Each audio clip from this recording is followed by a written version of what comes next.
Ice, Snoop Dogg. How could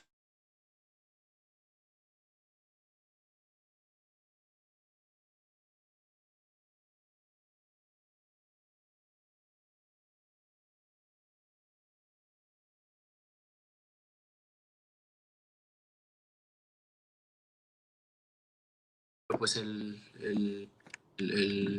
plan a corto plazo es unificar los títulos en las 168 libras. Ese es el plan a corto plazo. Well, right now we're just going to enjoy Christmas, and enjoy the great victory that we had, and short term unify all the 168 pound titles. Pregunta, por favor, para Canelo y para Eddie. Antes que nada, felicidades por este éxito y de mexicano a mexicano lo celebramos. Canelo, la estrategia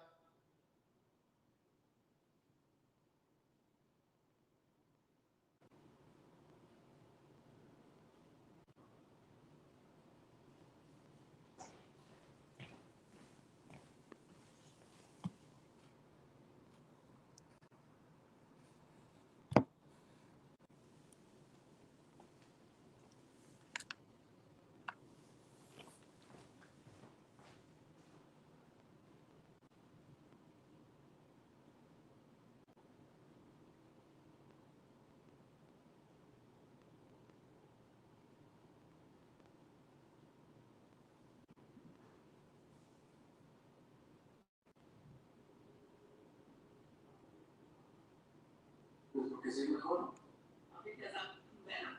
Porque soy mejor y tengo muchas habilidades que hago que se la piensen a la hora de tirar. Pues porque soy mejor que ellos. Simplemente. Because I'm better. Because I have many abilities, I make them think about what they're going to throw, and simply because I'm better. The other two big fights discussed for you primarily are Caleb Plant and Billy Joe Saunders. Very different styles than Callum Smith. How do you approach those styles, and are they more difficult fighters, you think, for you stylistically than Callum Smith? No, como lo he dicho, yo tengo que adaptarme a todos los estilos. En esta ocasión me preparé para el estilo de Callum Smith. Obviamente si se dan estas peleas me voy a preparar para ese estilo y la voy a hacer de la misma manera, ¿no? Voy a pelear de diferente manera para salir ganador como lo he venido haciendo. Well, as I said, I adapt to all styles. I adapted for Callum Smith this time around, and I'll prepare for any style. I will always prepare for any style, and I'll be ready. I'll always be ready and be the winner. Yep, just there. Bueno, salud, felicidades por el título. Elías Quijada, el octavo esfuerzo de Guadalajara, México. Varios nombres ya comienzan a sonar, el de Billy Joe Saunders, el de Triple G inclusive, por ahí también cae plan. ¿Cuál es el más cercano para tu próxima pelea? ¿Qué rival visualizas? Pues mira, ahorita prácticamente pues vamos a disfrutar de la Navidad, de este triunfo, de este gran triunfo que tenemos, pero pues el plan a corto plazo es unificar los títulos en las 168 libras. Ese es el plan a corto plazo. Well, right now we're just going to enjoy Christmas, and enjoy the great victory that we had, and short term unify all the 168 pound titles. Pregunta, por favor, para Canelo y para Eddie. Antes que nada, felicidades por este éxito y de mexicano a mexicano lo celebramos. Canelo, la estrategia fue prácticamente perfecta. Lastimar el brazo, el cuerpo y irlo debilitando hasta que lo tuviste al punto del knockout. La verdad que fue una estrategia, no sé si coincides conmigo, en donde se buscó el cuerpo, los brazos y debilitarlo literalmente y tratar de evitar su jab, que sí era muy peligroso. Así es, pues como lo dijimos Eddie y yo en el campamento, no había necesidad de primero buscar la cabeza, ¿no? Buscar prácticamente donde se nos presentara y pues el cuerpo y irlo trabajando así, obviamente, pues ver cómo nos sentíamos después de 13 meses de inactividad también, y trabajamos muy bien. Creo que hicimos una gran estrategia y al final hicimos lo que teníamos que hacer para ganar. Demostramos muchas cosas arriba del cuadrilátero y estamos muy contentos por eso. Por favor, y además agregar algo que dijiste la transmisión. si haces el round perfecto en el 12, lo puedes noquear. Sí, yo creo que lo único que faltó para que todo fuera perfecto fuera el knockout, pero pues yo estoy muy contento de la actuación. Mostró muy buenas cosas a la ofensiva, a la defensiva, muy buena condición, ante un buen rival, un rival digno como fue Smith, muy valiente, y pues estamos muy contentos. Can someone translate that? Or? Yes, and obviously, you know, it would have been nice to have a knockout, but I'm very happy. We, you know, offensive, defensive, everything, very happy. It was a very good performance. Canelo, at which point in the fight did you notice Callum Smith's arm, the injury that he had on his arm? Did you notice it early in the fight or later or when? Desde como el cuarto, quinto, empecé a ver que obviamente le estaba doliendo. Eso, les tengo mucha fe a esos golpes. En el 12 fue cuando ya le vi el hinchazón, ¿no? De tantos golpes que le di ahí. Prácticamente pues era un plan que teníamos, ¿no? Sabemos de el gran contragolpe que tiene con su mano izquierda y pues prácticamente es lo que trabajamos mucho en el gimnasio. Well, this practice was since the fourth or fifth round that I obviously saw that he was hurting. I have much faith in those type of punches, but it was at the 12th when I saw that he was very hurt, and you know we knew that he has a really good left punch, so we worked that. That's what we worked at the gym.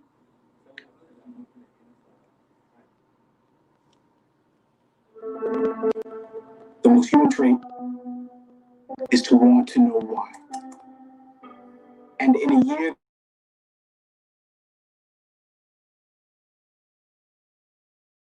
At the gym.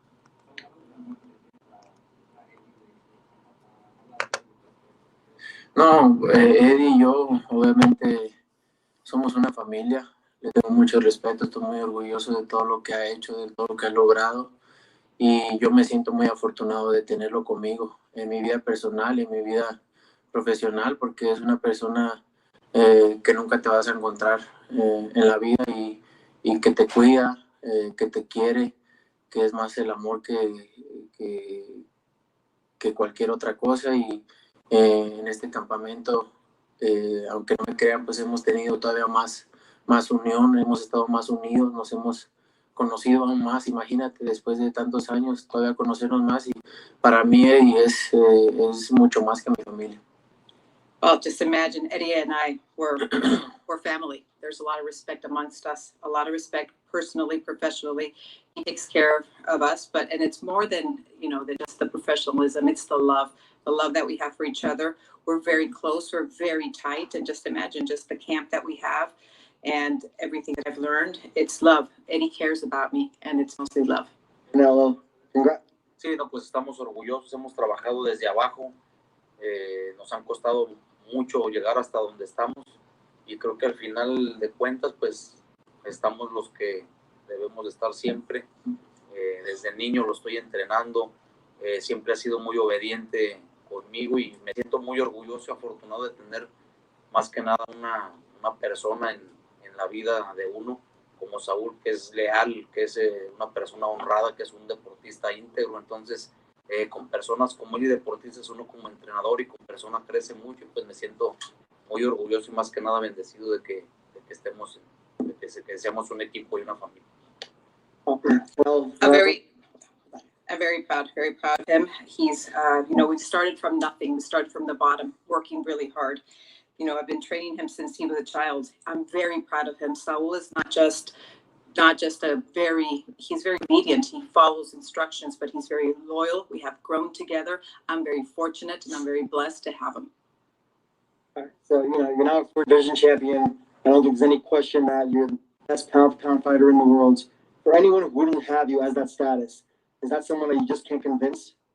No, siempre va a existir ese grupo de gente que nunca la vas a convencer, por más cosas que hagas, ¿no? Por más títulos que ganes, por las grandes peleas que tengas, siempre habrá ese grupo de gente que no la vas a convencer, pero la verdad es que no me interesa convencerlas. ¿Por qué? Porque nunca lo haré. La verdad es que tengo mucha gente que cree que me catalogan como el número uno, y esa es la gente que hay que ver, no a la demás. No, there's always going to be that group of people that no matter what you do, they're never going to care. They're never going to like you. It doesn't matter how many titles you earn. They're never going to care. They're never going to like you. And, but there is that group of people that always stick with you. And that's who I'm happy to have. And that's who I'm happy to keep happy. Yeah. So obviously you're a free agent and now you've been through one fight promotion with Eddie Hearn and Matchman. What are your initial thoughts on the experience and see yourself working with Eddie going forward? No, pues obviamente estoy muy contento, muy agradecido con Eddie. La verdad que hizo un gran trabajo, estoy muy contento con el trabajo que hizo.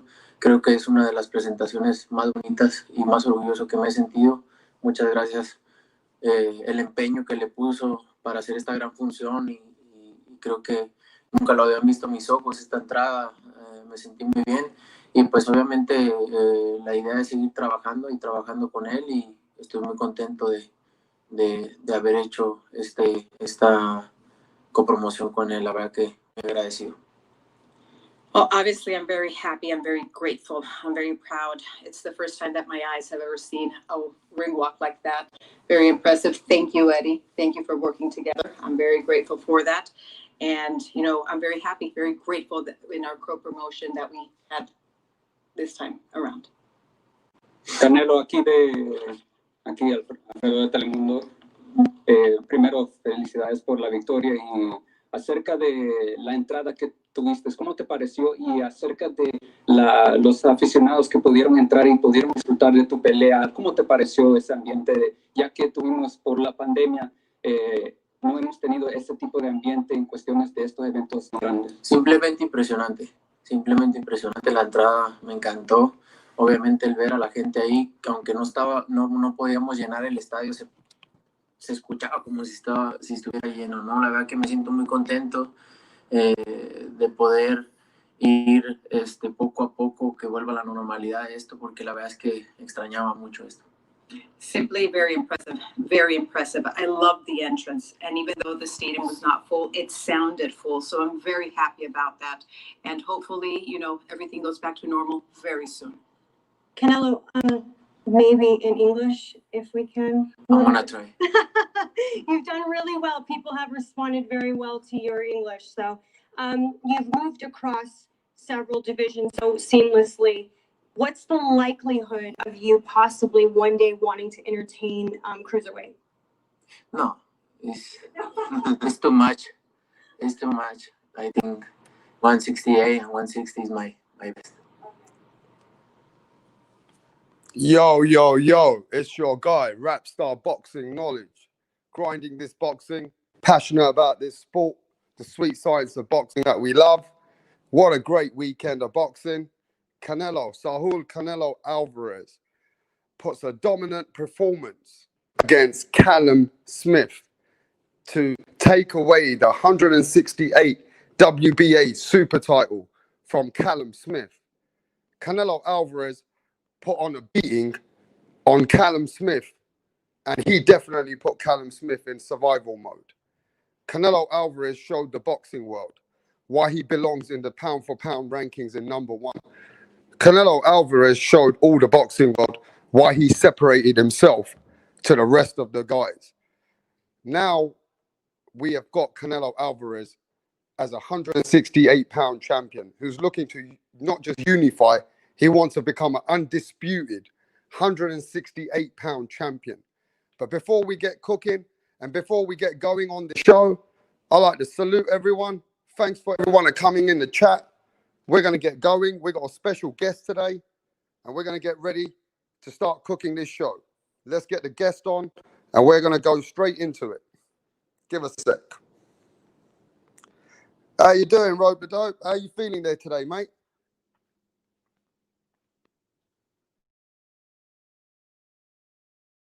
Hey, we've had some technical problems.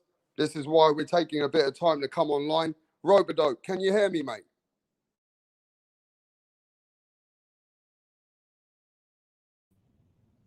I can hear you now. Wraps up. Yeah. Can you hear me? Because we're having some technical issues. I want to make sure that you hear me properly, bro. Yeah. I hear you loud and clear. I'm going to let you start. I'm going to let you start to tell the boxing people, the fans, the subscribers in the chat, what you think about this fight, which went down yesterday with Saul Canelo Alvarez and our Callum Smith from Liverpool. And then I'll join in after you go, mate. Look, I think yesterday was just another example that we got about how good Canelo Alvarez is. This was not a champion that was coming where he had defeats on his record. This was not this was a guy in his prime. This was a guy who was a ring champion. He obviously was holding the belt. He was unbeaten. He was game, as we saw. And he came and, to be honest, I had a good think about this when I was watching the fight, and I really tried to think about it even afterwards. And I was thinking, well, I was expecting Callum Smith to do more. I was thinking he would try to use his jab more and use his height more, dominate a bit more. But when you actually think about it, and when you rerun the fight again, you actually see that every time he was throwing, the small little maneuvers that Canelo was making, he was just moving his head to a bit, he was moving his shoulders, and I think that started disheartening Callum Smith a bit.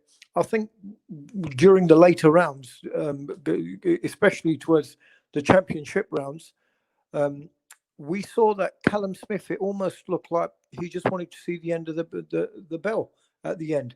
I think it was pride that kept him up, and I want to give him credit for that, because he did show heart. He didn't want to go down, and he at least went the distance with Canelo. But to be honest, I think he found out pretty early on it was hard. Canelo didn't really give him a chance. It's easy for a lot of people to say and look and go, well, he should have been more authoritative. He should have used his jab. He should have used his size. He should have moved around more. But when you've got a guy relentlessly walking you down and showing your power, no respect, and walking in and just with, speedy punches, powerful hooks, they were power shots. I mean, I think for when they were looking at the record, Canelo had almost like, I think it was a 46% success rate of landing his power punches. And every one of those hurts. I mean, I think everyone saw his arm at the end of the fight, Callum Smith's arm, and I think that told the story. How many times I want to get to that in a minute. Do you think that, can I ask you this, Roberto? We saw the arm today, and everybody's talking about Callum Smith's arm. And do you think that was in Canelo's game plan? Because he's so tall. He started whacking up Callum Smith's arm. And the arm started looking like, it started getting so big. And Canelo kept going at that arm. Is that part of his game plan? You think that was just to injure or just trying to get into Callum Smith in whatever way he could? Just trying to just keep bullying him and, putting a beating on his arm, bro. You saw that. Look, the plan is always, when it comes to Canelo Alvarez, as everybody knows him, to be a fearsome body puncher. I don't think he came in thinking, well, I'm aiming for the arm. I don't think that was top of his list. The top of his list was going for that body. But if your body's, if I can't get to your body, I'm going to hit your arms. It's almost like when people put their arms up, and it's that famous Rocky Marciano thing where he used to bruise up and punch up people's forearms so badly when they were trying to hold up a defense that they just couldn't hold their arms up anymore. And he used to stop just bashing and punching the hell out of their arms, out of their forearms. And he took people out like that.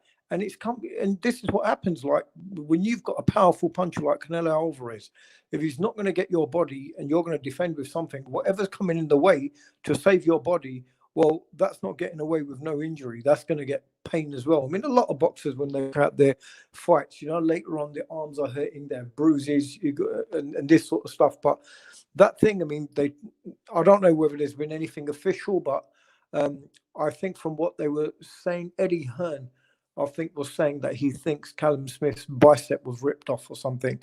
So it was quite a grotesque injury. Yeah, but the bicep got ripped off through Canelo's consistent beatings, right? Canelo damaged Callum Smith's arm, right? And at the end of the day, we got to recognize this, Roberto. We knew Callum Smith is a talent. We knew he was the number 168-pound guy. But we also know that Canelo Alvarez is a special force. He's a different beast. He's constantly improved as a fighter. And I'm going to tell you this, bro.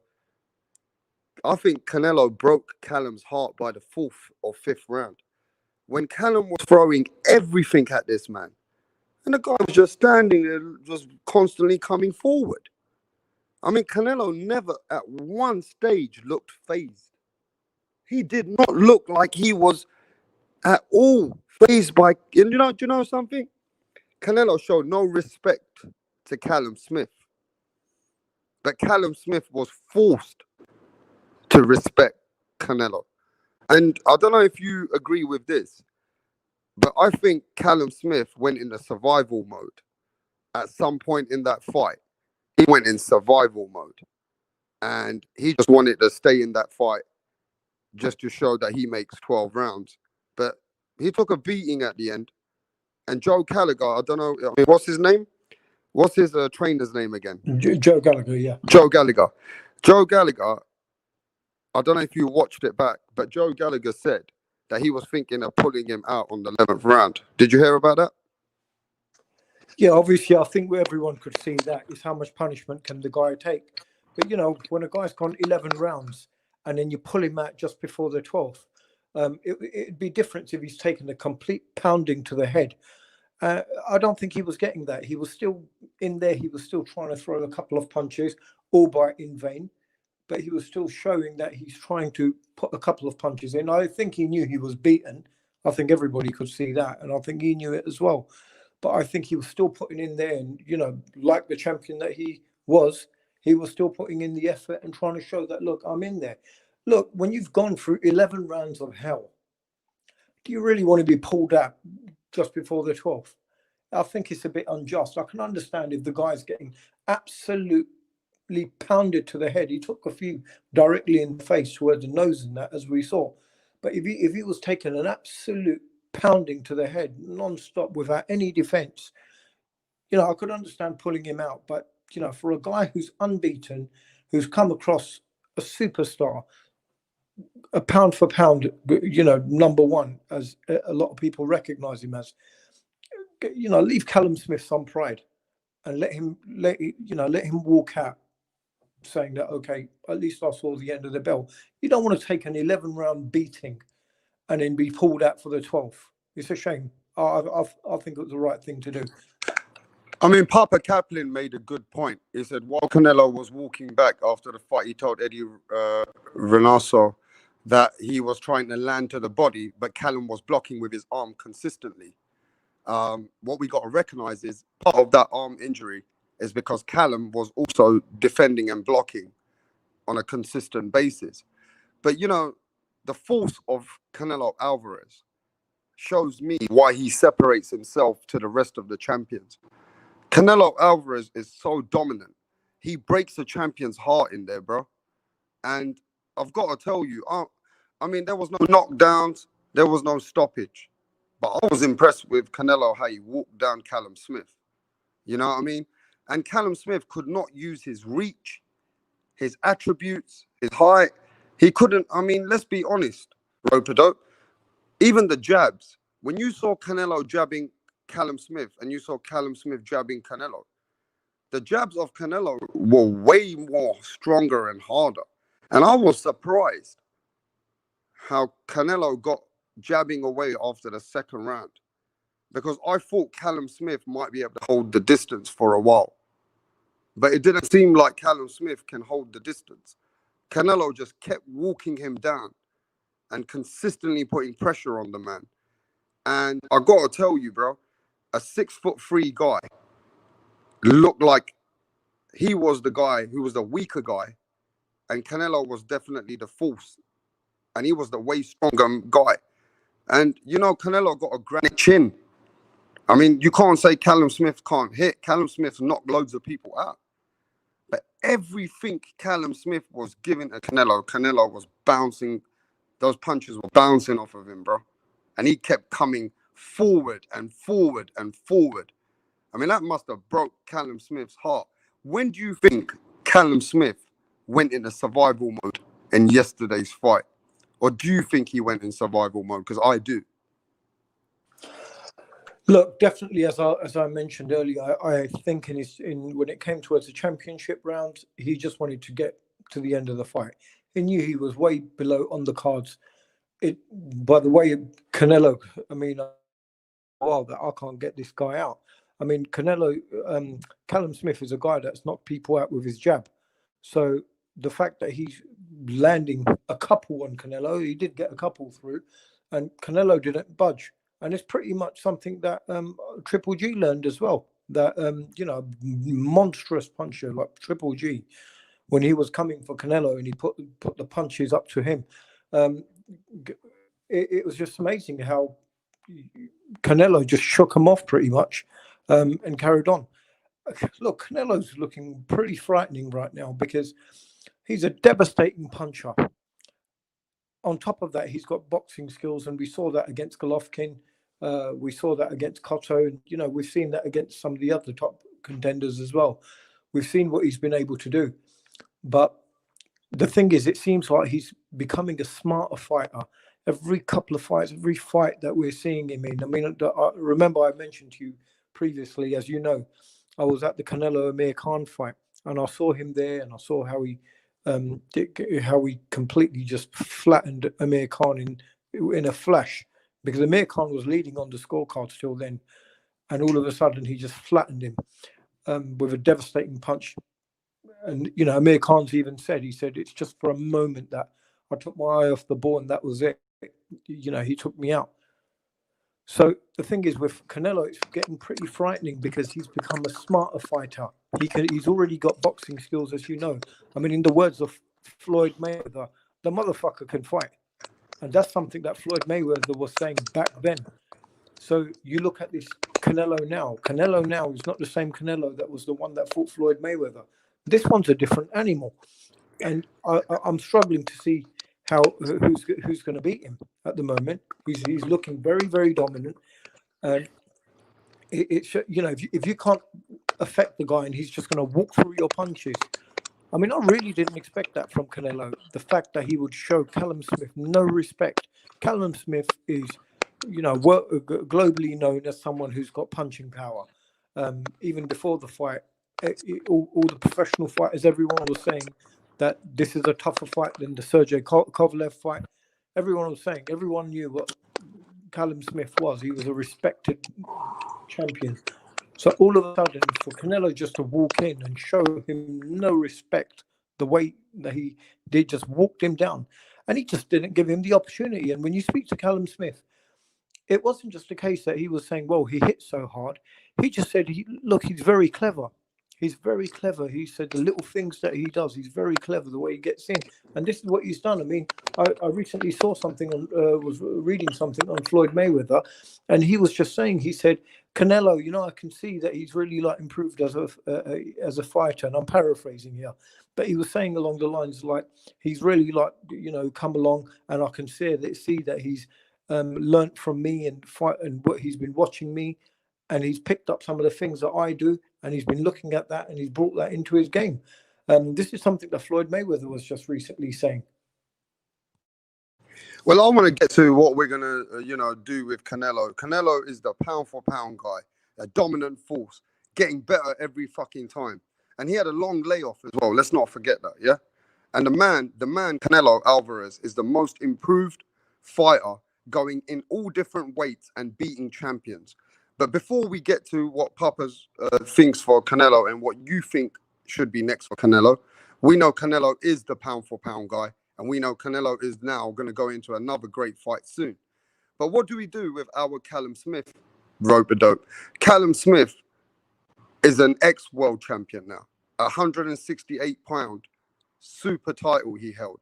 He won the tournament, and he put a dent in George Groves. How do we get Callum Smith back to the mix?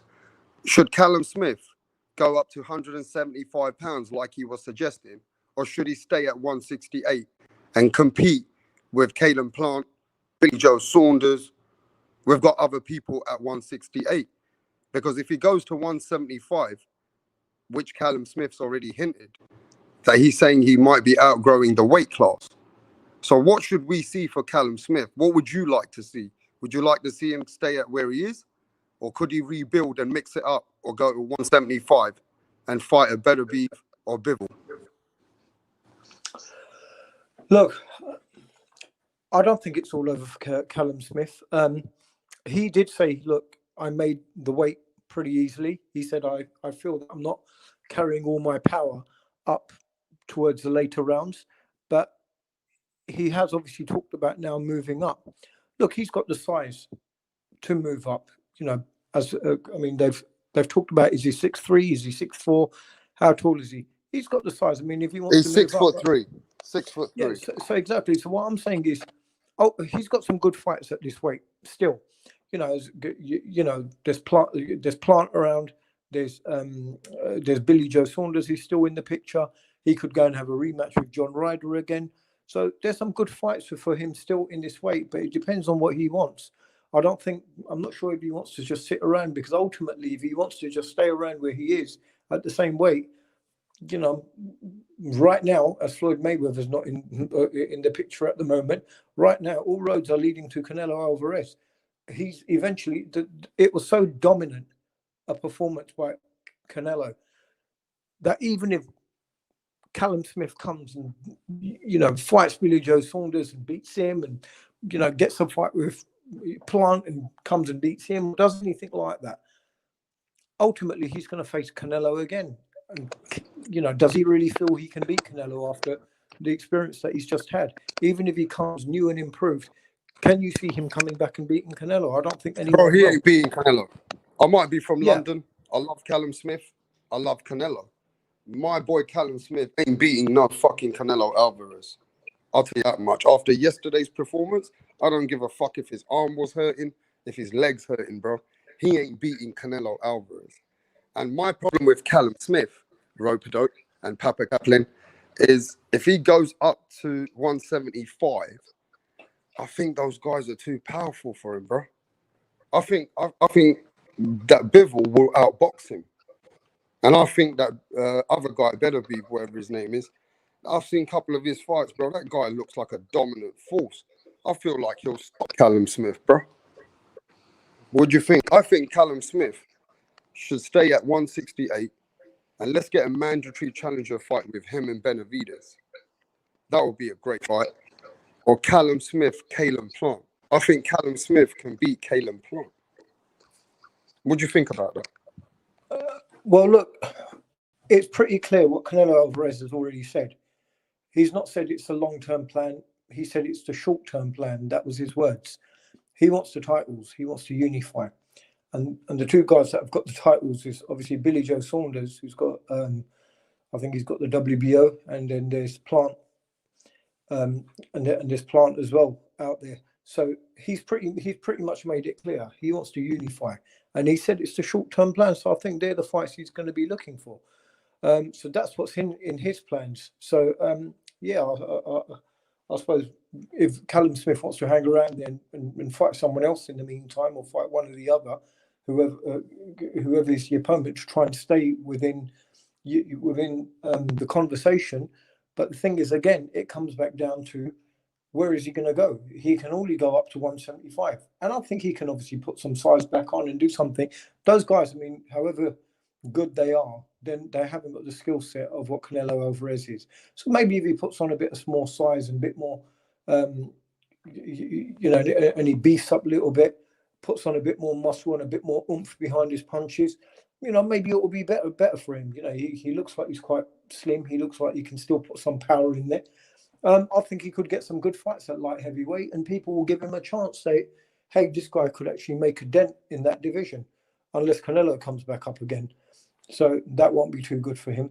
But you know, right now, it looks like Canelo wants to stick around super middle to get these titles. So Callum Smith right now got the opportunity, and I think Callum Smith will have a better chance against Canelo, if that was to ever happen, at light heavy than he did at super middleweight, because he's got the size to beef up and fill up and that even more.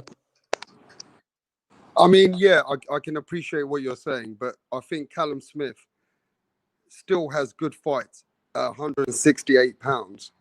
And the reason why I say that is a lot of people, remember we've been talking about Billy Joe Saunders, Callum Smith, and, you know, Caleb Plant, Callum Smith, Benavidez, Callum Smith. I think he could win some of those fights, bro. And that will show you how good Canelo is. When Callum Smith goes in one of those fights and beats that guy, it can show you that Canelo is just another fucking breed, bro. It's not how good, it's not that Callum Smith's not that good. It's just Canelo is just too good. You agree with me? And we have to appreciate that Callum Smith now still can be in the mix. He's not over. It's not over for Callum Smith. He's still in the mix. It's just where does he go from here? But you know, at the end of the day, overall, Callum Smith showed heart. A lot of fighters would have given up. A lot of fighters would have quit. I mean, his own trainer told him, Joe Gallagher, man, in the 10th round, if you're not going to do much, I'm going to pull you out. But, you know, the man wanted to stay in there. He was taking a beating at the end. And I'm just saying a lot of fighters would have got stopped. Callum Smith still got some heart, and I believe he can still do something in the boxing world. But do you really think Callum Smith can become a world champion again before we move to Canelo? This is the last topic of Callum Smith. Can Callum Smith win a world title against Billy Joe, Caleb Plant? Because if he goes to 175, bruv, and he gets beat, those two guys at 175 are dominant forces. So do you think Callum Smith has one last chance to get a world title, bro? Go on.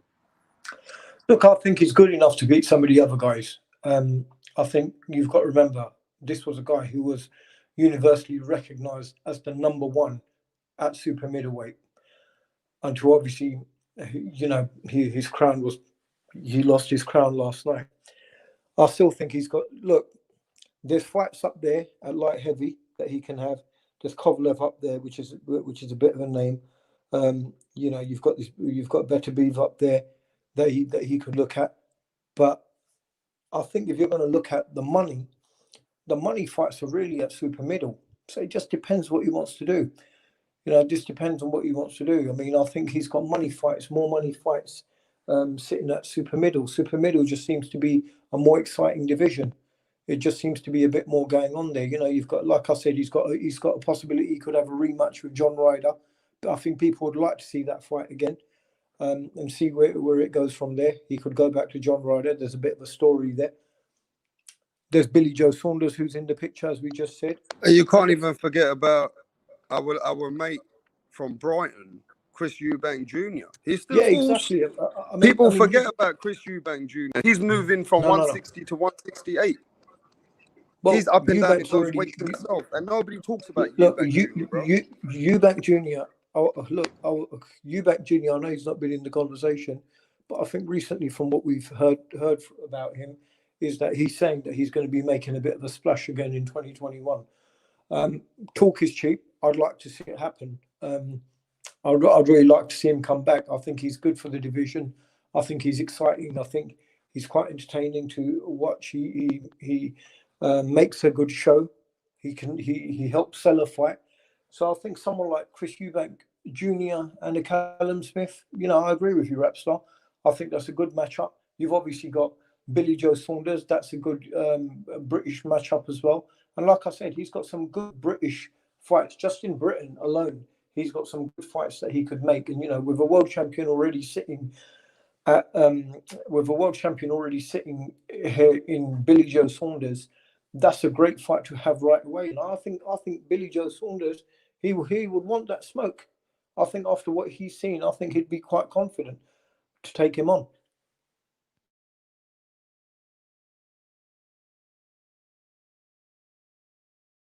Hey, sorry, man. I'm just getting through so many messages, bro. We got to read some of these messages, Roper, because what you're speaking about, people are listening to you and me, and they're actually retaliating to you. So we got to make time for some of these messages today. Yeah? Absolutely, man. Let's have a little look. Okay, so let's go to Canelo, right? We already spoke about Callum Smith. Callum Smith still has options. It's not that Callum Smith ain't that good. It's just Canelo Alvarez is another kind of a beast. Canelo Alvarez showed the boxing world why he separates himself against the rest of them. And let me tell everybody this, bro. Canelo Alvarez is not just a number one. It's a big gap from the number one to the number two. Do you get what I'm saying, Rodo? And even if you look at pound for pound champions, Canelo surpasses everybody at number one, while the number two guys are there. Do you get what I'm saying? Yeah, I hear you, man. I hear you. I mean, we got to be clear and loud about this, bro. Canelo Alvarez has showed the boxing dominant force again and again and again that why he is the number one pound for pound guy and the face of boxing. But the real champ, I think Callum can be a world champion again. So before we get to Canelo, the real champ, he just put a message up and he says he thinks Callum Smith can be a world champion again. And I definitely think Callum Smith has a chance to be a world champion, but he got to stick at 168 for me. And he got to try and fight with Caleb Plant, Billy Joe Saunders, or even get a good fight with Benavidez and get a mandatory position. I personally don't think 175 is great for him. But again, we don't know until Callum Smith puts on that weight and he might bring some more power to the table. But I just think the 175 division is just a different force. So let's get to Canelo Alvarez, Ropedope. Papa Kaplan says, Canelo is very strong. Only GGG, Bivol, and Beterbiev can match or surpass him in strength. You have to outbox Canelo to beat him if you have any chance. What do you think of Papa Kaplan's statement? Look, obviously, you know, as we were saying earlier, strength is one thing, boxing ability is another, and boxing IQ is something altogether different. Yes, there's guys up there who are strong. I think you need more than just strength to overcome Canelo. Canelo right now and what he's showing. I mean, the fact that he walked in so confidently against a guy who's, how many inches taller was he? He was about 7 inches taller than him. He walked in confidently against a guy 7 inches taller than him, unbeaten champion. And he just walked him down, showed him zero respect. I really don't think he's got a problem. He certainly hasn't got a problem at super middleweight. The only one that could be a bit tricky is Billy Joe Saunders. But Billy Joe Saunders, you know, there's times when he can have lackluster performances. Sometimes sometimes he can start falling off. He's had a few performances in the past where he's criticised himself. So, you know, you can't switch off against someone like Canelo. Canelo will be on you. I mean, some of the punches that he was throwing last night, I mean, they were just whizzing past, and you could see they were knockout punches. Every one that he was trying to throw, you could see that any one of those could have put someone down. I think Callum did well to take some of those punches. But again, right now, the way I just don't think there's very, very little margin of error when you're coming against Canelo. So even if you have got power, it's not enough. You've got to have boxing ability. Golovkin has got boxing ability. Golovkin. That's why you know their fights. And before you cook on Golovkin, Ropedope, yeah. Golovkin gets a lot of fucking hate. And Golovkin is just one serious fighter. Don't forget, Golovkin was the boogeyman. He just had a couple of bad performances with Derevchenko, which wasn't the greatest performance for him. But he's 38 years old. And did you see what Golovkin did to Canelo in the first fight? A lot of people think Golovkin won. And that goes to show you that Golovkin is one great fighter himself that he don't get credit for since he lost against Canelo. And I mean, I want you to tell me what you think about that. And then I'll get to the new guy as a homeboy in the house, DJ Saddam, I think. But what do you think of that, Ropedope, before I get to DJ Saddam? That Golovkin doesn't get the credit what he deserves. No, I disagree with that. I think if you mention Triple G to anyone, people will take notice. You know, I speak to a lot of Americans. In England, we really have a lot of time for Golovkin.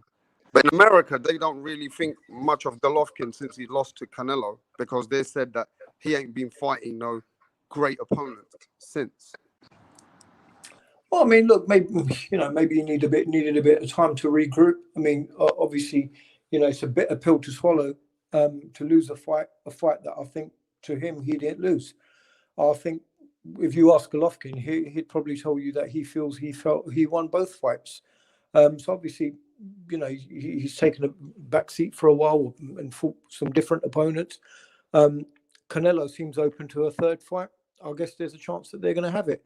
So then we can see. But I know people say, I mean, look, again, it comes down. If you're going to be fighting, look, it's just boxing. I don't always agree with it. And sometimes, we do get good decisions and, the right man wins. But often if you're going to come to a guy's backyard and where all his support and all his crowd and everyone is, and it's his promotion or whatever, and you're going to fight under those cards, man, if he's going to go to the scorecards, then you've got to expect for something to happen. Look, I always look at a fight like this. When I'm looking at a fight, this is always how I look at it. I look at who's making the other guy fight his fight. And if Golovkin is a KO machine. That's what he does. He bags bodies. He takes people out. And the bottom line is, was he able to do that to Canelo? He wasn't. He knew where he was. You knew where you are, Triple G. If you're going to in the second fight, Roper-Dope, Canelo put Golovkin in his position and told him where he was. But let me just get to everybody. Roper-Dope, we've got loads of people just came in the chat. Do you mind if I can get to them and then we get back? Go ahead, man. Yeah? Go ahead. I'm here. All right. I got Ricky Williams, L Dog, the real one. We got Saddam DJ, but Saddam DJ been in the house for a while. Hey, man. What up, Saddam? Yeah, I mean, look, I think in the U.S. we have a very hard time going down the middle. Either Triple G is daring for greatness, knocking everybody out, or he's a high job, right? Either Canelo is striving for greatness, or he's cherry picking. We never have the time and patience to appreciate the fighters in terms of what they actually accomplish in the ring, in terms of what kind of skills they show, in terms of the heart they demonstrate, in terms of the record they leave behind. So I think, there was a certain aspect of or era of Triple G's career where he may have been perhaps slightly overrated because of the kind of opposition he was facing. But I also think he was robbed of perhaps what would have been the biggest victory and accomplishment of his career in the first fight against Canelo. And the second fight was much more debatable, I think, and Canelo really started showing a very different aspect of his game that he seems to be very well beyond that fight, right? Where you can't simply make the argument at this point that, it's just the judges that favor Canelo and, he's this or that. But, he has accomplished certain things in the ring. He has shown certain dimensions of his abilities, to us that you can't hate on the guy anymore. And I'm saying this as sort of Triple G fanboy as well. So they'll always find a way to hate. They will always find a way to hate. That's just way politics of boxing is, my friend. I mean, I didn't want to go too much in that direction because I think that's really the topic of tomorrow's stream for you. So I just wanted to kick things off that way since Triple G's name came up. Yeah, let's get to Ricky Williams and I'll get back to you, my brother. Ricky, what's happening, bro? Rap Star, how you doing, God? You doing good today? Yeah, I'm feeling good. We're doing a graveyard shift. I don't want to touch too much on this subject, but they're locking down England again because, the things are getting a bit bad again. But it's all good. Let's talk about the boxing, Ricky, and let's talk about what you saw yesterday with Canelo Alvarez. and the champion from England. Yeah, I saw a spicy performance from Canelo. Looked spicy in there. You know what I'm saying? His defense was impeccable. I think the fight wasn't exciting as it was because basically the boy Callum didn't like what he was in there with, plain and simple. I honestly think that Canelo was just too much for Callum, and they picked him for a reason. But you can't take away, and like I said, you got to give him credit for any win because any fighter can have a bad night, right? If Canelo got in there and looked off for some reason, Callum would have got him out of there, but he couldn't. So congrats to Canelo. Yeah, man. So, I mean, it was a dominant performance. And we're going to talk about what we think Canelo should do next or what he's saying he's going to do next. Let's just get to L-Dog. Let's keep it moving, bro, because we got people coming in the backstage again. But I want to just keep it moving with us here. L-Dog, what are you saying, bro? What's happening, brethren? What's good, man? It was a hell of a performance. Canelo, I thought it would be a lot closer, but well, maybe not closer, but I thought it would be more competitive. And you know what? I actually did think it was competitive for the first 6. I thought Canelo was winning all the rounds pretty much. But Smith was giving a good account of himself. He was blocking a lot of shots, getting through with some nice shots here and there. But Canelo, just different breed of fighter. And I don't think anyone will beat him, and I don't think anyone will be allowed to beat him. Wow, that's a big statement, L-Dog. I mean, you just made a statement in the boxing world that you don't think nobody's going to beat him anymore. That's it. Not until it's time for a younger star to be built. Then they'll dispose. Right. So you think Canelo is just a dominant force? So look, we agree with you, L-Dog. But what would you like to see for Canelo next? And should he fight? Let me just clarify something. I think Canelo is a sensational fighter, but when you have A-side tactics along with being a sensational fighter, you can't lose. I mean, the commissions make so much money from Canelo. They're going to appoint judges who like his style. They're going to appoint referees who like his style. And beating Canelo is hard enough. I don't think there are many fighters who can beat him. I think the ones who can beat him, and this is who I want to see him fight next, is Beterbiev or Bivol. I think those are the only 2 fighters who can really beat him, but whether they'll be allowed to beat him, I'm not too sure.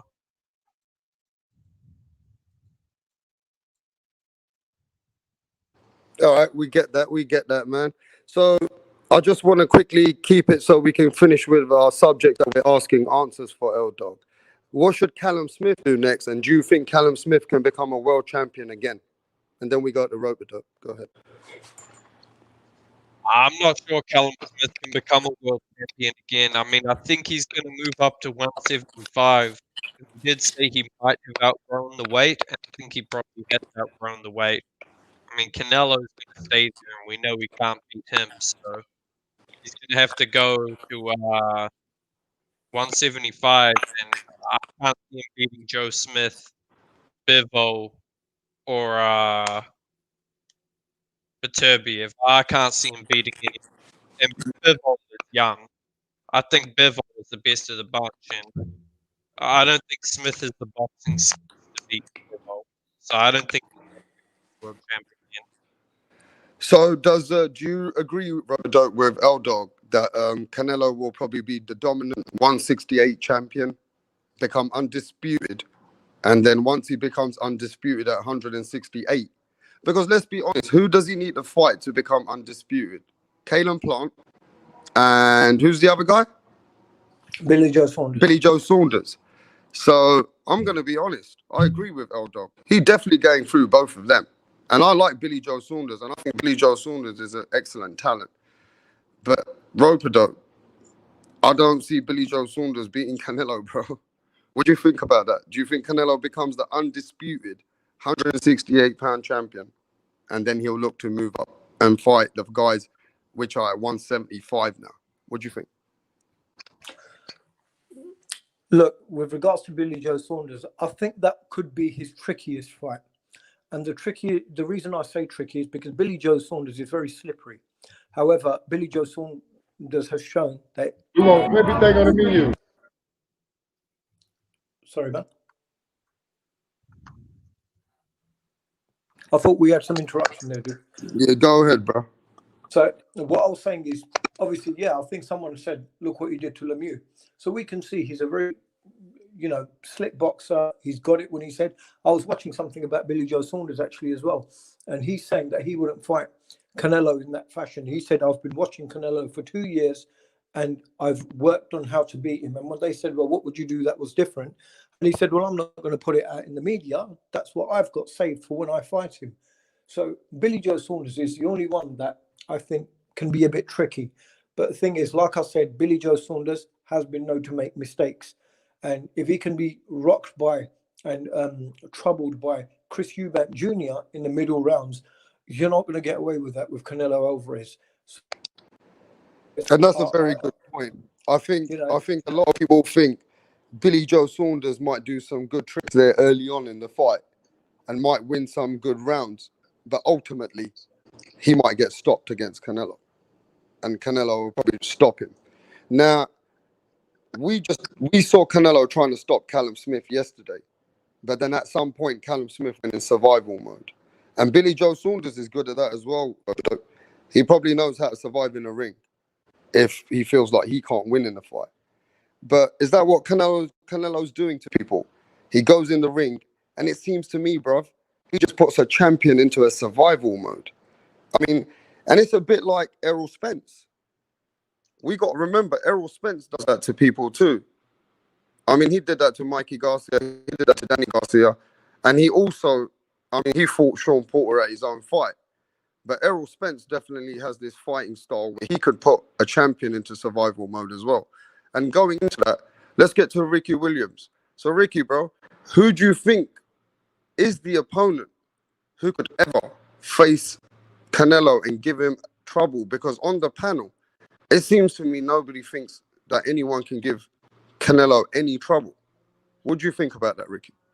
I think it's a plenty fighters that could give Canelo trouble. He really has problems with aggressive African American fighters with defense and with power. So that's Charlo, Big Charlo, Jamal. I think also White Chocolate gives some problems. Everybody doesn't say it; they don't like it. But I honestly think that Clay the Plant will give Canelo problems. Y'all got to remember, if you look at Canelo, his last few fights are against a relative certain style of fight, and that's a up and down European fighter, right? He takes those fights for a reason. That's a style he likes to fight. He's very successful against those styles.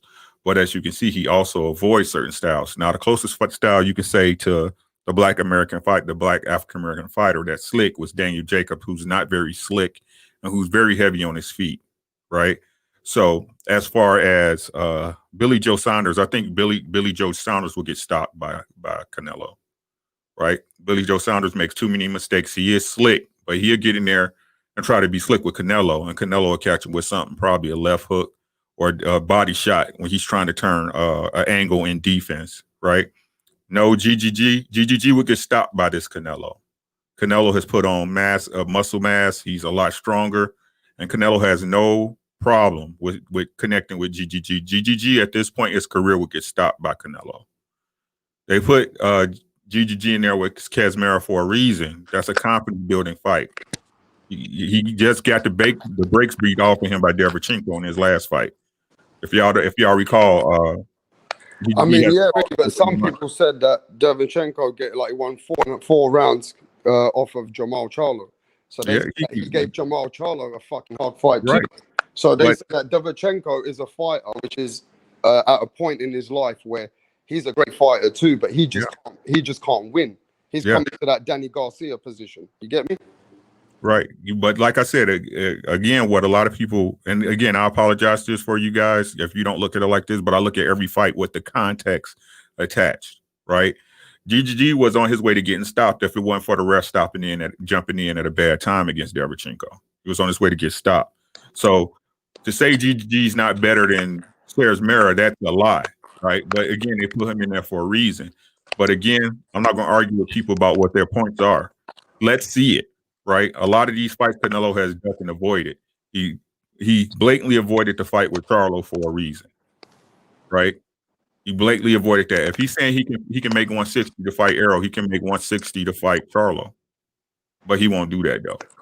Like I said, against who he's up there and who he's in front of, who he's got in front of him, that's a great performance.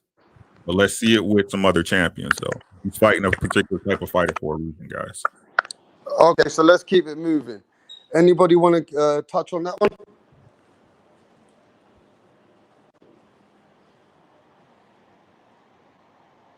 All right, I'll touch on it. Yeah, I was gonna say. Okay, go ahead, bro. Thank you, man. For better or worse, we are sometimes so taken in by the aura around Canelo that we forget the kind of mind he has and the people around him have and how they build game plans as well. I mean, I don't want to neglect the whole aspect of matchmaking and everything else that goes outside the ring, but I was just listening to this post-fight interview with Callum Smith. I think it was the Boxing Social one, where he basically said it was Canelo's constant attack on his left arm that injured him and that basically took away his counter left hook. Right, so that was something that Canelo and or his team did in a calculated manner, right? It was not just the body shots they were targeting. It was not just head hunting. They knew that, if I work constantly on this arm, even when he has his guard right by his ribs, I will be chipping away at one of his most important weapons. So when thinking about all these potential opponents for Canelo, I do think that the big Charlo is formidable. I think, Andre, both due to his style and due to the fact that he's a southpaw, could be a very tricky opponent. Of course, Billy Joe the same way. I think he's a phenomenal boxer. He has very high ring IQ and also a very conventionally intelligent guy. I feel like he's not a very disciplined professional athlete, and that must have some sort of effect on his performances. And we have seen these sorts of off nights and off uncharacteristic moments in the ring from Billy Joe as well. So, that's the problem. Of course, Canelo looks invincible to us now, but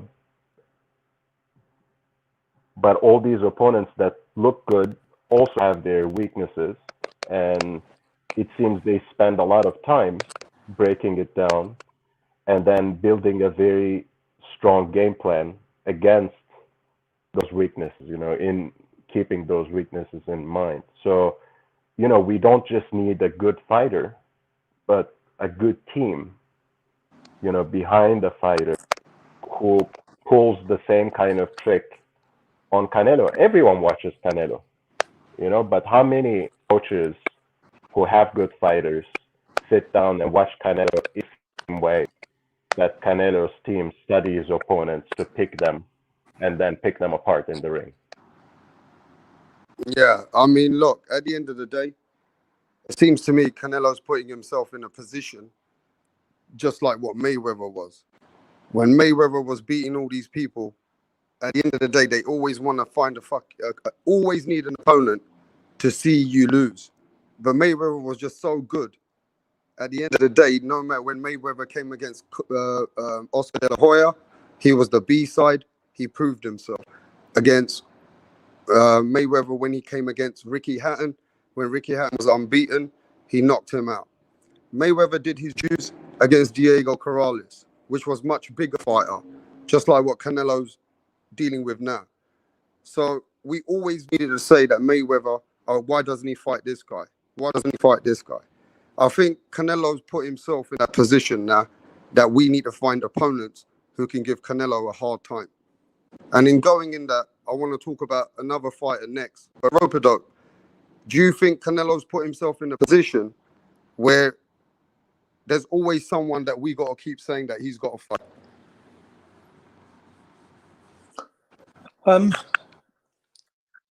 Look, there's been a lot of talk, where I don't know if people saw Demetrius Andrade yesterday, and he was really talking a lot and saying, well, I wouldn't have let that happen. I would have done this. I would have done that.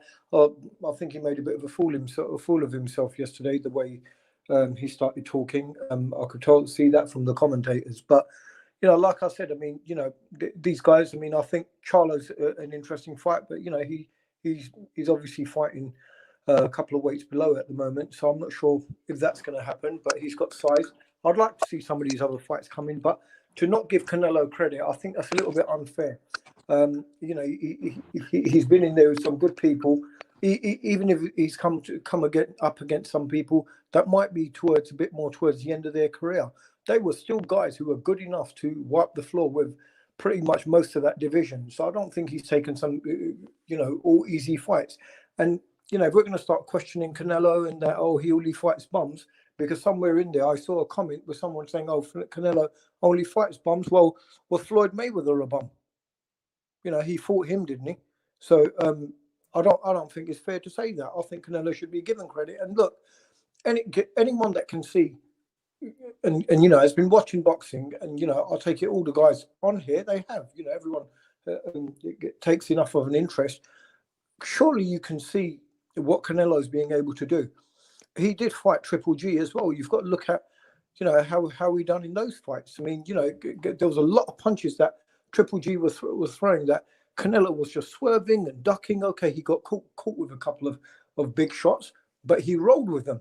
He took them, he just shook them off, and he just went on. He wasn't knocked. He didn't take a knee, and he was in there. So to say that he's just taking fights that aren't that great, and he's just fighting some bums. No one was saying this before Callum Smith got beaten last night. Everyone before was saying Callum Smith, dangerous fight. Joe Kawasaki was saying that this is not an easy fight. A lot of people are saying, but it's the same old story, isn't it? As soon as the fighter beats them, and because they've made it look easy, instead of saying how good the guy was, immediately it's being discredited, and the guy that was previously being talked up is now being called a bum. So I think we've got to be a little bit more fair here. Yeah, I think the boxing world is always going to be like that. They're always going to get criticism. And I think Errol Spencer's in the same situation. And before I go to the next subject, Canelo can do what he wants, and he'll still get criticized. But there's about 3-4 guys out there for Canelo. And Ricky's right. There's fights to be made. And Canelo's not ducking none of those fights. He said he's ready to fight whoever and whenever. But I think when you fight Canelo, bro, you got to remember you're the B-side, because Canelo put himself in the position of what Mayweather was. But I want to talk about the next fighter which was there, and he was seen loud and clear. Errol Spence Jr. He was at the fight, and Errol Spence Jr. got asked some questions, and Errol Spence Jr. was vocal about them. They asked Errol Spence about Terence Crawford, and they said, listen, are you going to fight Terence Crawford in 2021? He said, look, I'll fight Terence Crawford, but he got to know his position. And he better know his position is at 60-40, or even before he talks too much, I'll make it 70-30. Do you think Errol Spence is saying the wrong things there, or do you think Errol Spence is in his right to say that you better know I'm the A side and we can make this fight happen? Let's go to Ricky. What do you think about Errol Spence and what he said, bro? I think it was adequate in what he said, because this is the games that's being played, right? So let's put this in perspective, as I always like to say. Bud, for one, Bud, how are you requesting more money when your side's not making the offer? Right? How can you expect to be the A side, one, if your team is not making the offer? You can't demand anything in another man's house. You telling the PBC who's trying, because it's Errol that's making an offer, am I correct? Is Errol not saying it's 60-40 or if I'm feeling froggy 70-30, right? Is this not what Errol's saying? Yes. Right. So if they're presenting an offer, that means Errol's the A side. They're sending you an offer. Right? So you can either choose to take the offer or not. But for Bud to consider himself the A side in this equation is foolish, in my opinion. And if I was Errol Spence, to be honest, I'd take it as an insult. I take it as an insult. Bud has fought 5 tune-up fights since he's been at welterweight. Right? The names that he did fight, which is Amir Khan and Kell Brook, both had questions attached. No matter what the outcome of the fight was, they had question marks on their name when he fought him. Right? The other guy he fought his knee was shot up. Benavidez. He finished him in 12th. Yeah, Ricky, you're a smart man. You're a smart guy, and I know you know boxing. Yeah. Let me tell you something. Just like what our homeboy is just sending a message. Can you see that message? Talking about 70-30 is like duck talk. 60-40. No, but Ricky, look, 60-40 seems reasonable because Errol Spence, Errol Spence said himself, I can do 60-40 too. Okay. In other words, he's just teasing Terence Crawford by saying 70-30. So exactly. So when it's Terence Crawford, what do anyone, again, I can't speak for no man, I'm speaking for what I would do. Yeah. As me as a man, what you expect me to do when I keep offering this dude 60-40 and he keep talking about no? If you're the B side, so let's put it in perspective. We was just talking about Canelo, right? Right? Canelo's the A side, right? He's the money man. Whatever offer he sent to Caleb Smith, if Caleb wanted that fight, you either take it or you say no, right? So if you say no, you really don't want to fight Canelo. It was the same with Floyd. Floyd was the A side. And I'm not saying Errol Floyd, but in the position of business he is right now when it comes to Terence Crawford, right? I'll offer you what I'm going to offer you. You take it, and then we fight. And if you win on that rematch, you got to go ahead to call it any way you want to. Right? But Bud is keep trying to put himself in a position where he is not able nor has the leverage to do. He doesn't have that leverage, right?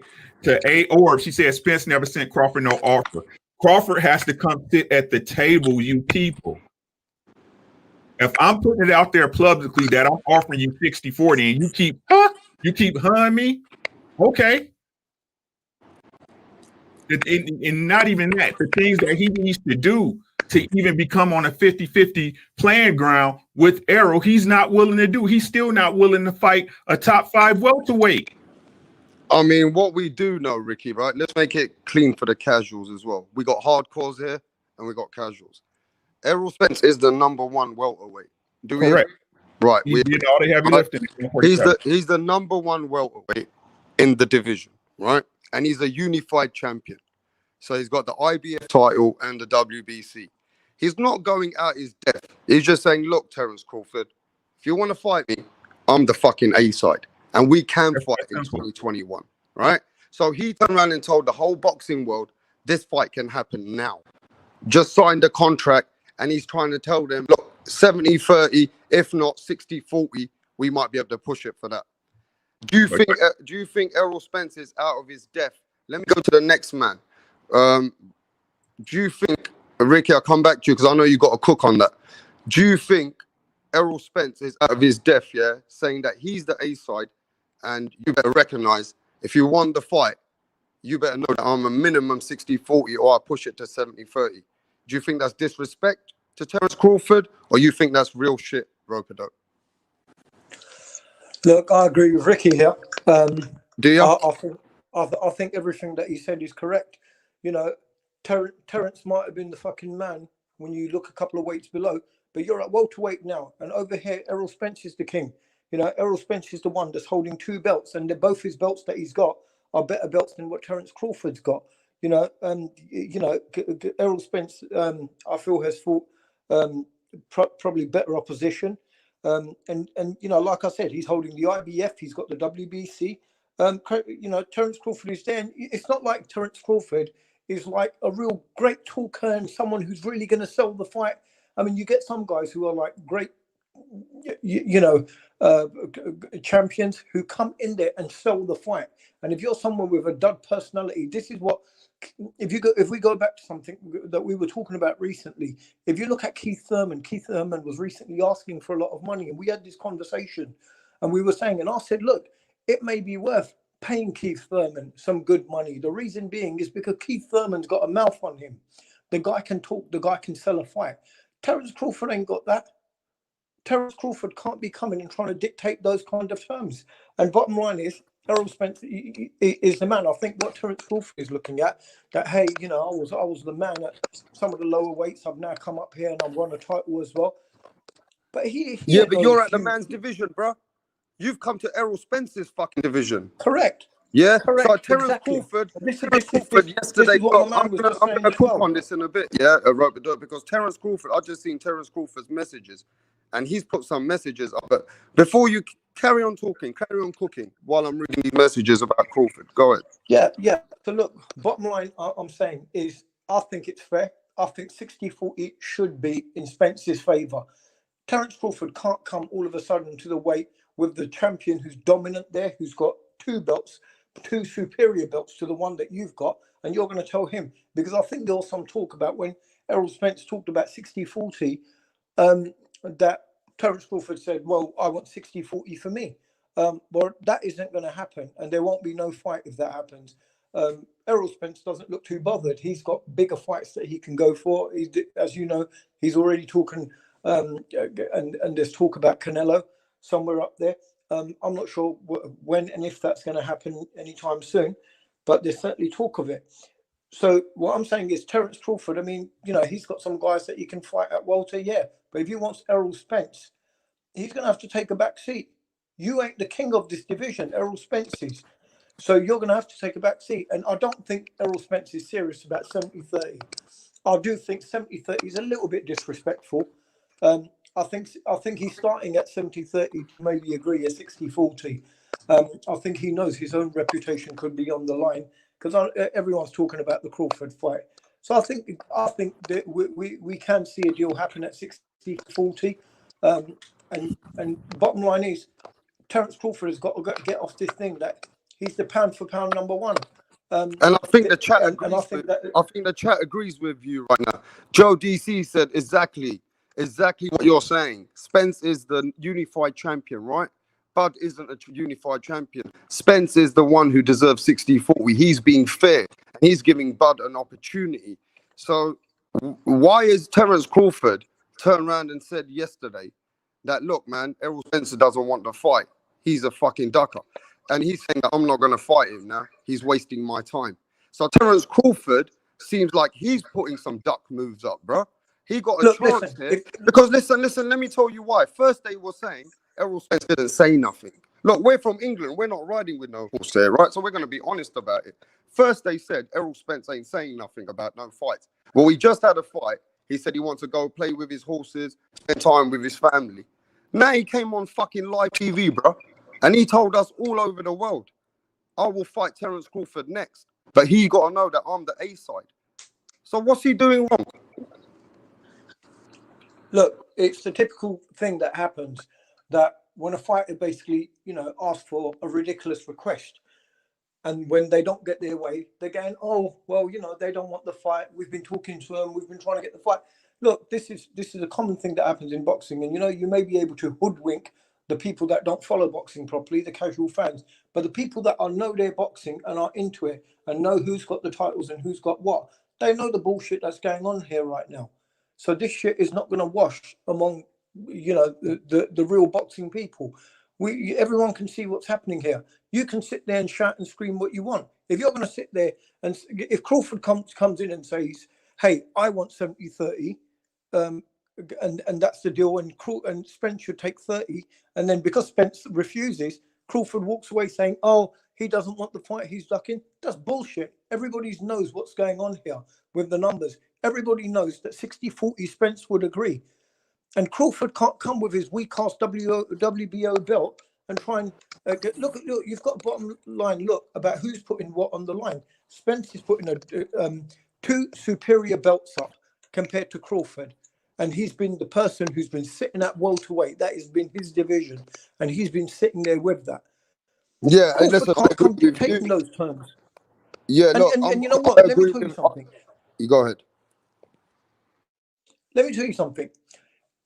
If you've got the confidence in yourself to know, I mean, I'll give you an example, one that everybody here knows.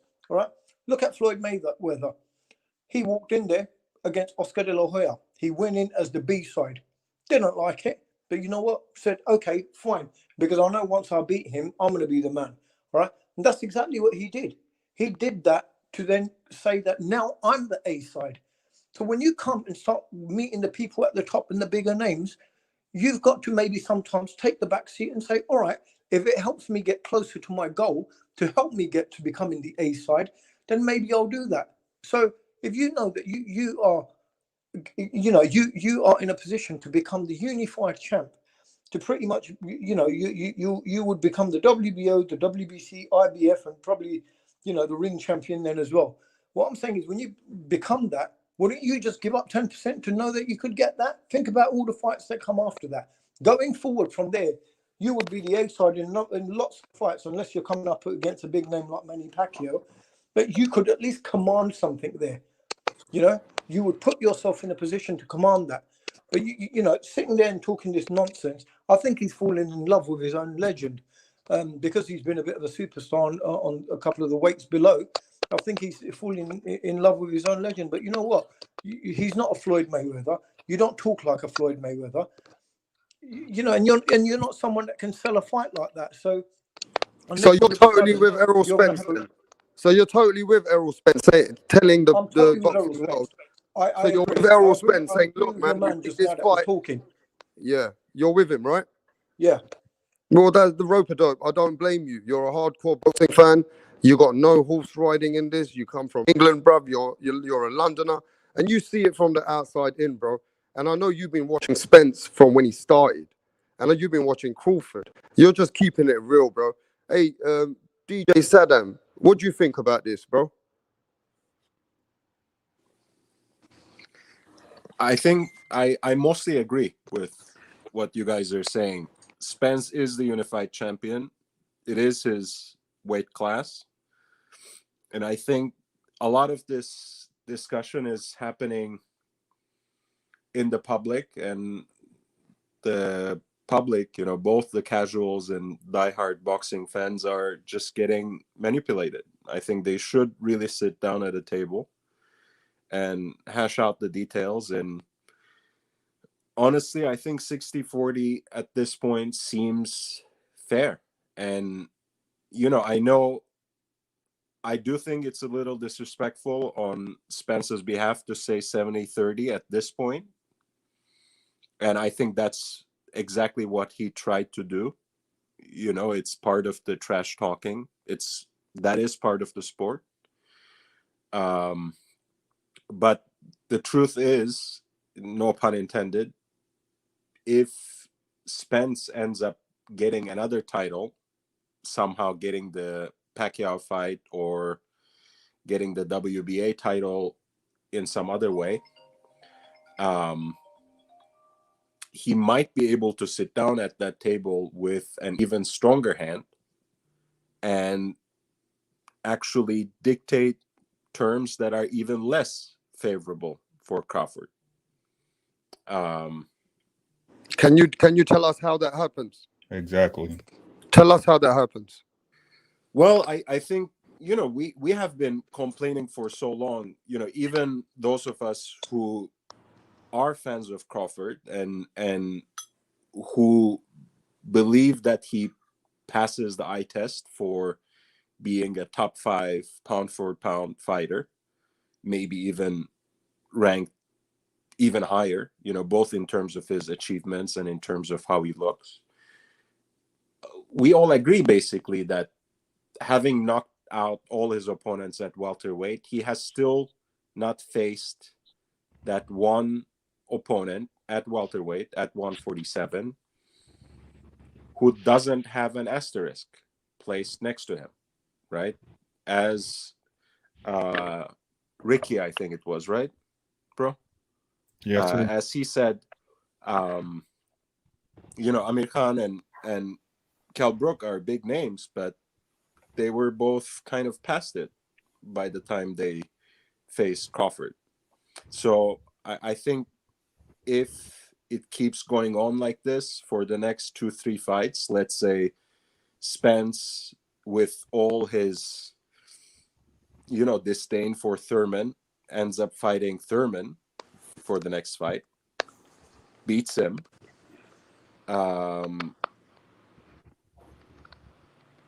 ends up fighting. But you're not mentioning this, my brother. DJ Saddam. If Spence gets Manny Pacquiao and beats Manny Pacquiao, that puts Crawford in a bit more of a worse situation, doesn't it? Right. I was going to say that, but, Manny is a little more unpredictable in terms of the matchmaking, right? Both because he's kind of like Canelo in terms of how he can pick his opponents, or even like Mayweather in the sense that he can even at least speculate about crossover fights. So we don't know if he wants to fight McGregor. We don't know if he wants to run for the presidency in the Philippines after next year. So that's why I didn't mention him. But in either case, let's say that happened. Let's say Pac-Man is completely out of the picture. Hall of Famer in 3 years for goddamn sure. And who would be in line for that belt? Ugas, right? He is the regular champion. He's a WBA. Right. So someone might be mandated to fight him for the super version, perhaps. But in either case, all the chips, we might or might not like it. All the chips are on the PBC side. So even if Spence doesn't get the Pacquiao fight, which he well might, he can beat Thurman. He can beat Ugas.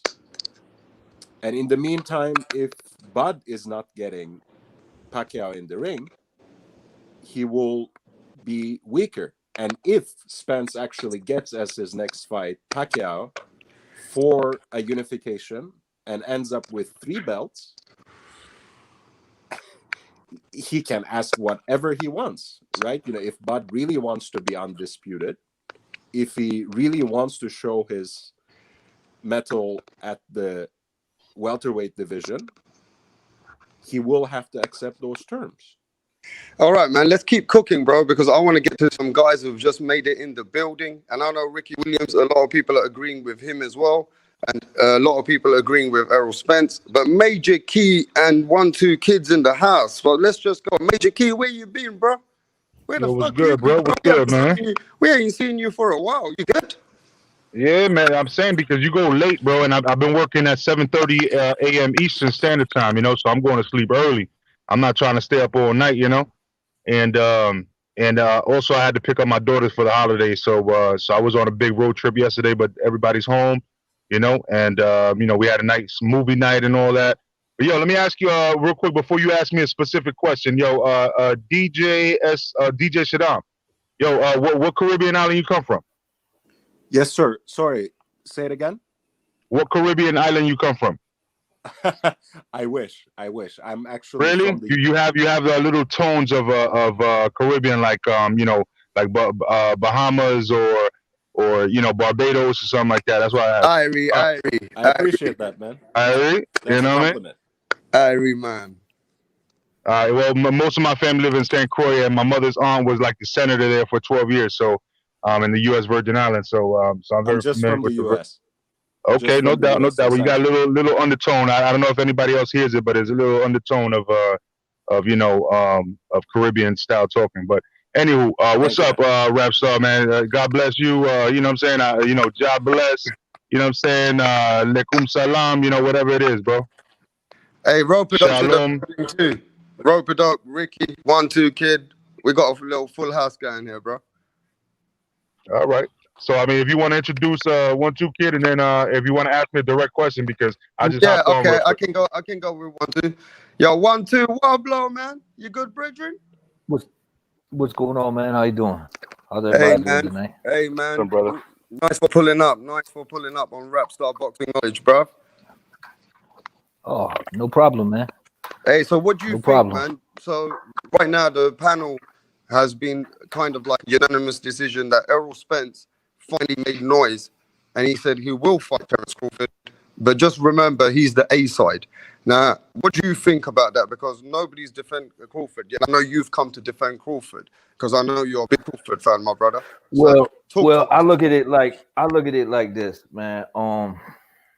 Yeah, the 60-40 is a stretch, but you know, the risk and reward, you know. But 70-30 or whatever we decide to give you, that's a duck. I don't care what any of y'all say. That's a flat out duck. Bringing anyone up can Canelo, when they feel. Yeah, go ahead. any saying that he'll fight Canelo, that's another duck. You know what I mean? When you got a guy in your division with a title that supposedly, you know, he got a crappy title. His title ain't worth nothing. It's the weakest title of them all. Was it weak when Manny had it? Or is it just weak because it's wrapped around Bud's waist?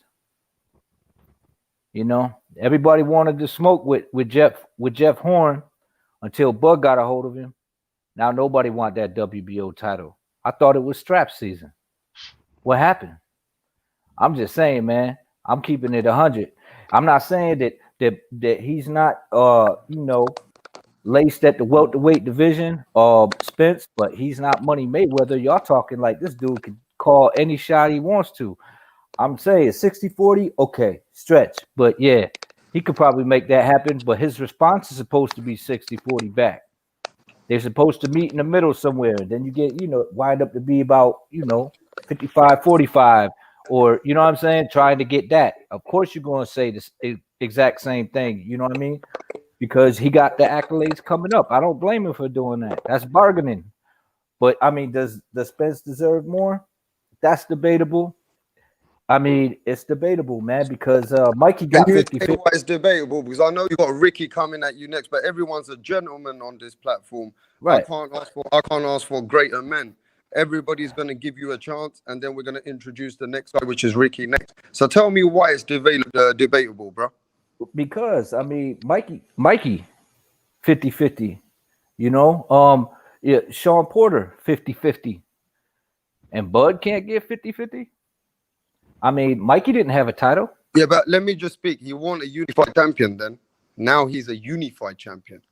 Yeah, he's unified champion. He's a unified champion. And then say bringing up Canelo, what's he gonna jump up to 168? Because Canelo said he's not going back down to 160. So Canelo yesterday, I can play the interview. See, look, I like you 1-2 kid, but Canelo yesterday turned around and said he will come to 160 if the fight's right. Oh, well, then good. Then he can defend that title he's been holding on to. But he has said that. He goes, after he becomes undisputed, he will look to come to 160 if anyone. He holding that 160 belt hostage. You know what I'm saying? So yeah, that's what he should do. So you think Errol Spence is out of his depth, and it's a duck move if he says 70-30, right? I think it's the same. It's the same as Mikey jumping up to fight Earl. It's okay. Well, I'll lose. I'll get a big money fight, and I'm gonna duck this dude and avoid getting my ass whooped by a dude my own size. That's what that whole Canelo shit is. All right, we're gonna come back to you 1-2 kid, but I love your enthusiasm, and I love that you've come here and expressed your values and your views, and I appreciate that from you, bro. Ricky, what you got to say to that, bro? Hey, great point. But hey, Major Key, yo, you got bars, son. I just wanted to shout you out, man. Well, I appreciate that, brother. I appreciate that. You got bars for real, for real. Don't let nobody tell you no difference, son. I knew it flew over a lot of their heads, but I'm not worried about that, bro. Yo, them punchlines is killer, son. I'm telling you. But hey, let's look. It ain't about what Bud want, man. I keep trying to tell y'all that, man. I'm sorry that this has to be this way, right? It's a reason for everything happening, man. So he say, why Mikey get 50-50? Because Mikey's with PBC. All of this could have been avoided, guys, when Bud re-signed with Bob. And let me put this preface. Let me break this down again. This is just my opinion, guys. You guys are gonna believe what you want to believe. This is what I believe, right? Bud, you was coming up from 140 going to 147.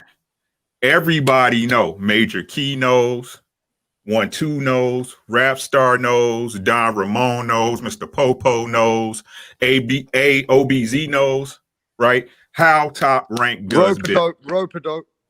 Rope-a-dope, how Top Rank does business, right? Everyone knows Top Rank has no legitimate welterweights but Bud Crawford. Can we all not agree with that? Is that not the truth or no? Yeah, that's the truth. Okay, so Bud, me. Now I used to box when I was a teenager, but I got bad shoulders, right? So if me as a fighter, if I'm that good, if I feel these guys, because this is Bud talking. If you go watch his Instagram, and when he was talking that yip or whatever, he was saying, hey, when I beat this guy, so you feel you can beat him. Why would you sign with Top Rank when all the smoke and the money fights are at PBC? That's one. That's uno mas, right? Two, Errol has been saying 60-40 from the beginning. It's Bud who's not willing to negotiate. Again, Bud, you can't be the A side when you're not the one presenting an offer. I'm not saying that either Bud nor Errol is Floyd in the ring. That's a lie. But as far as business positioning, Errol is the A side. This is just the truth of the matter. You could love it or hate it. That's just what it is. And if Terrence wants to fight, he's got to come sit at the table. And the table starts at 60-40. Now, people want to say, Errol can say whatever he wants. He can say 70-30. He can say 80-20. But nothing matters until Crawford realizes he's not the A side. I can't ask for you. I'm digging in your pocket. I'm coming to your house to get money, and I'm telling you how much money you gonna give me. That's not reasonable. Like Thurman did? That's not and what happened with the Thurman fight? Nothing. Exactly. Right. So what is that telling you? So what is that telling you? Well, it's telling me that they don't want to fight. No, it's telling you that Bud don't want to fight. Okay. That don't make no sense, man. Why you gonna say that? The first thing I'm gonna y'all keep saying that? Is Bud presenting an offer? Is Bud presenting an offer? Can I touch the first point? Is Bud? Let him come back.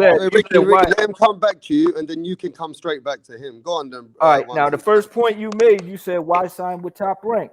Top Rank, the one who got him unified, undisputed at 140. They got him five titles. Right. At 140. At 140. I get it. All the PBC guys are at 147, but he probably trusted in him to get him a shot. He trusted in Bob. Okay. And he didn't get it. And so why? Hey, that's both their faults. It's Bud's Number fault. one for him signing with him, and who's to say what Bob said to him? But how is it Bud's fault if this dude got him shots prior? It's Bud's fault because it's Bob Arum. You can only go by what he did. It's Bob Arum. You can just say it's Bob. You know, but at the same time, man, Bob picked up Tyson Fury. They made that fight happen. And on top of that, you know, you can't say him going to PBC is going to guarantee him a fight either. So did Thurman? I mean, did Spence get Thurman when he wanted him? But why? No. But why? Okay. Well, how about did Thurman get Spence when he wanted him? Let's be context. Let's be context. But why? You tell me. Why? Because Thurman didn't want it with Spence. Oh, okay. But Spence wants it with Bud. Yes. Okay. He's saying he wanted. What is you talking about? So he said it. He's talking. What is you talking about? He talking. That's what I'm saying. Y'all not making no sense. I don't see the sense. All of y'all telling me, if y'all feel Bud right now has signed with PBC, he would have not fought a top 5 welterweight by now. 100%. He'd be probably not a champion though. You got Lipinez, Ugas. You got all these guys which are in the top 5, and they're all PBC fighters. Yep. But they're not champions. You go where the smoke is at. F you about it. They not champions though. F you about it. Who's not the champions. Who's the champion that Bud's fighting? Besides Horn. Exactly, because none of there's three. I mean, two other champions. That's Manny and Spence. And where Those are are they? the fights he wants. And where are they? They're on the PBC. Exactly. But I didn't say that they weren't on the PBC. All I'm saying is, hey, he almost made it work with Pac. That fight was never going to happen. That's just an assumption. You don't know that. Was never going to happen. You he tried to make it happen. He tried to make it happen. At least he tried. Shit, because he knew the same way that y'all saying that Spence, if Spence gets Manny, it's gonna change the game. Like, then he could say this and say that. But y'all didn't say that if Bud gets Manny. Bud's not gonna get him. He would have got him already. Well, first of all, Bud is. Do you know why that fell through? Let Roper Dog come, and then I'm gonna let you two still cook, and then when Major Key's ready, he can tell me to go on, Roper Dog. Look, man, Manny's a different proposition. Okay, Bud Crawford is not Manny Pacquiao.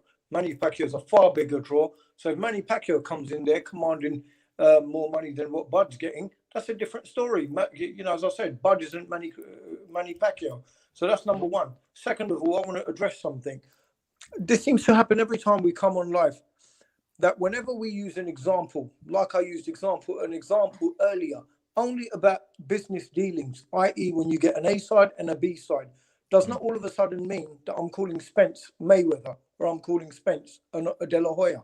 All we're talking about is how business deals are done.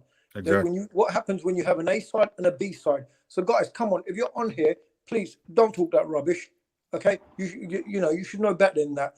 Listen to what we're saying. We're giving an example only. Nobody at any point in this conversation said, oh, Spence is like Mayweather. So Spence is in, you know, all we're saying is there's an A side and there's a B side. And when that happens, how things work. So that's all we've talked about. With regards to Spence and Thurman, because I know Thurman's name was mentioned here, I want to say something. Everyone remembers very clearly when Thurman was on top and Spence was trying to get a shot. Thurman was he sat back and he was talking like he was the next king. And he said, well, we had to wait when it was Mayweather's turn. So no, you know, let him carry on fighting a couple of more guys and let him do this and let him do that. And then maybe he can come up later and, you know, we'll see what happens later down the line. So he strung him along. So that is one of the big reasons why if Thurman turns up in the picture, now Thurman's obviously calling out Spence's name, that it's a bit personal. Spence doesn't want to give Thurman a shot, even though it would be a great fight. Spence doesn't want to give Thurman a shot purely because he feels that he was disrespected and treated badly by Thurman. And that is why he's not trying to entertain that. But, you know, the bottom line is, I think, but again, we're coming back to that same thing with regards to Bud Crawford. Bud Crawford is not a Manny Pacquiao, so we can't use that as an example. Nobody did. Nobody compared him to Manny Pacquiao. Well, I don't know why you said that. I don't even know why you said that's number one. Nobody compared him to Manny Pacquiao. I was comparing to the fact that they both wanted to fight Manny Pacquiao. Well, I thought maybe my ears are deceiving me, but if someone can correct me, I'm happy to be corrected if I've said something wrong. But I thought I heard someone say, "Oh, how come Manny can get it, but Bud can't?" Manny's a different. Say that? Manny's on a different level, bro. Right, but nobody said that. He's a different. Manny's the legend. Yeah, Manny's the legend, bro. He can do what the fuck he wants. But yeah, of course. But that's what I'm saying. I thought I heard someone in the chat. Maybe I misheard. That's what I'm saying. Please. Oh, no. I mean, but 1-2 kid. Look. We respect that. We like Terence Crawford. We like what he brings to the table. We like that Terence Crawford's a great switch hitter. He looks like he's got good skills, and you know, Terence Crawford looks like he's the truth. But let's be honest. When you come into the welterweight division, Errol Spence Jr., he's the top dog. And that comes from international fans, 1-2, right? What we're saying is he's not disrespecting Crawford if he's saying, look, bro, we can get this fight going. I'm the A side. Worst way, I'll give you 60-40. You can make a life-changing amount of money. And if you think you're great, come and beat me then. So no. I get what you're saying. What's wrong with that, bro? Look. What he said. I don't have a problem. I don't have a problem with the fact that he said it. I have a problem with the fact that there was a response to it that was the exact Which was same. from Bud And isn't Crawford. that how Bud bargaining Crawford. happens? Yeah, but Bud Says, Crawford's no, you give me response. 60-40. Right. Yeah, Bud That's Crawford's what response is you he's need to give supposed me say. 60-40 again. Right, but that's what he's going to say. They're just talking. Are they really negotiating? Now that's what I'm trying to say. I get where Spence is coming Well, don't from. ask Errol The Spence fact that he's about the got. fucking fight then, bro, because right now it just seems stupid. Oh, okay. Now it's just write it all No, off. no, no. Yeah, Do you know okay. what? Look. We got to keep it real, bro. I am. No, look, 1-2 kid. Look. Errol Spence finally spoke. He ain't saying nothing out of line. Now, why is Bud Crawford and you thinking that, oh, it's a bit, no, we need to push our weight again? I mean, you're supporting Bud Crawford for saying, nah, fuck you. I don't want to fight you anymore. Nah. I support him and Look, I like you. Keep I'm the same supporting energy. him. You know Nah, what I man, mean? nah. You keep the same energy and don't put words in my mouth. Come on, you know what I bro. mean? That's what you need to do. I'm My gonna man, tell you. just please clarify your position. That would be great. Well, right, that's what I'm attempting Yeah, to just do. clarify the But position, I don't bro. like the little slick comments in between and around the shit. No, come all on, I'm saying is real, this. bro. Come on, man. Not then saying real, is bro. keeping it real. That's not real. I'm gonna tell you what real is. Number one, you take this whole incident, this whole issue, right? All the time prior, okay, you want to say this man it don't matter what his accolades say, it don't matter about this. This dude's got 2 titles at 147. That's where he happens to be. So he should just take the 60-40. He's supposed to say, nah, give me 60-40. Yeah, they should negotiate. Yeah, they should do that. That's what you're supposed to do. Now, if he does get the 60-40, okay, fair enough. Getting the 60-40. But then when I say, yeah, 70-30, or you know what, or whatever we decide to give him, that's bullshit. And then when you start talking about Canelo, don't know. He also said in an interview the same day that he was trying to get all the belts and be undisputed. What happened to that? We just gonna act like that shit wasn't said? You know what I mean? Like, well, okay, so in order to be undisputed, you got to fight Bud too. You know what I mean? I'm not saying that he needs Bud, but he needs Bud if he wants to be undisputed. I'm not saying that he should get, less money than Bud, but I'm saying 70-30, that's disrespectful. And so is fucking whatever we decide to give him. Get back in line and take the bone that we throw you and shut the fuck up. I almost want him to take it just to shut him up. You know what I mean? I don't think anyone's really expecting 70-30. I don't That's think what anyone. happened. Right. I don't think anyone. It may have been said. I don't think anyone's realistically expecting it. And in the beginning, I said that as well. 1-2 kid. I said, okay, I think he was if y'all don't, he was teasing him and letting him know. Okay, so he's teasing. He's teasing, and when Bud says he's going, when Bud says he don't want to, he don't want, says that Earl don't want to fight, he's not teasing. Oh. No, I don't. I thought you keeping it real. I thought we were but keeping the same energy. Hey, let me get in when you get the a chance. 70-30. All right, shoot. I think he pushed the 70-30 there just to say to him, look, step up and fight. It can be 60-40, but we can push it to 70-30. Then what he might mean by that, that you ain't spoke on, he might mean if you leave it too long, I might go and just beat Manny Pacquiao and take his belt, bro. And then you in a worse position than what you are today. Oh, that's the fact. And anybody who beats Manny gonna put the other one on notice because you beating a legend. No. 1-2 kid, let's keep this shit real, bro. What? If Crawford beats Manny it's a 50-50. No, let me speak, bro. If Crawford beats Manny Pacquiao, he will be then a 50-50 in the middle. He will have a WBA title. Now hear me out. He will have a WBA title, and then he will have his WBO, I think it is. And he didn't just beat a legend. Bro. No, but he'll have a WBO. Yeah. And I think he'll have a WBA. And Errol Spence will have the WBC and IBF. And that will be a proper undisputed in the middle. Now tell me Ricky, what do you think of that? Say again, bro. I'm sorry. If Terence Crawford beat Manny Pacquiao and got the belt before Errol Spence, he would be 50-50 in the middle with Errol Spence, wouldn't he? Definitely. It's all about leverage, guys. I keep trying to say this, guys. I think Terence Crawford's a great fighter. I think he's an unused talent right now. I think he's a talented fighter fighting people that he knows he should be easy. That's what I want to see it. To be honest with y'all, I don't care. I wouldn't care if each one of them went and like, okay, winner takes all. Fuck it. I want to see the fight. I'm just telling y'all what's really going on. A lot of people are seeing Bud moving a certain way, thinking this is the right way for him to move. It's not. It's really not. Nah, I don't agree with it either. I don't agree with it with some of it either. I just want to see the fight happen. Right, man. everybody do, but I'll just be trying to tell people this is how it's gotta happen for it to happen. Now it don't matter if you like Bud or Errol. Nobody knows who wins that fight until we see it. Yeah, but but then again though, like if Bud was to go ahead and beat Manny, that wouldn't make him the A side. That would just make it would put him on an even playing field at that point. Why? Because of the belts? Because two to two?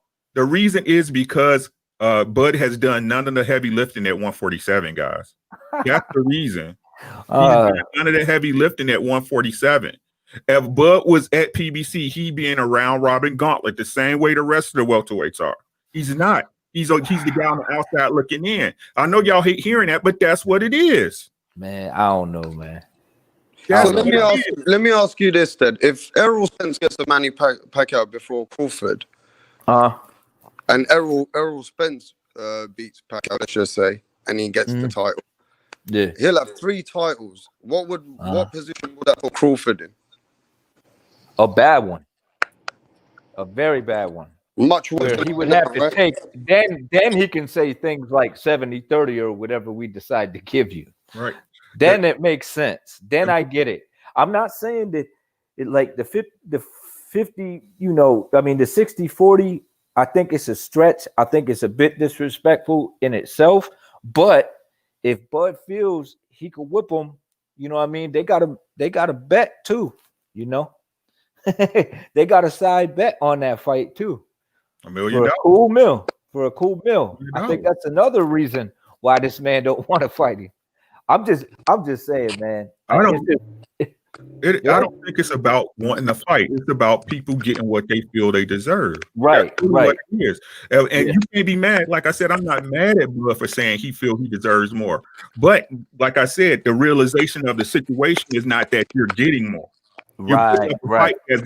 You're putting up a fight, whereas you're saying that, okay, I know I can beat this man, but I want to get more money when they're the one offering the money. That's like you coming to buy a car from me, right? Or I'm coming to buy a car from you. I'm only going to give you how much I feel that car is worth. You see what I'm saying? Oh, it's 5,000. I get there and you say it's 5,500. No, you ain't getting no. I'm not buying your car. That's all I'm saying. And Bud is making incorrect moves. The truth of the matter is, Errol has options and Bud doesn't.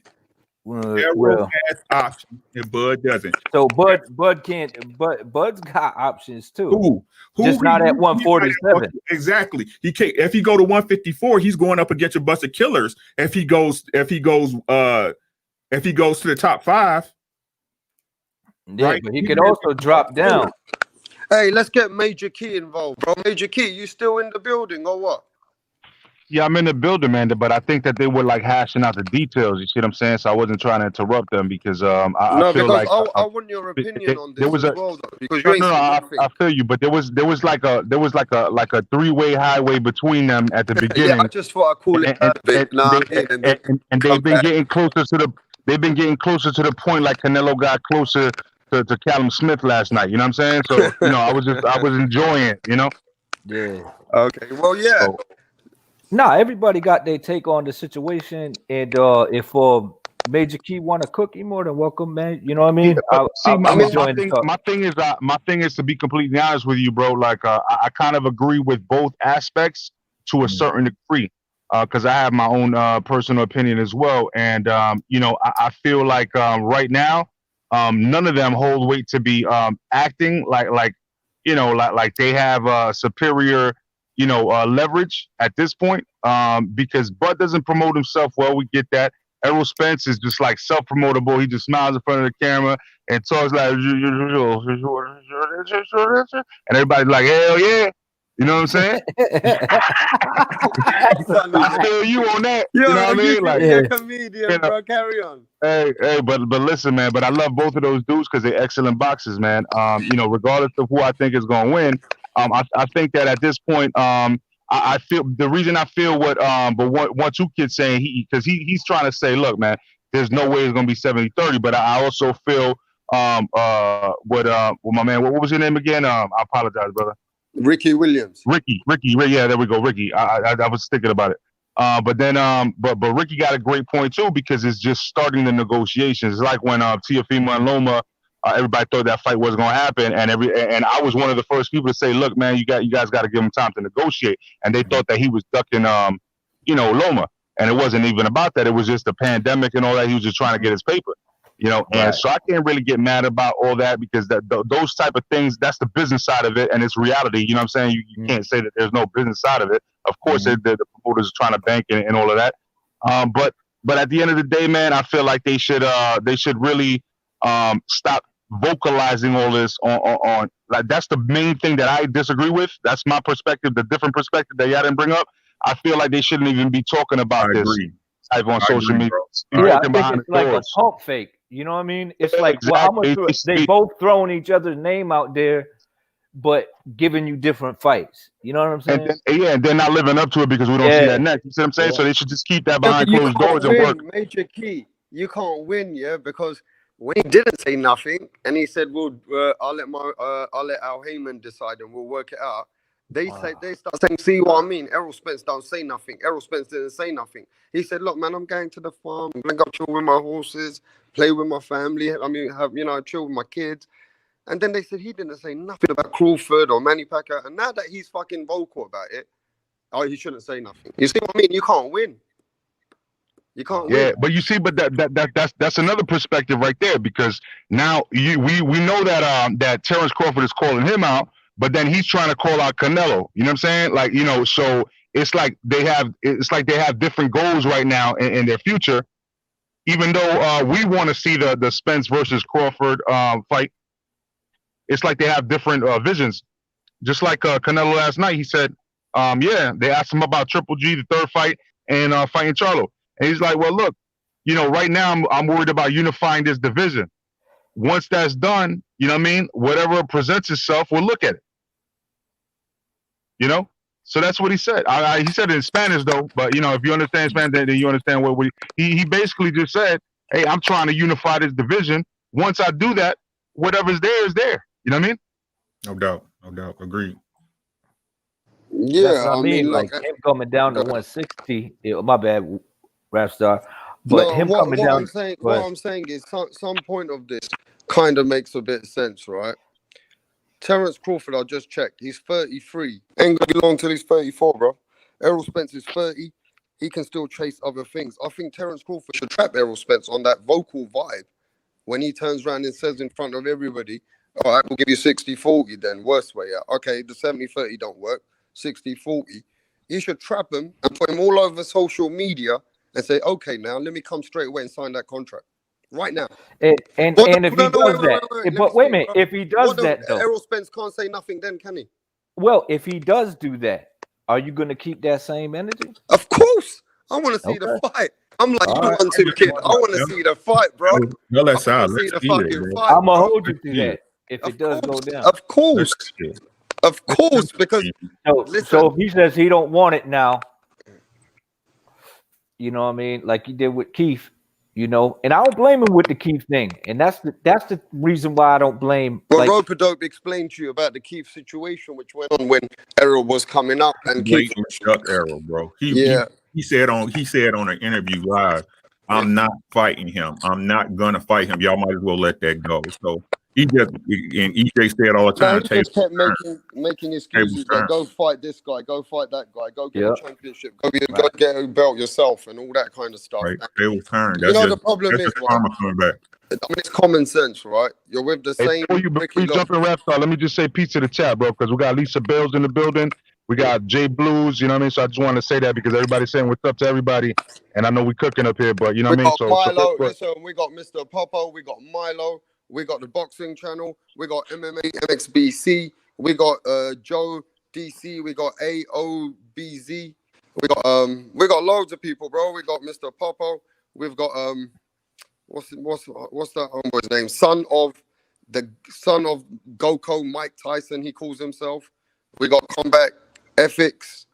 We've got loads, man. We got loads still in the building, bro. But look, the main thing is, bro, there's no disrespect. I think Errol Spence is just being vocal. Terence Crawford is again avoiding the smoke. He's now coming with his own allergies. And let me be honest, bro. He can trap Errol Spence right now.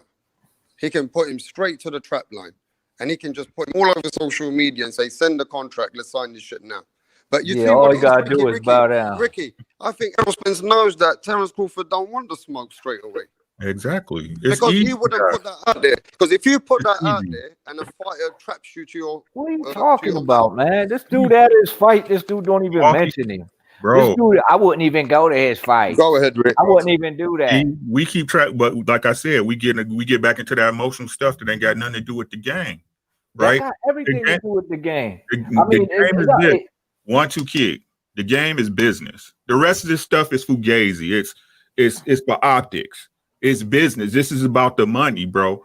Like he just said, if Terence Crawford wanted to force his hand, all he has to do is say, yo, 60-40, what's up? That's all he has to do. At that point, if Errol go and say, nah, no good, Errol a duck. It ain't no different for nobody else. All right. He's a duck. That's what you said. That's what life says. Nah, that's what you say. That's what men say. If he says no to a 60-40 contract, he's presenting, he's a duck. Well, that's keeping the same energy though. I like that. But how can we do it when this dude keep coming back saying no? Right? Every other fight where it's been an A side or the B side, right? They got to it, right? Because that B side took the lower contract. Now I come in like my man said about Tio. Tio, he jockeyed for more money, but he was already in the fight. He had already signed that contract. I'm not even saying that. I see what you're saying. You're saying, you know what he got to at least sign the contract and get it to the table. Yeah, but you know what? I believe in what Jay Blues is saying. Jay Blues Radio is saying it's time to fucking get legacy. Fuck the money. You're getting 10% less. Let's go for legacy now. Let's take it. If you believe you can Earl can do that too, though. If you believe you can take Spence, put him in his own track. Earl's not. But see, there it is. There it goes. That's just being real, bro. So when you're saying, no man should ask another man his leverage. I'm gonna put it like this. That man, okay, so he had the welterweight division. All his accolades don't matter. You asking him to do that. You asking Bud to do that, but that's okay. Because Bud's Get out in of here, the man. last chapter This of just his gonna fucking keep going in career, the bro. circle. Leverage. This gonna go in Bud's the in the circle, last chapter man. of his career, That. bro. Y'all ain't getting no Just more like what leverage. T-Tone- I ain't giving y'all just no like what leverage. in this T-Tone conversation. Toledo's 965 says. Bud's in the last chapter of his career, all right, bro. yeah. He needs to But make there's some plenty of moves. other people in your 1-2 chat saying kid. some different 1-2 shit, but kid. We want to see you the ain't fight. putting they We shit want up to see there. the fucking And fight, bro. You ain't putting they shit up there. Fight, bro. You're biased. See the fight, You're bro. biased. They expect something from nothing too, if that's the case, bro. I'm just being honest with you. Yeah. That man has leverage. No man should give up his own power to make no other man pockets fat. That's stupid. That's against Right. But unless it's Bud. Right. What leverage does Bud According have in this negotiation, bro? He does got negotiation, man. I'm That waiting to dude's hear it. Yeah, that man's gonna be in the Hall of Fame. I'm here. How about that? Bro, Rocky's in the Hall of Fame. Yeah, but come on, man. You can't. Are you really doing that? Yes, I can, because that's what you saying do. that? Example. Yeah, okay. Don't nobody agree with that. Don't nobody agree with that. Don't nobody agree with that. He's gonna be in the Hall of Fame for doing something that people rarely ever do. All right, so he's gonna be in the Hall of Fame. He's a 3-weight world champion, 6-time world champion. And he just got to erase everything that he's done to get to that point and pretend, hey, man, nah, you asking him to give that up and give up his leverage for what he's doing at legendary status. All right. But it's okay for Bud to sit down and go to the back and go to the back of the line over and over again. I'm going to fight Mikey. I'm going to fight Sean Porter, maybe Manny Pacquiao, this dude. He ain't mentioned Terrence, did he? Nah, he didn't. He didn't. No, he did. Yeah, now he did. And he also mentioned who else?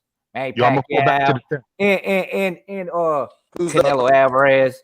You know what I'm saying? Don't get me wrong. I'm glad he's in a position where he could talk about them fights. I'm glad he's getting his money. I'm glad he's in that position. What I'm trying to say is this, man. When the best fighters ain't getting good money and good deals, then there's something wrong. And when boxing fans like yourselves is cool with the shit because it's business, that's what's wrong with the boxing community. Because y'all giving it the okay.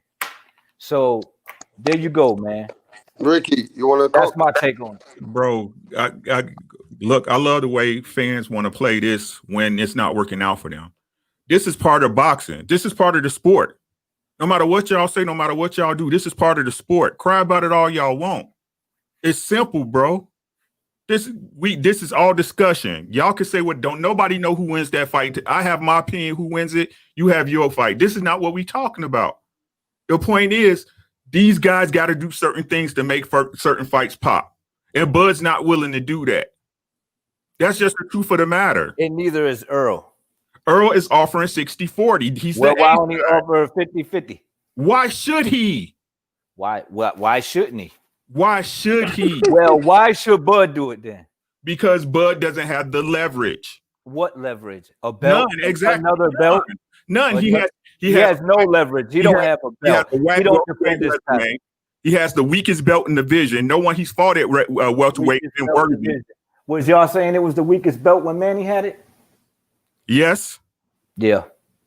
I highly doubt it. Bob's belt. What are you talking about? Everybody knows Bob's belt. Bob's belt. Yeah, like that WBC, right? So you gonna ignore that, right? Yeah, like the WBC, right? Everybody want to ignore what they want to ignore when it doesn't apply or apply to their fighter. This is just a business, bro. It wouldn't be no different if Bud started at 147 and cleaned out the division. It wouldn't be no different for Errol. What are you talking about? I'm just saying, man. It seemed like whenever there's a good fight out there that can be made and dudes, you know, that would present a serious challenge to somebody, all these man fans want to pull out their business card like they making money. What y'all promoting for this dude? Y'all getting cash for this cat? Again, like I said, this is the business of boxing. Like okay. You know that? You know that for a fact. Okay, so you be behind closed doors chilling with promoters. You shouldn't be, at the minimum, you shouldn't be discussing it. At the minimum, you shouldn't be promoting it. Whatever you feel. Whatever you feel. Like I said, so what? What difference does it make? I guess nothing. Exactly. I guess nothing according to you. Exactly. It means something to me because I love the sport. Exactly. Yeah, but don't we want to see the fight, bro? Don't we want to see the fight? Yeah, we all want to see the fight happen. Okay, let's get to the real cooking point. Yeah, everybody wants to see the fight, right? And it just seems to me that Terence Crawford's at a situation that he needs to make some chess moves fast, 1-2 kid, because if he doesn't do nothing within the next 6 to 8 months and start making those moves, where the fuck would he end up if Errol Spence fight don't end up? You know what the whole concern with me about the whole thing is when this fight gets old or one of these dudes get knocked off during this so-called marination. You know what I mean? And that's what hurts the sport. You know what I mean? I agree with that. And they lose a lot of money in the process. So 60-40, okay, fine. But I'm saying when one guy says it and it's okay, yeah, but you're saying fine. You're saying fine, but Terence Crawford is not saying that's fucking fine. Right. Terence Crawford turned around and said last night after Errol Spence, I'm the fucking A side. Well, hey man. If you say 60-40, kid. Do you think Terence Crawford is right to say I'm the fucking A side?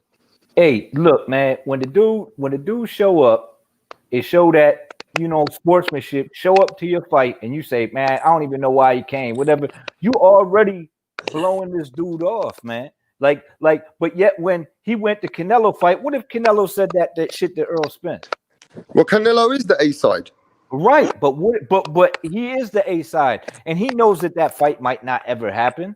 The chance of that fight happening is slim to none.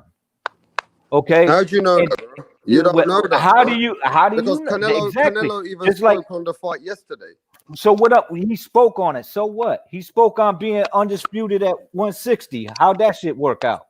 because at the end of the day, his interest is still in the Errol Spence fight in the future. It goes to the narrative then. Whatever narrative you pushing, that's what you're gonna ride with. The same way y'all saying about me, right? What I'm trying to say is nobody's saying nothing about any narrative, bro. 60-40. One thing, kid, we got to keep this shit real. We're not keeping narratives here, bro. I don't know. I'm from London, man. I ain't got a horse in this race, bruv. Yeah, you say that a lot, but it's an open platform, bruv.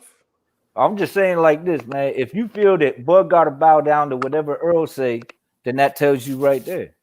I'm saying like, what does he has a argument in the case too, but y'all want to hear that because it's the welterweight division. It's like, okay, it's the welterweight division. So what?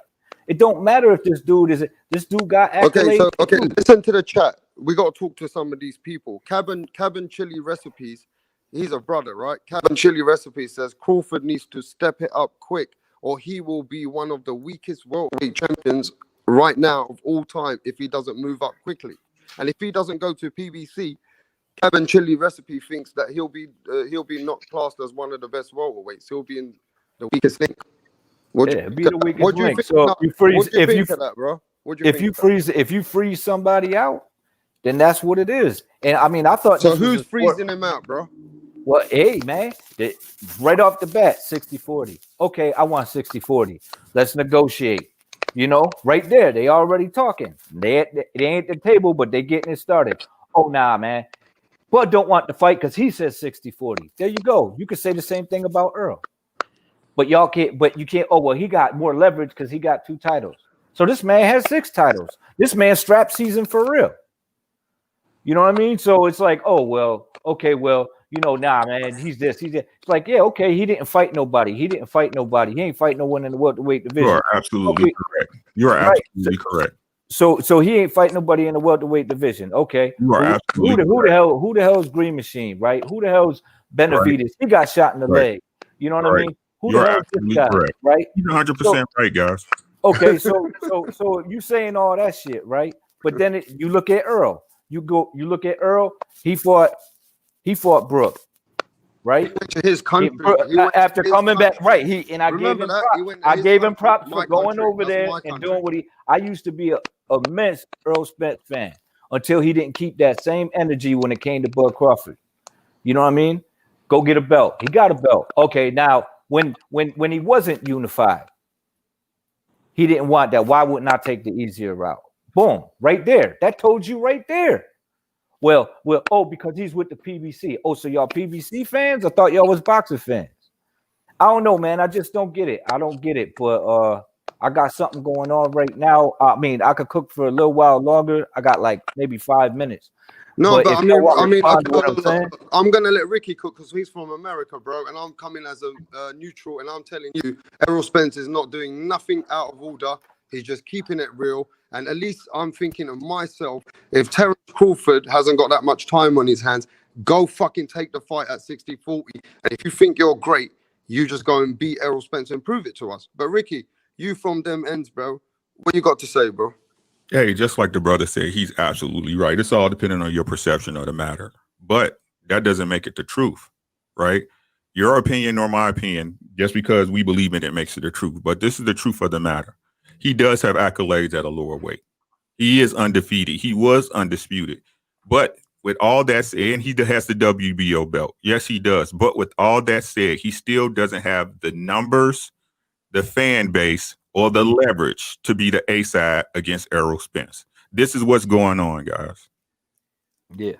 So are we going to get the fight, or are we not going to get the fight? Points.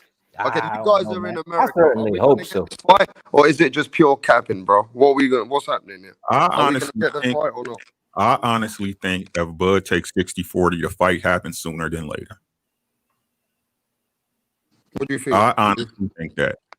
PBC does correct business no matter what y'all want to believe. If they fighter get paid, their fighter will fight. Andy Ruiz and Joshua, Deontay Wilder and Fury. If their fighter gets paid the right way, they'll get the fight. But Bud got to come to the table the correct way. And like I agree with what the other brother said, this shouldn't be out in the public. It shouldn't be out in the public. Negotiations happen behind closed doors, so nobody knows what's going on. But this is the age we live in. I know y'all hate it. I'm sorry. This is just the way it is. This is the way it is. Okay, let's go to DJ Saddam. DJ Saddam, what's going on, bro? Do you think Errol Spence, he's just keeping it real? Or do you think this fight's not going to happen because Bud Crawford's saying that he ain't going to go for this 60-40 shit? He wants to make sure that he's a 50-50 man or nothing. What do you think, DJ Saddam? I think, I'm generally a skeptic, so I am losing hope. I don't think the fight is gonna happen, not anytime soon. But I don't think, I think what Bud is doing on social media is also part of the mind games, just as Errol Spence disrespected him by saying, we'll give you whatever we want, or 70-30. I like I don't know if you guys remember this, but I like the Roy Jones, Bernard Hopkins energy when Hopkins was asking for a rematch. Do any of you guys remember that? Could you repeat that? I'm sorry, I missed you, bro. Could you say that again? When Hopkins was asking for a rematch from Roy Jones Jr. On HBO, do you guys remember that whole sequence? Yeah, I remember that. When they put them together and Roy just started writing his raps right there. 60-40, I'm gonna whoop your ass. No doubt. So, I know it's not Bud's personality, but I think, and I think that's what came out in this whole public interaction. I was really expecting him to come with stronger energy, something more harsh. Say something if you feel you're disrespected, rather than saying, okay, I'm not playing anymore. He should have disrespected him back. And I think that was the energy. First time this 60-40 thing was mentioned, he said, well, I think I'm more accomplished. I think I'm already a future Hall of Famer. If anyone deserves 60-40, I deserve 60-40. I don't agree that is necessarily the case at welterweight.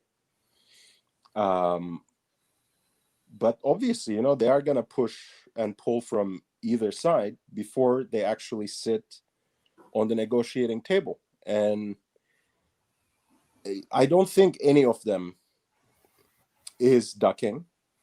I don't think either of them is actually afraid of fighting the other guy. But I think Bud is being a little discouraged at this point because, look, I'm not a... Is that the right word? Discouraged or conservative? What do you think? I think...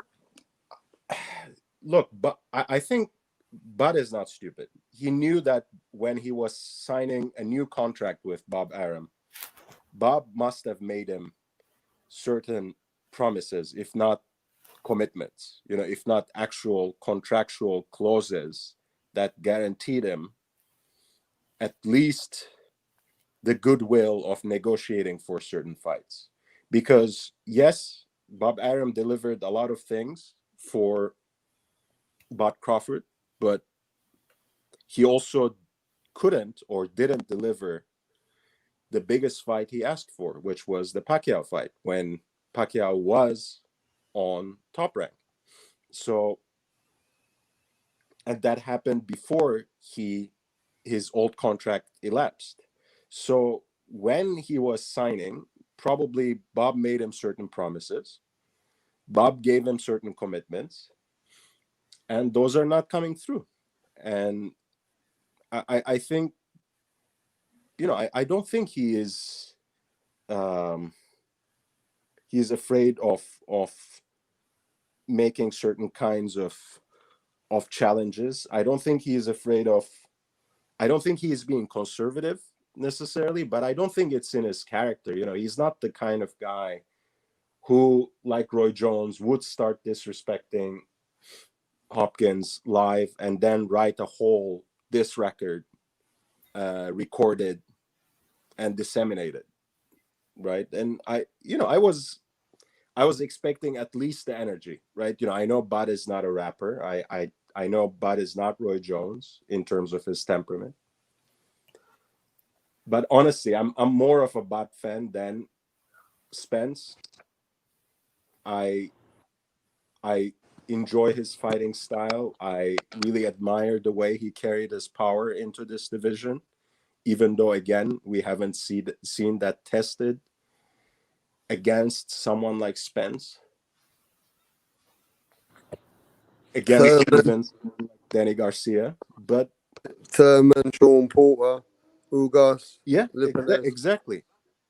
exactly. So but there is, I know it's somewhat mysterious, but there is something that we call the eye test, and on paper too, the guy knocked out everyone. Oh no, at the Terence welterweight Crawford got division. some fucking skills, bro. Yeah, we can't deny that too, shit, but bro. Terence Crawford's got some skills because he walks through these C- fighters and he puts them out. But he does dominate those lower opposition fighters. He dominates them. Of course, I mean, I don't mean to neglect that he's a great fighter. He's a great switch hitter, and he comes into every fight with a certain game plan. If one thing doesn't work, he adapts.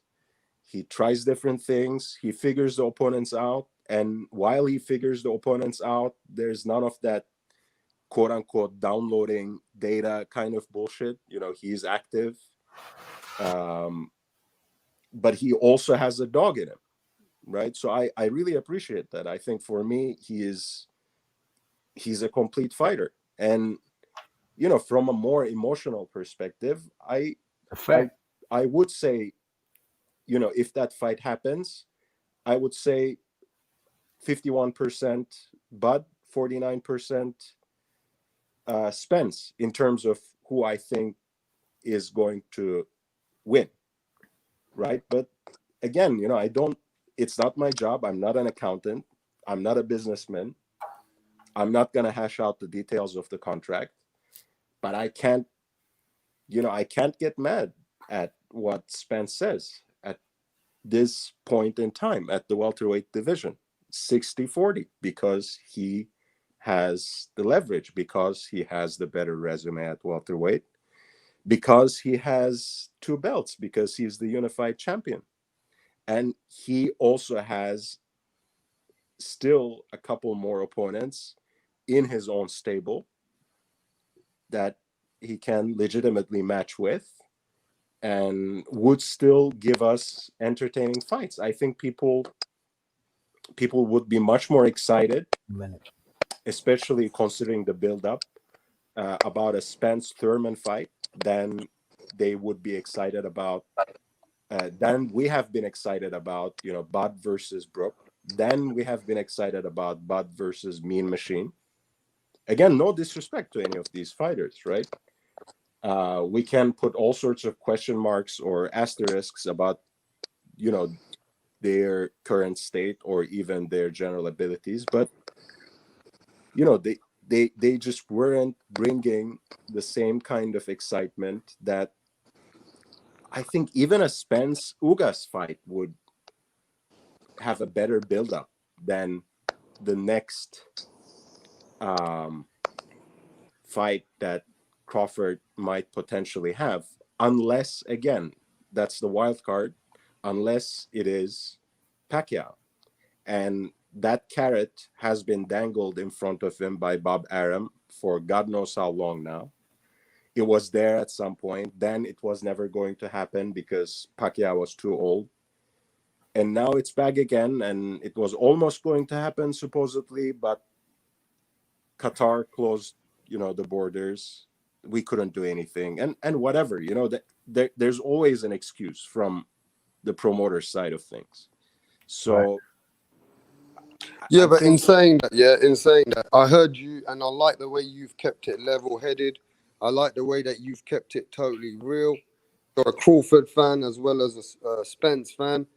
Even though you want to see the fight, you've kept it real. You've turned around and said Errol Spence should be the A side.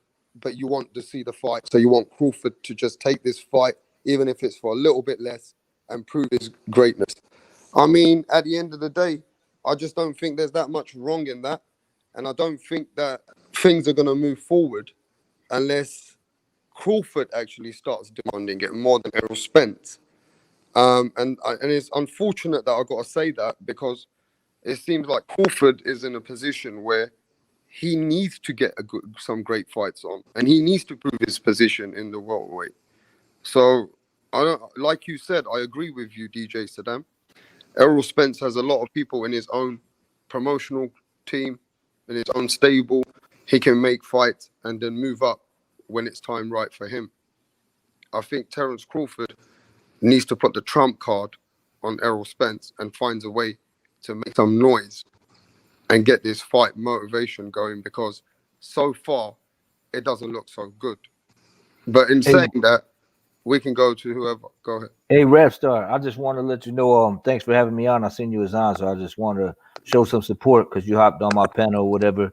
Always fun chopping it up with y'all. Who is that? Ricky on the panel? Yes, sir. Yeah, it was nice chopping it up with you too, man. And who's the fellow with Saddam? DJ Saddam. DJ Saddam. DJ Saddam. All right, man. My pleasure. Pretty level-headed about the way you doing your thing. Shout out to the chat, Lisa Bells, Jay Blues, Aobs, everybody out there. Thanks for having me, man. You guys enjoy the rest of it. I gotta get going. I just didn't want to take off because I lost connection and I just cut out on y'all. All right, y'all. Hey, 1-2 kid, man. Nice, man. We'll pull up, Thank you, pull man. up and come and see you and show support soon to you, brother. All right, man. Thanks, man. Appreciate it. Have a good one, y'all. Take care of yourself. Yeah, peace, man. Yeah, man. So, Ricky, I think at the end of the day, we got to come to terms, and DJ Saddam, that, we want to see the fight, really. We're not in these contract fucking negotiations. We're not getting no money out of this shit. We're just trying to state facts for what we see on the outside, inside. But ultimately, we want to see the fight. And I just want to ask you guys, at the end of the day, if the Crawford fight don't happen, what does Errol Spence do in the division? I mean, Errol Spence got options, man. Like we said, the reason why the Pacquiao Crawford fight isn't working because Bob doesn't want to pay Manny that $25 million flat fee, right? That's what he demands. That's how he got the fight with Thurman, because PBC paid him that $25 million right off bat. So if they can come up with the money, it may be happening. It may happen, but I don't see it happening the way Bob is frugal, as they like to say. But Spence, like you see, his name is popping. Manny Pacquiao got Spence's name in his mouth. Canelo got his name in his mouth.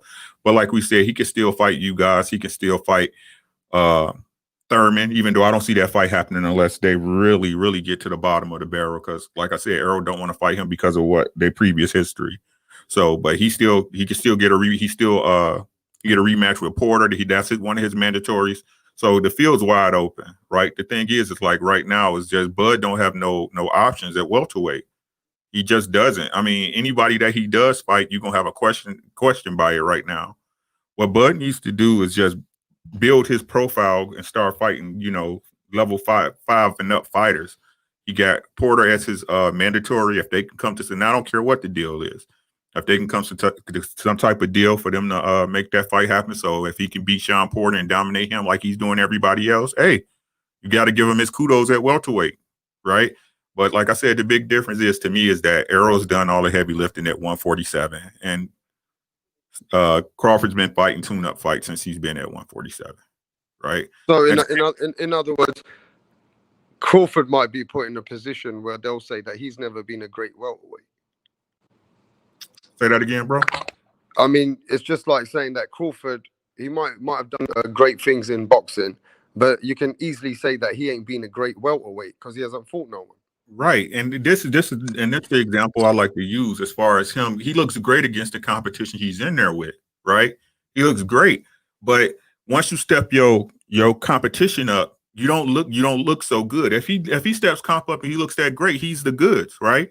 But it's no different. Errol Spence, when he was doing tune-up fights and coming up in the rankings, he was stopping everybody. He get to the top tier. How many people has he stopped? Right? It's no different. You never know until it's elevators, guys. I say this all the time. Outcasts, elevators, me and you and your mama too. Until you get to the next level, you just looking good. Again, rap star, my other example is Daniel Dubois. The man's here. He'll tell you everybody had him beating Joe Joyce. Until you step up and experience in competition, you don't know what fight. You don't know how great that fighter is. Daniel Dubois stopped everybody he was in there with till he got in there with Joe Joyce. And I called that fight for Joyce. It's different. There's levels to this game. It ain't just one level and you look good against everybody. You don't go like that. Right? Competition matters. The same with Canelo. I love Canelo as a fighter. I used to have Canelo t-shirts, right? But he's fighting a certain fighter that he looks good against. Levels matter. Right? So until he takes a step up, he's a lower tier welterweight to me with a belt. I mean, then you know what I mean? At the end of the day, the guy, Terence Crawford, seems like at the end of the day, when it comes to hardcore boxing fans, there's a lot of dividends on his legacy to where he's at today. And, you know, I'm not saying it because I'm from England, but people will turn around and say that Crawford's been wisely matched. He hasn't really even had the career at 140 like even Danny Garcia. And some people even say that a lot of other fighters have got a better resume than Terence Crawford. They do. If you go check BoxRec, I mean, to be honest with you, during that time frame, he was at 140. Danny killed out all the Danny cleared out all the killers at 140. But people, like I said, nobody wants to use context. He fought Ndongo, and he was the weakest champion out there. Go look at Ndongo's record and who he fought. But that's the fight that made him undisputed. Come on, man. Y'all ain't being real with it, but it's okay. I understand. It's okay. Yeah, so it looks like at the end of the day, the energy doesn't look like the fight wants to be made from Crawford's side. He definitely ain't going with the 40-60-40 deal right now, Ricky. And he ain't being vocal about none of that shit. In fact, he turned around and said, I'm not even going to chase this fight anymore. Fuck it. I mean, that's his last. Like I said, y'all see, like right now, Crawford's in the corner. His next move got to be his best move. No matter what y'all say, man, Crawford gonna show y'all who he is by who he picked to fight. He has a mandatory in Sean Porter, right? And they already been trying to make that so that can get ducked, saying, okay, let's offer him $1 million, blah, blah, blah. You know what I'm saying? So then they could say Sean Porter ducked the fight because they didn't want to pay him right. You know what I'm saying? So it's whatever, man. It's whatever. And like I said, people can say the same that and feel that Terence Crawford ain't being paid right. So it's up to Sean Porter to eat that shit down with if he really won't smoke, right? I mean, at the end of the day, look, you turn around and say that about Terence Crawford, right? But you got to look at this. At the end of the day, bro, it seems to me other champions are at least trying to fight other champions. Terence Crawford's not even fighting champions. You know, you can say what you want about Canelo. I mean, he's a pound-for-pound guy because he's still fighting champions. Yeah. Now, even if the champions are not the best champions, They are champs. They are champs. With Terence Crawford, why I'm a bit annoyed that he's a good talent, but the talent is going to waste if you're not going to fight other champions. No doubt. No doubt. And you're in the welterweight division for the last, how long has he been there now? 2 years. No? 2 years. So he's been there just over 2 years. Yeah, a little over 2 years. 2018. And his best win is against Jeff Horn. Yeah. Through the controversial decision that Manny Pacquiao lost in Australia. Correct. Yeah, man, I like Crawford, man, but it seems like Errol Spence is not out of his depth and where he is in the welterweight division today and where he belongs right now as the number one welterweight guy. So I don't think he's out of his depth. I think at the end of the day, Terence Crawford, he's running out a bit of time here. Yeah. And I want to see and I would like, do you know what I would like from Crawford? To play the trump card and say, okay, I'm ready to take the fight. Fuck you all. If you really won't smoke, that's what'll happen, to be honest with you. If you really feel you could beat that man, you take because again, they're presenting the offer. It's not Bud. If Bud was the A side, if Bud had leverage, guys, I know y'all hate me saying this. He would present an offer to Spence, and then Spence would have to accept it or not. But they asking, Bud Crawford is asking the team that's presenting the offer to make the options better for him. How does that happen? Where does that happen at? No, you're gonna take what they give you or whatever. You're gonna be at a loss, even if you come and sit at the table and 60-40 is a starting point. You're gonna be the B side. That's all I'm saying, bro. And once he acknowledges that, the fight can happen, I Yeah, but feel. I don't think people are, even the Terence Crawford fans are not acknowledging that. Well, that's their own fault, man. But that's the truth of the matter. But you saw it yourself. You saw that, look, people believe that Terence Crawford has done things in his past. You keep hearing it, right?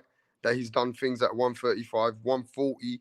He brings all that leg with him. He comes to 147. He does. He brings And all at that the end with, of but he the doesn't day, bring fans. they're demanding respect for what he is as an athlete to what he's bringing to the table about 3, 4 years, 5 years ago, 4 years ago in 135 and then But 140. he doesn't bring fans, bro. I'm sorry. It's a lot of people that talk about how they like Bud, but they ain't buying his pay-per-views.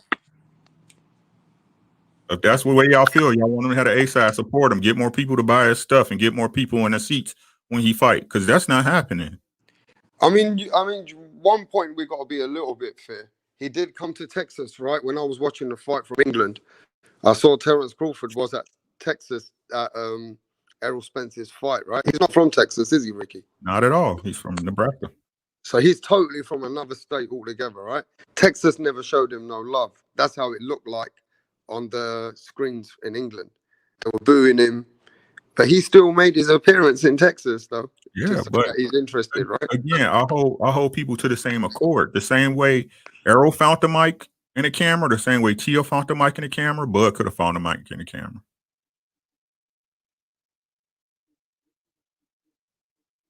Yeah, I mean, it just seems to me at the end of the day, bruv, that we don't want to be capping if this fight's not going to happen. And what I don't like about it is that these are two good welterweights, and we're talking about a great fight to happen for the fans. And boxing needs to stay alive. Boxing needs to be, you know what I mean? We need to bring a lot more to the table in boxing.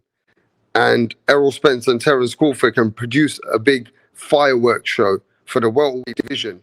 No doubt. It's the number one against the number two. But if Terence Crawford won't accept that he's the number two or the B, I don't think this fight ain't happening, bro. Hey, it's what it is. I mean, we used to seeing fights late anyway, shit, to be honest with you. But I would have loved to see this fight right now when both are at their prime. But like I said, we'll see. I just want to see the fight. I'm just telling people how it's really working. And people want to believe what they want to believe. So I'm getting their feelings, but it's not going to change until that happens. So again, I apologize to you guys for the way boxing works, but that's how it works. Yeah, man. We just want to see the fights, man, Ricky, because you guys got great champions in America, right? And we're not dominating the welterweight division. America is. You get what I mean? And no doubt. You got a huge fights ahead of themselves there. And when we keep seeing this flipping background AB and all this shit, we're only getting involved just to clean it up for the casuals. Yep. We want to see, but deep down inside, we're a fan of Errol Spence and a fan of Terence Crawford. We want to just see the fight. That's it. I mean, that's just I understand, man, but this is what money do to people. All right, I tell people all the time, money's nice, man, but the money is what the detractor and distractor everything in the world, man. Like I said, I understand it, man. I understand it. I mean, hey, yeah, you do understand it, but then you can't demand. You got to keep it real, then, right now. And who's where in the division, then? Yeah, and that's the whole problem. Like I said, these are the facts that people fail to realize because they're emotionally attached to a fighter. Yeah, go ahead, bro. Who's that? Ropedope? Yo, what's happening, man? Yeah, you were saying something. Go ahead. Yeah, man. I just wanted to say, look, man, we've talked a lot about this today, about this Spence Crawford thing. Look, I think most of us that have been on here tonight have agreed that 60-40 is going to look more realistic. Spence has the option. Well, Crawford has the option. He can either end up agreeing to a 60-40 kind of fight, and if he does, you know, he's got the option to try and have 2 more belts. It will put him in prime position at the top of the welterweight division. That's if he wants to do that. If he doesn't want to do that, and it's not happening for him, and he's not happy with the deal, the other route he can go is obviously down and see some of those other guys, like Sean Porter, Keith Thurman, Danny Garcia. He can head in that direction. I don't think he's going to be given Manny Pacquiao, but he's got those guys as an option to look at as possible opponents. And if he can do a better job on them and do something that, you know, Errol Spence hasn't done or Manny Pacquiao hasn't done, so maybe then he's going to start making some noise. Because look, people are already calling for this fight. All he will do then is put more pressure on Spence. And that's one way he could try and get himself a better deal.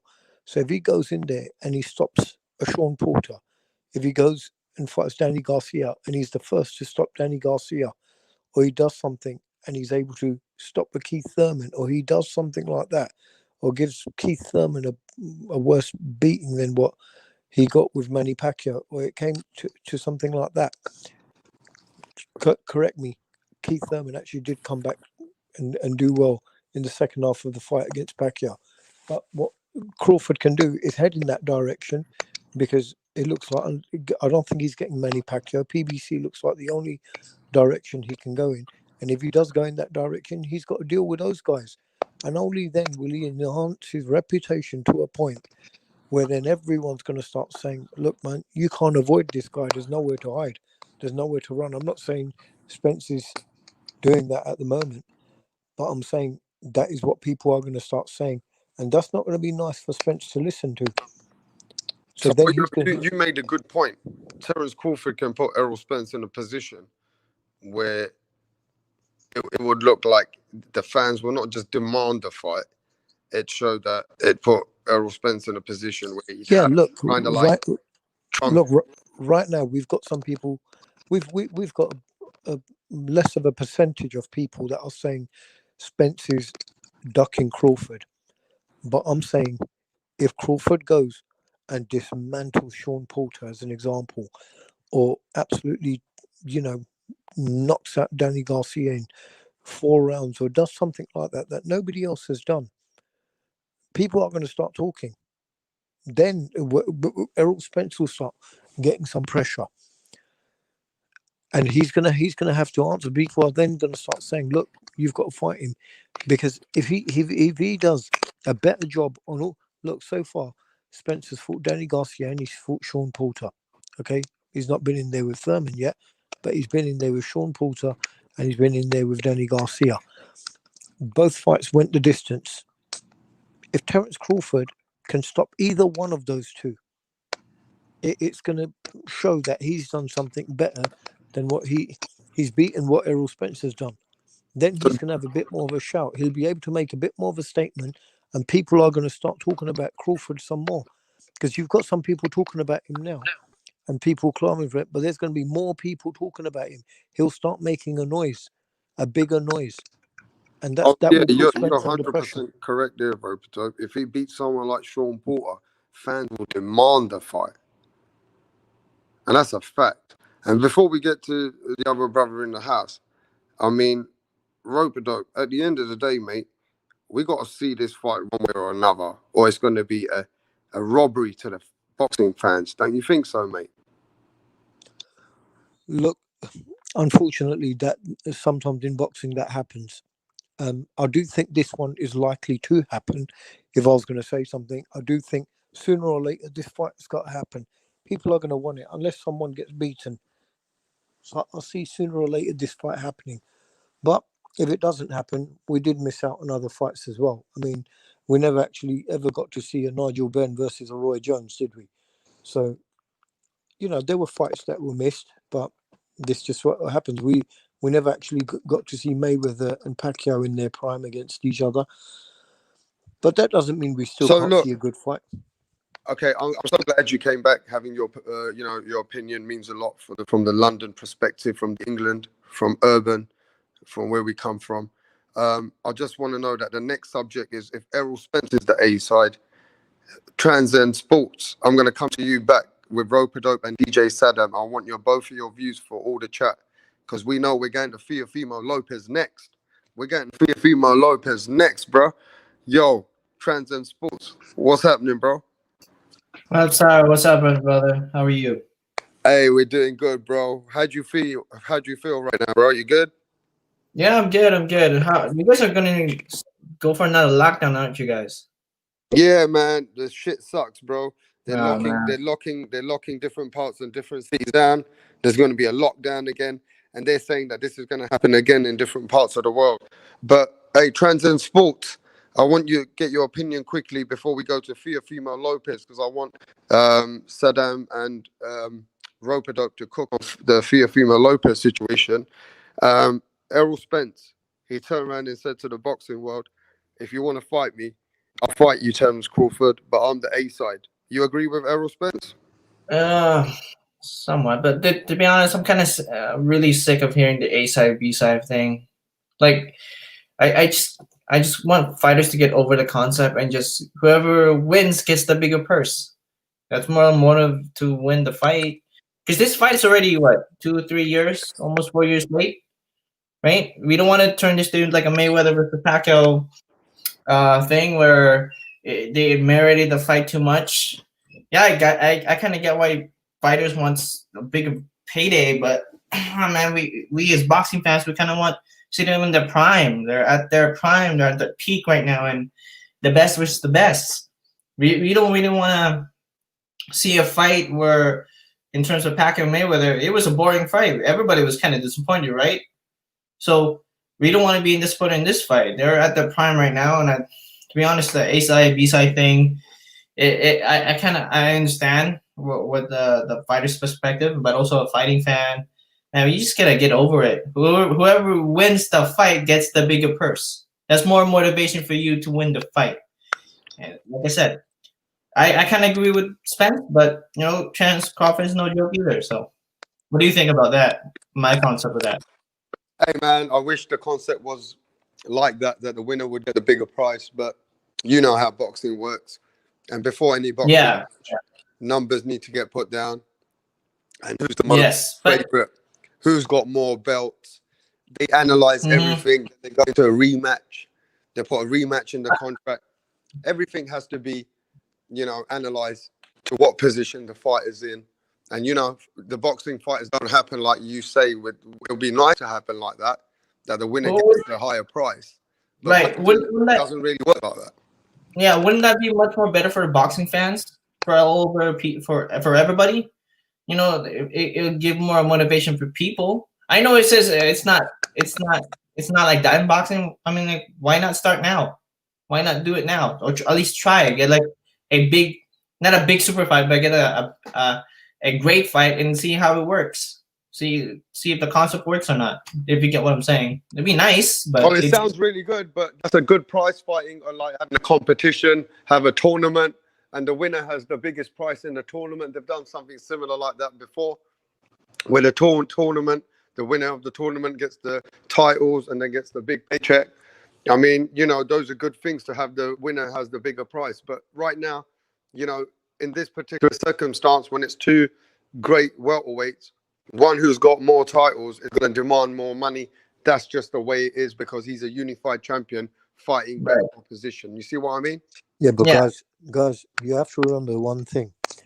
Sometimes during this negotiation, even though there is some legitimacy to a fighter's claim for a bigger share, you also have to remember something. It's also about getting a psychological edge over the other guy.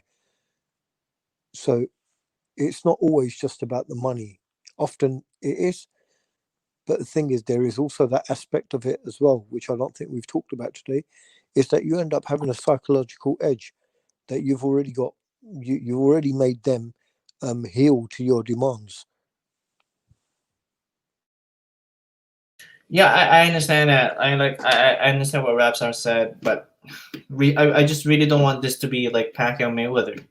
We're already 2 or 3 years late of this fight already, and they're at their prime already. And how old is Terence Crawford? 34, right? Is he 34, 33? 33, going to be 34, yeah. Right, exactly, right. And when Pacquiao and Mayweather fought, they're already at the mid 30s, higher 30s already, right? Yeah, but my man, you got to remember something, that if he's at that age and he's at 33 years old, and he I know you're saying, look, in an ideal world they should just fight each other. Yeah, in an ideal world, that would make life great for all boxing fans. But unfortunately, that's not the reality. They're going to sit there and they're going to haggle over the money. So what's going to end up happening is Crawford's got to look at his own position. He's sitting in the welterweight division. He's fought broken up Kell Brook. Let's be honest. He's fought broken up Kell Brook. He's now sitting there. He hasn't fought any of the real top names that are currently trending in the welterweight division. Obviously we've been talking about Spence, but he hasn't fought Thurman. He hasn't fought Garcia. He hasn't fought Porter. He hasn't fought any of them yet, and he's not getting any younger. So maybe he needs to sit there and compromise a little bit more because he doesn't have a lot of time. He needs to get more fights in, and if you have to take 40% just to be able to get the other two belts, so all of a sudden you're in a real commanding position, and then you can go on and pick off all the rest of the small fish. Why wouldn't you do that? I can't understand why he's not. All he's doing is sitting there wasting his own time. Time isn't on his side right now, so he should really just sit there and make the fight, and see that it will lead to greater roads. I want to go to some of the messages. We got T-Tone, Toledo, 1965. He turned around and said, when a boxer says in boxing public, I'm done chasing this fight, most of the time it means it's true. The fight probably ain't going to happen. I mean, Terence Crawford's energy always seems to be like, I'm not going to negotiate. Go fuck yourself. I'm done with this fight. I mean, like I understand what what people are saying, but I mean, Terence Crawford does need to compromise himself to get a position for himself to get more money. Like, I get it. If he fights, Did we lose him, bro? I'm sorry? The Robodoc DJ Saddam, can you hear me, bro? Yeah, we can hear you. Can you hear me? I hear you, man. Yeah, absolutely. Hello? Can you hear me? I hear Yeah. you. Okay, carry on, bro. Okay, like Robodoc said, I get what you're saying, brother. Like, he needs a little bit more compromise as well. But if that's the case, then also Spence needs a little compromise as well. Get a little bit closer to a 50-50. Not as 50-55, but get a little bit closer. Maybe that's gonna help. No, but Spence has fought Garcia. Spence has fought Porter. Spence been fighting some of the top names out there. I mean, Crawford, he's just come off fighting Kell Brook. It's not, you can't compare Kell Brook to, what Danny Garcia and Sean Porter have been doing lately. Right. I mean, Sean Porter gave a really good account of himself against Errol Spence. So they've been good competitive fights. But what I'm saying is, maybe Crawford needs to go and travel some of that road and do what Spence has done. And then maybe people will start calling out his name a bit more and be putting more pressure on Spence and saying to Spence, listen, Spence, this guy's knocked out Sean Porter, something you weren't able to do. Guess what? He's just knocked out Danny Garcia as well. You weren't able to do that either. Then if Sean Porter's sitting there, if Errol Spence is then sitting there saying 70-30, then people are going to start calling him out and saying, look, man, you're talking some shit here. I mean, to be honest, 70-30, even now people would say that to him. But then people would start putting him under a little bit of pressure. And maybe he may be forced to compromise on the percentage a little bit. But if I was Crawford, I would sit there and I'd either take the 60-40 deal and get another 2 titles, or I would try and milk it a bit more and say, you know what, forget Spence for a moment. I can sit there and make some big fights with a Danny Garcia, a Keith Thurman, a Sean Porter. Who knows? Maybe he might have a small chance of getting Manny Pacquiao in the ring.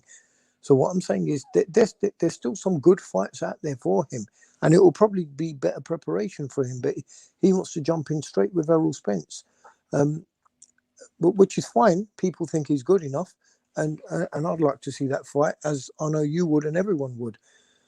But what I'm saying is, if you're having problems and you're not going to sit there and you're just absolutely not agreeing to it, well, you know what? If someone was saying that Sean Porter, I think, is a mandatory right now.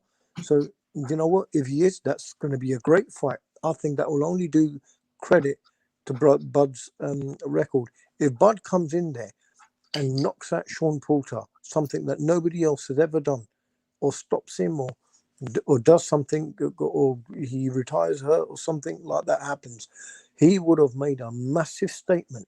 Everyone will be talking about Terence Crawford. But I'll tell you something, if he comes and stops Sean Porter, and he makes Sean Porter quit, not quit, but if he beats Sean Porter, he stops him. Trust me, that can everyone put will be, leverage. Roper dope. That can put leverage in the fight with Errol Spence. If he of course stops it would. Sean Of course, Porter, okay. go ahead. You told me something. If look, I still don't think Errol Spence is going to move much in percentage, but you told me something.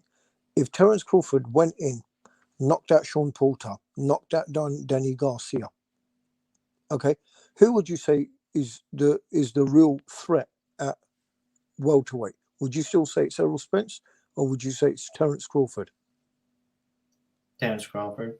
Exactly, and that is how Terence Crawford can have not just himself but everyone putting pressure on Errol Spence. Even if Terence Crawford is sitting there saying, I want 50-50, even if he still has one title, if he goes and knocks out Danny Garcia and knocks out Sean Porter in succession, and he then sits there saying, I want 50-50, people will put Errol Spence under pressure and say, don't care if you've got two titles. Very good point. Very good point. If he puts a dent in Sean Porter and he stops Sean Porter, people will just easily say that Terence Crawford is the boogeyman. And he's no, you know what that will do for him? That will make him certified. Do you get what I mean, Roper? Yeah, absolutely, man. It will give him all the credibility and everyone will be talking about Terence Crawford as the number one in that division, even though he may have one title. He will be called the number one in that division. Don't care if Errol Spence got two titles. If he comes and does to those guys something that nobody else has ever done, and goes and stops them, if he's that good, if he really believes he's that good. We know he's good. We know he was special in the lower weights. But if he comes and does that in the welterweight, all of a sudden people are going to be talking about Crawford. People will not be talking about Errol Spence. Oh, yeah, that's a great point. Like maybe a Porter or even Danny Garcia, if Terence Crawford knocks them both out, or even just one. Hey, even Furman, if he can get Furman in the ring. Oh yeah, Thurman. Oh, and he beats Furman, just like what Roper Dope said. That would put a certified on Terence Crawford to say, you know what, he can beat Errol Spence. He deserves that fight right now. Yeah, because he can say, look, you may have two belts, but everybody in boxing looks at me as I'm the best in the welterweight division. And if Spence sits there saying, no, well, I don't want the fight, and he sits there saying, well, I want 60-40, people are going to say to him, we don't give a shit. If you have to take 50-50, you take 50-50. We want to see that fight. And he will be put under unprecedented pressure. And if he doesn't take it, he's going to be messing with his legacy. so let's this. So let's say in a scenario, let's say that Terence Crawford does face Sean Porter or Danny Garcia or Keith Thurman, or they face them both, right? That will just take another year, right? So, realistically, they're not gonna fight soon. If he goes in that route and goes against Sean Porter or even Keith Thurman or back-to-back fight, that's gonna take about a year or so. So that means we need to wait another year or so, like maybe 2022. Well, look, luckily, if it's true, I haven't looked at it, to be honest. Someone said it in the chat earlier when I was there. If it's true that, I don't know if any of you guys can verify it, if Sean Porter is the mandatory to Bud's belt and they have to fight, you got to remember Sean Porter's probably the guy that gave Errol Spence the best fight. So, it's right there on the plate for Crawford. He doesn't have to sit there and go against Danny Garcia and say, oh, okay, people are going to say, well, Errol Spence may not have knocked him out, but he beat him pretty easy. But that wasn't the case with Sean Porter. Sean Porter did give Errol Spence some problems. So what I'm saying is, if Crawford can get the Porter fight and people see that Porter was the guy who gave Spence the most trouble, but look what Crawford did to Porter. He knocked him out. All of a sudden, it puts him in a real position. So maybe he doesn't have to go and fight 2 or 3 guys. Maybe he can just go and fight one guy, and fight fight Porter in like the first at the end of the first quarter of 2021, if that's possible to happen, if they can fight at the end of February or something, and they have that fight, and then all of a sudden, a bit towards the end of the summer, he can look at a possible Spence fight. So it doesn't have to be a whole year, but maybe they need one more fight each before they step up. Maybe Errol Spence wants to maybe see if he can get in with it. Maybe he'll change his mind about Keith Thurman. Maybe he might just want to test his test himself on a weight above or something. But, maybe he wants to stick around. But what I'm saying is, at the moment, I don't think I think it will be good for Crawford, because Crawford, like I said, all he's fought is as we say in the UK, a Brock up Kell Brook. That's what he's basically fought. I mean, that's a really good point, Roper-Dope. Terence Crawford can change his whole game around with one good fight with a great opponent like Sean Porter, Keith Thurman. You know what I mean? If he stops one of them, that would definitely put the momentum. Yeah, he needs some Errol big Spence names. fight. He needs some big names. Look, we know what he's done at the lower weights, So and he gets the credit chat. for that. Look at the chat. The guy says, Cabin Chili Recipe says, tell me why Chocolito and Estrada signed the fight instantly with no crying, no moaning. Why is Crawford and Spence juggling around for a couple years when Chocolito Estrada signed the fight straight away? Go ahead. Well, they're different fighters, different position, different personalities. Some people don't want to. Some people want to sit there and they're a bit more greedy for money. Some people don't care about money. Some people, all they care about is legacy. But I mean, we've had a precedent set with people like Floyd Money Mayweather, who have made it very much all about money. So that's what people want. People go, look, we've got a limited career. We're risking our health. Fans want something. We want something. You got to remember, these guys, a lot of them are in it for the legacy, but at the same time, while they're in it for the legacy, they want to collect as well. If you're going in there risking your life and you're thinking, look, I've got 10 years to sit there and try and make as much as I can. I'm going to be risking my life. I've got children. I want to try and get as much as I can. Who wouldn't do that? Who wouldn't do that? Unless you're going to be a fucking idiot, like, excuse my French, like Antonio Margarito, and said, oh, I don't care if I die in the ring. Even if I die in the ring, I don't care. Unless you're going to be a fool like Well, that. that's what Deontay Wilder said, bro. Yeah, well, okay. Well, you're a fool then. If you want to sit there and say, well, I'll just die in the ring. Okay, well, then you've boxed all your life for nothing. People might remember you for the guy that died in the ring. But what has that done for your family? I mean, anyone that tells me, well, I'd rather die in the ring, and it doesn't matter what happens to my children. Sorry, but I think you're an ass. I also kind of get why they say that, because of their pride. I think it's more like an ego and the pride thing as a fighter, because like they don't want to supposedly give up, because to them it's giving up, and I think most fighters don't want to admit they want to give up. But I get what you're saying. It's very how do you say it? It's very stupid, right? So I kind of get why fighters like don't want to admit they want to be, they want to quit. Look, I guess some say it because that's just the fighter in them, but that still doesn't make it not stupid. It does, doesn't it? It's still stupid, isn't it? Even if there's a lot of heart behind it or whatever, and we love that, but to the point of risking the health. I mean, I'm just saying, in this day and age, you've got put yourself in the position. You've got 10 years as a boxer, 15, 20 years or whatever, how many years you want to be in the ring.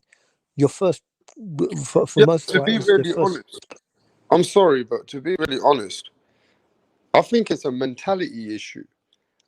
It's a psychological issue. Like, I don't know about you guys, but when I was younger, I remember I was wanting to do this kind of training, and I remember I wanted to do a lot more than I could have done. Internally, what you're thinking is, I will do the best I can, and you got to take me the fuck out if you think I'm going to lose, because that helps you mentally as a fighter when you're going in a ring sometimes. Can you understand that perspective of I'm going to die in the ring kind of a statement? Go ahead. That's a good point. That's a good point. Rapstar, sorry, say that again, brother. I missed that. Okay, like I don't transcend sports. Sometimes as a fighter, you got to motivate yourself. And you've got to know that you've got to have that killer mentality to say that you got to take me out if you think I'm going to lose. Do you think sometimes the statements and the phrases get misinterpreted, Robido? Look, of course, you're going to go in there and you're going to say, look, I'm going to give it my all and I'm going to put all my heart on the line. But that's even more of the reason why you're going to sit there and worry about the money that you're going to get for it, because you're risking your life. So you can't just sit there and ignore money and just say, well, you know, these guys are fighting and they don't care about anything. They've just made the deal. You know, some people look at it differently. Not everyone's the same, you know, but everyone's going to have a different feeling, a different point of view. Some people want to go in there and just say, I don't care. I'm going to go on the line, make the fight. I don't give a shit what it is. And pretty much to a point, you know, we're asking Crawford to do that against Spence. We're saying, look, man, make the damn fight. But we're not saying to him, make the damn fight, even if you're being robbed. We don't think Crawford's being robbed here. If it's a 60-40 in Spence's favour, I think you will find 75% of people will feel that is fair. So Crawford's got to look at what the consensus out there is. The consensus is 60-40 is fair in Spence's favour. He's fought better opposition in the welterweight division and he's got 2 titles. You can't be bringing up your reputation from the lower weights and sitting there and saying and holding on to one belt and then not even be that charismatic and sit there and try and demand 50-50. You've got to look at you. You know, I could understand if he was a great talker and, you know, he had a huge following or whatever and he was selling out arenas everywhere he goes. But he's not. He's not the biggest draw. I mean, I like Crawford. Nobody's questioning his talent. But what he needs to do is he needs to show the bigger boxing audience out there who aren't talking about him that much. He needs to go and show them what he can do. And the way he can do that is if he's not getting Spence and he's not happy with that fight, or for one reason or another, if he says, okay, I agree to 60-40 and Spence goes, no, 70-30, well, you know what? Leave Spence then. Go. There's other guys you can you go and fight and you can really start becoming your name. And you know, all that's going to do is it will enhance his name. It will enhance his reputation. It will improve and further cement his legacy in the sport. And if anything, all it's going to do is it's going to make more noise for him and it will put Spence under more pressure. That's what it will do. In every way, it's a good thing to do. But to sit there and say, well, fighters shouldn't worry about money and just fight each other. Well, dude, these guys, they haven't gone and done this just purely for everybody's entertainment. They do have some self-interest in here. And yes, of course, once you're in the ring, you go in with a mentality like, I don't care what happens, I'm not losing this fight. Because if you do lose this fight, as we all know, it's a slippery slope. And the next fight, you're going to be paid less. So nobody wants to go and start all from the beginning again. They keep on. They want to keep on excelling. So not only are they recognized more for a better fight, for being a better fighter, but also for earning more money. The more wins you have, the bigger names you beat, the more you can start commanding. So, you know, it all goes hand in hand. And agreeing with everybody on that. And let's go on to this one then. And everybody saw Teofimo Lopez at the place? When he was talking mad, yeah, man, it was great. I love it. King Peter. Teofimo Lopez turned around and said, listen, bro, they asked him about Devin Haney, and he talked about Ryan Garcia, and he said even with, I think with Tank Davis, he's saying, I'm the fucking A+ side. He goes, if the fight wants to happen, we can happen. But Teofimo Lopez turned around and said, I'm the A side. And then he went and approached Eddie Hearn, and he told Eddie Hearn, we can get the fight going. But he said to Eddie Hearn something cheeky. He said, Eddie Hearn, you know that who the undisputed champion is, don't you? And he said to Eddie Hearn, while he was showing him his belt on his mobile phone, he was saying, Eddie Hearn, bro, You got the fake champion. I'm the real champion. What do you think of that? What do you think of that, Teofimo Lopez? He even said, I'm the A+ side, bro. What do you think of that before I start cooking? Well, He's not wrong. he is. He's not wrong. I don't think there's any argument in that. He as he said himself, he beat the Absolutely. man. He beat the man. Okay, so he is number one. You know, is what does Devin Haney think he's the A side? Does he Well, really? Devin Haney turned around and said that I think I'm the A side too. Now, let me ask you this. Teofimo Lopez is not ducking no smoke. And he turned around and said Rope-a-Dope and Transcend Sports and DJ Saddam. He said Ryan Garcia is at least stepping up because I respect Ryan and Luke for at least fighting each other. But he goes, I'm the A side, A+. He said to Devin Haney, I'm the A+ side. And he said that you guys better watch out in 2021. I'm going to knock your heads off. What do you think about that, look. He said he's going to knock Devin Haney's head off. What do you And, think of that, and he said that's on guard. All right. So look, I'm gonna. This is what he said. I'll knock their heads off on God. On God. Listen. Go ahead, bro. I'm going to say something. I'm going to let the other guys jump in because I've been talking a bit for a while. But I want to say one thing about it, guys, and that is. Yeah, we go to DJ Saddam after you finish cooking. But cook it, bro. Please cook it. Okay. So what I'm saying here is, let me just put it in this way. Devin Haney has less of a claim to being the A side than what Crawford does against Spence, and I'll just leave that there.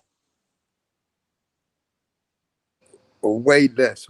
Hey, DJ Saddam, what do you think about that, man? Teofimo Lopez, he says, I'm the A. He says, you want to fight me? I'm going to take your head off. But just remember, I'm the A+ side. He never said like Errol Spence A. He said, I'm the A+. I love that. I love that energy. I love that energy. I think, the zone really came into this night with a game plan. If they didn't actually invite these people into the venue themselves, they certainly thought about it.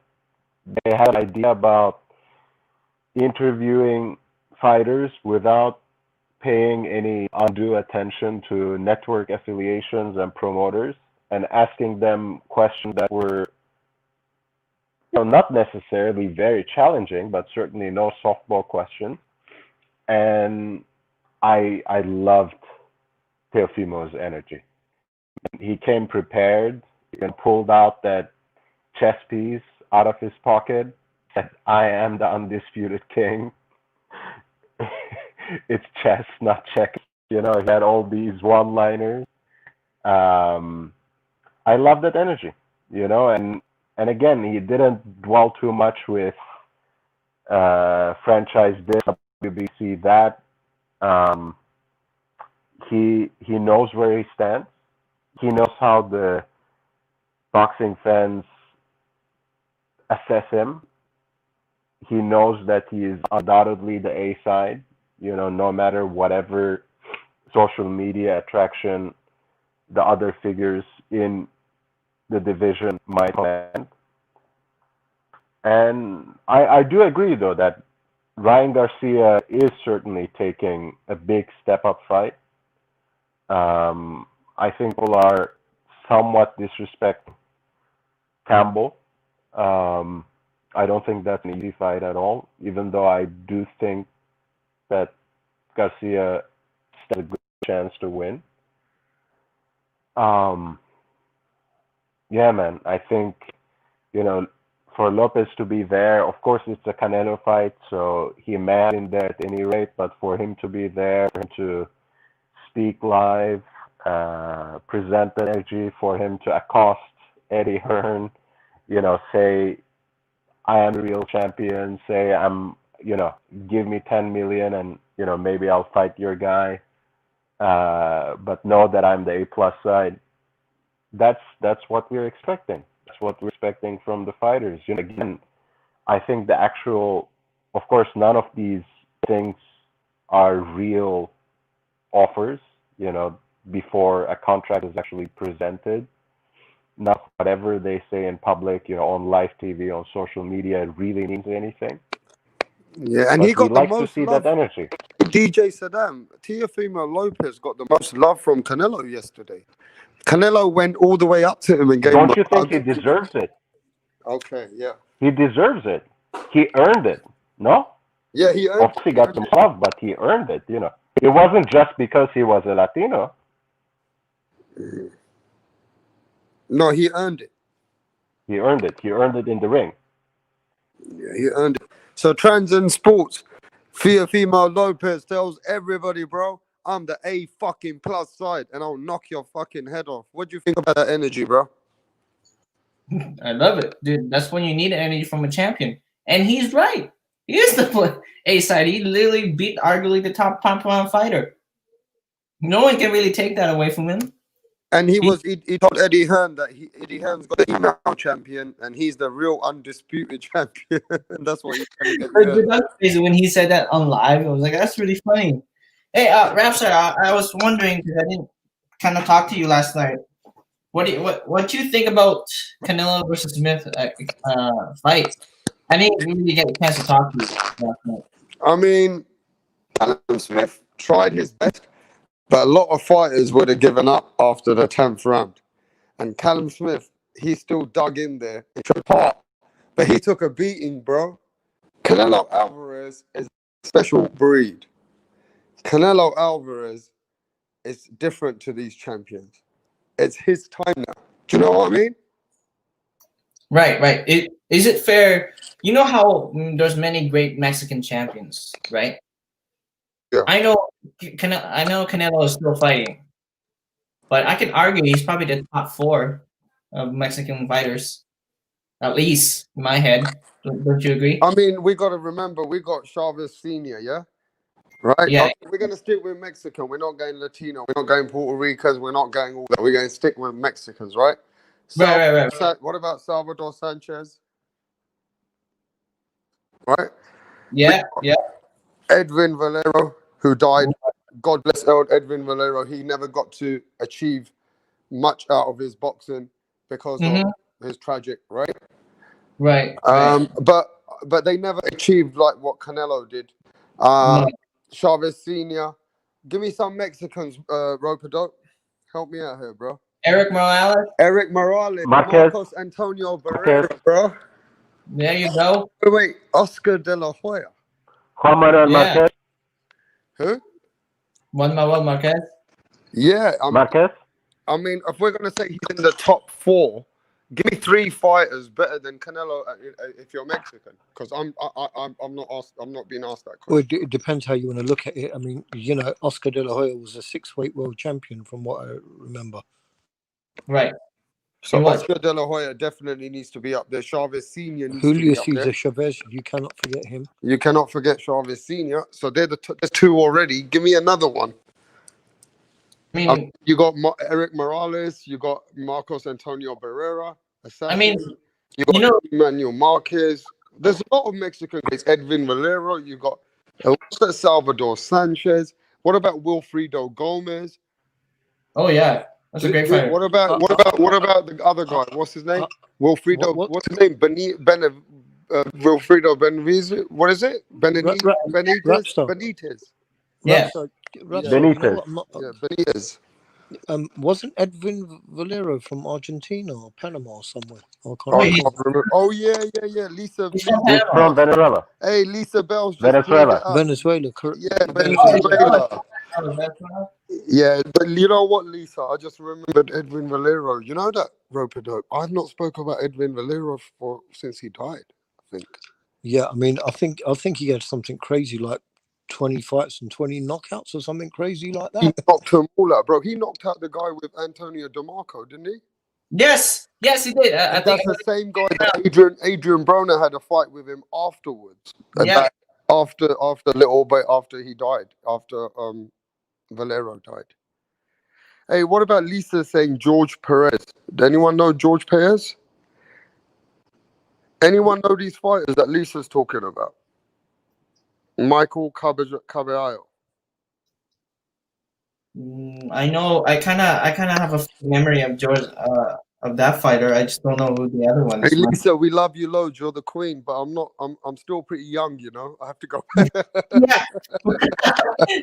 Rapstar. We're not that old, Rapstar. We're not that old yet. I mean, I gotta go back to see who. I mean, maybe there's some.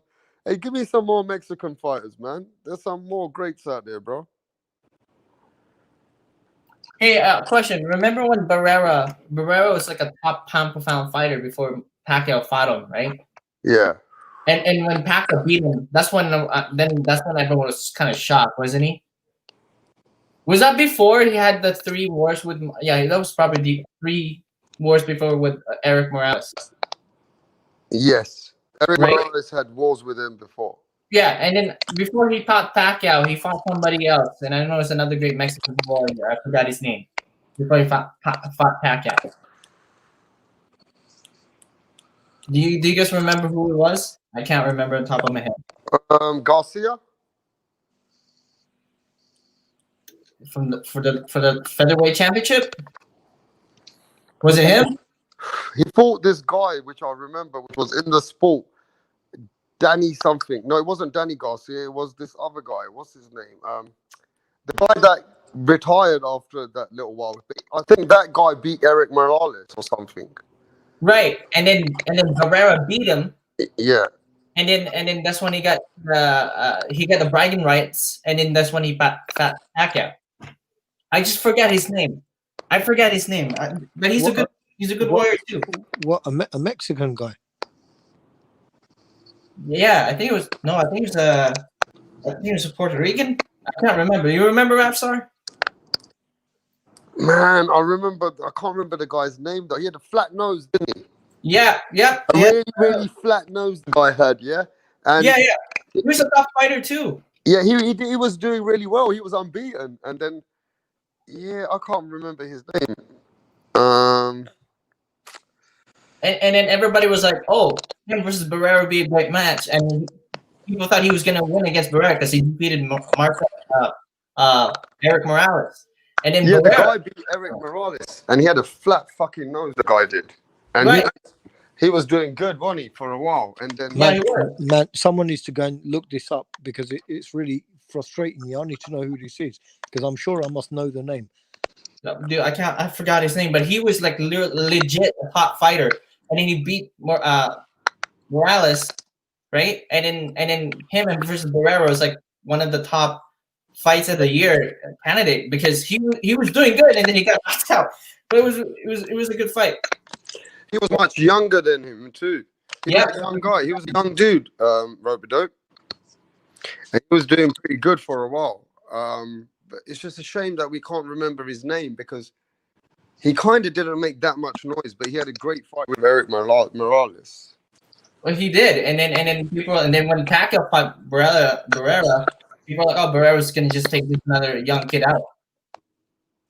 Then Pacquiao did something different, but I don't know. I remember. I know this fight. I just can't remember it. Yeah, I mean, transcend sports. I'm gonna be honest with you. You put us on the spot with Canelo. I cannot argue with you that Canelo's in the top 5 of all-time Mexican already. Yeah, he is. Look, Robidope, do you agree with that? I agree. Canelo's definitely got a claim in there. I want to come back to something though, guys. Go ahead. Because I want to remind everyone of something. Marco Antonio Barrera, amazing fighter. But does anyone remember what Junior Jones did to him? Junior Jones got beat by Kevin Kelly, didn't he, after? Yeah.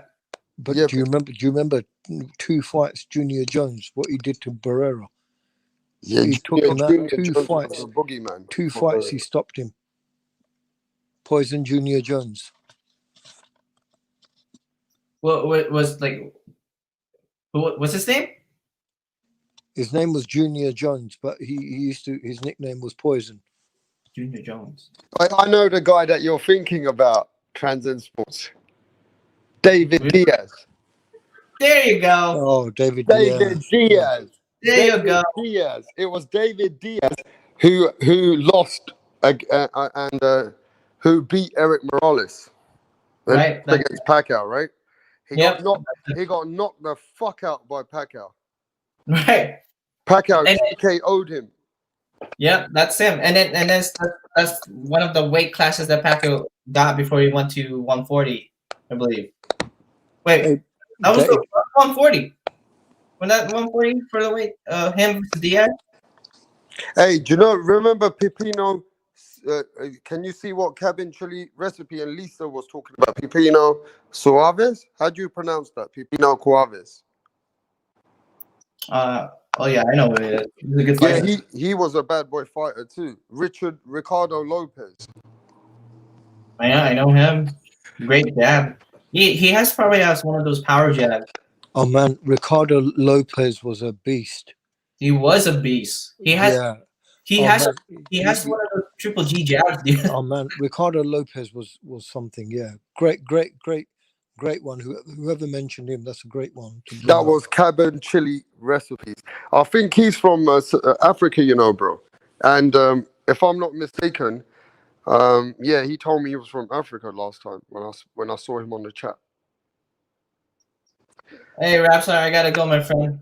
All right, bro. Yeah, man. We're gonna cook it out for a little bit longer, and then we're gonna head out ourselves. But look, I think at the end of the day, Teofimo Lopez, he's definitely setting the point and he's setting the bar. He definitely is a guy now to watch out for.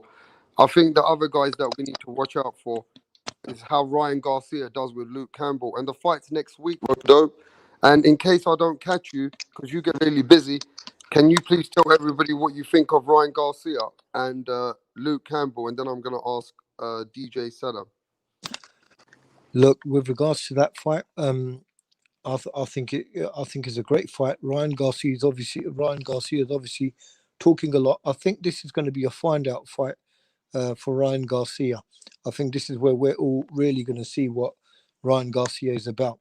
The way he punches and the reflexes that he's shown so far, you know, I can see how he may be able to catch Luke Campbell with a quick punch. The question is, you know, will he be able to set up Luke Campbell the same way? Luke Campbell's never been stopped. So this is one of those opportunities that we were talking about, what we were asking Crawford to do in the welterweight division with some of the big names. Luke Campbell's been in there and you know, apart from that first loss that he had, he's only lost to, you know, great names like Jorge Linares and Vasily Lomachenko. He's an Olympic gold medalist, so he's got everything there for him, and he's respected in that division. So if Ryan Garcia turns up and he does something like stops Luke Campbell, and I'll tell you something, Ryan Garcia does have some tools. The kind of reflexes he's got the kind of tools to catch someone. It's just a case of what we see happen to Luke Campbell. This is going to be the tell-all fight for Ryan Garcia. So far, from what I've seen with Ryan Garcia and the way he's been taking people out, I'm gonna have to say that right now I'm gonna say that I'm starting to become a believer. But I think for me to become a true believer of Ryan Garcia, we got to see what he does with Luke Campbell. If he can do something with that Jorge Linares and Vasily Lomachenko were unable to do, I think everyone needs to stand up and take notice. All right, guys. Wow. God bless. God bless to the panel. Take care, my man. Yeah, Transcend Sport. When are you going to be live next? Or when you going to be doing soon? Tomorrow. I'm probably going to be live tomorrow. I hope you can join me, brother. All right, we'll try and swing by and come and see you, mate. All right. You guys have a great one, okay? All right, bro. Yeah, DJ Senan, do you agree with Roper that, you know what, Ryan Garcia is stepping up? Yeah. And Ryan Garcia is fighting a top 5 lightweight. Yeah. In our Luke Campbell weight. Linares didn't stop him. Lomachenko dropped him but didn't stop him. And, you know, Luke Campbell's been in there in the Olympics. He knows how to fight. He has great attribute to the boxing fraternity. What do you think about Ryan Garcia, Luke Campbell, bro?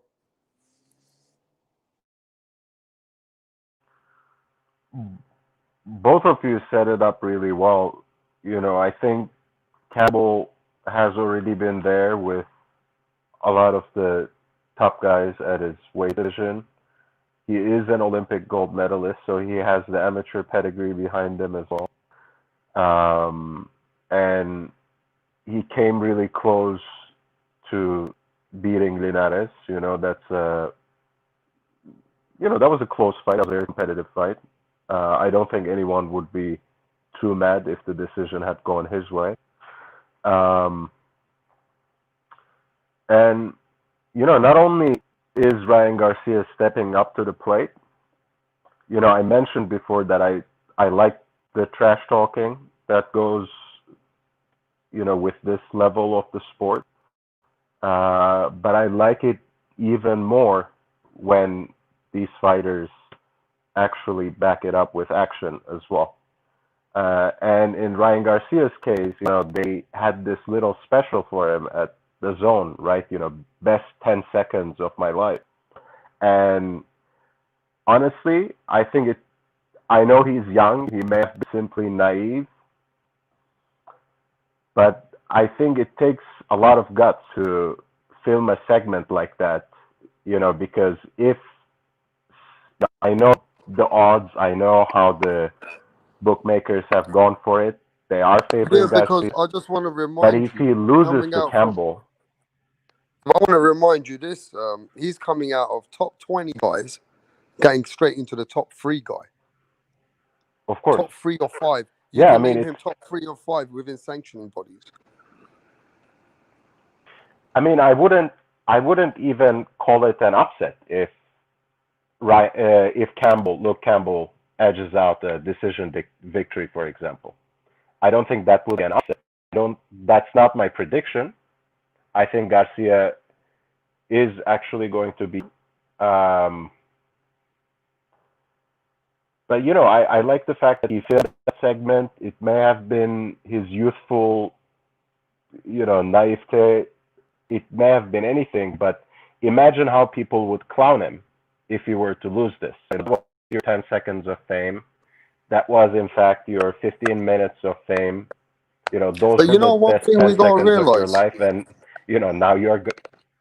I'm sorry to say this, but Sure, go ahead. Ryan Garcia has lost 3 times.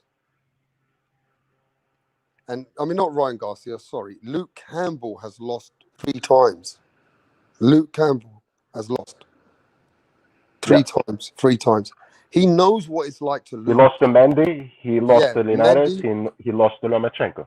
Yeah, but he got his revenge back on Mendy. Yeah. But he knows what it's like to lose. Ryan Garcia doesn't know what it's like to lose yet. So I just want to say something here. Yeah. I was pretty much thinking the same thing as Mr. Saddam said. I hope I got the name right, man. And that is Luke Campbell's. Ryan Garcia's done a lot of talking here.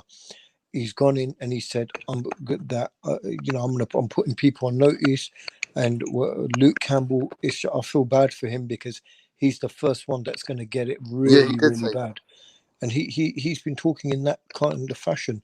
And now, if he comes in there and doesn't beat him, or just scrapes through a tough fight and goes 12 rounds or whatever, I mean, he'll get credit for beating Luke Campbell. But the thing is, after talking like that and not backing it up, people are going to sort of go, yeah, okay, all right, well, you beat him, but still, you're not as great as you said you were. So he's really setting himself up. But on the other hand, if he does come and he does something special, he's going to start making some real noise in that division. People start saying that, look, this guy's the real deal. Because at the moment, he's been knocking people out, but he hasn't fought anyone like Luke Campbell yet. So now he's fighting someone who's been in there with the absolute best. So we'll see now. We'll see. This, like I said, this is his whole fight. But I just hope for his sake that he backs up what he says. I think just one another in the same division, right? Clearly, Haney had arranged his fight with Gamboa to deliver a statement, right? He wanted to knock him out earlier than Tank for sure, maybe earlier than even Buck Crawford, and make that kind of statement. He couldn't. He boxed a good fight. I think if it weren't Gamboa well past his prime and still shaking off a serious injury that we have seen happen live against Tank. It may have meant differently, but instead of making a statement, it sort of took the buzz away from Haney. And I think you're onto something there, Ropadope. Of course, it would be quite a statement for Ryan to, let's say, stop Campbell, which I don't think anyone has done that, right? No one has done that so far. So, No, nobody's done that. Or, Nobody stopped him. Or even, for Ryan, the standard might be a little different. If he, again, we are talking about a fighter with the Olympic pedigree, right? If Ryan actually, rather than doing one of his flash knockouts, if he boxed beautifully for 12 full rounds and, basically, pitched a shutout, that could be a statement as well. I know it's not as impressive to a lot of casuals out there, but that would be a different kind of statement as well. What he doesn't want to do is, obviously we have spoken of the embarrassment of the loss, and we know the boxing community is full of haters as well, ready to throw fighters away after a single loss. But yeah, if he barely wins a grueling fight, or if there's a point decision that goes his way and somehow it doesn't sit right, of course that's not the end of the story for him, but it can momentarily take the buzz away from Garcia, I think. And let's not forget, his support base is actually very different, and it's hard for him simply by a disappointing performance or an off night in the boxing ring. I think he commands a particular kind of attention that doesn't depend exclusively on his athletic and professionalism.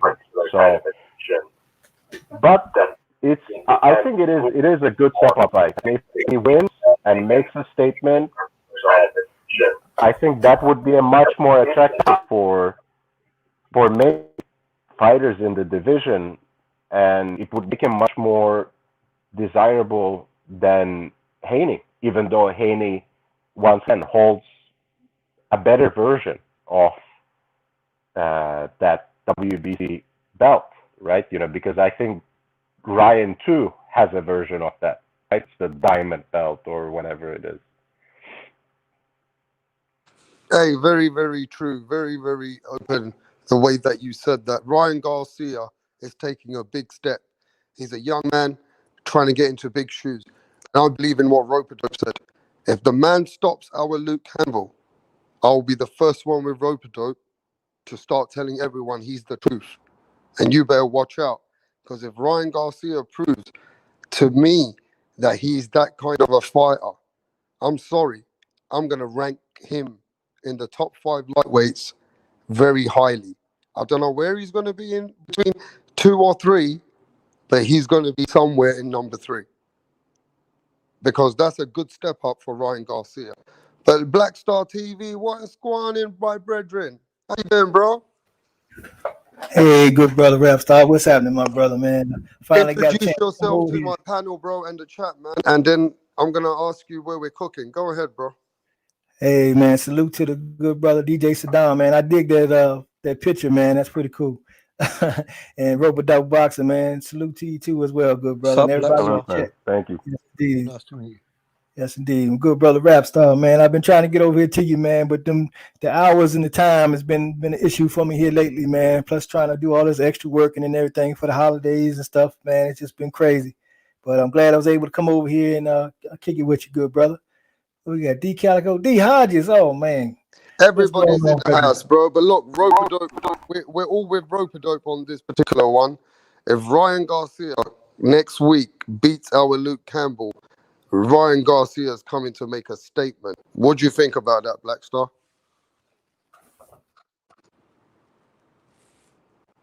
Can you hear me, bro? Yo, Black Star, you there? Okay, we lost Black Star. I mean, Ropedope, can you hear me, bro? Oh, hold on. It was me, Rapstar. That time I bounced out for some reason. Yeah, listen, can you hear me now? Yeah, I can hear you. So Ryan Garcia taking on Luke Campbell. And if he Yeah. puts a beating on Luke Campbell, bro, I'm with Ropedope. Ryan Garcia is the truth if he beats Luke Campbell convincingly. What do you think about that? Yeah, Ryan is he definitely needs this fight, man. This is his first real fight, and he needs to definitely he has the ability to show that in this fight. Yes, I do agree with that. I definitely agree with that. And I'm definitely looking forward to it, man. He's a guy I'm definitely interested in, and I definitely follow. And I'm hoping he pans out because the more good fighters we have, the better it is for boxing, and the more big fights. I love big fights. You know that, rap stuff. So I'm cheering for the guy, man. I'm hoping so, because we can add him to the list. But until then, I'm not really sure about him. I see some things about him that I think he's going to need to work on. He's going to have to keep that chin down, man, because he has a bad tendency to keep putting that thing up. And we'll see. But he's definitely going to get tested in this. It's a good fight for him, and I definitely want to see him pass that test for real. I don't know. For some reason, I'm gonna pick Luke Campbell. I don't know why, but it just seemed like every time I've been picking the favorites, they've been losing. Right, make it controversial. D Hodges in the house. Because you have to. Tell us why you think. Tell us why you think Luke Campbell gonna do the job, bro. No, Ryan better keep his chin down, because see, Ryan, we ain't never really seen him been punched by a puncher. Yeah. And Luke Campbell could punch. If Ryan keep that hair chin in the air and Luke catch him, he might could hurt him. I don't know. Just every time I pick like the one I think is gonna win, they lose. So this time I'm gonna rock with the underdog. I think I give people bad luck every time I pick them. They lose. So I'm gonna go with the underdog. So you really want? Yeah, man. I feel you there, D. So you really want Ryan to win? You're rooting for Campbell. No, I want Luke Campbell to win, but I don't think he is. I don't see it. Like in my immediate future, I don't see it happening, but I would like it to happen. But I'm gonna still pick Luke Campbell. Like when it comes time to make picks, I got Campbell. But I'm going on a limb here. I know, but I just ain't really. Are you putting money on it, D Hodges? Are you putting money on it? Yo, you gotta come back in. Hey, Calico in the house. What up, D? What's going on, fam? Hey, fam. Good. Oh yeah. Hey, D Calico, man. I wanted to ask because we missed you when we were talking about Errol Spence, and I believe Black Star's from Texas, aren't you, Black Star? Yes, sir. Well, did you see? Errol Spence came on TV, bro, and we saw it from England. Errol Spence said, "I'll take all the smoke, but I'm the fucking A side. And you want the fight? You better know I'm the A side." What do you think of that, bro? Because we had Crawford fans on there earlier blowing smoke, and some of them had to get put straight, man, bro. And see that. Yeah, that's man. I'll be honest with you, Rap Star, man. We have this battle every day. Every show, every day, it keeps But coming we're from back England, up. bro. And So there's can nothing you that you can say to the Bud fans to make them realize that you have any kind of a point. And it's almost like you to go over it. Yeah, man.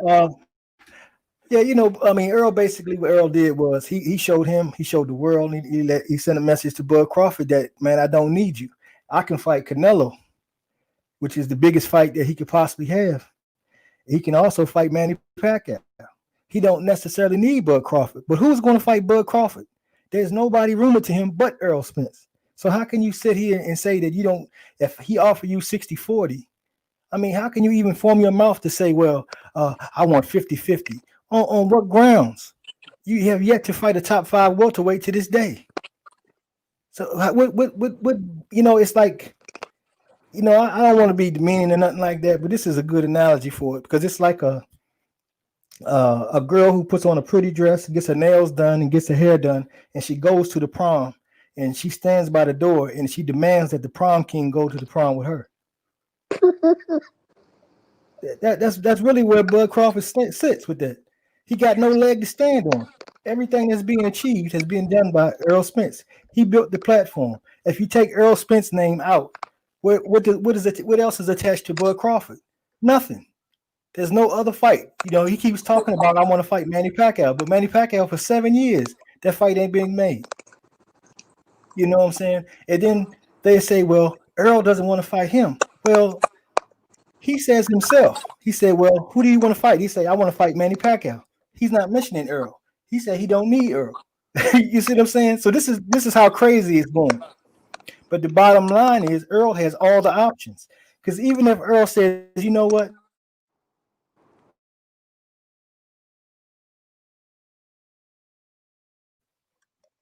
He still got Manny Pacquiao. He still got Canelo. He don't need Bud. But Bud he doesn't acknowledge that. You know, if he say 60-40, if you want the fight and you want it, I mean, because I wouldn't have said 60-40. I would have said 70-32 from the first beginning. Because he ain't done nothing. But 60-40 is fair. Yeah, I'm telling you 60-40, take the 60-40 fight. That's the fastest way to the fight right there. That's it. Not looking at Errol, the guy who built the event, that built up all the titles, that really built the fight. Because everything is off of that. Because the big reason why people want to see the fight is because they think Bud can beat Errol. That's the draw. But that's all because of Errol. It's not because of Bud. But Bud wants to get equal money. He wants, I mean, it's too much he's asking for. Errol has two titles. He has one. Errol has a record that backs up his two titles. He's fought 3 straight guys who are potential Hall of Famers. Bud hasn't been in the ring with one. I mean, it's just small things like that. And I want to see the fight as much as everybody. We all want this fight. We all want it. But if the champ turns to you and says, look, 60-40, we'll get this big fight. This is by far the biggest fight on any level for Bud Crawford in the history of his whole career. And he turns around and says, no, I want 50-50. Man, Floyd Mayweather took the De La Hoya fight and he took 70-30. He said, I'll take it. But when I beat you, I'm going to become the man. That is how a champion responds. And that's facts. But nobody's holding Bud accountable. Guys, quick question. Nobody. Do you see Errol Spence and Bud Crawford? I mean, if you take the popularity of someone like Bud Crawford, how much popularity he has, and even if you want to look at an Errol Spence, I mean, I know a lot of the sort of more hardcore boxing fans pay a bit more attention from them, and even some of the casual fans know them. Do you see that as a pay-per-view fight?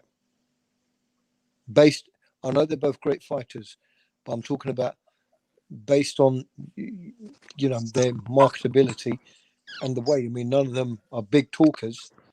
Yeah. None of them talk like a Thurman or Mayweather. Do you see them? Do you think they can command that to be a pay-per-view fight? And if they did, I mean, how much are we talking?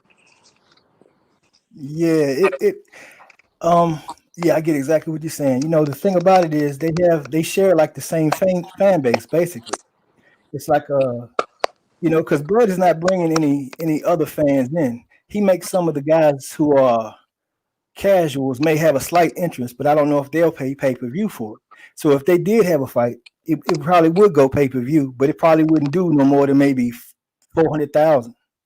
I wouldn't see it as being a huge major success as say if Errol was to fight Manny. Well, then now you got the possibility to do a meal, you know. But this fight is not economically as big as people make it. It's more of the fact that a segment of society feels that Bud can be the guy to beat Errol, and that's what piques their interest. Because before the two guys were mentioned together, nobody was talking about Bud. Bud was only known by hardcore boxing fans. He didn't have no fan base. He didn't even have a voice. He never spoke to nobody. He never went to interviews. He was never a person who was accessible to the people. So nobody really knew him. But when he started to get his name intertwined with Errol Spence, now all of a sudden these months later, he has conjured up a fan base. And most of those were formerly Earl's fans, and still are, but they like have a choice in between the two. So it's basically the same fan base. I mean, So Black Star, really, to be we were yes, talking about this earlier, and this is yes, sir. exactly what I was saying. In that, first of all, Errol's. I mean, I'm on the same page as you here, man. And if you were on here earlier, or you go back into and Okay. listen to this later, you'll hear that we've pretty much been saying the same stuff. I said Okay. exactly the same. 60-40 is fair. Errol has 2 belts. Errol is the established champion at this weight. Yes. Terence Crawford, he's got the WBO. He hasn't fought Porter. He hasn't fought Garcia. He hasn't fought a Thurman. He's the only one he's really fought recently is a beaten up Kell Brook. So Yes. how's he coming and commanding it? And let's just say if it was someone like a Thurman, if it was Thurman coming and asking for something, I would rather give Thurman, who hasn't got a belt, more money, because Thurman is someone that can help sell a fight. Thurman's got a mouth on him. Thurman talks. You need Hey, we someone. got messages coming in, Roper Dope. They said Roper Dope and Black Star cooking it, bro. Keep going, bro. People are liking what you Yeah, guys are saying. No, yeah. go on. So basically, what I'm saying is, you've got to look at the dance partner that you've got. Okay, Bud's got a belt, but what I'm saying is, Thurman, someone like a Thurman has got a mouth. That's why when Thurman comes in, he commands a fight. You told me Yeah. something. What will have more pay-per-views? A Thurman versus a Spence fight, or a Crawford versus a Spence? I think you'll get differing opinions. I don't think everyone will say, "Oh, Crawford versus Spence." I think some people would say, Thurman and Spence would be a bigger fight if you take their personalities into consideration here. Exactly. I have to totally agree with you there, Roper Dope, because for one thing people forget is that the buildup for the Spence and the Thurman fight has been going on for quite a while longer. People have been wanting to see this fight since 2015. As Bud, just something that popped up in 2018. And then the funny thing about that was Errol went to Oklahoma to a top rank event where Crawford was. And he went there because he knew he was there and that there was some word going around that, he might have wanted some smoke with him. So he showed up and then they ran into each other. And on the spot, he gives him an offer right there on camera. Everybody's been seeing it for 2 years. It's been running consistently. And he said to him, man, 60-40. And he's like, oh, no, I want this and I want that. What do you mean? You're lucky that this guy's even paying attention to you because you haven't done anything in the weight division to really draw up any interest. At that time, a lot of people was like, kind of just warming up to the idea because this is the first time anybody's really getting the realization that this fight could take place. It takes some time later for his side to build up to where he feels like, well, hey, he keeps talking about, well, I beat Jeff Horn. You beat Jeff Horn, you got the title, but you haven't done anything else. He won't. And then now they're talking about, well, the reason he shouldn't fight Sean Porter is because Sean Porter didn't go and petition for the mandatory. But you're the champion. This man said he wants to fight you. You got to fight somebody. If you're not fighting Errol, what you going to do? You going to go paint your nails or something? You got to fight some. I mean, what are we waiting on? You going to just quit and retire, or what's going to happen next? Nobody knows. Nobody talks about it. They just keep saying Errol got to fight him. Errol got to fight him. But nobody holds Bud accountable. Bud has the power to say, okay, well, if that fight ain't gonna happen, I'll tell you what I'm gonna do in the meantime, in between time, I'm gonna go ahead and fight Sean Porter. Okay, if it still don't happen, I'm gonna fight Keith Thurman. Okay, now when you look back at it, you say, wow, okay, he fought Sean Porter, he Keith Thurman, Earl's fought Danny Garcia, Earl's fought Sean Porter. Here we go. Now the division is thinning out, and there's 2 guys that are standing there. Now everybody wants to put more pressure on it. Now you can say 50-50, Black Star, just before you came on, we were talking about this, and yes, sir. and I was mentioning something pretty much along the lines of what you said, but I just added a little something on there, and all I was saying, and I'm sure you would have got there too, is if Crawford goes in there and does something to Errol's past opponents like a Danny Garcia or a Sean Porter being probably the guy that gave Spence the tougher fight. If Crawford goes in there and does something of the sort of stop Sean Porter, which is something nobody's ever done, and he beats him in fashion that nobody's ever done, and then he goes and does a similar thing to a Garcia, all of a sudden people who I mean, we were saying Who would you if he goes and beats Sean Porter and stops him, and he goes and beats Danny Garcia, and he beats him on points where he stops him.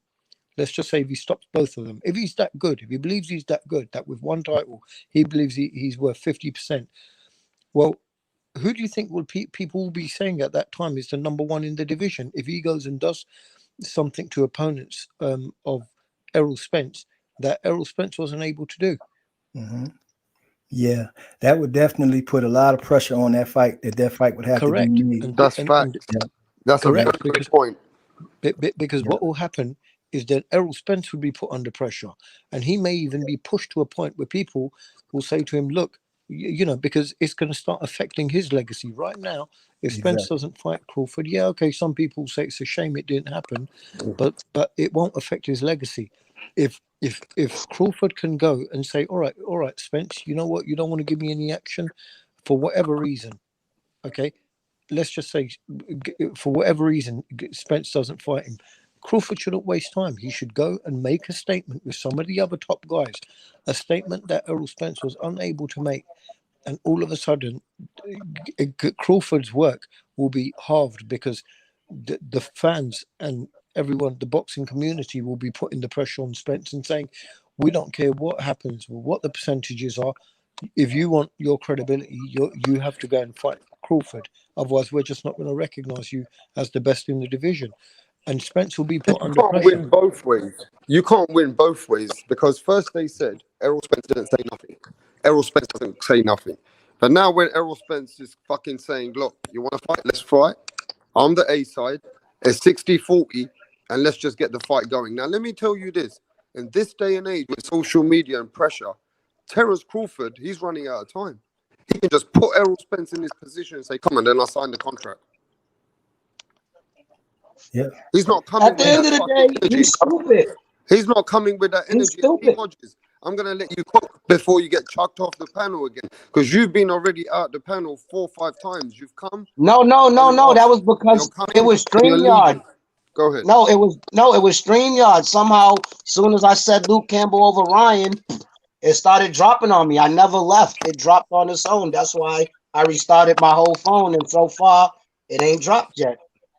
There All right, was go something ahead. with my So what do you think about this Errol Spence situation? He's finally spoke and he says, look, if you want the smoke, I'm because the he's A stupid, dog. And I'm a Bud fan. And anybody on this panel will tell you I'm a dick rider. Call me a Bud dick rider. I ride him all the way home. On dogs, I'm a fanboy. I'm a dick rider. Anybody will tell you, like, my Bud Crawford is like, you remember Benita Petrell from Living Color? Nobody better not talk about my Miss Jenkins. Oh, nobody better talk about my Miss Jenkins. She's such a good woman.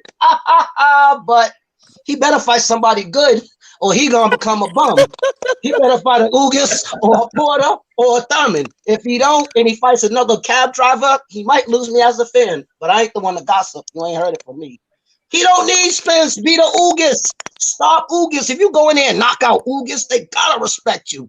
Never been knocked out. If you go in there and drop Sean Porter worse than Errol, you gotta get credit because Sean Porter, all his glove did was like hit the ground. Like he really didn't get flattened. If Terrence, if he can go in there and stop Thurman, which I think Thurman will be the easiest out of all of them, but like he got mad at the people. Fuck Errol, get your resume up, dude, so you can get that 50-50. You're not gonna get it now.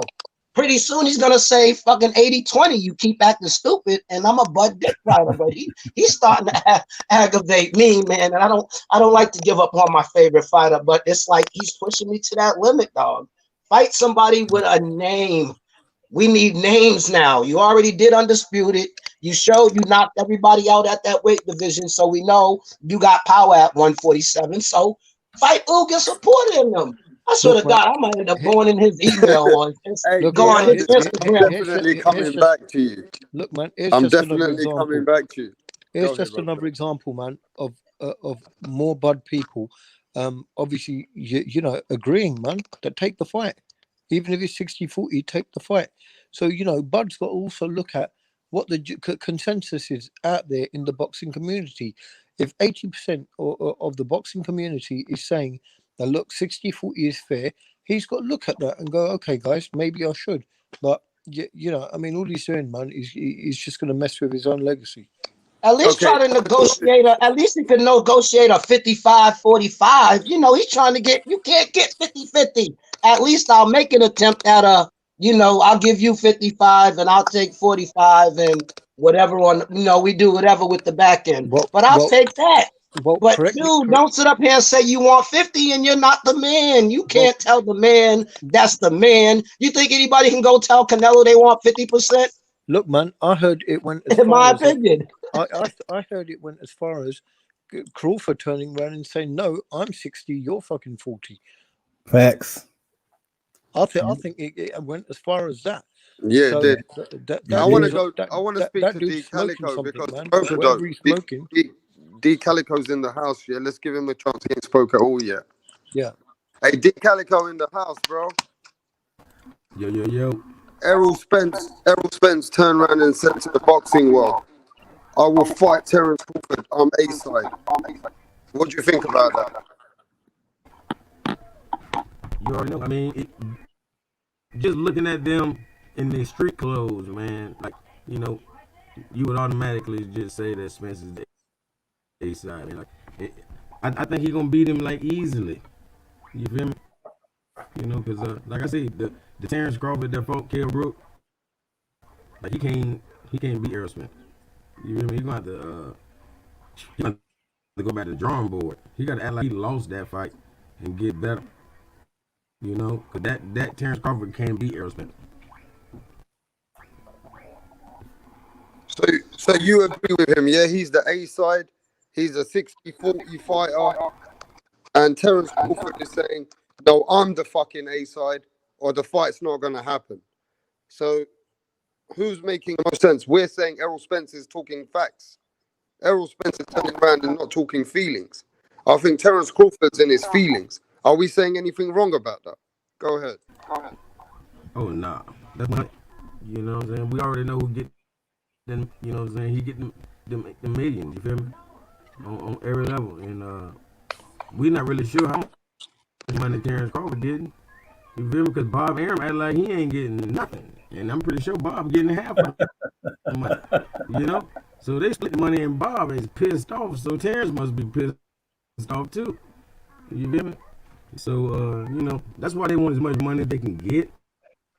But the most money they can get is Errol. You know?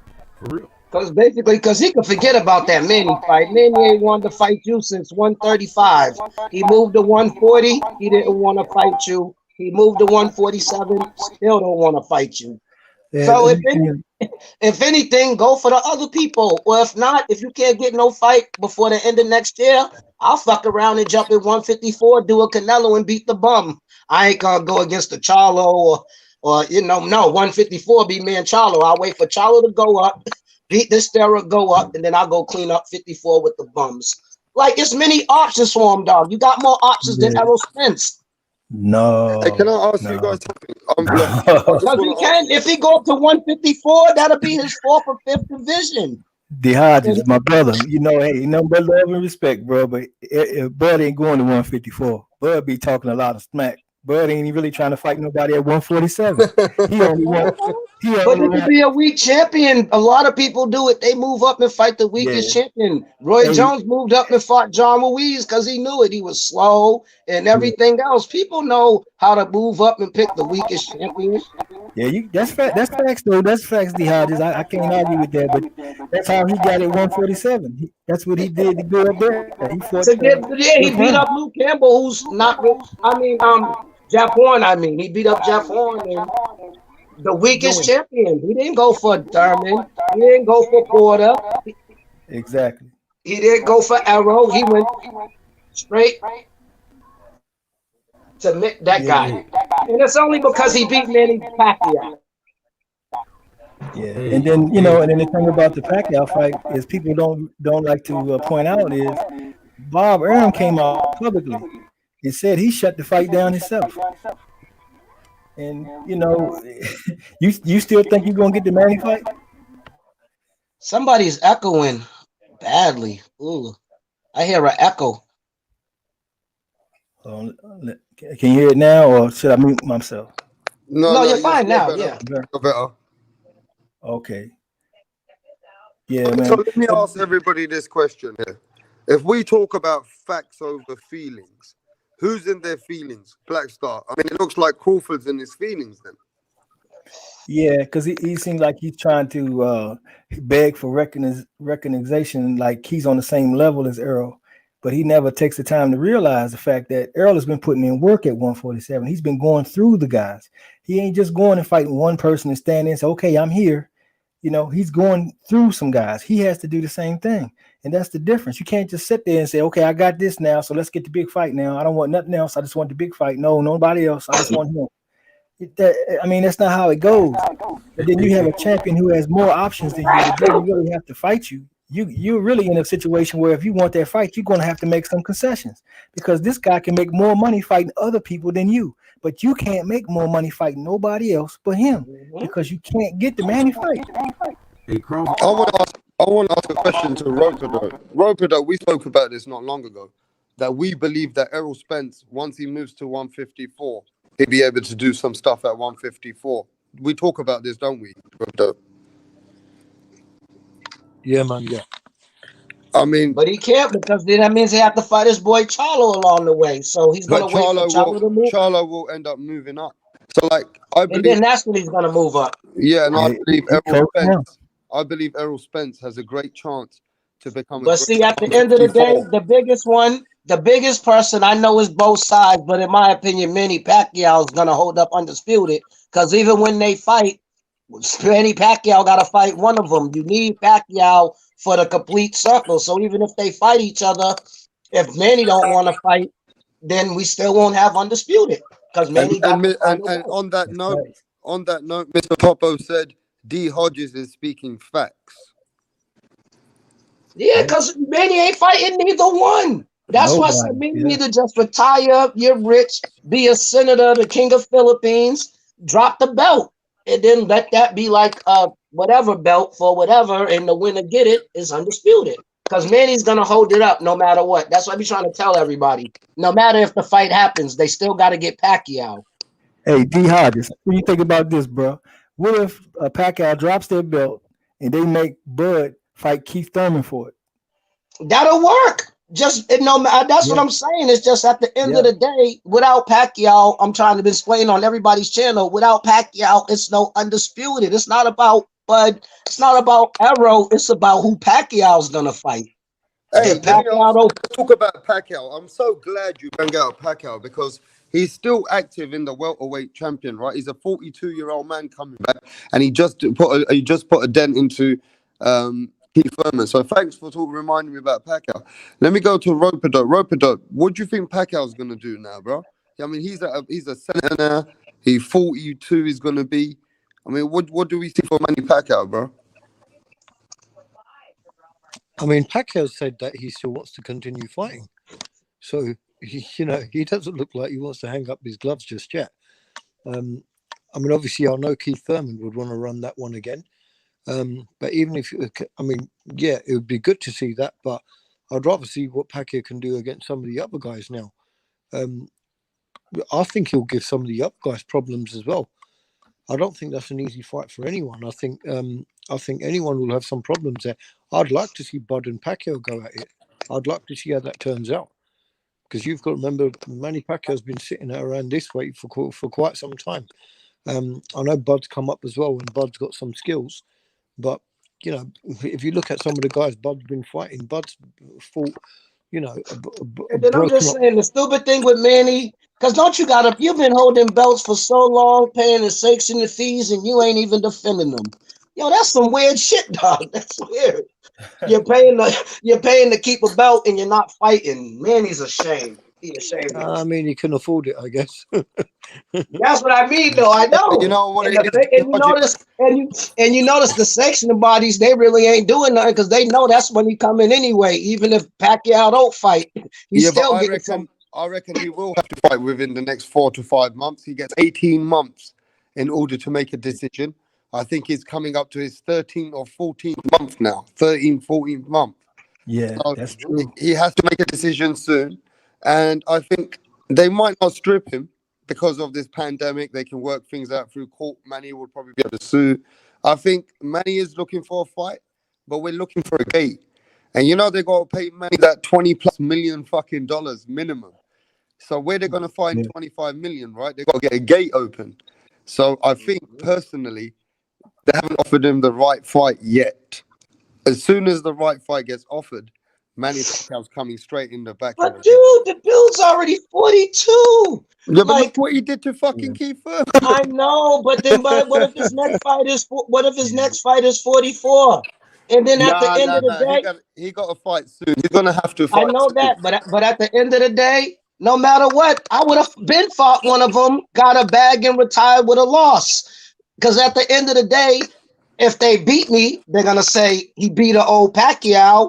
Or if Pacquiao beat them, they'll say, yeah, the old man still. So it's like a win-win for Pacquiao. It's a win-win for Pacquiao. If he beat him, then he's the man. Even if he lose, all they'll say is, yeah, he fought an old Pacquiao. That's why. So I'm like, I'm looking from Manny's point of view. Like, I'm not understanding it. I mean, look, he's a legend in his own right. He's got, this is the last 1 or 2 fights he's ever got. And like Roper said, don't be surprised that Manny Pacquiao don't fight Errol Spence or Crawford. He's a I want him to. I'm just Because saying. I told you I would. He has nothing to lose. Even if he lose the belt, but he's still a Hall of Famer, and everybody gonna say, yeah, but they beat a washed up old Manny. No matter what, even though he just beat Thurman, even if he just beat Thurman now, if Manny gets beat by Burrow or Spence like next after they fight, they're gonna say they beat up an old Pacquiao. They say it about everybody. Y'all people act like y'all don't know boxing. Yeah, he beat up an old. Guys, he beat up an old. Look at what. And the old man but the old man just did good last fight. Yeah, but now, D Hodges, look at what the chat's saying. The chat's saying, look at Bernard Hopkins. Bernard Hopkins carried on till 50+. You know what I mean? I know Foreman did too. A bunch of people did. I'm not saying he can't. And he's a special breed. I'm not saying he can't. Manny Pacquiao's a special breed, bro. I know, but I'm not saying that. All I'm saying is no matter who beats him, they're gonna say they beat an old Pacquiao. It don't matter. Watch they put Pacquiao in that old crowd. Watch. Hey, I haven't spoke to DJ Saddam for a while, bro. Sorry, man. We didn't forget you, bro. But what do you think about Manny Pacquiao, bro? What should Manny Pacquiao be doing next, bro? I agree. It's if he takes another boxing fight, it's a win-win for him. If he wins, he leaves on a high, and he gets all the flowers again, just like when he beat Thurman. And if he loses, he loses. That's expected. At the end of the day, Father Time beats everyone, right? So I think he should take one last fight in 2021 and Okay, retire. so let's be honest. Who would you like to see him fight next? I'd love to see him Man, fight. I already exposed myself.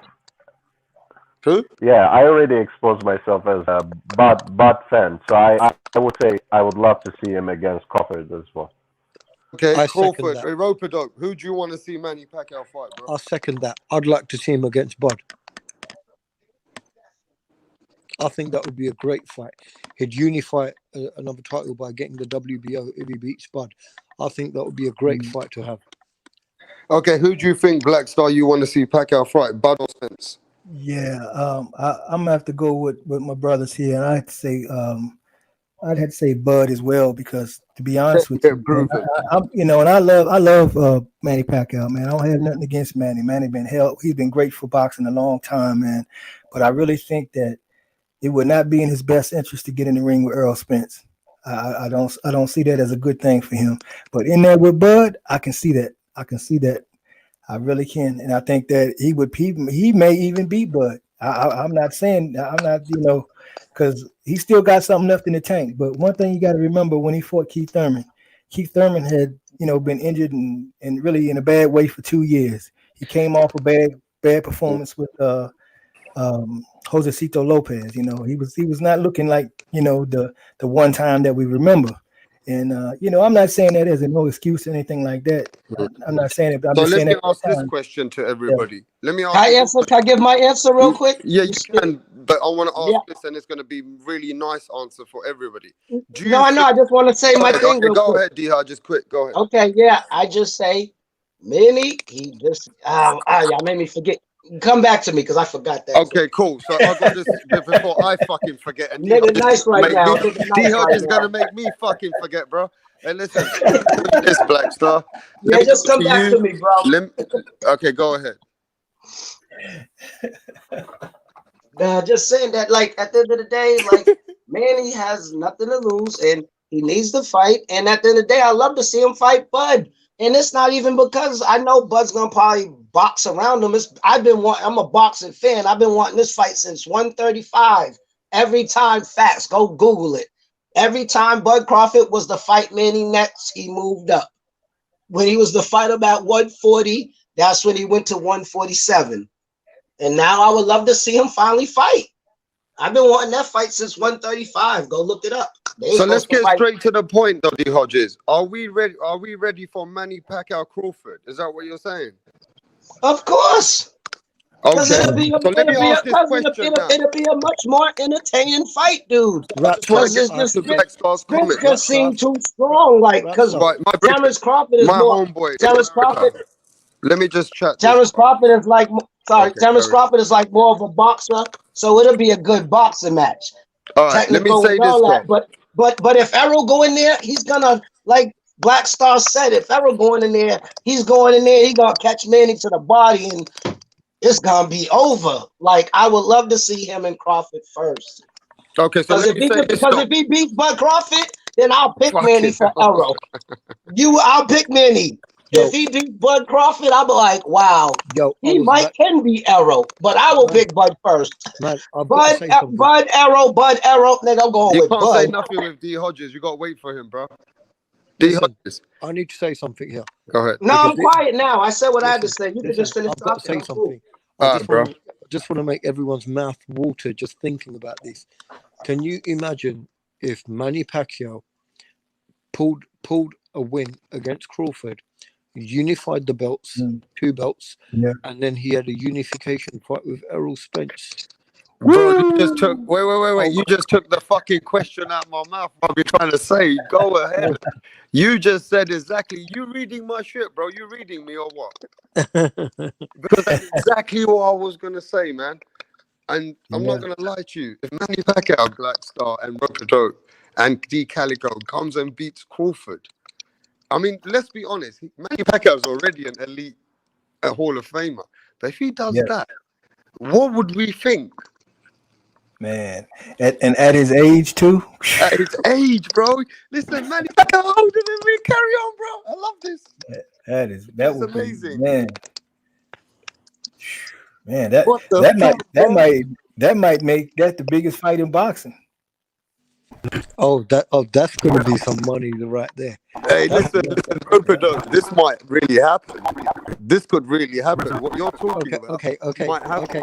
Okay. I've got one question to ask the panel here. I've got a question to ask the panel. I know everyone's gonna say Spence is the favorite when if he fights Pacquiao and if Pacquiao gets through Bud. But if by any chance Pacquiao beats Bud, he has a unification with Spence, and somehow with his angles and with his speed, he somehow manages to outpoint Spence. Where would that put Manny Pacquiao in history? That's above Ali, kind of. That's Ali level. He beat Bud and Errol at 40. No, not saying it like that. If he becomes undisputed at 42, maybe you're 40 because they can't make both fights. Bro. No, because that's the point. If Manny beats them both, Manny Pacquiao, nigga, so how many people gonna lose so much money and people are gonna gain? What? If Manny beat both of them, he's undisputed.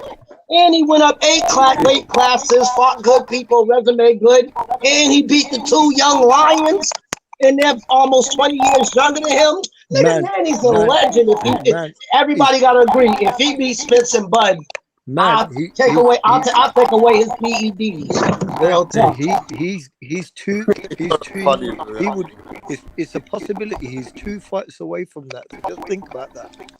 Man, that'd be awesome. I mean, that's That'd be too awesome. much legendary because he's already Yeah. done legendary things with Oscar De La Hoya, Miguel Cotto, Antonio Yeah. Margarito, Joshua Oh man. Morales, June Manuel Marquez, fucking Pereira.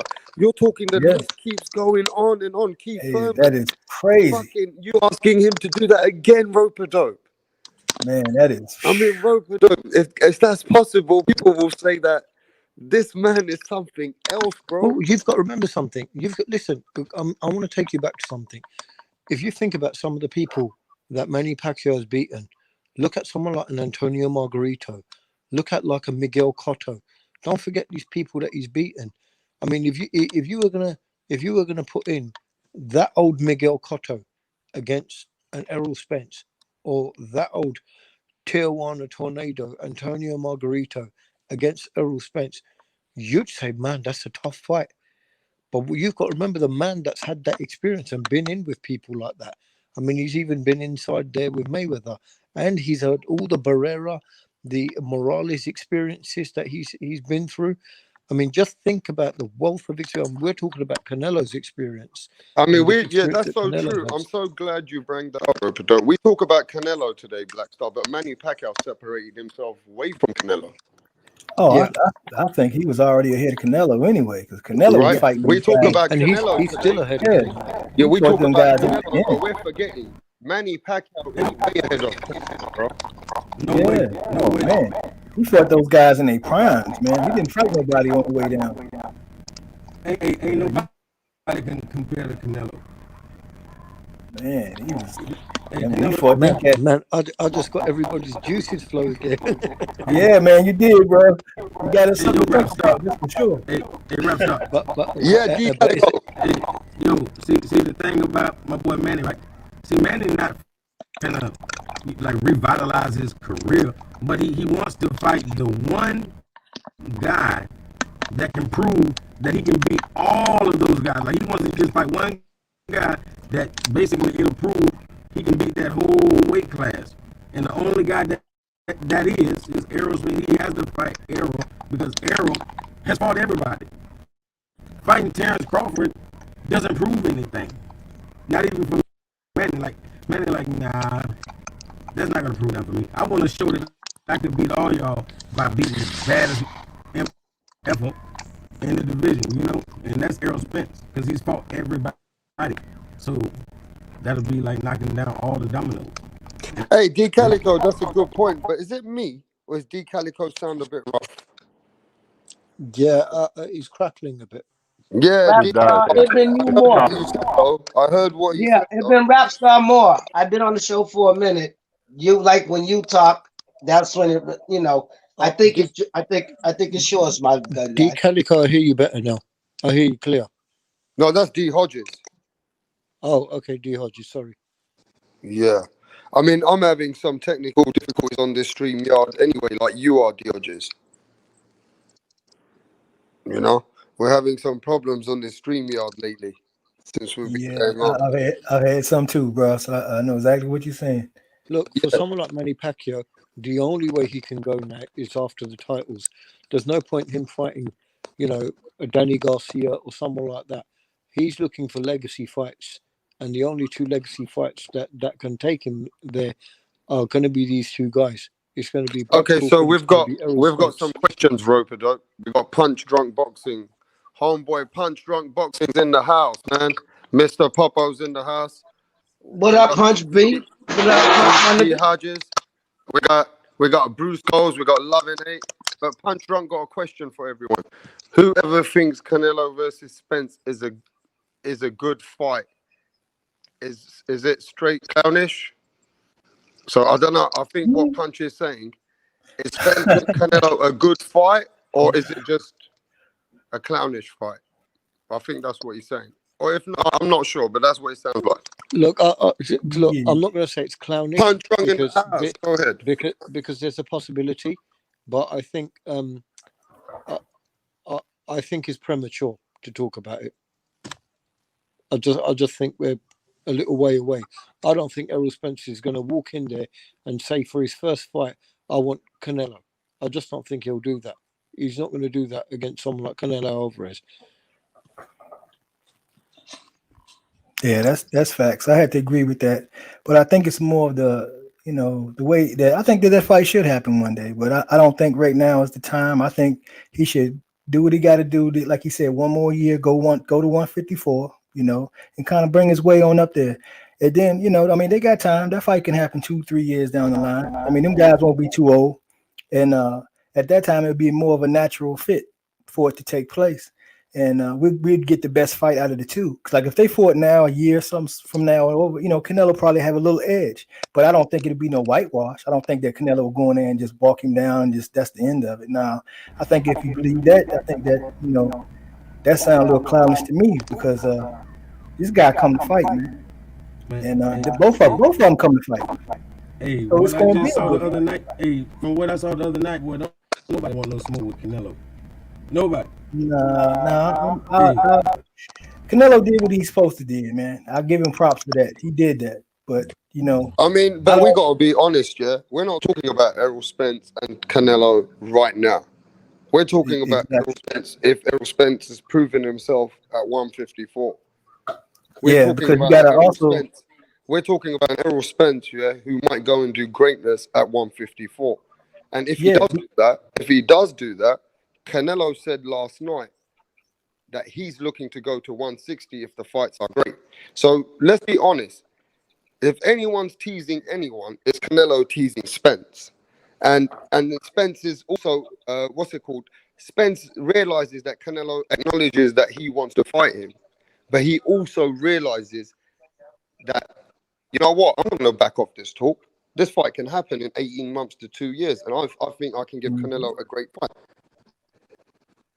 Yep. But I mean, everybody's entitled to their opinion, man. That's fine. Let's be honest though, bro. Mhm. Canelo's going to run out of opponents soon. If Canelo goes and undisputes with Kalen Plant and Billy Joe Saunders, and a lot of people on the panel already agreed earlier on, if Roper Dope realizes, we agree Canelo's probably going to win those fights anyway, right? So eventually Canelo's going to run out of opponents. And if Errol Spence is in a situation where he's dominating 154, both of them meeting at 160 in about 2 years, I think that's realistic. But in saying that, let's introduce a man who wants no introduction. Go tell everybody who's on the chat, bro. Introduce yourself. You're sounding horrible, bro. Oh my God. Oh yeah, you sound like Hey, I'm gonna come back out, come back in, but introduce yourself, Punch. What's good, everybody on the panel? Comment box, UK, America, Latino, Asia, the Asian community. What's good, everybody? Look. I gotta say this, man. People What's talking up, about Punch? What's going on, man? What's good? How you doing, my good man Punch? I'm subscribed to your channel, D Hodges. What's good, my good, D? What's good, D? Everybody, man. Yo, All right. look. This Canelo. What up, Spence legend?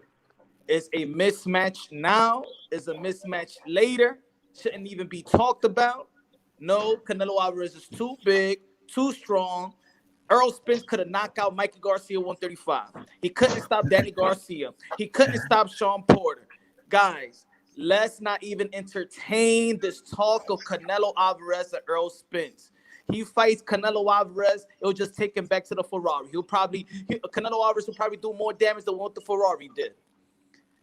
If we're gonna talk about that fight, then let's praise Gary Russell Jr. and Bud Crawford fight. How about Inoue and Tank Davis? How about Chocolatito and Teofimo Lopez? This is not a fight now. It's not a fight later. Canelo Alvarez is younger than Errol Spence.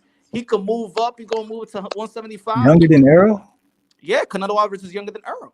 How old is Canelo? Canelo just turned 30.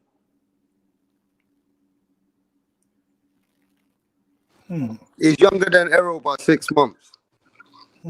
So they about the same age. Hey, Canelo Alvarez is a gym rat. He's seasoned and a gym rat and has faced basically all his fights is basically he's the smaller guy. This guy Look, got bro. probably the best chin in Yeah, boxing. hey, man, Canelo's a good fighter, man. Ain't nobody taking nothing away from Canelo. You don't have to sell Canelo to me. I know he's a good fighter, and me saying what I feel doesn't have anything to do with that. But both of these guys are great fighters, So it's not going to be a cakewalk just basis of that alone, because two great fighters is going to put together a great fight, and I don't see Canelo as being this great physical specimen that's going to go out here and do all this destruction, because he didn't even knock out this guy that he couldn't even get away from Canelo the whole fight. He was backing up the whole entire fight, but he still was But on let his me feet. ask my brother Punch a question. Punch, if you saw Errol in the next 2 years clean up 154, what would you say then if he's dominant at 154? Like he starts to show that he's getting better, like Canelo's been getting better. I do think that he could do. I think he could do damage at 154.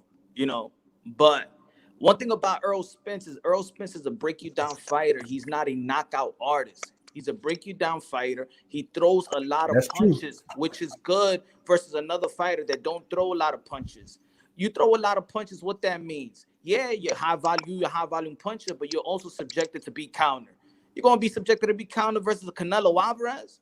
Come on, nah, man, that's not a good fight. Oh, that's like a fight of us wanting to see Errol Spence be damaged. That's what it is. Mikey Garcia tried to do it with Errol Spence. Mikey Garcia tried to do that with Errol Spence, didn't he? Yeah, I mean, the weight is the only thing that's in common. The only thing I would say would be different in that situation is because Mikey was more of a boxer. He wasn't known to really go in there, and his style isn't like Earl's. Where if Earl and Canelo get together, and just imagine if they got together, and let's say they was able to go both together, and they gave us 9 solid rounds. How great of a fight do you think that would be? Man, right now, unless something drastic happens. Listen, I love Errol and I love Canelo. I'm going to answer quick before Robert. Right now, Canelo puts a dent in Errol right now. Oh, I agree. No. I was saying, I'm not saying.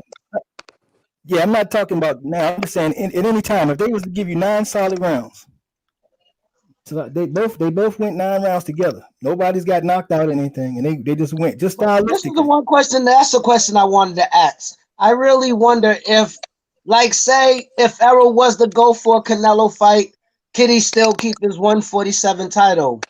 Because Canelo got 3 different weight classes of belts. So if I was Errol and that wasn't a part of No, D Hodges, I'm gonna agree with Punch. That's a clownish fight right now like that. That's premature. No, I'm just saying. I'm talking about. I'm thinking about it from my opinion. If it was, I'm talking about if it was me. Can I finish, please? Can I finish, please? Yeah, bro. All I'm just saying is, if I was Errol Spence, I'll move up and then get that money bag. Long as I still got my 147 title, I could drop back down. It's a win-win. And then all they're gonna say is, yeah, Errol shouldn't have moved up. He was too small. But it don't matter. He still got the bag. No. Do you think Mikey's caring? He still got the bag. But look, That's this what why he happens. ain't- This what happens when you want to chase the bag. You end up like Kell Brook. Chase the bag with Triple G. Yeah, and look but at his some career. people, but you got to think about the people that chase the bag and they're rich now. It's a 50-50 thing with everything in life. That's just life in general in any situation. I think there's enough still for Errol that he can do. No, because Errol's a big dude. He walks around at 170, 175. Yeah, but what So we're saying is, D Hodges, the conversation. But no, it's the doesn't point make because any in my sense. opinion, can I finish my It's not conversation? sensible. I'm Yeah, go saying ahead, bro. in my opinion, can I finish my thing and then you could talk? I'll go back on mute. All I'm just saying is that it might be easier for him a little bit because he don't gotta drop so much weight.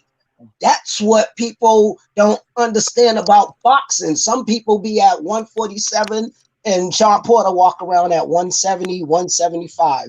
And now you got to do all that dieting and all that shit in a couple of weeks. Of course, you're going to be drained. So I'm a basically, if I was a boxer, I would just fight at my natural weight. That's it. Don't got to shrink down. That shrinking down shit sucks. So I would just, I just fight at my natural weight that I chill at. That's the weight I'll fight at. You know what I mean? Because once you come out the amateurs, you can pick whatever weight you want to. It's like playing a video game. When you go pro, you can pick what division you want to go to depending upon your weight. So at Yeah. the end of the day, I'll go fight him. So what if I lose? Yeah, I lost to Canelo. I lost to the greatest. But if I beat him, nigga, now I'm definitely above everybody. I went up here to a whole new 2 weight classes and beat Canelo. Ooh. And then the losing part, fine. I went up there, got my bag, my money. I take a L. Okay. That bag is worth that L. Okay. But now I still go back and I can still go clean up 147. Yeah, but did you just did you not hear what next man said earlier? What Punch said? You can end up like No, Kell because if Brook. Canelo can You have could end 3 up like belts in fucking 3 Kell Brook, bro. You could end up damaged if you take an immature decision and take it too fast. It's This is not boxing. saying that. I'm not saying that. I'm saying if it was me, he's not gonna do it. I'm saying if I was like in Errol Spence's body, for real, I get a shot at a bag, and it don't matter. Everybody Okay, has an let's move it L. around, D Hodges. Let's move it around. Now, what do you think about Okay. that? Next person. What do you think about D Hodges? Thinks if he chases greatness, at the end of the day, there's nothing bad about that. What do you think about that, bro? You too. To you, Sure. Roper, go ahead. Look, I Look, think. Go ahead. Look, I don't like throwing around these cliche phrases too much, but there's wisdom in the saying a good big man beats a good little man. And I think there's of course an aspiration to chase greatness, daring to be great, but we have to draw the line somewhere. And I have immense respect for Spence. I think he has a lot of, he has a big frame. I think he stands a good chance to cement his legacy even at 154. But to fight someone like Canelo at 160, not just any soft champion, but still in many ways the man to beat at middleweight and at super middleweight, I think that's one bridge too far. We have to be serious at some level, and we have to say, enough is enough. And I mean, again, I respect Mikey Garcia, and I think we completely forgot his name when we were talking about legacy Mexican fighters. I know he's Manny Mexican Pacquiao did American, it but against I think Oscar he De La counts Hoya, well at a didn't he? multi-division. I think Manny Pacquiao did it with Oscar, right? Right, but Yeah. I mean, Manny is one guy, and he's a very special guy. I mean, Spence is great. He hasn't proven anything at all beyond his division yet, so we can't just expect him to pull a Manny. And look, De La Hoya was struggling with a lot of stuff outside of the ring as well, and he was at the tail end of his career. Canelo arguably is in the prime of his career.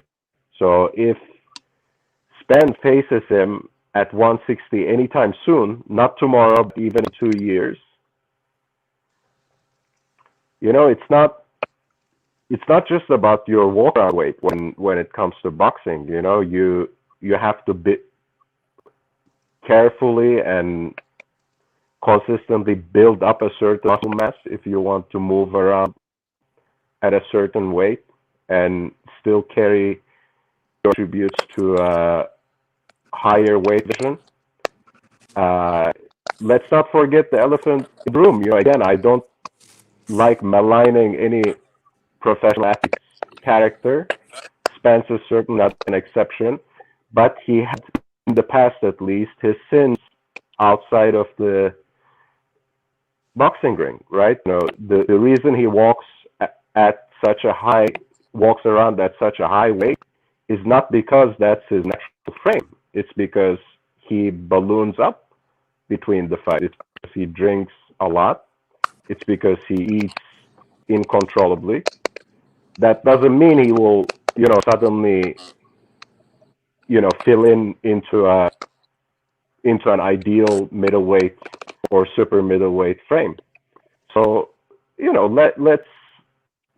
let's stay within the bounds of certain expectations and reasons. Mikey Garcia against Errol Spence was a bit too far, even though Mikey Garcia is one of the most skilled fighters, especially before his hiatus, that this generation has seen. But it just didn't carry over against an elite welterweight.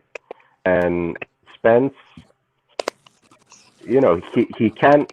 I'm ready to eat my words if this happens in the next couple or few years, but we can't just expect Spence to carry all these attributes into middleweight without him showing us something. And I think just common sense dictates that he would wither against Canelo. I'm not saying he will be knocked out or anything, but look, people just talk about Errol Spence rehydration. What about Canelo rehydration? It's not only one man that's going to rehydrate. Exactly. Canelo Alvarez probably walk around almost 200 pounds with no rehydration clause. That's what I'm saying. People are bugging out to even talk about exactly. this fight. I mean, but we got to still face the facts. Canelo not a machine, bro. He's not the Terminator. He saw what Gennady Golovkin done to Canelo in his first fight. And you saw Gennady Golovkin, a lot of people said, beat Canelo. Now, Canelo looks like the most improved fighter right now. And Canelo looks like he's improved, that if Gennady Golovkin fights him now, I think Canelo might even stop Golovkin. We don't know that. And that's what it is on Rapstar. Canelo Alvarez is neutralizing destruction boxers. Triple G, Kovalev. These dudes are known for being destroyers. Errol Spence ain't no destroyer type of boxer. He's not. People got to be real about it. He's not. Crunch, man, that's good. You got an opinion, Crunch. I appreciate that, man. That's hey. All I'm saying at the end of the day, man, I don't do all that because people do it. Nobody probably really thought Roy Jones was gonna beat when he moved to heavyweight. Like he jumped. That's a bunch of classes from light heavyweight to heavyweight. James Toney. There's a bunch of people that can jump up 2 weight classes. It's not like they gotta really put on too much weight. Shit. Sean Porter started at 168. He could easily fight at 160, but he chooses to go to 147. See, y'all gotta know y'all boxing and weight things. I'm telling you. No, it's true. What I was gonna say, D, is true, but the difference between Errol Spence and let's say we was talking about Manny Pacquiao, Errol Spence is not a freak of nature. I will understand if Errol Spence was the smaller dude, but a freak of nature. I mean, wiping out his division. I'm talking about if Errol Spence was the type to stop Sean Porter, guy that never been stopped, stop Danny Garcia, guy that never been stopped, then we're like, yo, he's way head and above shoulders on everybody in the welterweight division. But he's not head above shoulders about anybody in the welterweight division. He's probably number 1 right now, but he's not head and shoulders above anybody. So then we're talking about him versus Canelo.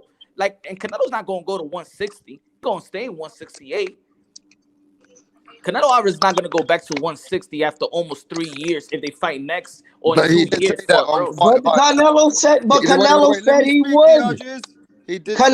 said he would. Out his own mouth. He said he'll go to 160. He said realistically, I am a 160. I feel the strongest and the healthiest at 168, and I want to be undisputed. But let's not forget, he also was 175 pounds champion. He's not gonna come back down 160 for Errol Spence. Yeah, but let me ask you this: some people think that in the boxing world, that what Jamal Charlo can do, if Errol got to that position in 2 years, he would do better than Jamal Charlo. Some people just think that way because he trains with 175-pound guys. He consistently has to drain at 147. They just think he might be a fighter who improves when he goes up in weight because that's what's waiting for him. Now, we can't say that. Okay, we can't say that he might not give a better performance than Jamal Charlo if he gets to that position slowly. We can't, can we really? Do we think that Errol Spence beat Jamel Charlo? I mean, Errol Spence definitely looks like he's got more attributes and just if not as much as Jamal Charlo. Does he beat Jamel Charlo? We don't know that unless he gets to 154. But Derek James obviously thinks that he's very competitive because it's been known that these two go back and forth pretty hard at each other in Texas. Yeah, They'll with never fight. headgear, They'll never I fight don't each think he beats other. Charlo. with headgear and Say that 16 again? and 20-ounce gloves, They'll. yeah, anybody could Now I'm beat. saying they'll never fight each other because who's Derek James gonna train? He's both their trainers. How can you trade two people and y'all train together and we gotta fight? That shit'll never happen. If it do, then that'll be some miracle on 34th Street because it's Christmas time. Yeah, I mean, look, at the end of the day, let me ask you guys this then.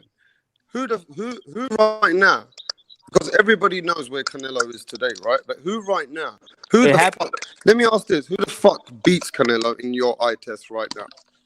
Nobody. Okay, is that for sure, Punch? Because you're also a Demetrius Andre fan. I like Demetrius Andre. I think that Demetrius Andre will give him the most problems, but I still think that I'll still pick Canelo Alvarez to win.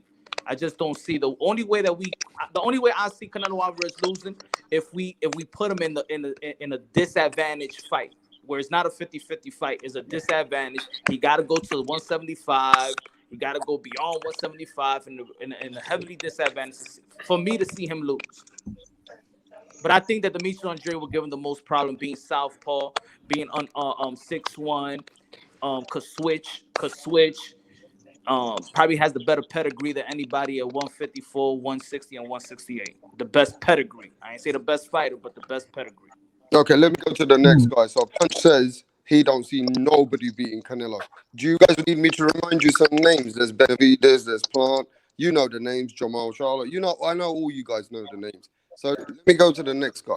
Who do you see? That's right. That was Let me right. ask D Hodges. Let me go to you, bro. Who do you see, D Hodges, beating Canelo? I'm like, I don't know. It's the point that, and because he ain't gonna fight none of them, but I would say Charlo could beat him because he got power. Like, see, Andre, he's a good boxer, but he really don't got that much power. Like Billy Joe Saunders, he's a good boxer, but he don't got that much power. If you ain't got enough power to keep Canelo off of you, oh, He got he's no taking respect off. for you. Canelo doesn't have respect for anybody. But if he fights that person in like maybe a Charlo, not saying it like that, but Charlo, Jamal, not the So little D Charlo, the Hodges big thinks Charlo. Jamal Charlo might be his hardest fight. Let me go to Blackstar. Who do you think can give Canelo his first loss now? Oh, it's definitely Jamal Charlo, and I Okay, so think you you think already know Jamal that. Charlo. Explain why.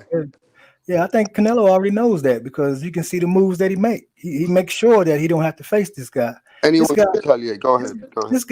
this guy fought 3 mandatory challenges to hold his mandatory spot, to get that, earn the right to fight Canelo, and then they come up with a franchise and let him get away scot free. And then, and that's not the first time. He that's Jamal, but he also ducked Jamel before at 154. A lot of people don't know that. When he came to Houston, that was supposed to be the fight between him and Jamel, but then they got out of that. Next thing you know, here comes Kirkland. And then they tell Kirkland, well, you can't have your trainer and Wolf train you for that fight. So it's a lot of little special exemptions keep happening for Canelo too. We have to also account for that as well. And Canelo is, like I say, man, I'm not taking nothing away from Canelo. I'm not trying to be a Canelo hater because I was a big Canelo fan for a long time. But I'm not going to sit here and say that the guy is perfect and that the guy don't have some things that's wrong and some things that can be exploited in him. He does. He got weaknesses. There are fighters that can take advantage of that. But until he gets in there and he shows me he can beat one of these guys, I'm always going to feel like one of these guys is going to give him some. I want to see that. That's all I'm asking of him. Well, Once he goes in there and fights one of them guys and shows me that he can handle that, then I'll be like, okay, shoot, man. I was wrong about that. But until he does it. Let's not forget in 154. That's Charlo's fault. He's the one that left with Al Heyman. He was with No, Golden. that's not Charlo's fault. They was with Golden Boy at the time. That's the reason why they left Golden Boy. But that was around the time when they was going to court as well. That's when they split up. But they were supposed to have the fight here in Houston, man. Either way, if they're supposed to have a fight, you get out the fight. I mean, that you got out the fight. It doesn't matter about all the other circumstances, he got out to fight. That did happen. That's all I'm saying. I want him to fight some of these guys that have these abilities, like you mentioned, and you picked a good guy, Andrade. But the only thing about Andrade is he's so inactive, and he's not really being consistent enough to say he would be sharp if he fought Canelo. So I can't really guarantee he'd do that.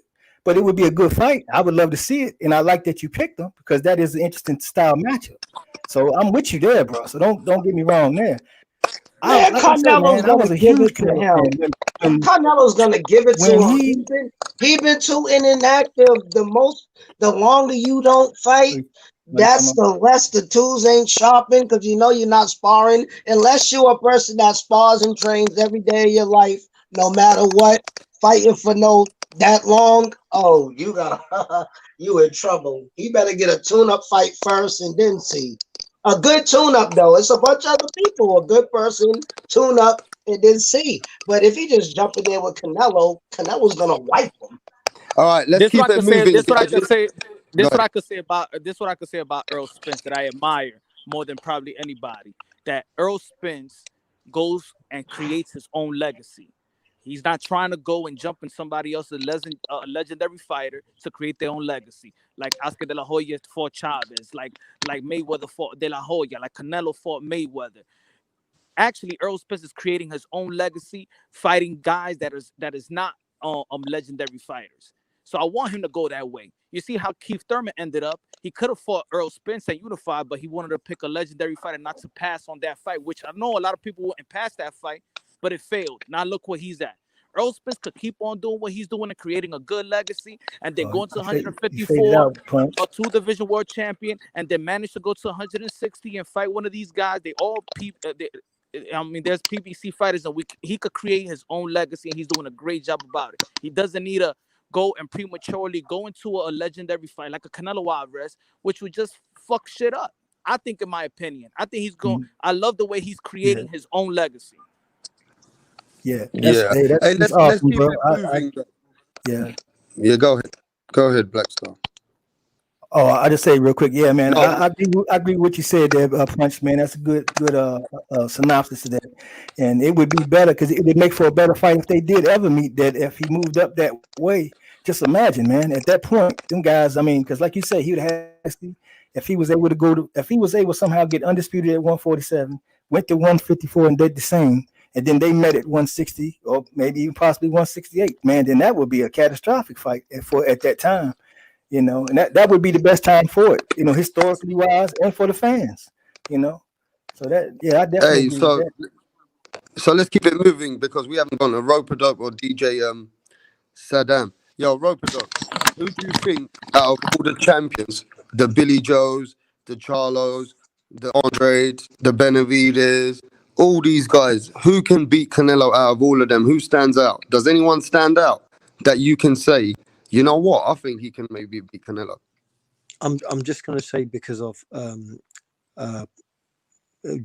styles, I would probably say I don't think anyone can, but I think if anyone can, right now it's probably going to be Charlo, who's probably got the best chance. Other than that, I don't really see anyone moving him. He just seems too strong and too skilled at what he does. Because with Canelo, you got to come with more than power. You got to come with skill. You got to come with ring IQ. He's got all of that, and he does. And as you were saying, he doesn't respect people's power. And if you've got power and you're not being respected, you know that as we saw yesterday, it demoralizes people. Then you have a tricky fighter like Billy Joe Saunders, but we've all seen Billy Joe Saunders. He performs good one fight, on another fight he's a bit lackluster. And as I mentioned earlier, if a Chris Eubank Jr. can get to Billy Joe Saunders in later rounds, what's someone like Canelo going to do?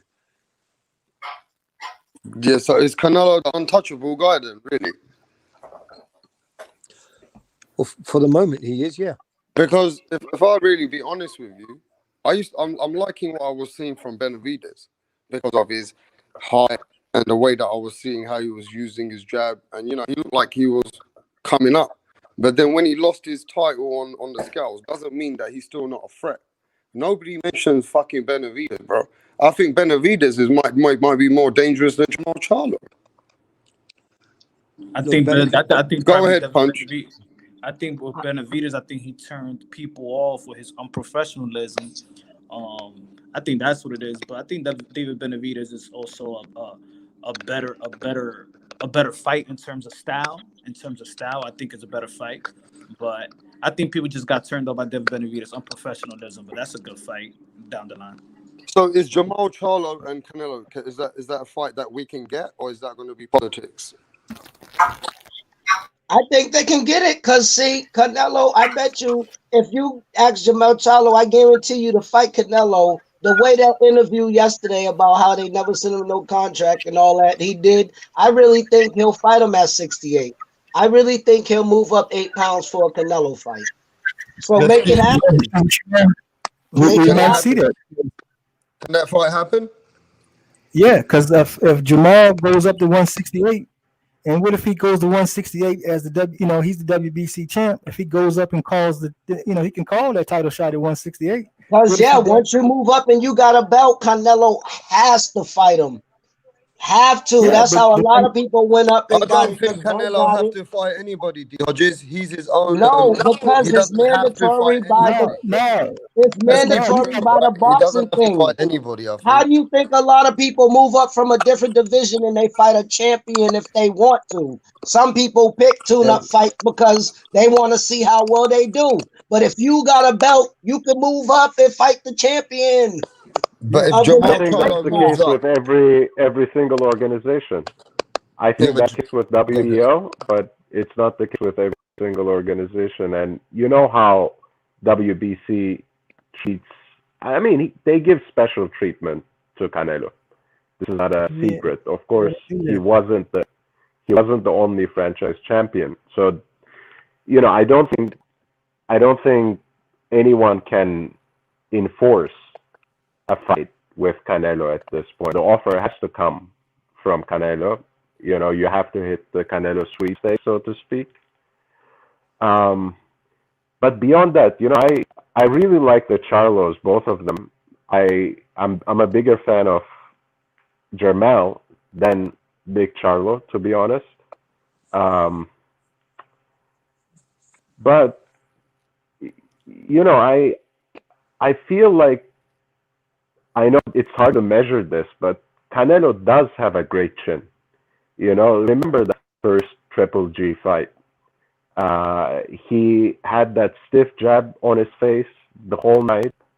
He was taking uppercuts, close to the, sides. And, I mean, he didn't even take a knee. So, at this point in time, we're not talking about any real cracks appearing. We're not talking about a situation where Canelo has been dropped before. I think the key to beating Canelo is not power. I'm not saying Charlos can't beat Canelo. Puncher's chance exists, and these twins are also, they have other skills. They're not just powerful. They both have great jabs.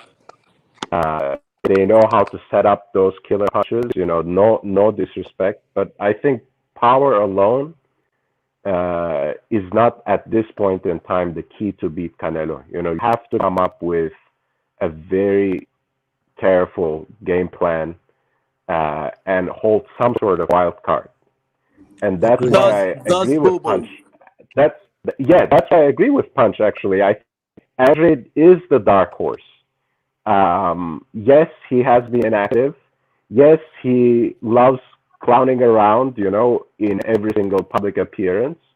But Andrade we saw in that Willie Nelson fight, if we can see that Andrade in the ring a night against Canelo, he gives them serious problems. And, if the panel of judges is a fair panel, they might actually give a decision to Andrade.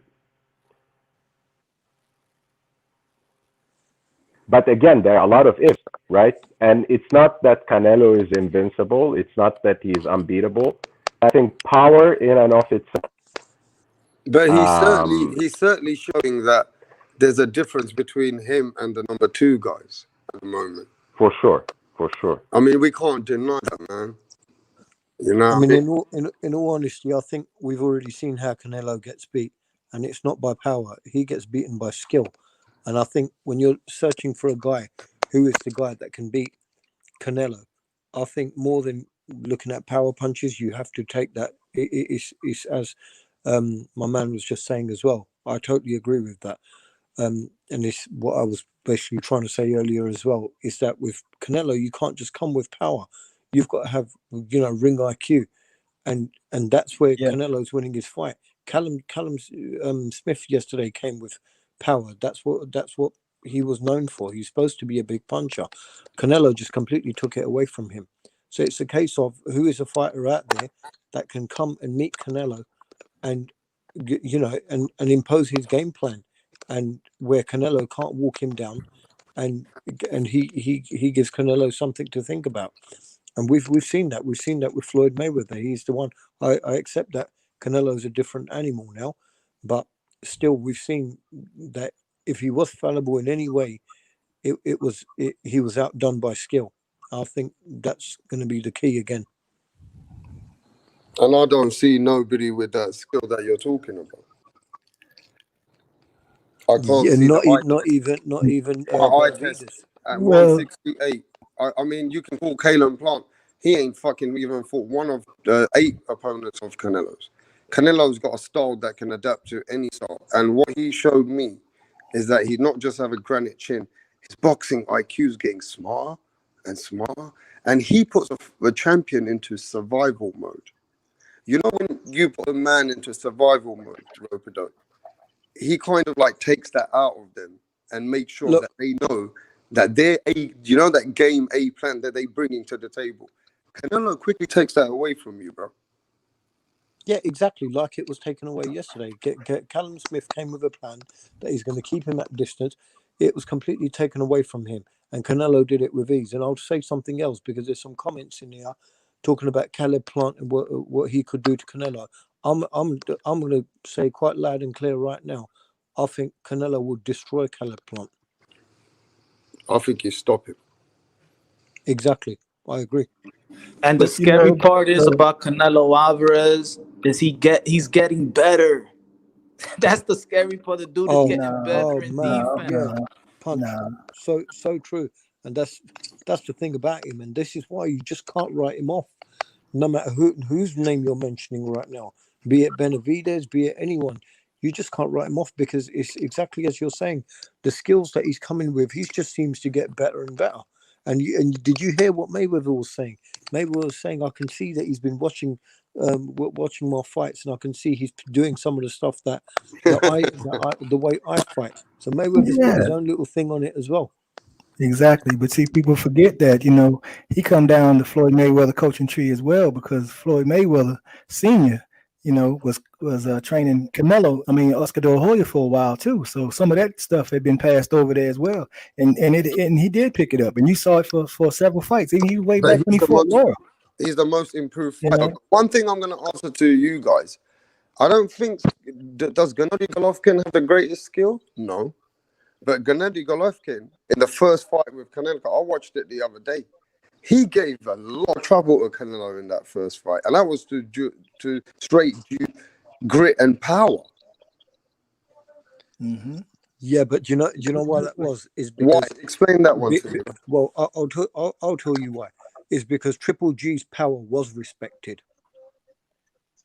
He didn't walk him down. It was Canelo that was more on the ropes, trying to outbox Triple G. He gave him respect in that way, and even in the second fight, somewhat Canelo was on the rope, but Canelo showed a lot more boxing skill in the second fight, the way he was given, and people underestimate that. But Canelo's got skills, but it was because Triple G's reputation for the way that he punches, Canelo gave him respect. Who else have you seen Canelo respect in that ways? Whose power? he's respected because yeah, you say Triple G isn't the best of boxers, but Triple G knows how to cut a ring off and how to corner people. You faded a little bit, bro. That's man. He got look, and he had throughout his career here.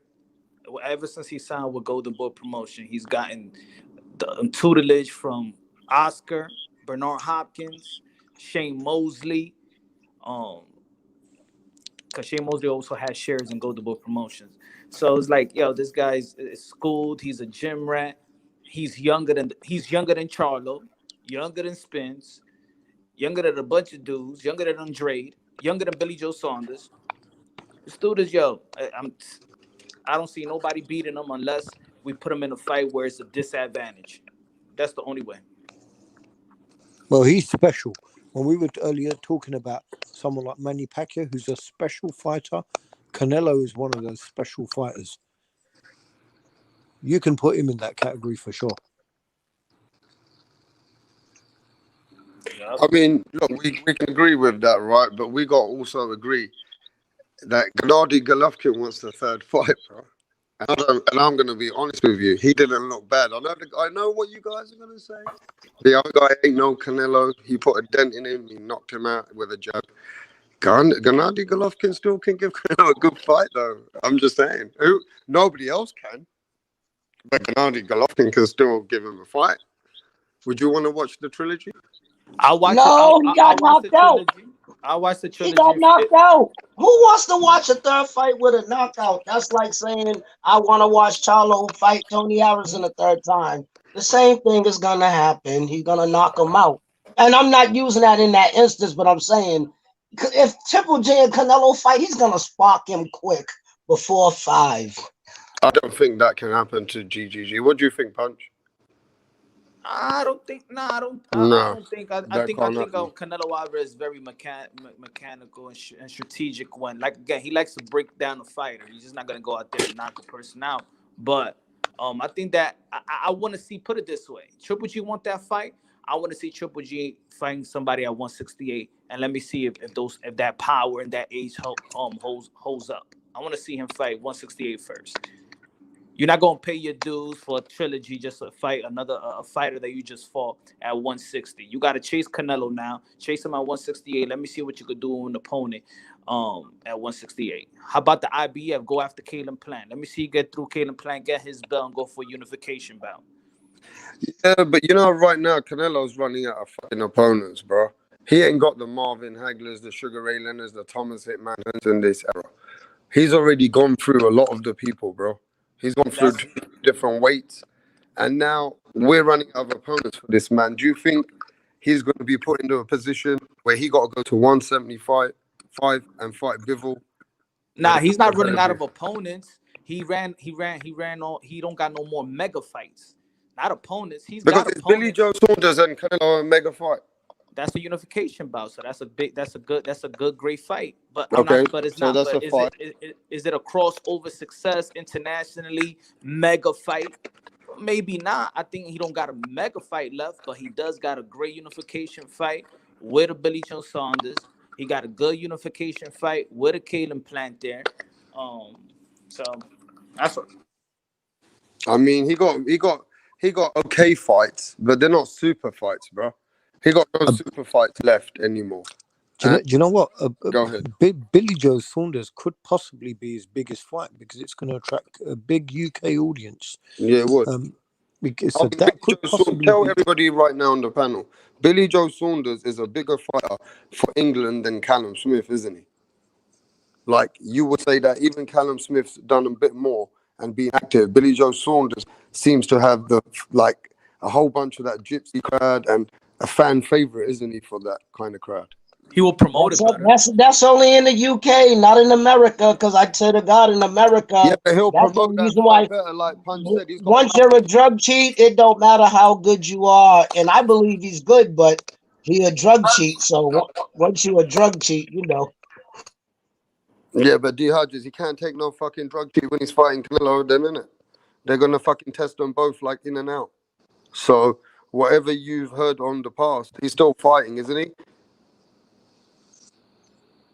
You get me? So at least it's a fight which comes with his Olympic pedigree, and the man has a look what he did to David Lemieux. I mean, I'm not saying that he gonna win anything much against But Canelo. there was even a question mark over Canelo, though. Let's not forget that. With what, the Edison Lara fight? No, with that beef that apparently he that Argentinian beef or something that he had, that there was a question mark over. Wasn't there something like that about Canelo too? No, it's not a question mark. It's proven.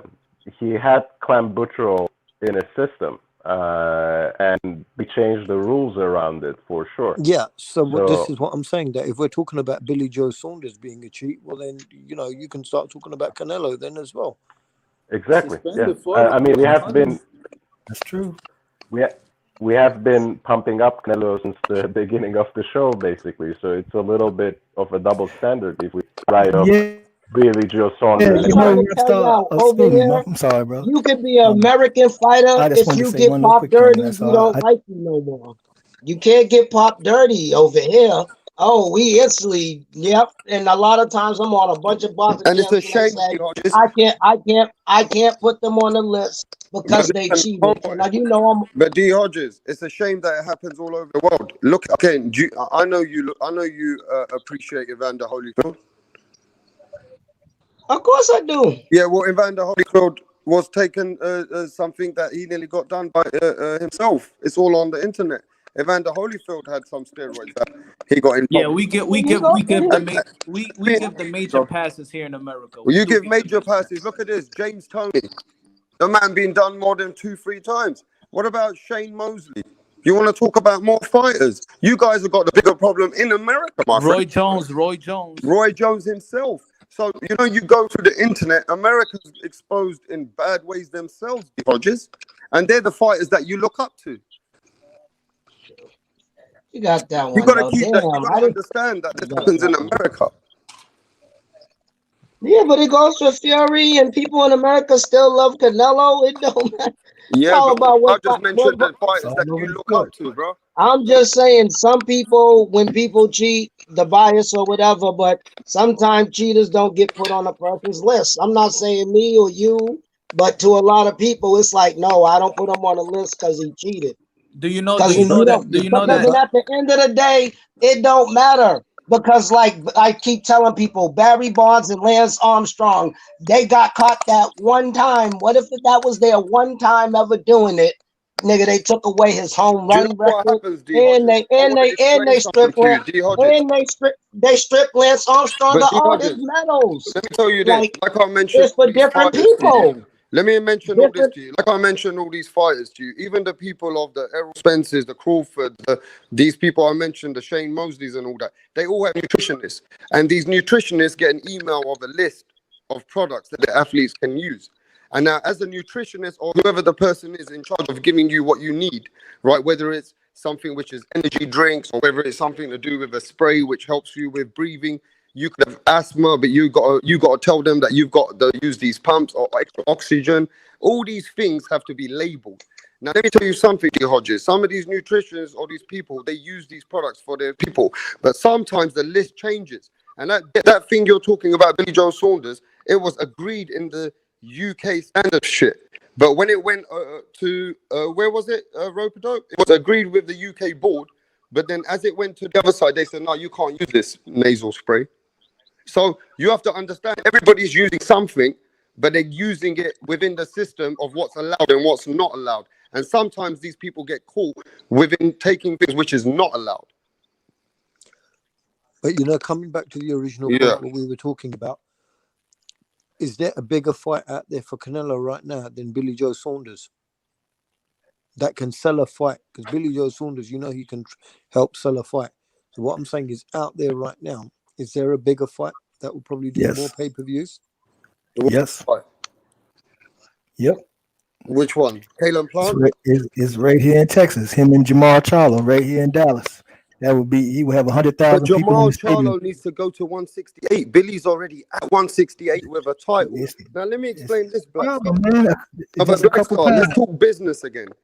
Canelo doesn't gain from getting the 168 from, he gains it from Billy Joe Saunders, doesn't he? he gains that title, doesn't he? For sure. But you're saying what's a big fight? That's a big fight to this area and the people. They would definitely bring a lot of people. That's why I was saying, as far as a big fight, that is a big fight.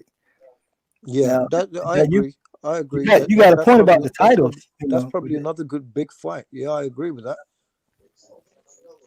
I mean, in Texas too, man. I mean, we've been begging for this fight for years, man. That's why a lot of people are upset with Canelo, because we want that fight. Yeah. It's not that people don't like him. We just get mad at the fact that we want him to fight this guy because we want to see the fight. No, And I you think won't give it to us. I think a lot of us in Britain as well would like to see that fight. Yeah, I mean, it's just a great fight, man. I mean, whoever wins wins. But I want to see the fight, just like I want to see Earl and I want to see Bud. I want to see that fight with Canelo and him. I want to see that. I mean, there's a lot of fights I want to see. You know, I want to see AJ and Fury go. I want to see Fury and Wilder go again. I want everybody to keep fighting so I can keep watching fights. Guys, I have a question. I have a question.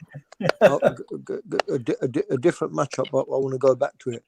Ryan Garcia, Luke Campbell, man. What's everyone's prediction? Man, and wow. I want method. I'm gonna go first then. Ooh, Luke Campbell, right? I reckon Luke Campbell's gonna try and keep Ryan. You know, like I'm gonna try and say that he's gonna keep him long, and I'm gonna say that at the end of the day, Luke Campbell is gonna have to start fighting with Ryan. Like, let's put it this way: Ryan always pushes the fight. We've seen lately that Ryan wants to take the fight to someone. So Luke Campbell's going to try and outbox him. But what's going to happen, I think, in the middle of the rounds, Ryan Garcia going to try and take it to Luke. And that's when we're going to start seeing a real fucking exciting fight. Yeah? Now, I won't be surprised. And I'm going to say this myself. I wouldn't be surprised if Ryan went down.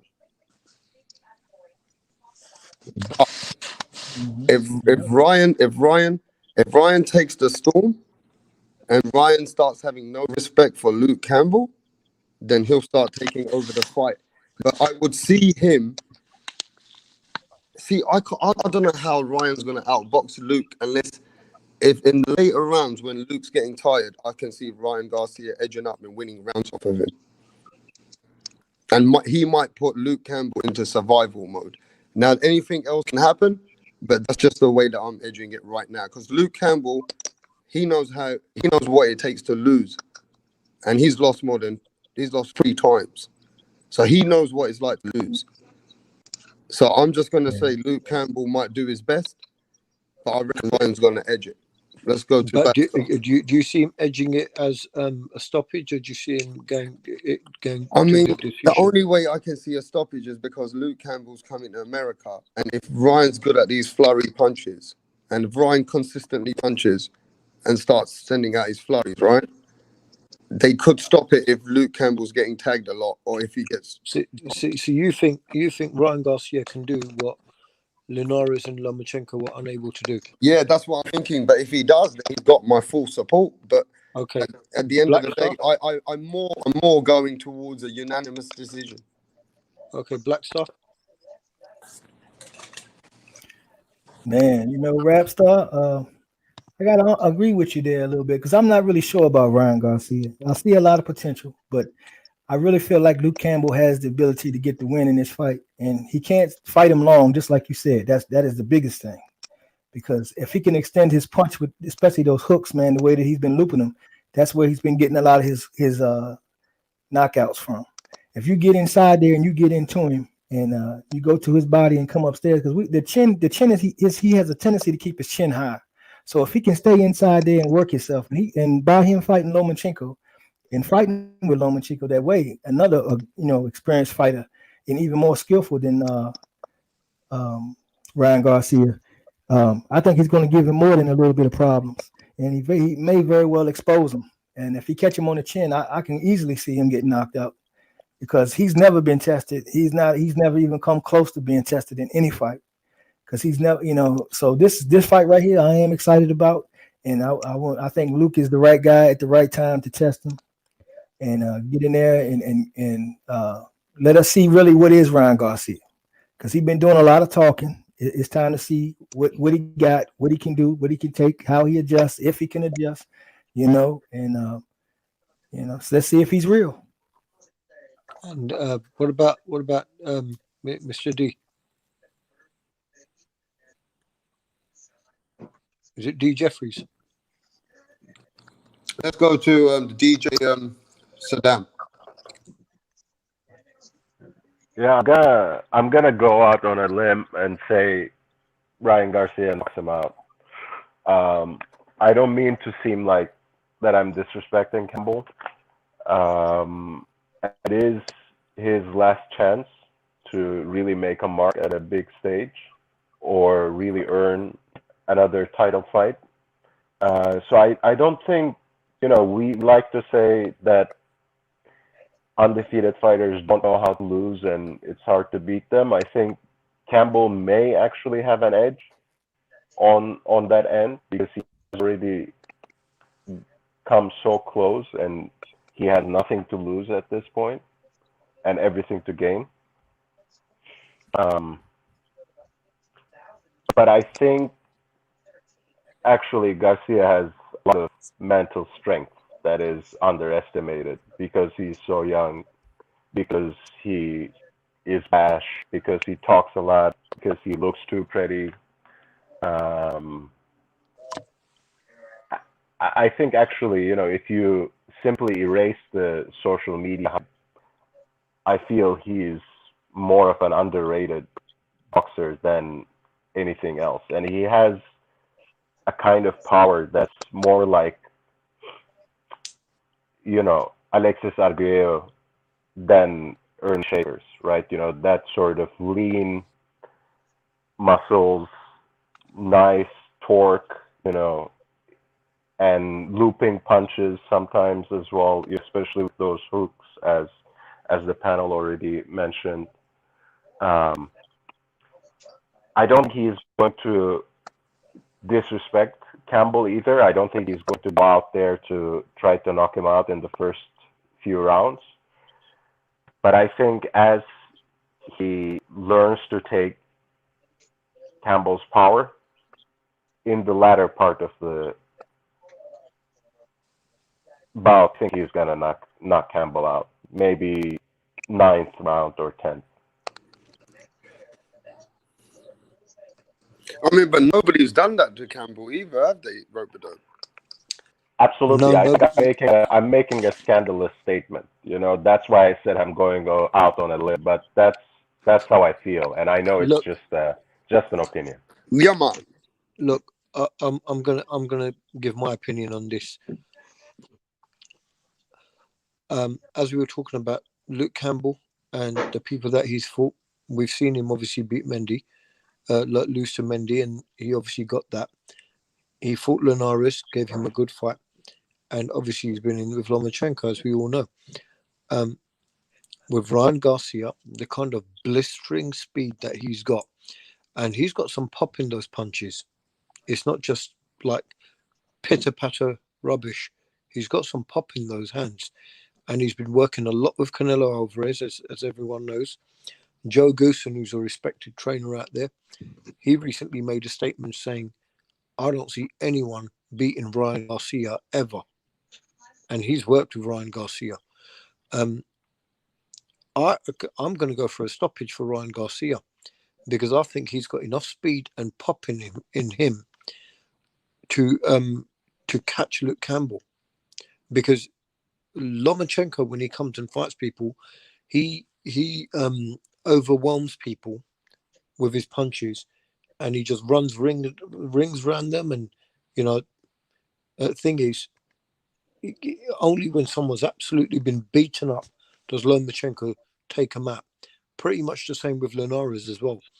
With Ryan Garcia, I don't think he's like those guys.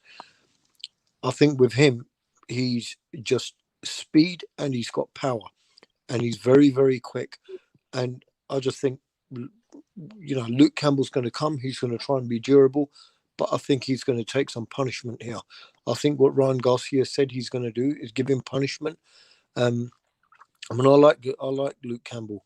You know, Olympic gold medalist. You know, he's done Britain proud.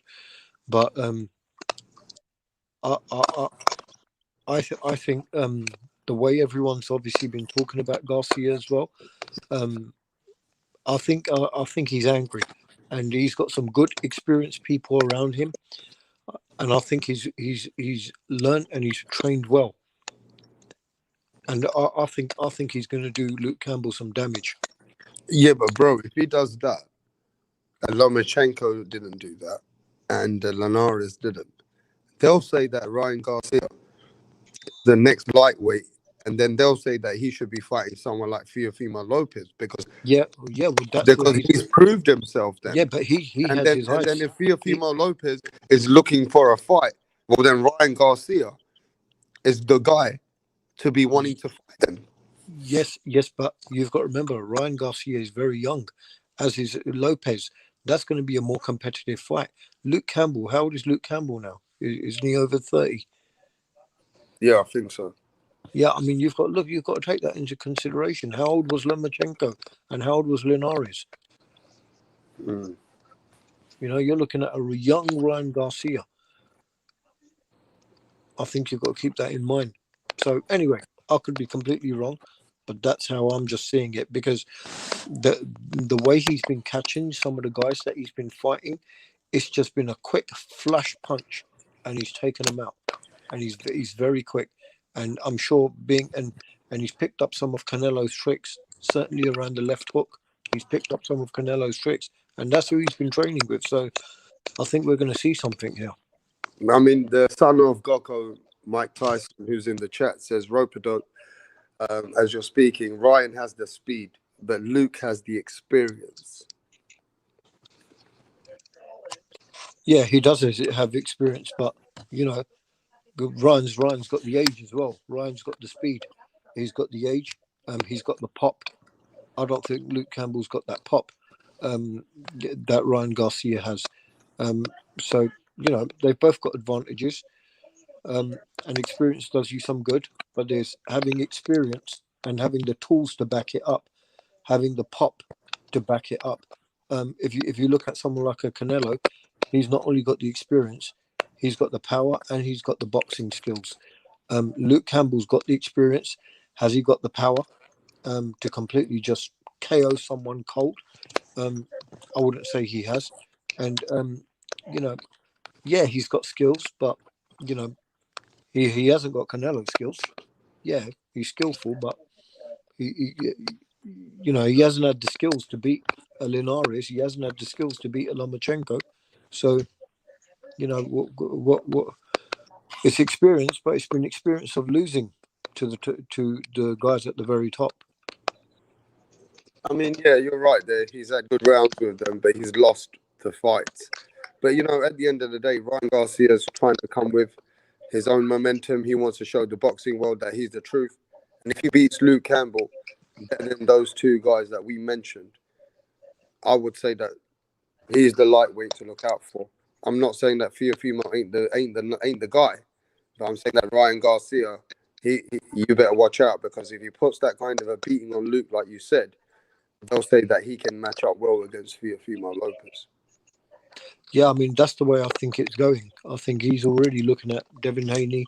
He's looking at he's looking at. Is it Devin Haney mandatory for the Luke Campbell and Ryan Garcia fight? Isn't Devin Haney in mandatory position, right? He's in mandatory position for that fight. I'm not sure, is he? I don't know. Yeah, maybe he's in mandatory position for that fight right now. Oh, okay, all right. I mean, that would be something to see. But the winner of that fight is in mandatory position for Devin Haney. Really? Okay. I mean, that would be good. That would be good to see, because I think Devin Haney beat Ryan Garcia, didn't he, in the amateurs? It's 3-2. Devin Haney won 3 times. Ryan Garcia won twice. Yeah. So I mean, you know, there's a story behind that. So that's a big fight, then, isn't it?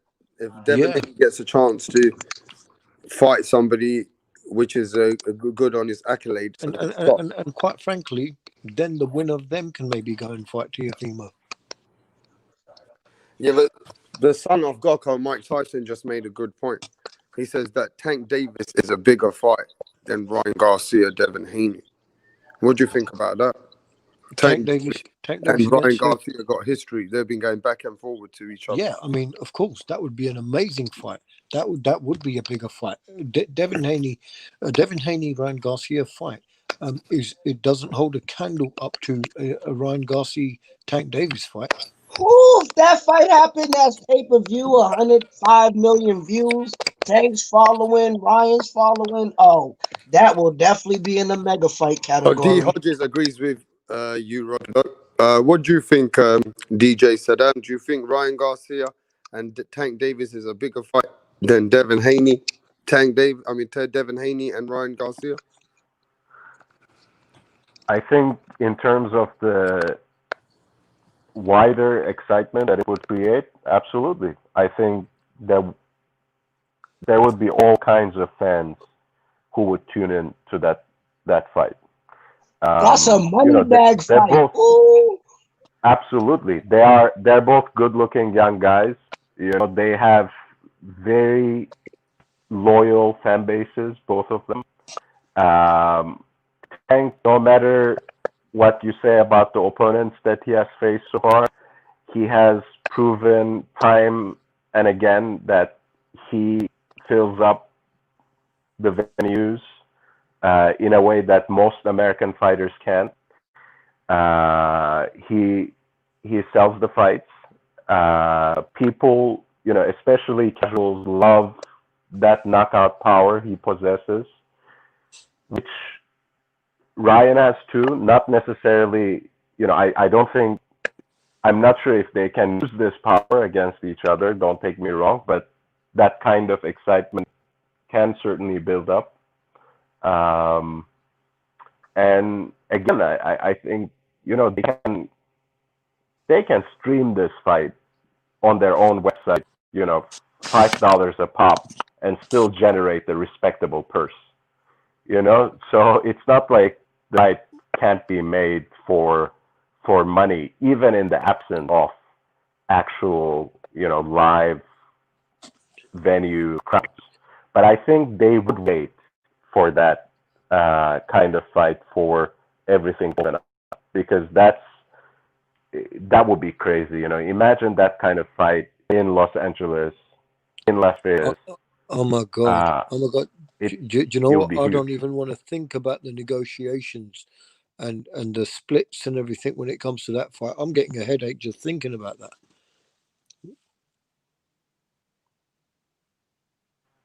Yeah, I think that's why we have to rein in our excitement a little bit, because on the one hand, of course, that can make the fight easier to make because there's a lot of money to be made.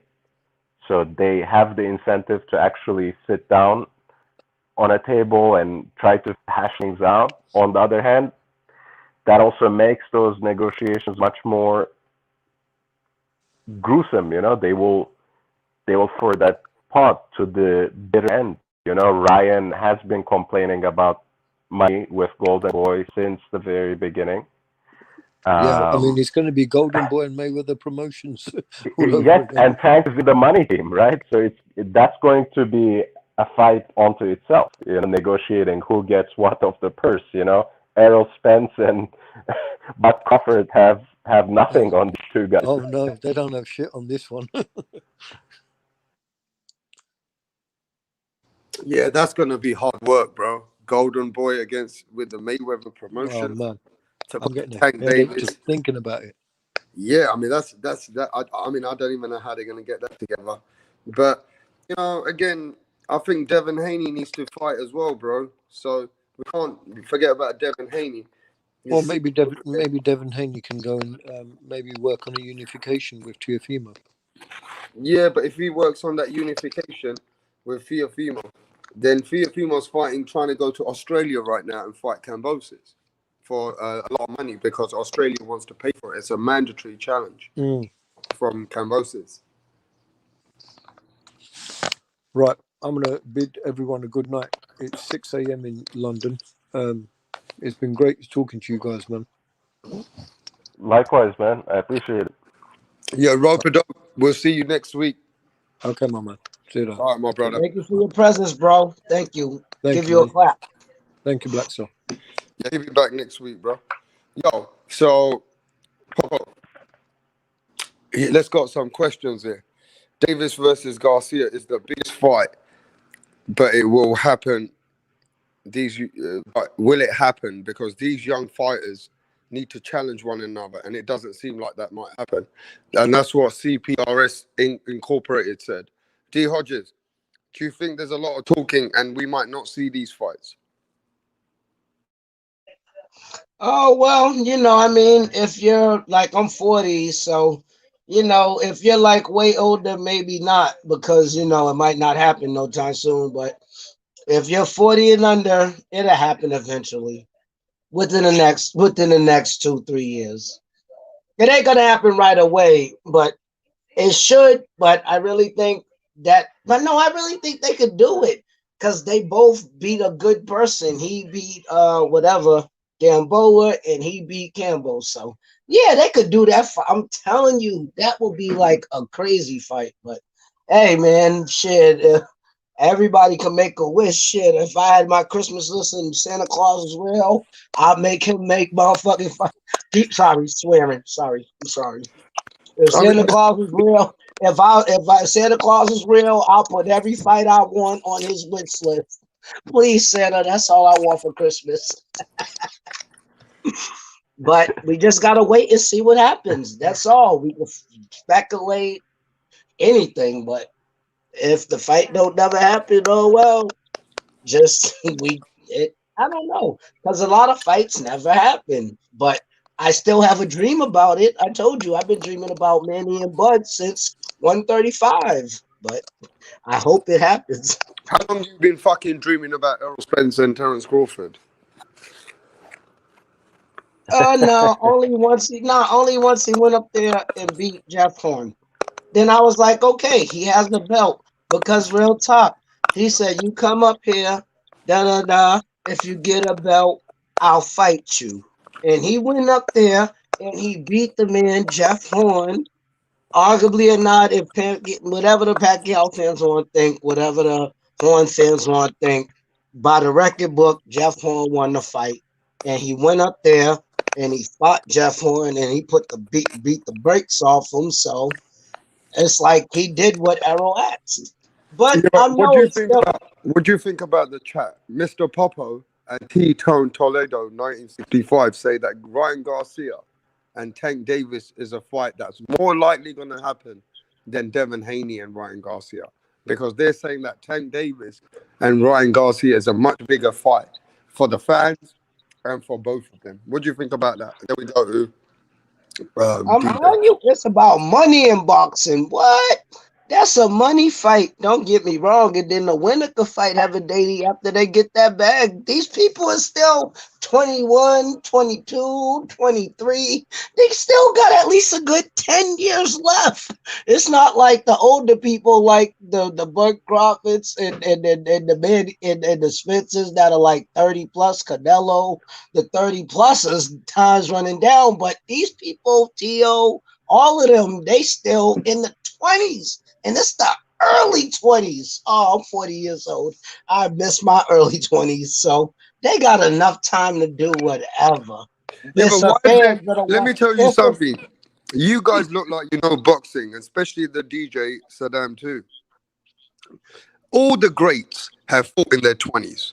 All the greats. Sugar Ray Leonard fought Wilfredo Benitez when they were like 19, 20, 21. Great fights. You've got people like Floyd Mayweather who fought greats like Hernandez, Diego Corrales, Jesus Chavez, all in the same age of Devin Haney and all these guys. So why are we feeling sorry for young boys now? Let's talk to DJ Slam. What do you think, bro?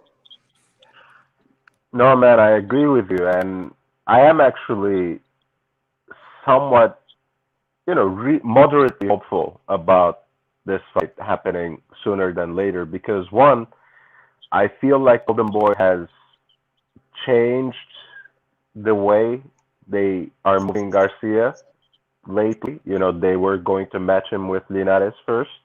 that didn't happen because he was stuck in Japan. So now he's actually fighting Campbell in a little more than a week. And two, the fight has all the sauce of the Mayweather, all the sauces and seasonings of the Mayweather recipe as well. I know, especially from last night, I know we tried to skirt away from, racializing any of these topics. So please don't take me wrong, but there is a certain charge that goes into matching a black fighter against a Mexican fighter, against a Latino fighter. And there is a certain charge that goes with the build-up of those fights, the kind of attention that they get from people who don't usually watch boxing or even watch sports all that much. So it is a big money fight, and they can, of course, marinate it as much as they want, but they can also, since they are so young, they can get the first one out of the way sooner than later, and they can take advantage of, as soon as things open, they can take advantage of the live gate. They can even, it would be a great way to introduce a new platform.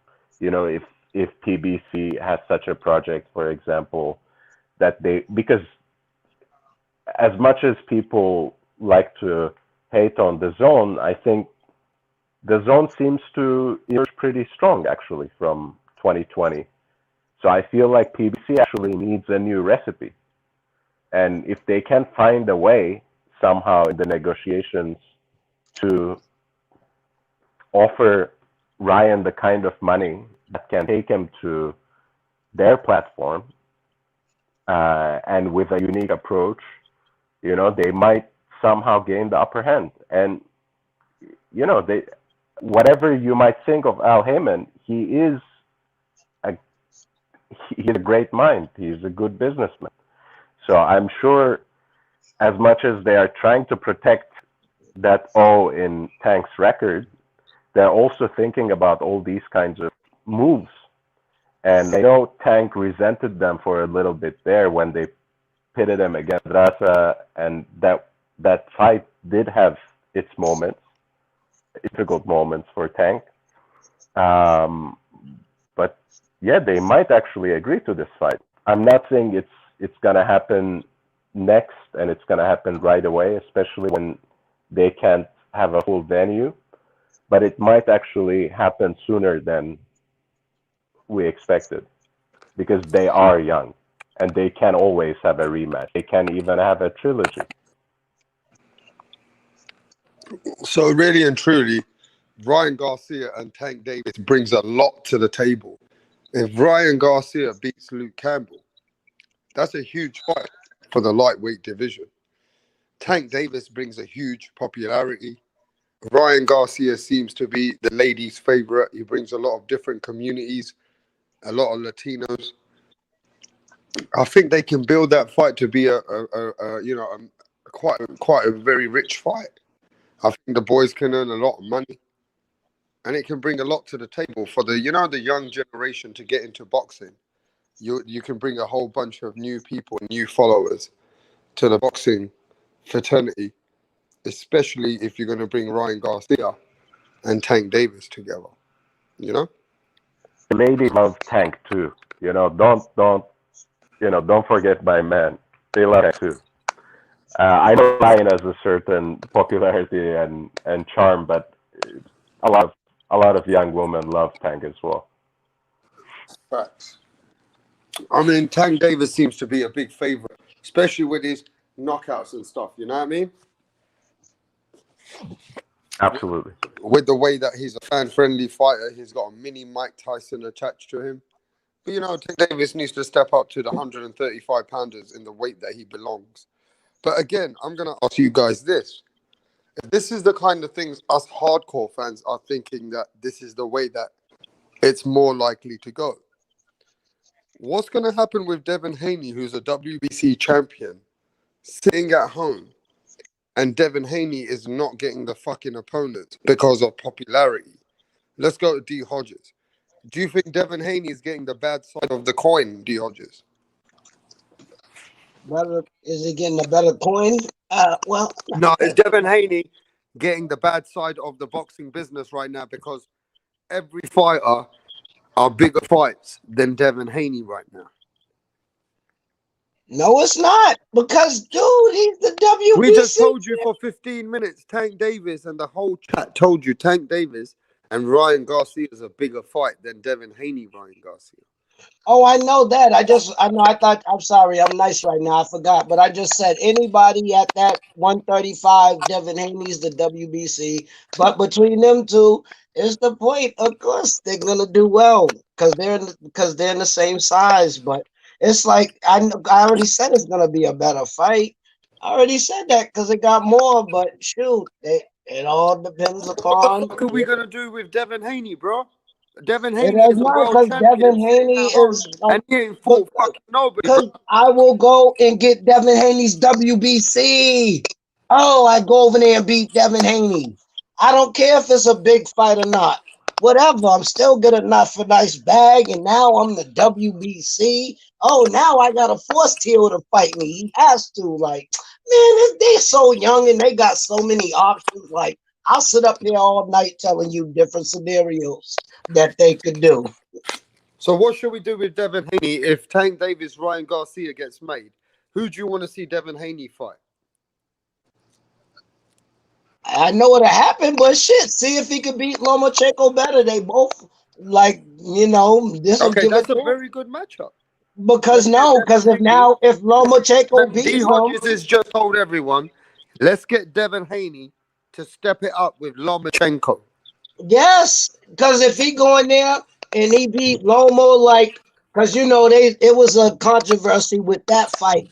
If I go in there, I'm calling out Lomo. I will give Lomo a nice little bag, not too much, but I'll just give him a little bit more than Tio and them gave him, and then bung, make that fight. Ooh, that'll be a good one. Because Lomachenko still got it, so I would love to see a Lomachenko Devin Haney fight. That's just my opinion. I think Okay, that that's would a be. very good fight for the fans. I don't think that fan fight will happen because Devin Haney won't take a fight with Lomachenko because he's going to say that he's got nothing to gain and everything to prove. And his dad's already came over here and spoke to Rapstar and told me, D. Hodges, that when they wanted Lomachenko is because he had the titles. And he said that right now, there's nothing to gain. But right now, I bet you if they send, Lomachenko. if Top Rank send Devin Haney, he's a fighter, so I bet you if he send him a nice little payday, he'll fight Lomachenko. He will, because he wanted to fight him. Loma dropped the belt, so he didn't have But to. It's all. Bill Haney said about 6 to 7 weeks ago that he not interested in the Lomachenko fight. But it ain't about Bill Haney. I'm pretty sure Devin wants it. He wanted Lomachenko, and he's his own boss unless he's a daddy's little boy. So I really don't know what to think, but I will make a Lomachenko fight, and if I can go in there and dust them off better than Tito did, oh well, I did way better because they already said it. Tio's the biggest hoe, nigga. Who the fuck ever, sorry for swearing, but I'll be ready for you in 3 to 5 years. And everybody's getting mad at Caleb Plant because he said, yeah, just give me a year notice and I'll be fine. But nobody ain't talking about that goddamn, yeah, I'll be ready for Devin Haney in 3 to 5 years. And he said it out his own mouth in a video. So what do you say to the chat, D. Hodges? Somebody in the chat, Mr. Popo, says, D. Hodges, I think that Linares would beat Devin Haney because Haney hasn't been fighting anyone, D. Hodges. And Haney no, that'll be a good fight Haney too. hasn't had no power. He showed us that he doesn't have the power against Gamboa. What you got to say about that, D. Hodges? It's not about that. It's just he gotta fight somebody that's good. Linares is a very good fighter. He has a good resume. So if Devin Haney go in there and spark him, then he's good. It's just the point, I don't know if it's him or if it's his father, but for some reason it ain't working out like that. But I really got confidence in Devin Haney that he could beat any one of them. So let me go to DJ Saddam. DJ Saddam, the chat and the fans today, they seem to think Devin Haney hasn't done much, and Devin Haney might get found out if he fights some of the good guys. What have you got to say about that, bro? I think he has still a lot to prove. I do believe that sometimes I think he gets too much disrespect because of the way he ended up carrying that belt. Because of the way he was elevated to full champion.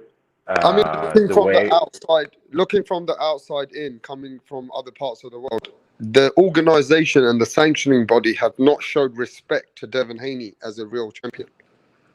Absolutely. I agree with that. So I don't think it's really his fault, and he's facing, I think, a little undue pressure because of that belt. That being said, I think he shows a lot of great potential, but he needs a step-up fight. I did watch that interview with Bill Haney. I don't think they are currently interested in a Lomachenko fight. I don't think Lomachenko is currently interested in fighting Devin Haney because it's also He for him didn't too. the first time, so I'm pretty sure not. He dropped his belt. Because it's for Loma, especially now that he is no longer quote unquote invincible. It's a high risk, low reward fight. So it's I would say Haney should face a top 5 respectable opponent, just like Luke Campbell. But what do y'all think about that? But what do y'all think about that? Tio Fermo saying 3 to 5 years for that fight. We want to see that fight, but Tio said it. One sentence. I'll be ready for Haney in 3 to 5 years. I never heard a fighter say they'll wait that long. Yeah, I'll fight, and he did it on YouTube. Yeah, but live. he changed everything yesterday night. He said, "Well, it don't matter about yesterday night. It's about." Let me just explain to you what he said yesterday. I'm going to play the video in a bit. He said yesterday that I'm the A+ side, and if Devin Haney wants to fight me, go step up and fight somebody, and I'll give you a fight. But you better know that I'm the A guy because I got elder belts. That's what I understand that, but who says that out their own mouth? You can't correct no statement when you do live on YouTube or Instagram. You can't take that back. Us real fans don't respect that. Not at all. You can't take that comment back. You made that comment. It done once shit go viral. You got 1 million people looking at it. So let me already, ask you this. he said it though. Let me just say He did not say it though. Let me ask you 3 to 5 years. Who takes 3 to 5 years to fight somebody? Errol Spence and Terence Crawford, Mayweather and It don't matter, but we don't know. It's the difference is that he said it out his own mouth. Yeah, it's different when you got the fans and the media, but no, he was live on whatever he was on and he said it. Yeah, I think. But D Hodges, everybody's taking the fucking piss out of Devin Haney, and that's what he's doing. Listen, look at let me send you the Twitter pictures. Tank Davis, he says Devin Haney's a paper champ. Ryan Garcia says I'm a world champion, not Devin Haney. Go and speak to Cambosis. He says Devin Haney's not the facts of the matter is. Let me speak. Devin Haney's not the real champion. All the other boxers are saying Devin Haney. I'm telling you, I never like that was the I was happy for the world champion and win it because I was happy with T.O. beating Loma. And Devin Haney hasn't fought anybody in the top 5. I had to be, but listen, they're being negative towards. Have you ever been happy to eat crow? I was happy to eat crow because I was eating crow because I said there's no way Tia win by decision, but I got to eat that crow. But I wanted, you know what I mean? I wanted Teal to win because I didn't want Lomachenko to win. But it's I picked the person and I wanted the other person to win. And then once he got on live camera, I'm a diehard fan. I'm from the hood, Boston, Massachusetts, not a fan. I'm straight, not a hood person. I'm a good person. But at the end of the day, when I never heard a man say, I'll be ready for you 3 to 5 years. If y'all can go look on YouTube and see the video, he said it out his own mouth Yeah, but on the DRJ, video. you love boxing. I love fucking boxing. And let me tell you what I don't like. Devin Haney is a good boxer, true or not? Answer the question. Of course he is. Let me tell you. I don't like the way that he got the belt and everybody calls him an email champion. I think he's better than the way that the fucking organization gave him that belt. And I think that's what's made Devin Haney look bad. But it's the point. I know that. I'm not saying any of that, but I was T.O.'s fan. I was like, yeah, he knocked off White Jesus. He knocked off White Jesus. Yeah, I told y'all Lomachenko ain't the goddamn GOAT. Yay, yay, yay. And then you get on the video and said, yeah, I'll be ready for Devin Haney in 3 to 5 years. You just beat Lomachenko, the greatest. Why you gotta wait 3 or 5 Because years? he doesn't look at Devin Haney as a real champion. He told But Eddie it don't matter. Why yesterday. do it take Yeah, 3 but to he's 5 doing the same years? thing All that Devin. D Hodges. He's doing the same thing as the rest of the boxers. They're mugging Devin Haney off, and I don't think it's fair. They're mocking him off, It's and not that. Devin It's the Haney, point. Devin Haney doesn't deserve to be treated like the way he's being treated. The point of my conversation was that even if T.O. thought that, why would you They go call him the live email on? champion, bro.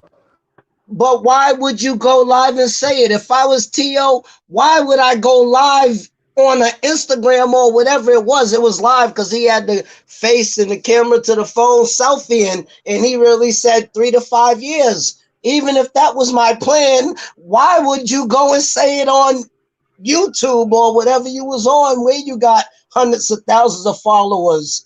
You don't know how many fans you done lost by saying that. Now they're calling him a coward, a ducker, and he deserves it. Because if that's the way he felt, he should have never put the video up live. Yeah, So but I think millions he of was people. teasing. I think he was teasing all the boxing and Devin Haney because You he can't was. tease. You can't tease. Anything you say gets taken out of context. Ain't no teasing no more. Ain't no joking. Like boxing is serious, dude. And I'm just saying, as a I'm pure. from England, and look at this comment. I don't know nothing, but I've got to tell you. Fat Joe says, "I'm not no offense, D Hodges, but why do a majority of Black Americans hate Teofimo Lopez?" And they give him a lot of Because Can I you answer liked that, D him Hodges? until that one video. I swear to God, I told you I had a party. I smoked the blunt and drank the beer when T.O. beat him. Like, yes, I told y'all he ain't no goddamn white Jesus, which I didn't because I had to eat crow because I picked him winning. And I was a false believer the way that it happened. I've had to become a false believer. Like, I was a big old Lobo, like, fan and stuff. And then he lost. And I just said, oh, damn, I'm eating crow now. But then for Teal to come out a couple of days later and said, I'll be ready for Haney in 3 to 5 years. I thought Haney would be the next challenge. He has the last belt. That could be undisputed. He is That'll be mad money. You're not Teal, realizing this. You're not looking at the everything chat. everybody wants is undisputed. We want D Hodges. Can you just let me finish? Give me 5 minutes. You do realize there's a lot of people in the chat and they don't agree with you. Y'all don't care about the chat. I'm just giving my opinion. Even that's why I come on panels. I don't care what the chat say. Okay, carry on. Yeah, chest. I don't care about what the chat's saying. I'm just giving my facts. Everybody ain't gonna agree with me. A bunch probably don't. But see, I hate when people start doing that because it makes. What was the last one thing? Because I can get it back in my brain. Because just hearing, help me out, bro. Help me out. A lot of people in the community of boxing don't believe Devin Haney's a real champion because they believe that Teofimo Lopez. It don't matter. At the end of the day, it don't care who believe. Masu, whatever the fuck is, sorry, excuse my language. He said David Haney is the champion. He said it in the video. Go look on YouTube. See, y'all gotta venture off and y'all gotta venture to everybody's channel. Mauricio said Suleiman said it. I guess he's the WBC guy. He said Devin Haney is the champion. So if Tio and Devin Haney fight, that's undisputed. Why would you not go for undisputed? And you're No, talking about Mauricio also said that the Loma Lopez fight was for the undisputed. So Teofimo is it's not undisputed undisputed already. because Haney had the belt. If Lomachenko didn't drop his belt to fight Haney, then he would be undisputed. But Haney is the regular, whatever champion he is. Mauricio Suleiman said it, that it's no undisputed unless they fight Haney. He's like a Manny. Like he's that one person that you need to complete undisputed. I mean, I love you, Diages, but I gotta be honest. I like your energy. I have to dispute what you're saying. Mauricio Suleiman also said, just like DJ Saddam said, he said that this fight, Teofimo Lopez and Lomachenko, is for the undisputed fight for the lightweight championship, and they said we've elevated Teofimo Lopez as our WBC elevated champion. Our regular champion is Devin Haney, and we have made Devin Haney a regular WBC champion because he has put himself in position to fight the other lightweights. And Teofimo Okay, Lopez. so at the end of the day, I'm gonna kill you with this question. Can I finish? Can I finish? Sorry, bro. And he said, and I'm going to play the video for you if you want next. He said that the reason why we're going to elevate Teofimo Lopez because the winner of Teofimo Lopez and Lomachenko is the undisputed champion. So at the end of the day, the boxing world is divided on this. They don't believe that Teofimo Lopez is a full undisputed champion, but a lot of people believe that Teofimo Lopez is the undisputed champion because he actually fought somebody. The other guy that we all love as well, Devin Haney, he got an email, and they made him look bad by giving him that email instead of making him But at fight the end of the day, if Loma would have kept that belt and not dropped it, Tio would have all 4 belts right now. But now that he dropped it and Haney got it and he became a champion recess, now we gotta wait for that one. If Lomachenko if real talk, if he never dropped his belt, him and Tio's fight would have been undisputed. Haney wouldn't even been in the picture. He wasn't even in the picture, but Loma dropped his belt so Haney could get it because Loma had to fight Haney. And he dropped the belt and said, okay, oh, well, I don't care about WBC. That's how Haney got it. If Loma would have had both belts and fought Tio, that would have been undisputed. Haney would just be a contender right now. But by Lomachenko dropping that belt, that put a rift in it. Like just when I said they should have had AJ versus Wilder, but they didn't. And then he fought Ruiz and Ruiz got him. Now that just put a rift in it. Like, you don't know about these rifts though. If y'all ain't true boxing fans and don't watch every fight, you don't know about the rift that can happen where we're so close to undisputed, but then they take this other opponent and the opponent beat them, and now they run away with the belt. Like, so let me counteract to you so we can clean it up for the casuals because the hardcore fans know already what's going on. So the reason okay, I got it. I'm gonna go on mute, baby. I'm about to so teach let me me, clean baby. this up because you haven't got it all right. Let me tell you what actually happened. So in the WBC, Lomachenko became the elevated champion. Devin Haney was in position as a mandatory, but they already told Devin Haney that Lomachenko is going to be going in his own route through his elevated WBC champion. So Teofimo Lopez was in the same situation as Devin Haney. What Teofimo Lopez did, he went. They told him if you go through the IBF or the other route, you'll be in mandatory position because the elevated champion does not have control if you can get through the other sanctioning bodies. So Devin Haney also was ranked in the IBF, And if we're not mistaken, you can go and check on the internet, he was ranked higher. He could have gone that route, but he decided to take the WBC belt, what they offered him via email or whatever the fuck you want to call it, because he put himself in position.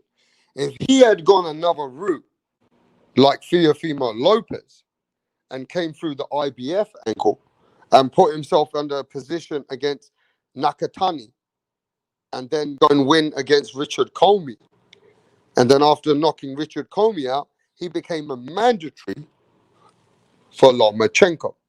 And Lomachenko would have had to give up the other belt. So there's a lot of politics behind this actual boxing situation with the Devin Haney and the Teofimo Lopez situation, that Teofimo Lopez had to fight Nakatani, Richard Comey, and then go and find the top pound-for-pound guy, Lomachenko. He deserved the belts because he went the hardest route.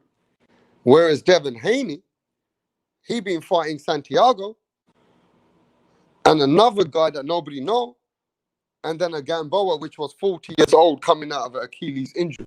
So the guy that would been fighting the current top guys, and the man that went and fought against Lomachenko, does that guy not deserve to be the champion? He is the champion. And that's why they You know what, call Noah him. fight? That's why they If he call don't him. want to fight Haney, if he Yeah. don't want to fight Haney, he need to fight whatever that guy's name is, the one that beat that Nakatani. Because Nakatani arguably could have won that fight, though. People be forgetting about that, y'all TO fans. Y'all sweep that under the rug. Nakatani was giving him the business, and And then we he saw went how in there. good fucking Nakatani was last week. He did because he got knocked out twice, came back and knocked a person out. He's got heart. Vallejo. He Hodges. Nakatani Exactly. got heart. Nakatani But was the didn't he real knock Look deal, at this bro. Vallejo fight. out? But did he knock Vallejo out?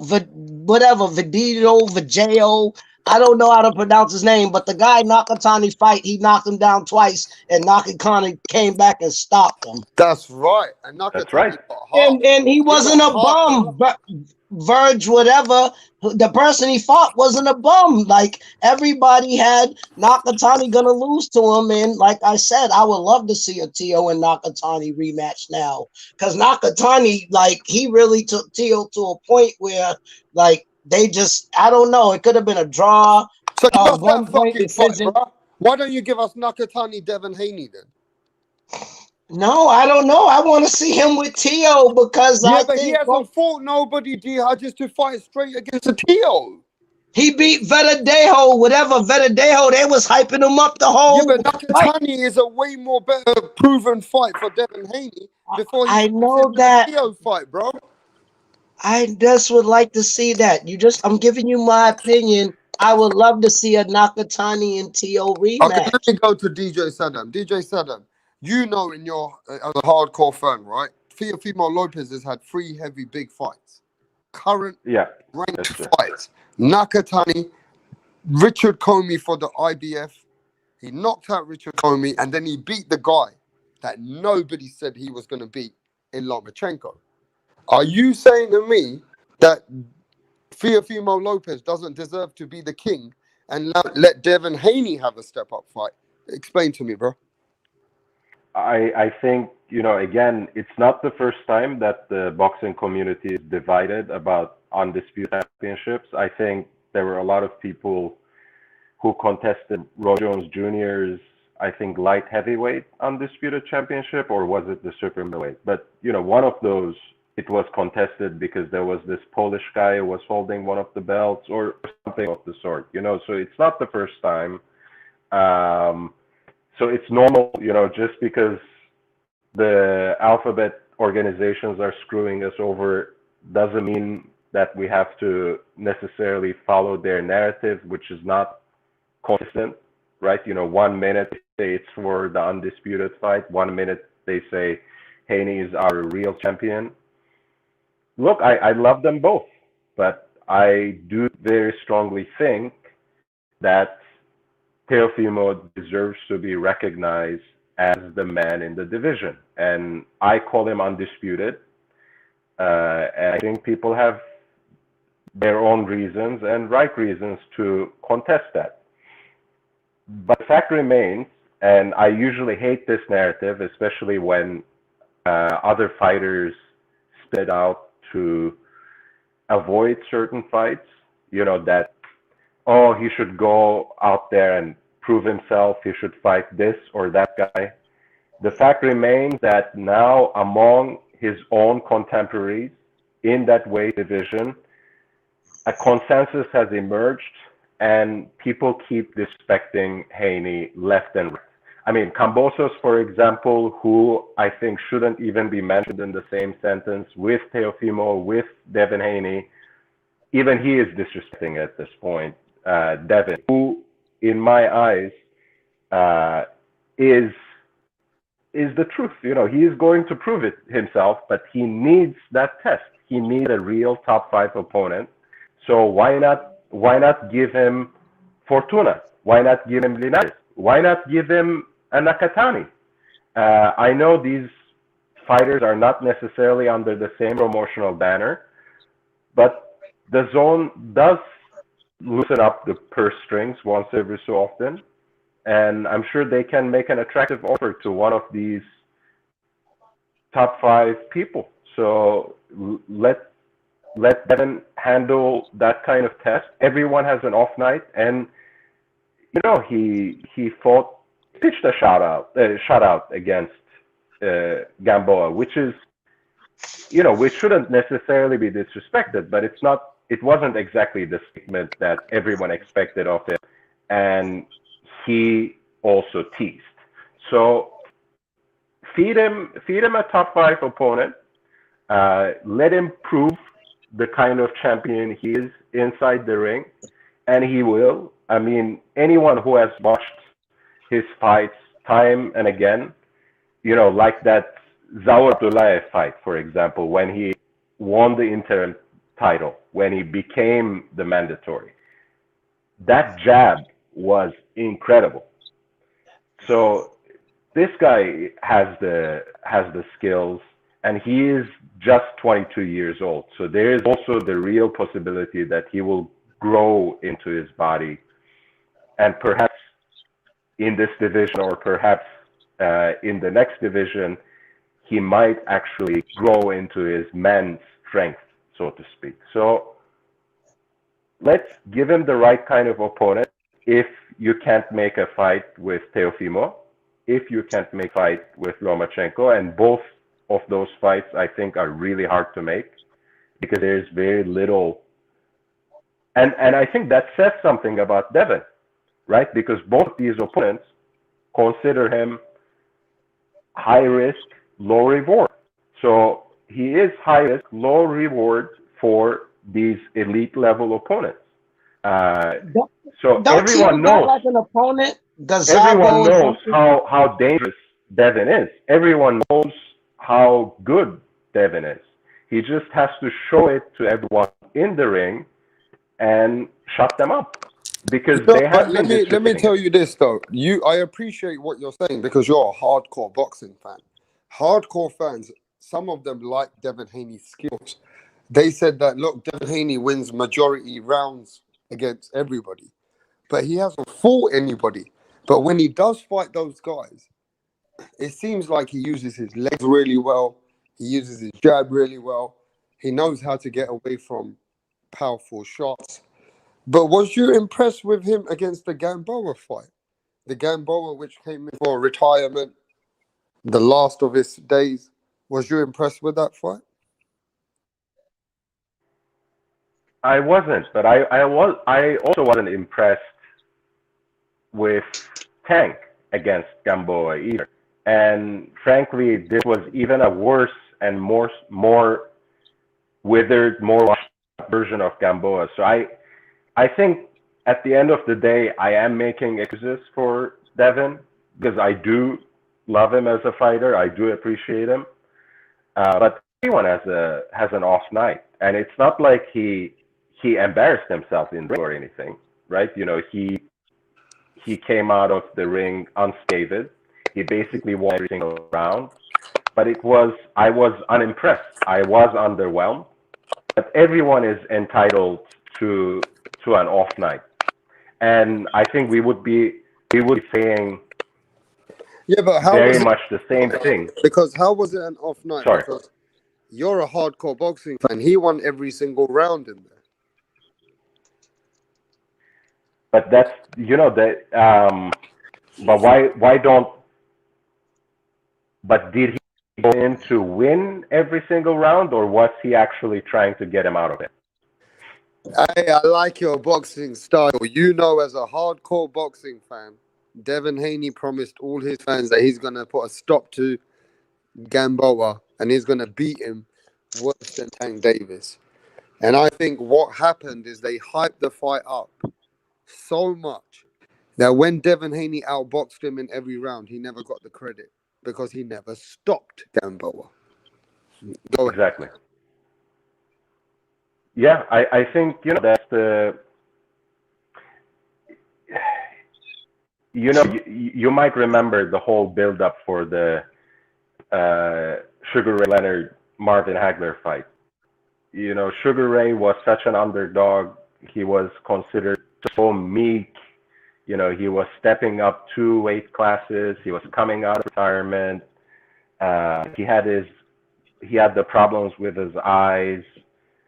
People were feeling bad for him. They were saying the kinds of things that I was saying about Spence, for example, right? For stepping up against Canelo. But they built up that narrative so well that he won that fight via decision because he went above and beyond all the expectations that were set for Hagler, just bulldozing through this guy who was too small for him.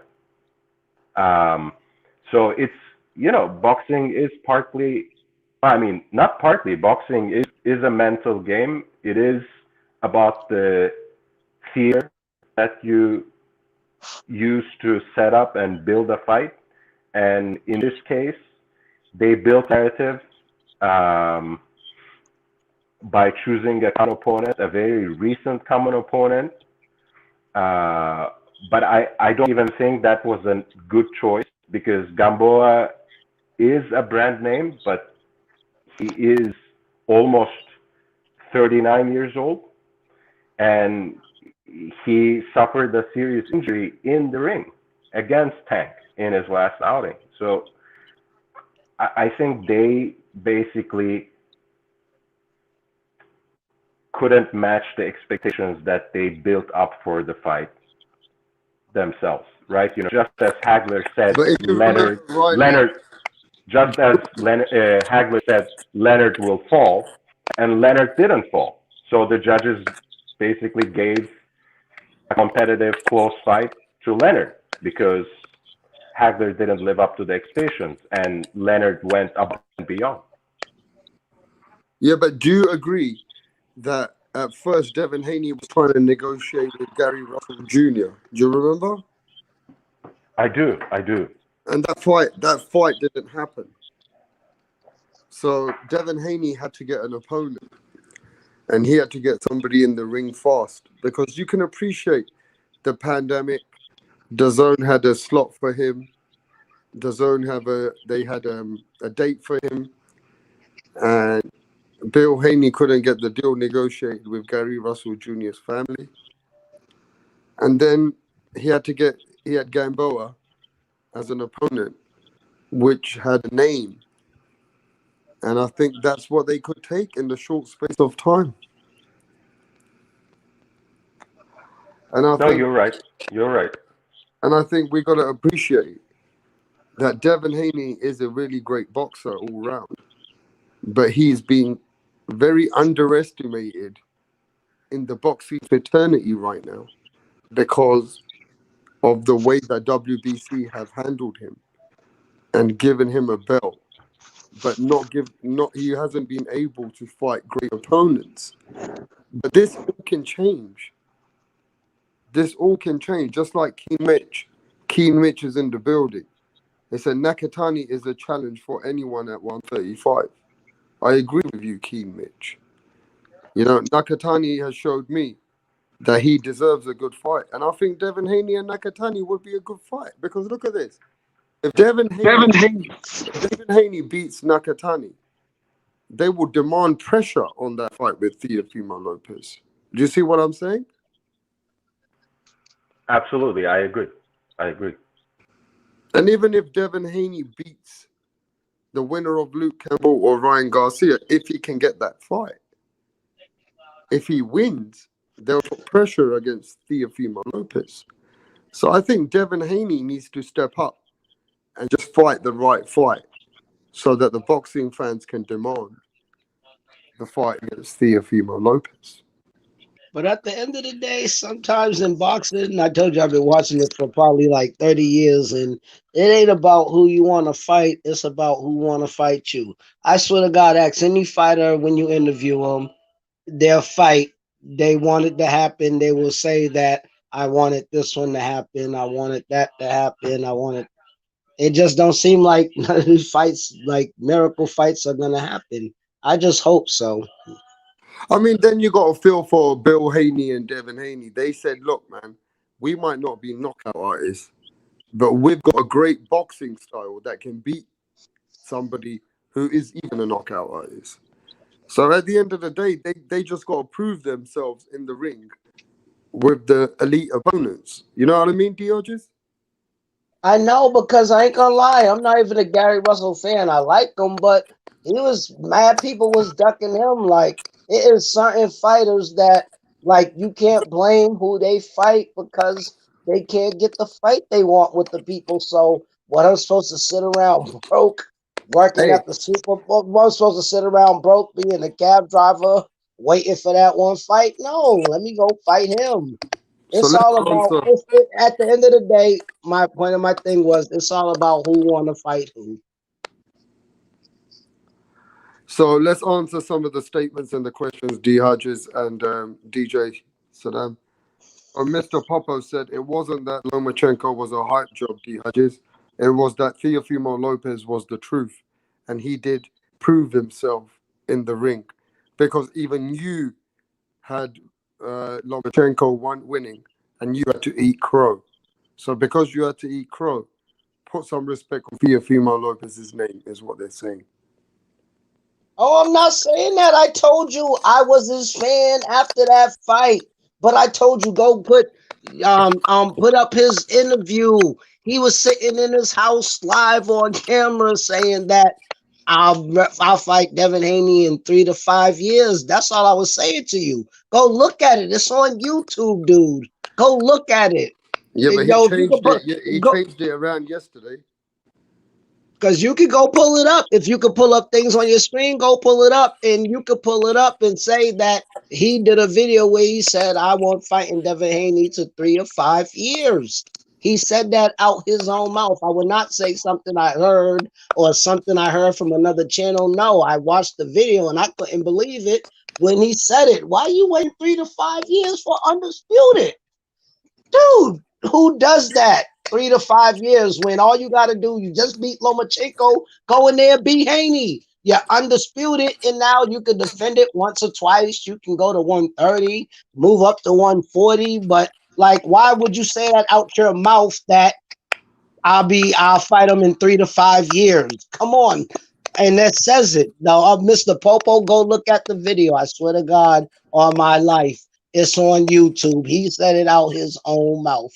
Yeah, and yesterday he turned around and said he will give Devin Haney a chance, but he has to realize he needs to step up.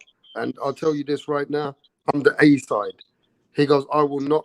So he changed his energy yesterday at the Canelo fight. Yeah, because he has to. Because he was getting all that blowback. I'm telling you, you see every channel you see me on, I almost got a wrench. You know what I'm saying? Like, I'm on all the channels. This is what I do. I like boxing, and I'm a real true boxing holic. That's why I be on everybody's channel that talk about boxing, because I have a lot of knowledge to give away. And at the end of Let's the talk about the day, questions. Somebody just said CPRS Incorporated. CPRS said, why doesn't Lopez give Devin Haney a chance?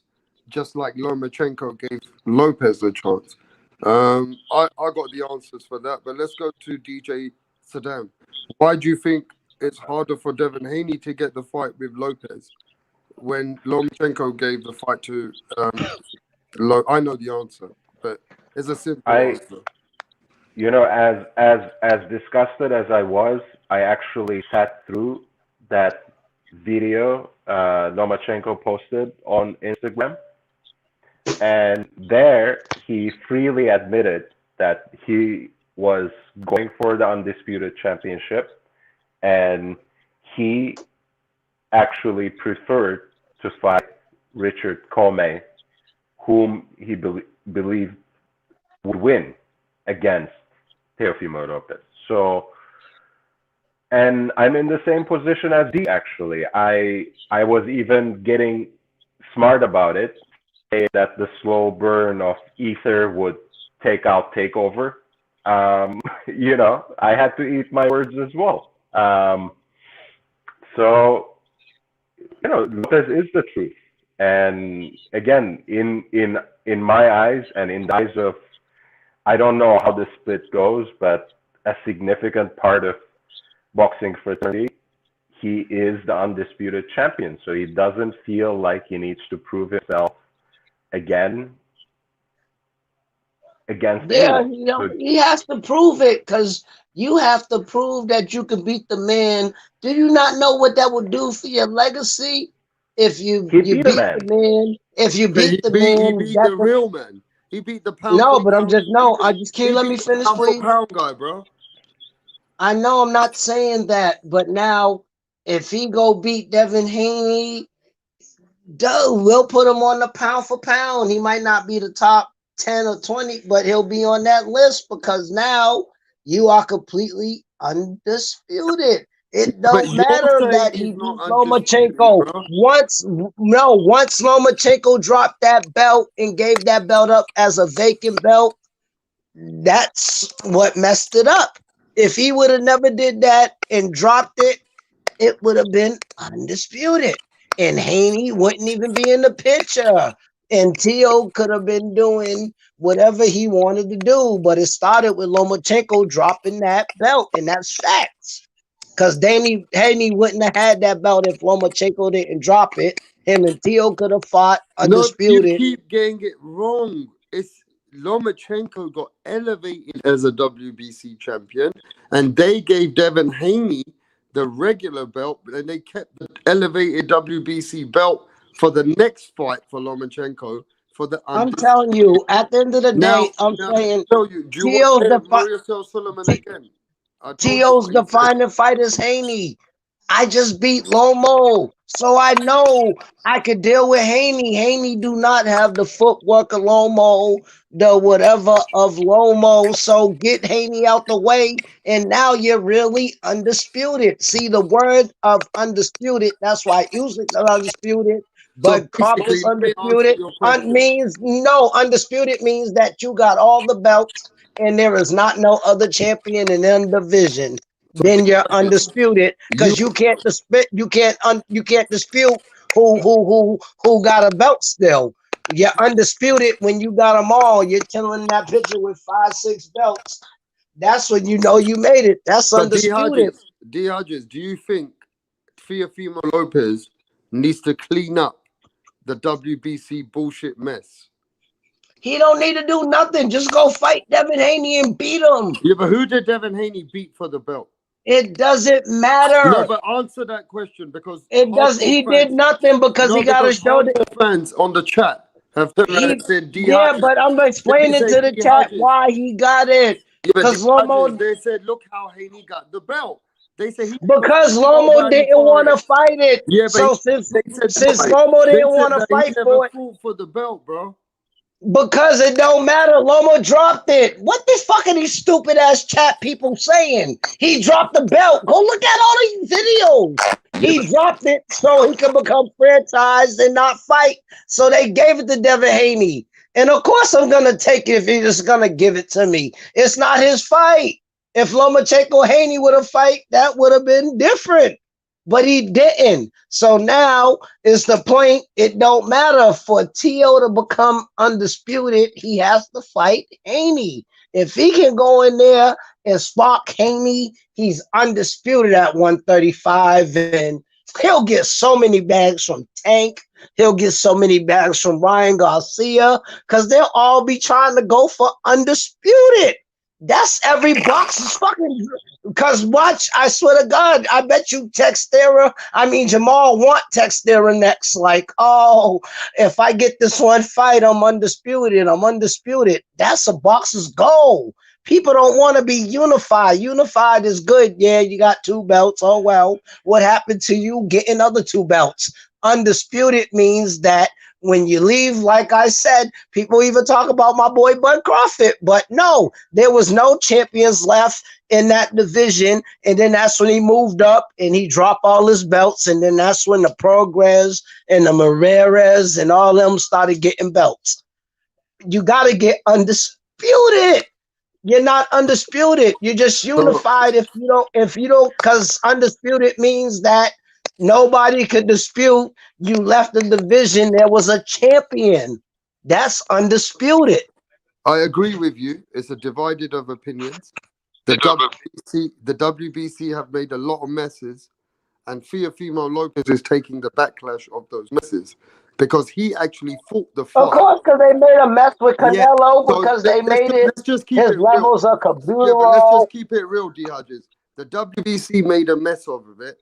So Teofimo It's Lopez. not that. They made a mess of everything. Not that one. They made a mess of everything. So the WBC is full of shit, bro. I know. They got a diamond, a silver. They got a international, a continental, a WBC, a platinum belt. Like, come on now. Now you're just making undisputed Because it's not harder. fair, right? Look, if Devin It's Haney not was in fair because Teofimo's- now you're if making Devin more. Haney was, yeah, let me talk. If Devin Haney was in Teofimo's position and he had to take the fight, and then he took the fight, and then they've given another guy another belt to earn money from the sanctioning. So what the sanctioning people are doing, they're giving belts out so they can earn more money with another champion who hasn't even had the fight. But at the end of the day, Wait. Would you say to that, DJ Saddam? The man didn't get the fight, but the sanctioning body is giving them a belt. So that's taking away from the champion who had the fight, and that's giving somebody else to make money with them. Do you think? But at the end of the day, you got let me speak, bro. Let me speak. Do you think the WBC is a corruption and a corrupted organization? Do you think the WBC is making a mockery of this sport? Go ahead, DJ Saddam, and then we're gonna go to Diogenes. I think, for a lot of us who have grown up with, especially Tyson and Floyd Mayweather, that green and gold belt is iconic. So there's a lot of power in WBC's brand.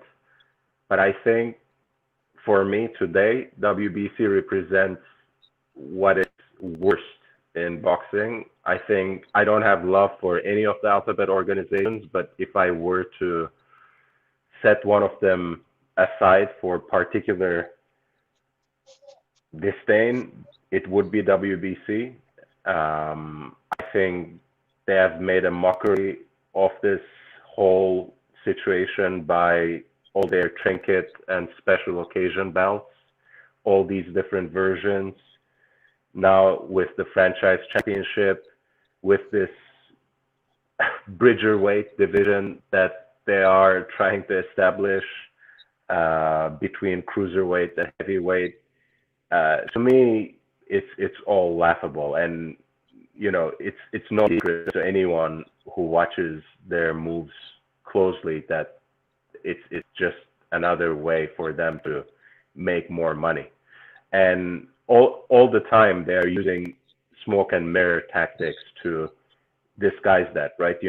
When they post on Instagram all these special occasion belts like the Black Lives Matter belt, Frontline Warriors belt, or whatever, and people rage against them, they say, oh, this is just commemorating a particular occasion. It's just a trophy. We don't charge for these.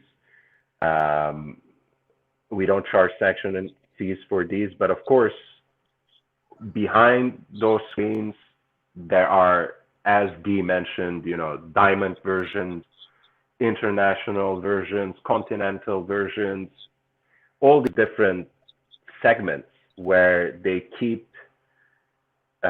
getting their share of the pie, and basically robbing these young fighters of their glory and putting a dent on the success they have earned in the ring, or they are about to earn in the ring. I mean, if you have seen the recent induction, all these videos were posted, after Floyd Mayweather was inducted to the International Boxing Hall of Fame, and all this footage of his fight against Hernandez, when he won his first title. The guy breaks down in tears after he won that title in a fight where he was a major underdog. The ring said it was a challenge too much too soon for him, and he won. And that was the WBC belt, if I'm not mistaken, and that was a beautiful moment. We are never gonna see, with these things are going on, we are never gonna see that moment for Devin Haney, right? No, but let me ask you something as a man. Let me ask you this as a man. Go ahead. Yeah, how underwhelming must have been for this guy who has been working towards this goal since he was a little boy. We have seen videos of him working with Roger, working with Floyd Sr. On the pads when he was like 6 years old or something. Imagine that little kid who is climbing the steps one by one until he's 21 years old, and he puts And do you know himself in a what I don't position. like? Let me explain this to you. Devin Haney, I've been watching him since Eddie Hearn signed him more. And if Devin Haney was my son, I'd be upset because I know Devin Haney can beat Linares. I got a good feeling Devin Haney can beat most of these guys. And he can beat Javier Fortuna. And I know that Devin Haney, if he had got a WBC title fight, he would have won it. And he would have known in his heart that nobody would have downplayed him. I don't like what the WBC and what the boxing world is doing to Devin Haney, because he's better than that. And that pisses me off, that Devin Haney is getting looked upon as the weakest champion because he got it emailed. Now, do you understand where I'm coming from as a fan? Absolutely. I think he was basically robbed of. They took away his dignity, greatest bro. success. You were just saying it. From 7 years old, Devin Haney is the truth, right? He's the truth. Absolutely. Why? And because he got the belt like this, it's not nice for Devin Haney. It makes him look like the weakest link. And I believe that the WBC should have thought wisely before they gave the belt that way. They should have made him fight for it, because he would have won some of those fights. You know that. Absolutely. He would have beaten Fortuna. He would have beaten Campbell. He would have beaten Linares. I believe that. But he wasn't given that opportunity. They took away that fucking opportunity from a guy who's been training as a kid to become a champion, right? And that to me, I don't like the new organization rules. I don't like the new sanctioning body rules. How they give champions belts. It takes away the pride of how you should get that championship. And now I'm going to tell you, Devin Haney is probably going to prove the world wrong when he goes against one of these good fights. And then he beats and he wins. Then they'll change their tone. But until then, Devin Haney has took a lot of backlash. Would you agree? Absolutely. Can I also say one more thing? And It's not Devin Haney's fault. Everybody blames fucking Devin Haney like he's done some crime. No. And I don't think it's Devin Haney's fault either. Can I say one more thing about Mayweather that is in connection to this? Mayweather gets a lot of flack, but there's the fact that Floyd Mayweather Jr. has never fought for a vacated belt. He was never elevated to no championship. Every single world title, every single belt he won in the ring. He was never given anything. He earned it in the gym.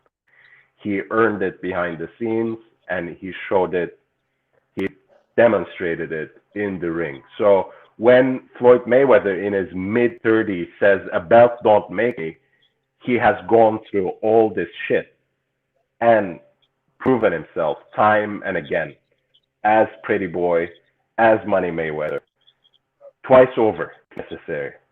You know, you don't like the way I beat this guy. You think I actually lost? Run it back. You know, I'll give the rematch. That's fine. So, you know, going back to this, imagine Haney aspired to be like this guy. Haney aspired to be like his idol. And damn, the guy basically looks like a, you know, a version of Pretty Boy, you know? So he looks like Pretty Boy Floyd. So it's, to me, it really breaks my heart that he was robbed by these corrupt agencies, you know, of that particular moment. But he will have the chance, he will have the occasion, and he will prove himself in the ring. And I think, you know, he will respond to all these critics and all this disrespect in due time. I hope that sooner than later, because he So deserves it. you agree Devin Haney was robbed for his dignity and the pride of winning that belt? Absolutely, but he will, I think, he will gain that back, and he will do it in the ring, Let's and get to the hopefully next sooner guy than. let's get to the next guy in the building. What up, Jay Blue? Hey, what up? What up? What up, people? Rapstar is going on a marathon today, people. We are talking boxing until this motherfucker quits. He's gonna literally pass out on the stream, so enjoy this shit. Hey man, I'm trying to do my best to cook it up for everyone around the world. I got some messages from Tokyo. Much respect, man. And let me tell you what, I got messages from Tokyo, Jamaica, Korea, and these guys said to me, Jay Blues, are you ever going to play the show for us too? So I got to play all different hours, bro. Oh hell yeah, I'm mixing it up. I like it, man. Hey, But Jay Blues, what do you think about this? That some people are saying that Devin Haney got robbed of his moment for winning the WBC title, and they're saying that Teofimo Lopez is not the undisputed champion. D. Hodges is saying that Devin Haney needs to be the guy that needs to be beat. What do you think about that? I think he's pretty happy with it. He hadn't really raised too many complaints. Like he hadn't said, "Oh, I would love to get in there and earn my actual belt." He didn't never say that shit. He steady pushing the narrative of him being the next Pretty Boy or whatever. Pretty Boy Floyd destroyed people. Pretty Boy Floyd put an output on people and just completely decimated them, man. He hadn't done that shit yet. He's trying to be Money May finesse before he even has his career, man, before he even has his trials and tribulations. Like, he's good, but he ain't on no level. He ain't even on Tank's level yet, man. And Tank suck, in my opinion. So, in my fucking eyes, man, Tito is undisputed, bro. That email belt don't even, like, they took the WBC out of the equation, period, when they made the franchise, man. You know what I mean? Took away the lineal status, the ability to pass the shit on. It just, they're mucking the fucking waters up, man. So who should be his next fight now? He ain't fighting Haney. He's fighting a Garbano, whatever his name is, Garbage. Cambosis. Yeah, whatever it is, though. It don't matter. It that be messed up if whatever his name is, beat him. Now we are so much more far from undisputed. And that been my conversation all night. How close do we get to undisputed? If you're a true boxing fan, 20 years plus, how close we get to undisputed, and then one person lose. And now somebody else got the belt. Because like I said, if Haney and Lomachenko would have fight, that was undisputed. Tio wouldn't have been in the picture, but Lomachenko throwing the belt away, that just like made everything go bad. Every time we get so, that's why I said the one I'm worried about now is Textera and Charlo. Because if Texera or Charlo lose, now we're further for undisputed. Like I said, we could have had undisputed with AJ and Wilder if they would have just fought. But you know, Wilder whatever happened, Wilder ended up losing to Fury. AJ ended up losing to Ruiz. Now we gotta wait so much longer for undisputed. That's all I'm saying. I don't understand why people don't want to go get that one belt so I could be the greatest in the world. That's why I said Usyk, Bud, and them, they on my list because they got all the belts. But it's like you got a chance for undisputed. And I know I don't care. You can Yeah, consider but you're this not guy just told you, D. Hodges. This guy, J. Blues, but told he you has that. to be No, but Haney. no, If he wait. Bro, don't overtalk me, please. He just told you that a lot of the fans don't believe that what you believe. They believe that it's already I an don't care about, undisputed. I'm giving my opinion. I don't care what the fans and all them. I'm a fan myself. I don't agree with a lot of people on a lot of panels. I don't care. But at the end of the day, if Tio can go in there and beat Haney, then there'll be no more arguments. But as long as he don't fight Haney, it's always gonna be. It's all about if Teofimo, if it affects him or not.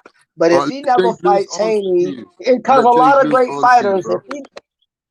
I'm Blues. just saying, if he don't fight Haney, no matter what he do, everybody in the day, the next generation, whatever, gonna be like, because our generation are still mad that certain people didn't fight and they had undisputed.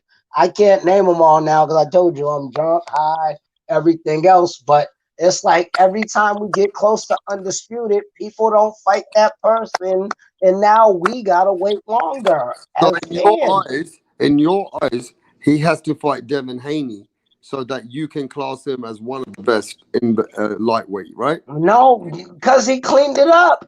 Because Okay, let right me go now, mute. Okay, go mute, no, bro. listen. Go to The Jake word I Blues was on that, saying, bro. let me say one thing. Give me 1 minute. Go ahead. I'm saying the word undisputed.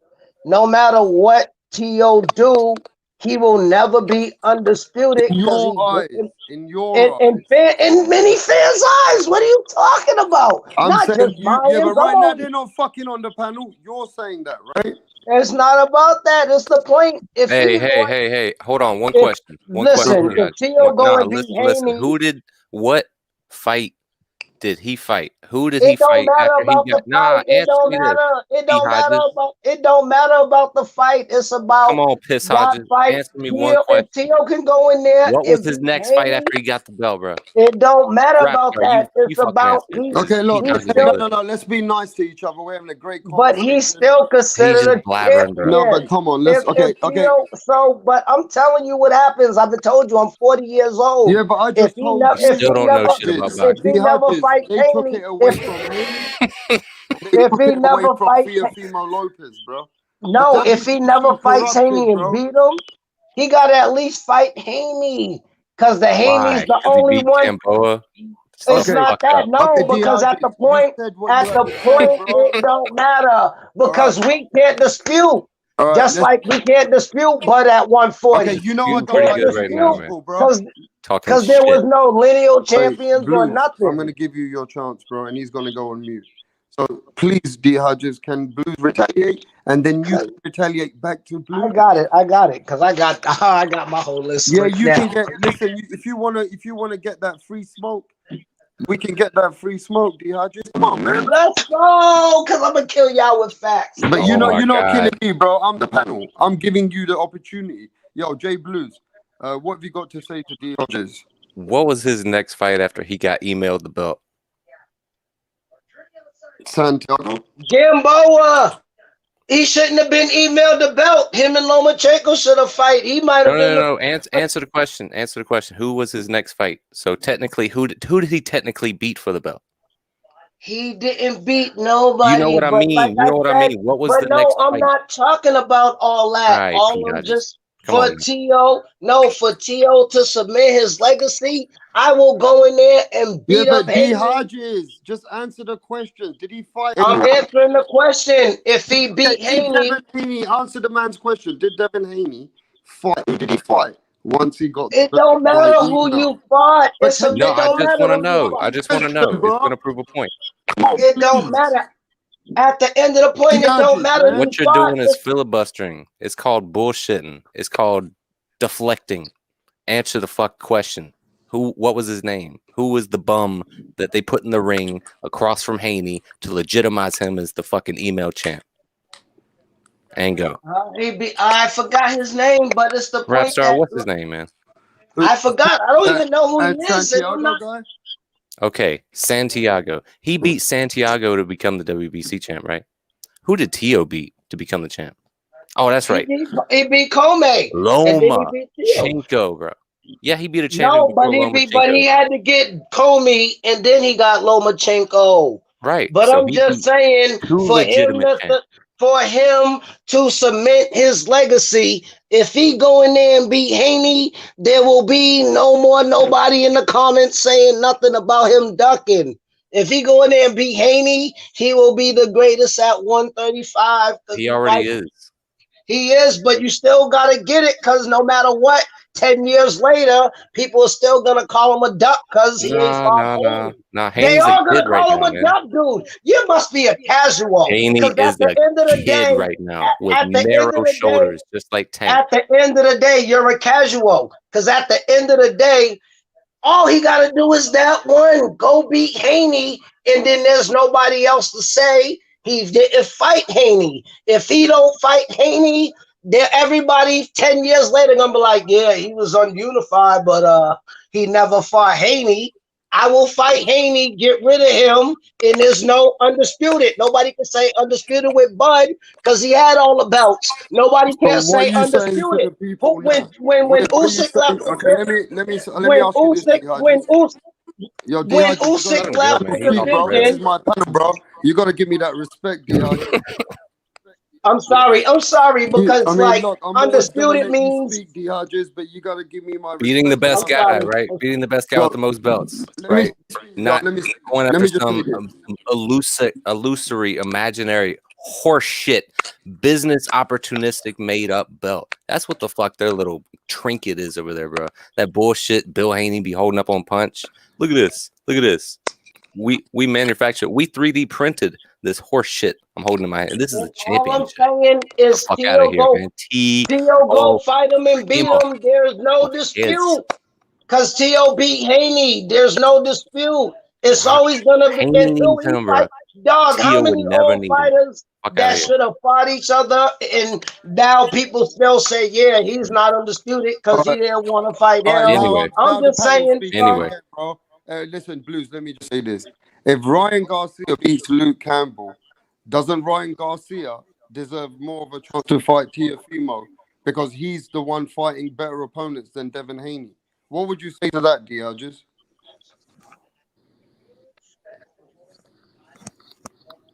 No? Okay.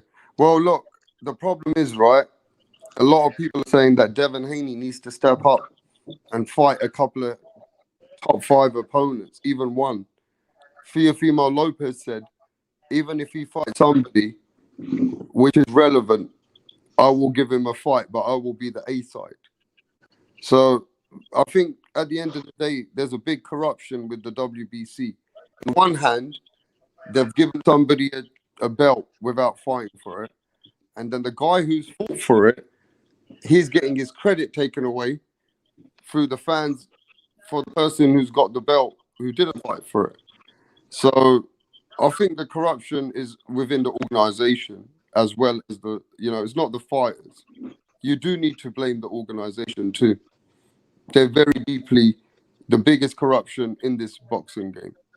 They've just shown everybody that they can make champions without even being a champion. come on, they make a person a number 1 contender and they have like a worse record or whatever. Like, oh, we already know it all boils down to the sanctioning bodies. That's so why why are you blaming Teofimo for it then? It's not Teofimo's fault. I'm not, but I'm just saying, in my opinion, I just beat Lomachenko. Let me go wipe Haney, and nobody will be We able to shouldn't say be blaming Haney either. It's not fucking Haney's fault. I'm not blaming people. You're not Can't blame understanding me. Teofimo either if he thinks he's the undisputed champion because It's not that, but to solidify, if he go in there and beat Haney, there will be no more argument. There will be no argument, but I'm telling you, as a boxer fan, 40 years old, if he never fights Haney before he retired, they're always gonna call him a duck. Lucky I'm drunk right now because I'll sit up here. I'll sit up. In the chat. Let me ask everybody in the chat, in the panel, because a lot of people think Teofimo is already undisputed. Let me go to DJ Saddam. DJ Saddam, does Teofimo need to fight Devin Haney to be class undisputed, or do hardcore fans already class Teofimo as the undisputed because he fought the guy who was the man? Go ahead. Look, I actually respect Dee's opinion. He has the right to think that, Teo still has work to clean out the division. In my opinion, and there are a lot of people in the boxing community who agree, he is already the undisputed king of the division. And at the end of the day, especially in the 4-belt era, I could really care less. Teofimo Lopez is the man who beat the man. He is the lineal champion. He holds 3 belts and an elevated version of a 4th belt. And he has put himself in that position. No one gifted him the fight with Loma. He went out of his way to the IBF route, beat Nakatani in what was a very tough fight for him, what was a really tricky style matchup for him. And we have seen how much heart and how much of a chin Nakatani has in the fight against Verdejo, who, again, may have been scarred by his accident. But let's not forget that Verdejo was at one time a blue chip top rank prospect for this weight division. And still up to this point, they wanted to have him beat Nakatani and actually face Teofimo in New York on the Puerto Rican parade day. So Teofimo went that route, knocked out Come in a fight again where a lot of people were favoring Come, in a fight where his potential opponent, Lomachenko, was thinking or even hoping for a Come victory because he was actually afraid, as we have seen in the ring, of Teofimo. Teofimo stepped into that ring, knocked out Come. He stepped into that ring. He beat Loma in a way that no one had foreseen, right? Everyone was saying he has a chance, of course. He might knock Loma out. He dominated that fight for long stretches, right? We just saw a fight in Callum Smith against Canelo, and of course, Smith looked disarmed, but it wasn't because he didn't know how to fight. It's because Canelo took away all of his weapons from him. And again, in the same way, Lopez stepped into that ring with a good game plan that was probably devised by his father and Joey Gamache, who had just joined the team as an assistant coach. And they beat Loma. Loma wasn't there at all in the ring for the first half of the fight. And we are talking about not only the man in that division in Lomachenko, but a top pound-for-pound fighter. So after he won these successive series of fights, and after he won all those belts on that night, and why is he fighting Gabazo or whatever his name is? And with the energy, because he's a young man. He's a young man who is expecting, because he's many other people. Can I finish? Can I please finish? because I'm Australia sorry. I'm is sorry. one I'm of the. sorry. I'll go on mute. I'm sorry. I'm sorry. Sorry. You got So me upset a little bit. I'm sorry. I'll call you no, back, just one. Just don't worry. I'll call you back in the chat in a bit. No, just one thing though. He is fighting Kambosos, and I don't think Kambosos stands any chance to beat him. I don't think he is the same caliber of an opponent like Devin Haney. But Australia is one of the only countries right now where they can actually have full venues. The kind of live gate that they can make with that event, bringing in the Maloney twins, bringing in Kostya Tsu's son, Tim Tsu, for a major Australian-based card, they can make a lot of money. Teos tends to make a lot of money from that fight, and he's a young man who is building a family. I think they're expecting a child. I think they just bought a new home. You know, I'm sorry. I know these are very insignificant to fans, perhaps, but you know, he's a young man trying to build his life. So, and I think he earns this kind of fight where he can make a huge reward in a low risk situation. You know, maybe Kambosos is the next Buster Douglas. You know, who knows? I don't think so. But it is a low risk situation, and Teo stands to gain a lot from it. So if that fight happens, he will get the bag. And when he comes back, maybe Devin will have fought a top 5 opponent and beaten that opponent in such a way that that fight will become inevitable. No matter whatever the fuck we think about the situation of Undisputed, maybe that fight will become inevitable by the time Lopez is back from Australia. But Devin has to force that fight, and not only with his belt, he has to show it in the ring. And I hate that narrative. I hate that show me narrative. I hate the fight this or that narrative. But, you know, the whole boxing community, especially his own peers, the fighters in his own division, started disrespecting Haney in a way that he doesn't deserve at all. And he is going to show them, and he's going to do that, I hope, sooner than later, rather than hoping that just that belt will entice Fimo into fighting him. Because I don't think that's going to happen. Yeah, let me go to that. So basically, what we're saying is Devin Haney has the qualities of being a world champion in his own right. And between the WBC mess and how they've given him the belt, had it taken the attribute away from Teofimo Lopez, who really did go and fight life and death fights and prove to everybody that he is the truth. Now, Devin Haney should go and make the fights happen. And if he makes these fights happen and he wins, then the pressure of him fighting for a fight with Teofimo Lopez is more reality. But I appreciate you keeping it very open and fair, because you're a Devin Haney fan, but you also agree Teofimo Lopez deserves to be the undisputed lightweight champion of the world. So I'm a fan of both of them. I love them both. Because you appreciate that they're taking credit away from the guy who's even gone and fought for the fight, you know?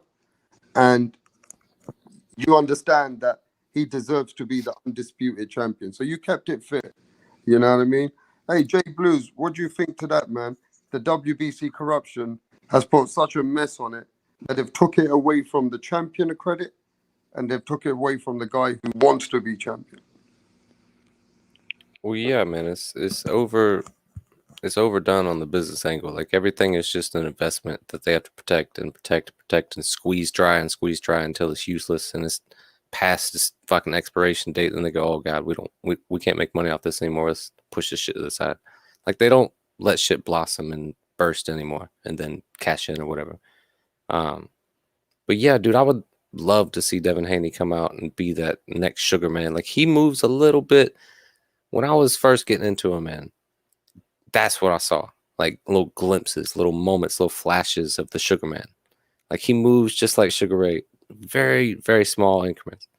If he could tap into that shit and just say, fuck it, just dive into the deep end with a death-defying leap of madness, man. Like if he would take chances like Tio, he would be a bad motherfucker. Like that Gamboa fight was just so terrible, bro. He was hesitant to step to a one-legged old man that came to fight. Like Gamboa backed him up and he got nervous, hesitant. Like he was doing certain things to Haney that was frustrating him, bro. But he could be so much more. And I would love to see him be so much more. He could be a bad motherfucker, man. So you think they took that away from him by not letting him fight for a world champion and I giving think it he was to him? down with the plan, Let's man. be honest, man. This email champion's gone all over the world, man. Champions are calling him email champion. That's fucking disrespect, bro. I mean, the man was trying to be a boxer from 7 years old, right? It's not his fault that he was in position. Don't you think? A little bit? Do you understand a little bit from their side? No, I understand what you're saying, but he's down with the game as well, though.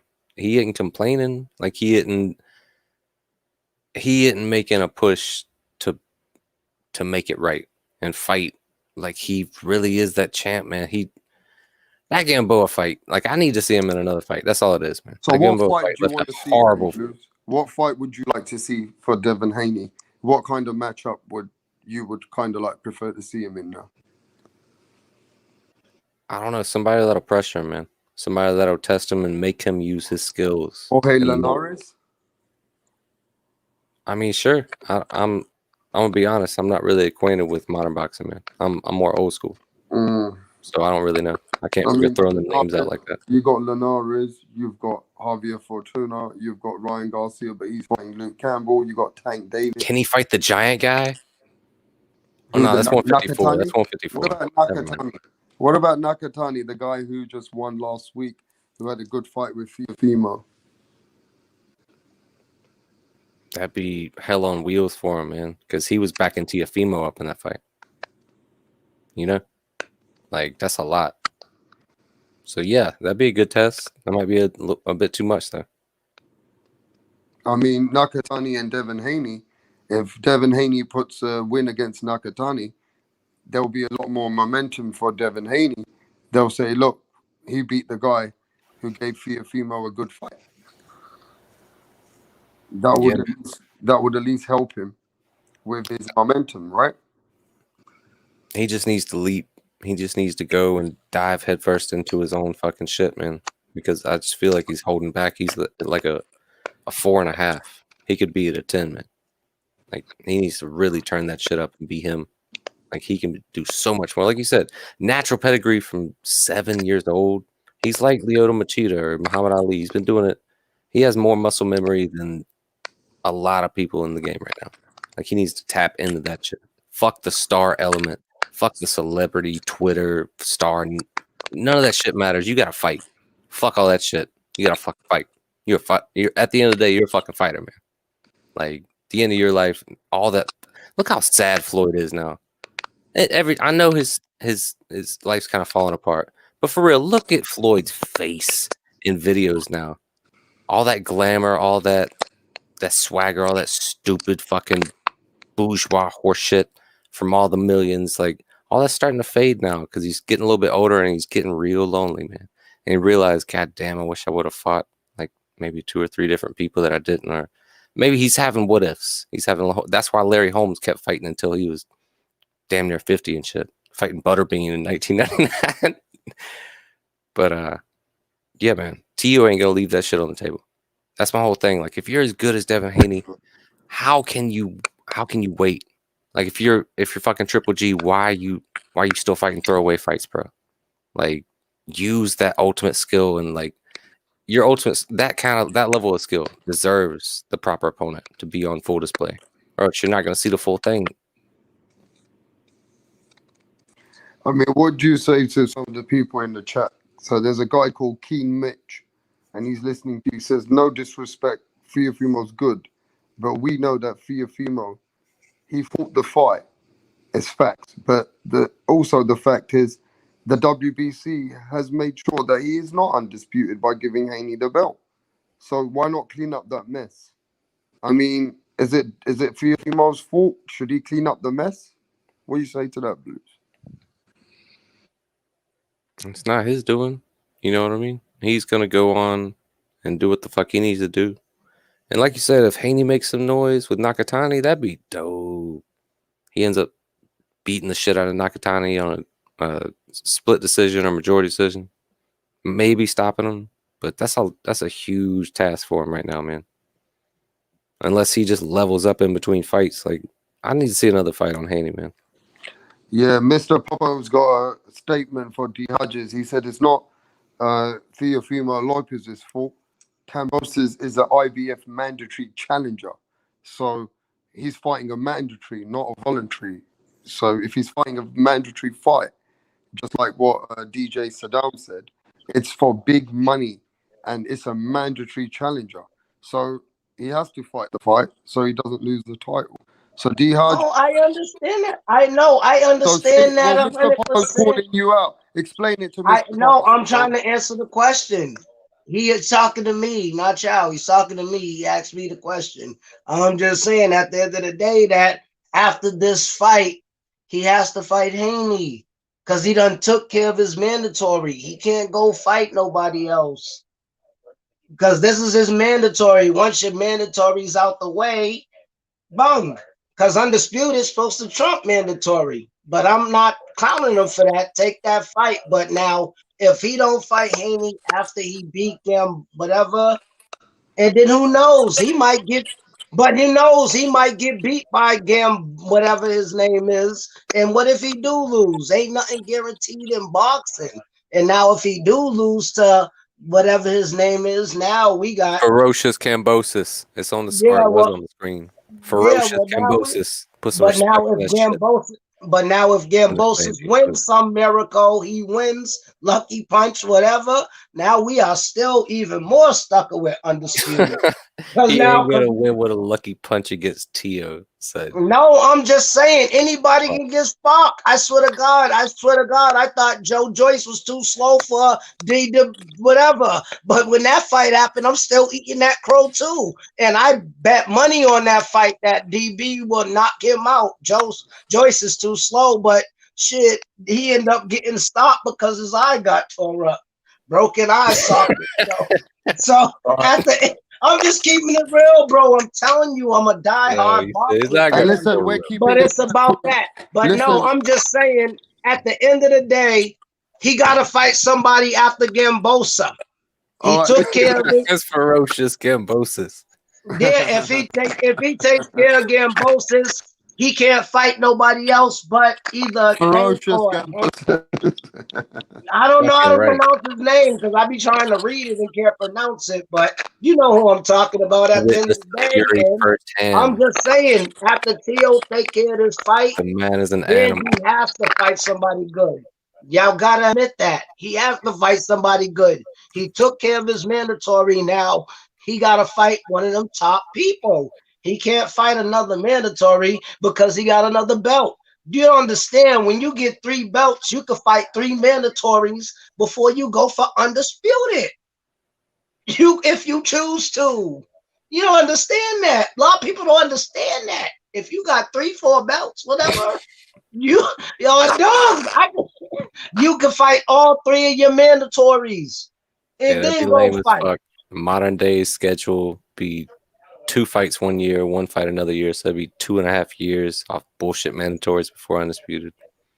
That's what I'm saying because by him beating Lomachenko, oh my God, that gave him so much leadway by beating the greatest of the greatest. Now he can decide whatever, and no matter who he fight, he's the A side. So, yo, I'm not knocking his hustle shit. I'll run with it too. You know what I'm saying? But after Gambosa, if he don't fight nobody good, then I'm definitely not a fan no more. Yeah, but let me ask you this. There's a lot of people in the chat. We need to get to these people statements. I'm sorry. So June Bug says Loma asked to be elevated and Devon was in position. So Devin Haney is the WBC champion. Now look, I'm gonna say something to that. You gotta appreciate that Teofimo Lopez went the route to trap Lomachenko. Teofimo Lopez had the life and death fight to win that position and get himself the fight with pound for pound guy.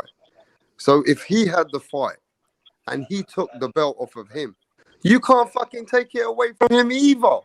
Just like you don't want to take it from Haney because he got it through an email. You can't fucking take it away from the man who actually fought the fight.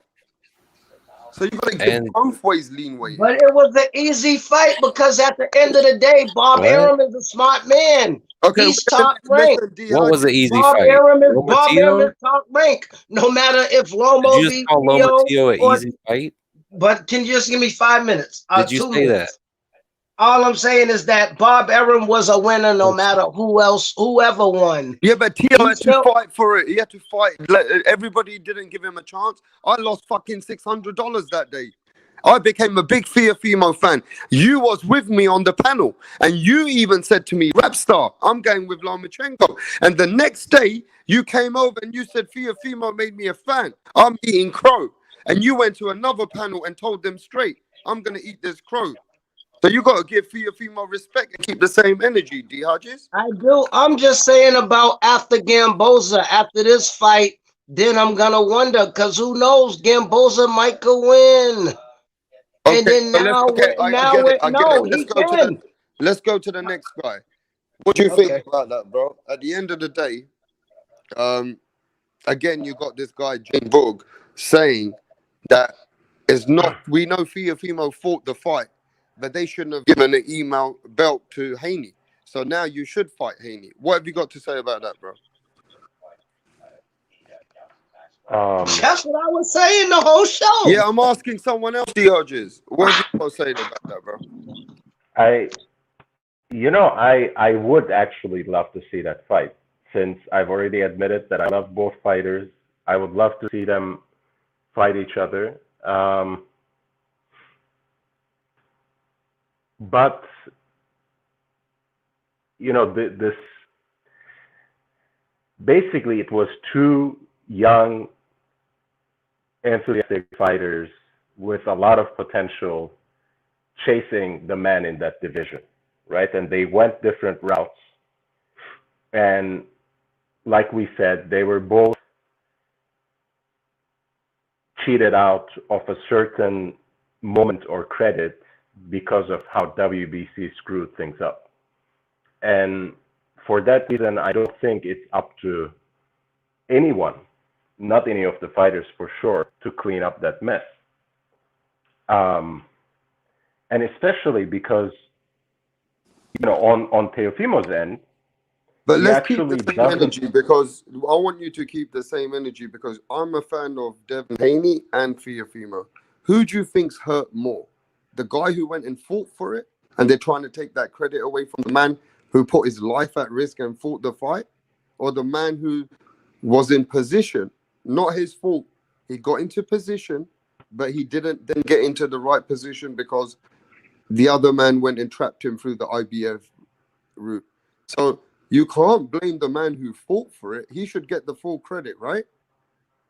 Absolutely. And I personally give him full credit. And I think there are more people and more people who give that credit to Teofimo because at the end of the day, yes, belts matter for the undisputed. But what you do in the ring, not only on that night, but on the path to facing Loma, matters a lot more. And people have seen that. People have followed Teofimo through that route. Or people have now looked back at his career, at least his BoxRec record, and seen what kind of path he followed to get that fight with Loma. So at the end of the day, I think Haney is actually the bigger victim here. And I do kind of agree with Blues. He doesn't seem to protest too much. But of course, he has a lot of handlers around him. He has his father to begin with. So he doesn't really get to just speak up his mind. I know, if I know anything about those young fighters, I know he feels some type of way about not getting his moment in the ring, and I think he will somehow reclaim or build that drive to prove himself. One of the things, I know it's just social media, it doesn't really mean anything, but after the zone ended its broadcast, you could already see on Haney's Instagram that he gloved up and started a workout after midnight, right? And I know some of it is just for show, it's just for social media, but I do believe his hype. I think he's working hard, and he might be able to show us something different against the right opponent. And I just want to put a quick footnote to, what Blue said about Leonard. Man, that man was cold sugar, right? He was sweet, he was smooth, he was a beautiful boxer, but it was a bitter motherfucker. I mean, that guy really had the killer instinct. He was one of the greatest finishers in the game. He was mean. Watch that, Benitez fight. Watch the Hearns fight. And we're not talking about second round knockouts here, right? The guy used to knock out people in the 15th round. It doesn't even exist anymore. Not possible. It's With done. his eyes swollen shut, with Angelo Dundee yelling at him, "You're blowing it, kid! You're blowing it!" And he comes out, kill him with speed. Ding! What's he do in the next 10 seconds, dude? He fucking measures Tommy Hearns and bing, bing, bing, bing, bing, bing, bing, bing, bing, bing, bing, and Tommy fucking falters against the ropes and shit. Dude, that was one of the most epic fights in the history of boxing. Tommy Hearns, Sugar Ray Leonard, number one. Like, both men came of age that night. Sorry, not to cut you off, man. Go ahead. No, not at all. Because I was basically picking up on your point, so it's you're right. The Benitez fight as well, that was round 15. So, I think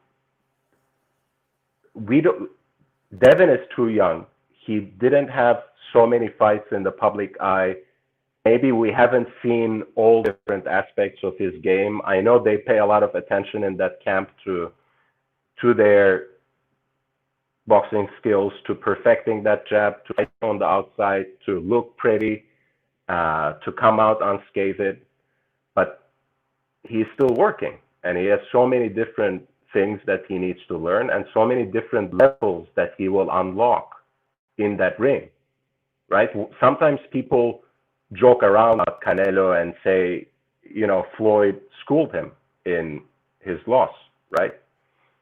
And, you can just look at that as a figure of speech. But I know Canelo is actually a sick motherfucker who must have sat down and watched that tape over and over again and actually learned the lessons. In addition to whatever he had learned on that night when he was actually in the ring with, one of the best. And again, I'm ready to get all sorts of lack of hate, but I think I still have a lot of respect for Floyd. So, yeah, that's all I'm gonna say. He will show us something else. Devin will show us something else. If not in the next fight, Yeah, but what have maybe you in got 2 to fights say? So I against want the right opponent. So let's answer the questions of the people in the chat, because they're listening to the chat, and we have to acknowledge the people which have stayed with Rapstar for the last hours and hours. So we got to keep with the program, man. So Mr. Popo, aka Popo, says, if Fimo gets a shot with Trevante Tank Davis or Ryan Garcia for more money because of their popularity, you can't blame him, because Devin Haney is just not that popular. What will you say to that?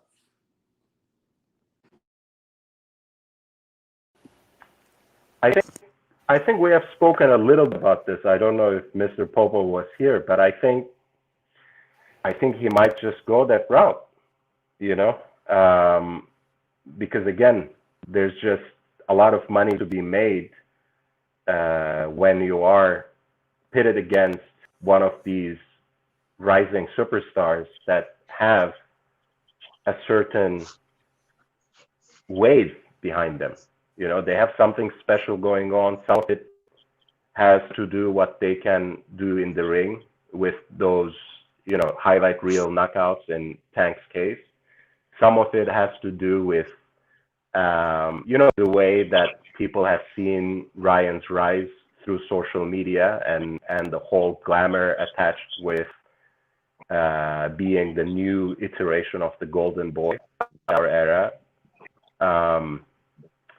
So now that I know Kambosos is a mandatory, but again, that was a big money fight, and I have admitted that I can't blame him for going that route. And Kambosos is also not a nobody. This guy used to train at Fortune for the longest time, and he was Manny Pacquiao's main sparring partner for years on end. So, you know, he also knows what he's doing. He's not an absolute zero like some of the mandatories that are, you know, brought on a silver plate. So, you know, if Teo gets a shot at those fights, I agree with Mr. Popo. He will probably go for those because once again, that belt in and of itself that Devin Haney holds doesn't entice Teofimo. And I have all the respect for the disagreements about it. I do disagree that I think for sure Teo is the man. I think for sure he's undisputed. I understand the divergence that was caused by WBC's corruption. But the belt in and of itself doesn't pull Teofimo into that fight. That's why his team, that's why his father asked for $10 million, you know, last night from Eddie Hearn. So maybe if you give him the right kind of money, he will be enticed to the fight. But he doesn't think that is actually important for his legacy. And we can disagree as much as we want. I don't think Teofimo in his camp agrees that that fight is necessary for their legacy. So they're gonna go their own way. I mean, let me tell you this before we go to anybody else. Before we go to But at the end of the day, Diages, I want you man, to let the we panel will end. speak, bro. Yo, it's a I'm on the guys. fucking chat, bro. I You haven't gotta let me talked in a speak. minute. You gotta give me that respect. Whenever I get on there, you gotta let me be. So let me just say this: if Teofimo Lopez went to 140 after Cambosis fight and fought the winner of Josh Taylor and Ramirez for the undisputed at 140, could you blame him for that though? If he chased greatness, let's go to whoever. Do it, Tio. What do you think, Blues?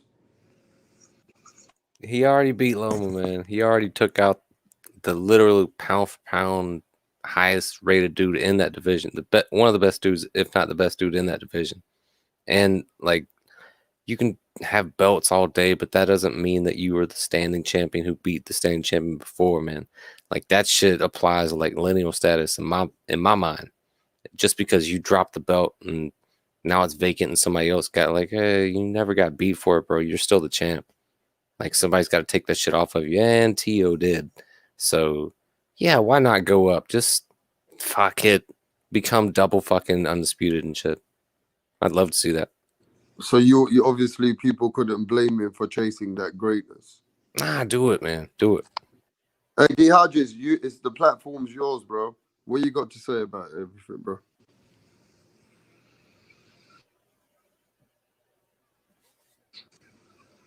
Now, D Hodges, I'm giving you the fucking platform. Where you at, bro?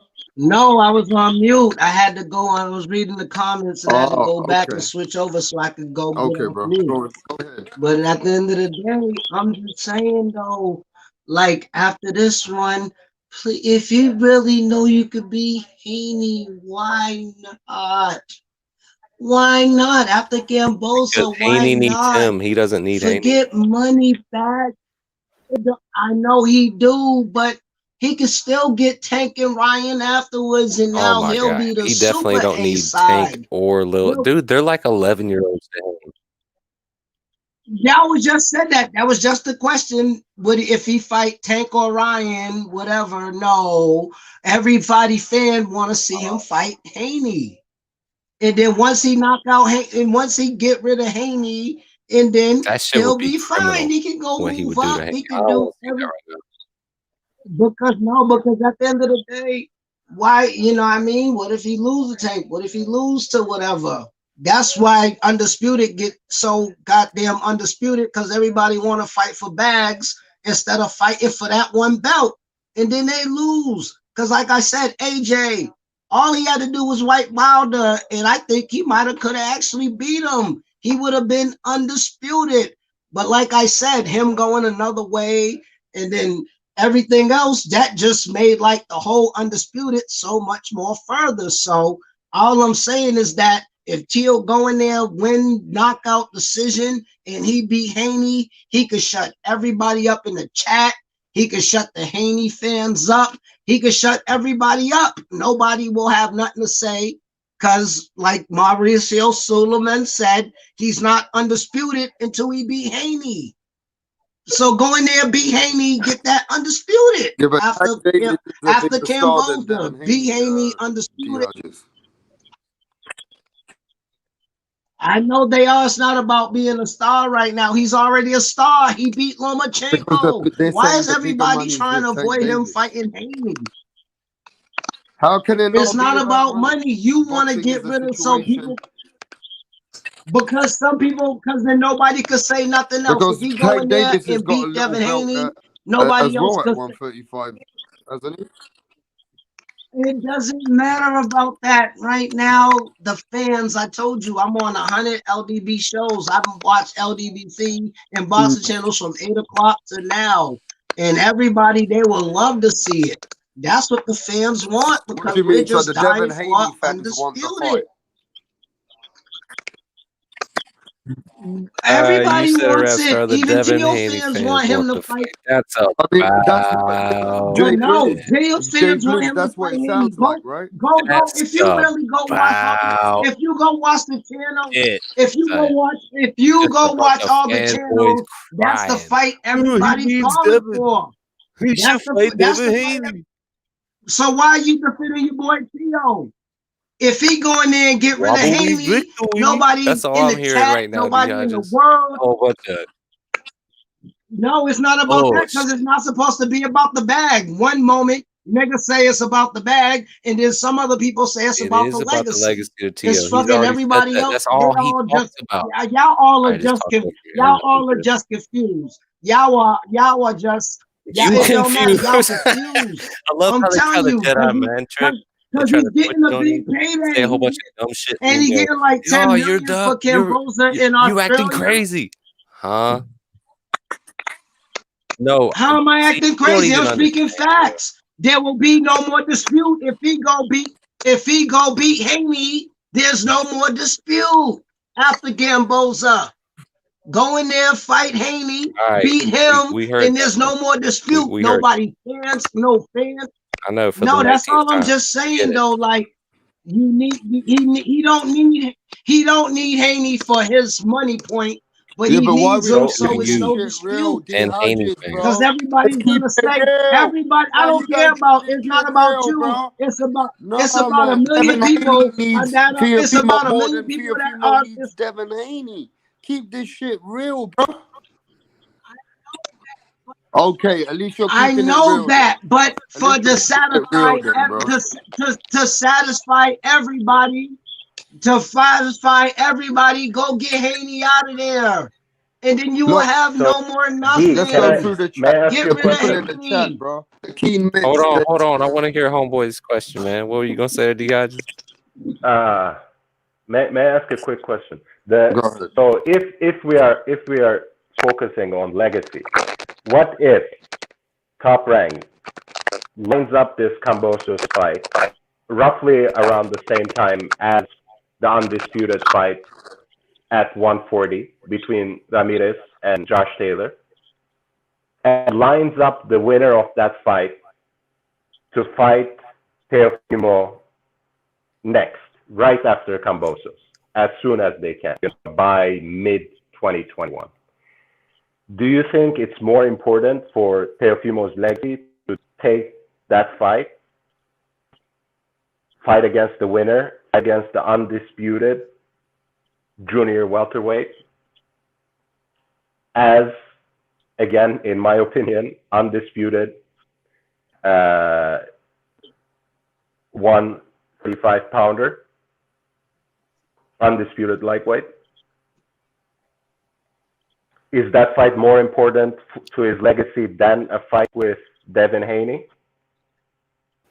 And it's an entirely makeable fight.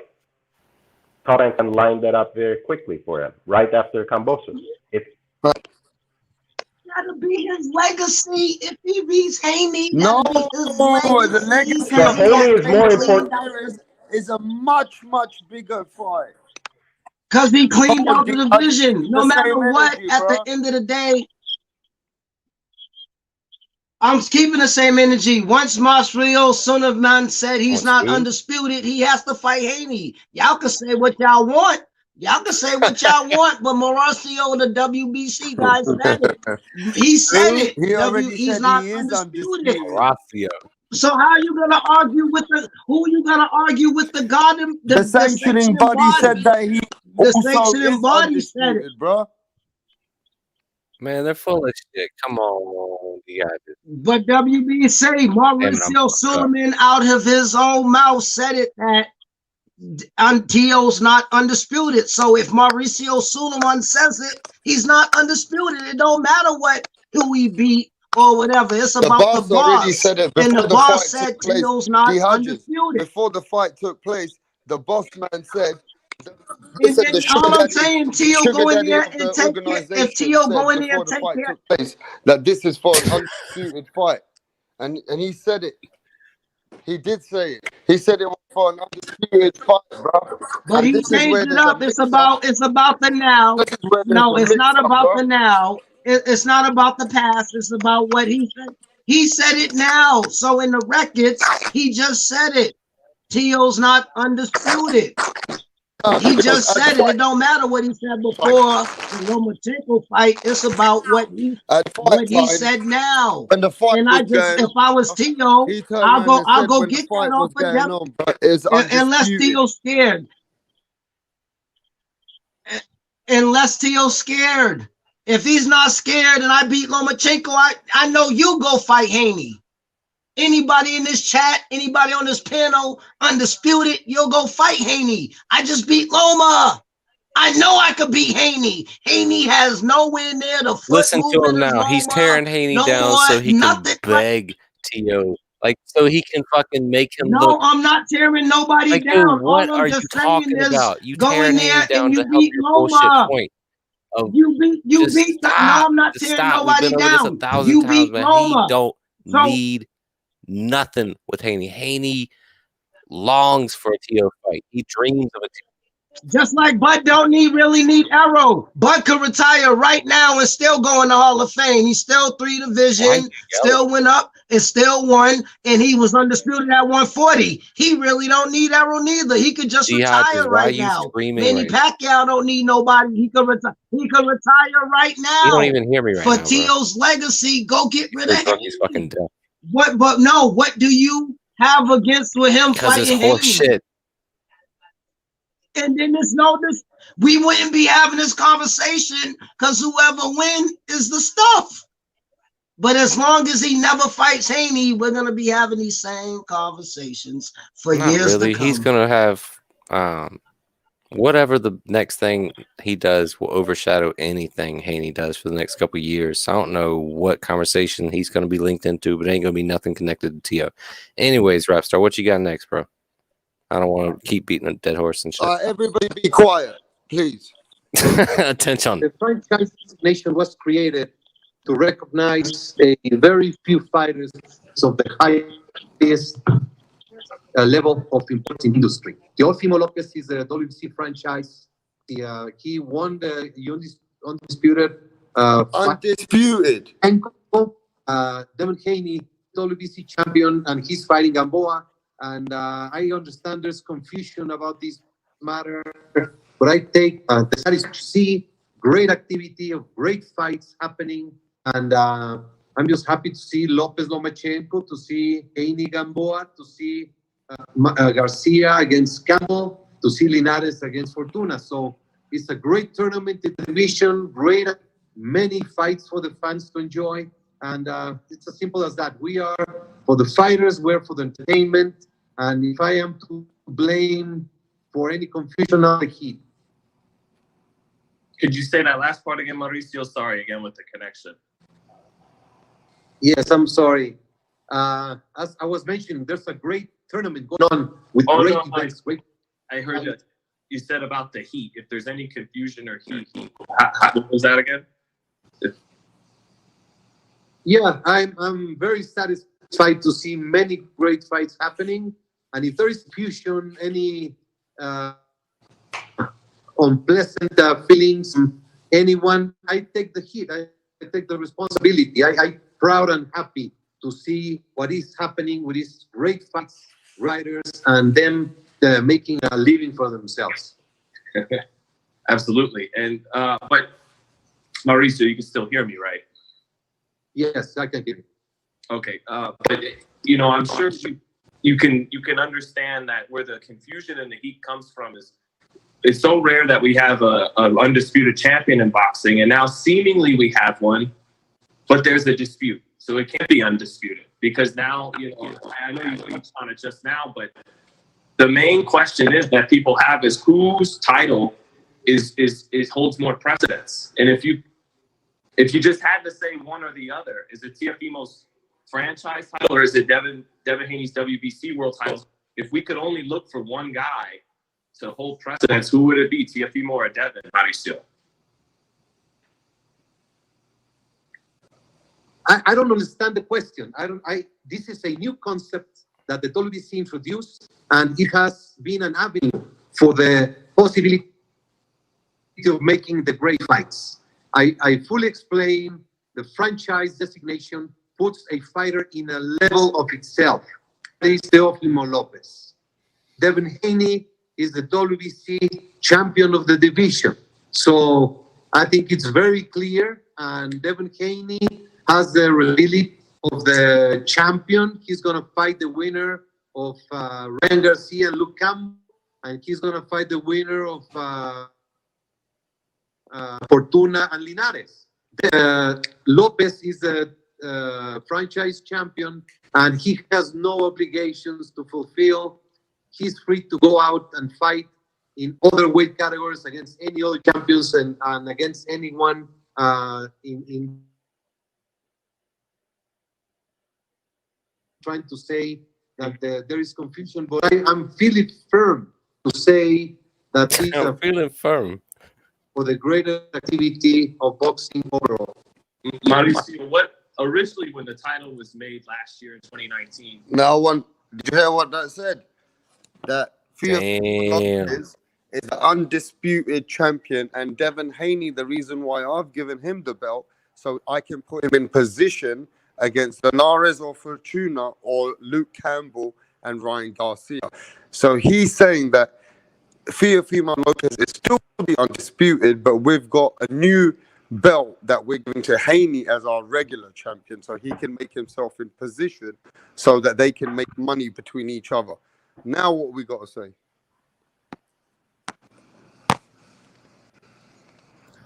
D. Hodges comment. I mean, even DJ Saddam. What do you think about this, DJ Saddam? The Mauricio Suleiman is stating facts and then changing the organization rules. But look, I mean, I hate the dude when I disagree with him. I hate the dude when I agree with him. That's not going to change.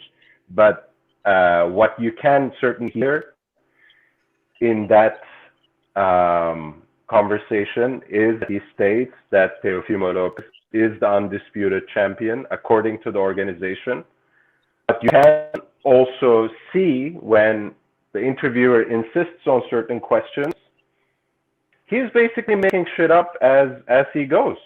So Yeah, I'm not gonna say this guy's the big boss and he decides, on the value and worth and status of our champions.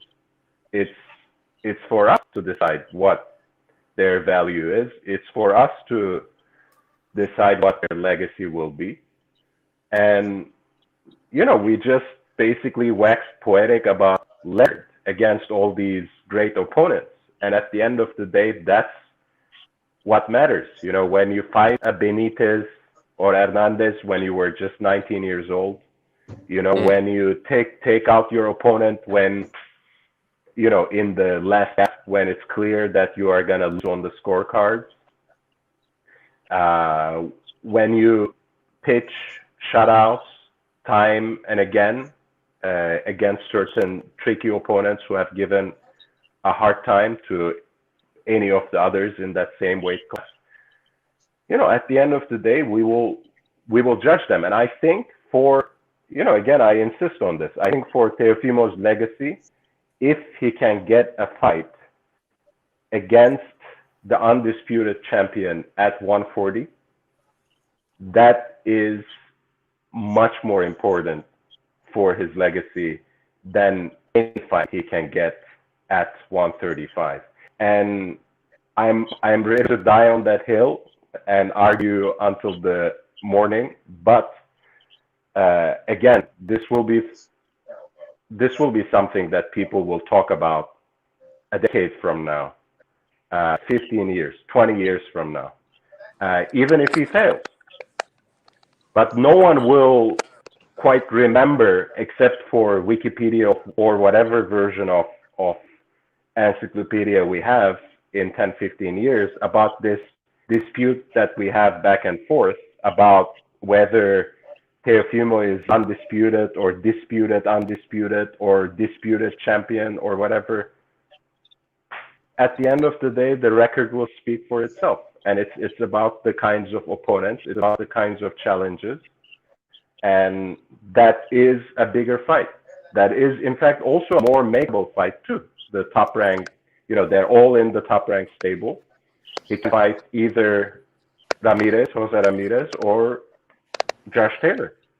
And that's a cracking fight. Why wouldn't we want that? I would love that. And I think I would love to see that sooner than later, and when it can be made, and see a Haney Lopez showdown later at a high weight category, And I know D is gonna be angered by this, but why not in 2 or 3 years, when they're both at welterweight, for example, why not have them face off and they can bring up all these stories.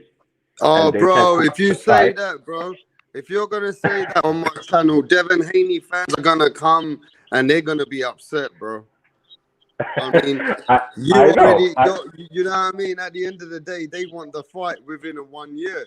And if you're gonna do that, Devin Haney fans are gonna get pissed off, bro. Well, at least they won't be pissed off at you. They should be pissed off at me. I mean, at the end of the day, bro, I think the WBC is also changing rules as they go. And they've put Devin Haney under a bad position as well. The man has to take criticism for being a world champion. He takes criticism for being the weakest world champion. At the end of the day, it kind of has overshadowed what Teofimo has done a little tiny bit. And then you get this stuff with the Devin Haney situation. And we never had this in the history of the sport. Why are they doing this kind of situation, bro? Why are these organizations and sanctioning bodies making constant champions? Is it because of money? And it's just because of these guys just want to make money and just take away the legacy of the sport? What do you think about that? Do you think the organization is getting to the point where it's overshadowing what the sport's about? I think, you know, I'm gonna make an analogy from academia, actually, from the university. Dwight Eisenhower was the president of Columbia University before he became the president of the United States. And he apparently said that politics has nothing on academia because the turf fights are much more vicious since it's about such a small territory and such a little petty contest. And I think, you know, we see it in the numbers. You know, boxing itself as a sport is not dying. I think those rumors are exaggerated. But I think we are still adjusting to these new forms of streaming, you know, different kinds of, you know, different ways of delivering fights to the fans that can still generate revenue rather than people streaming things for free. So the pie has gotten very small. It has gotten smaller than it was in the 90s, right? When everything was larger than life. So I think now, since the pie has gotten smaller, and since these corrupt organizations, because they were so inbred, so inward looking, have not adjusted to the times, they're now just scavenging to grab a bigger piece of that smaller pie in any way they can. So they're getting desperate. And, you know, we know from, you know, now having 4 major belts, 4 major alphabet organizations, that hasn't always been the case. And that doesn't have to be the case forever. You know, other organizations can take precedence in time. Other kinds of recognizing champions can become more current, you know, in the fans' eyes, in the paying fans' eyes. And it can actually, I think it can be for the betterment of the sport, because it has really become too much. And people really have to find new ways of promoting fights, new ways of benefiting the fighters, so that they actually walk away from the sport with some sort of accumulated, even generational wealth when they succeed at a certain level.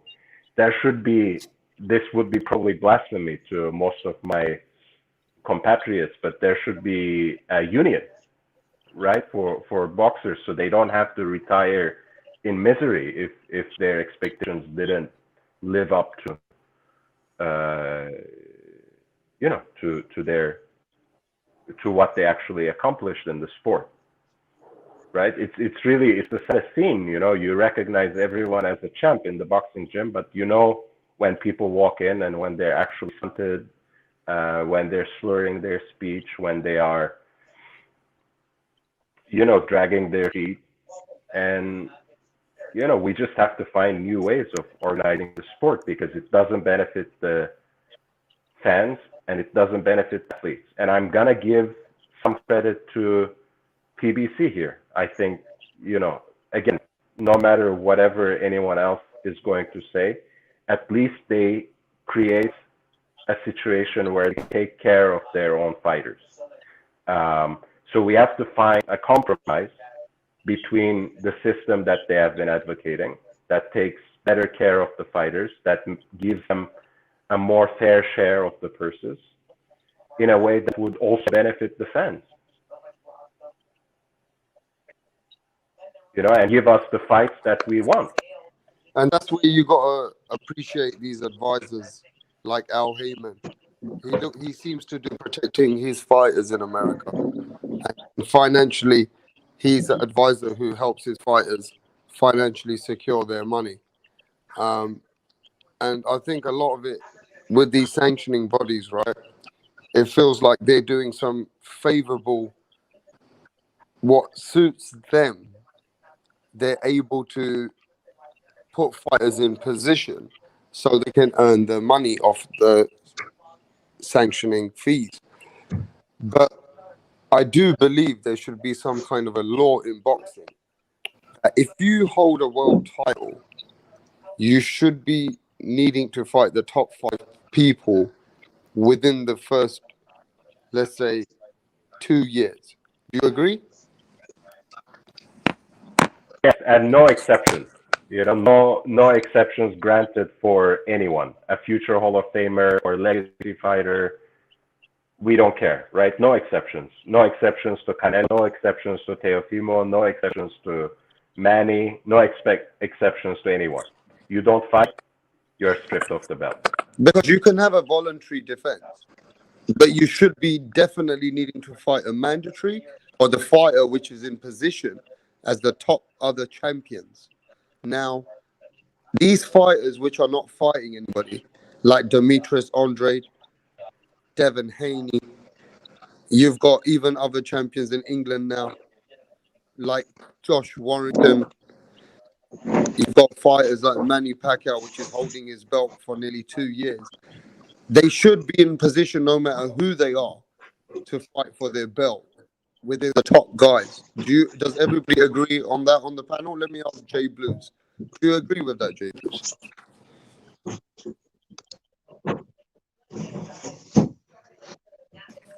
Yo, Jay Blues, are you in the building?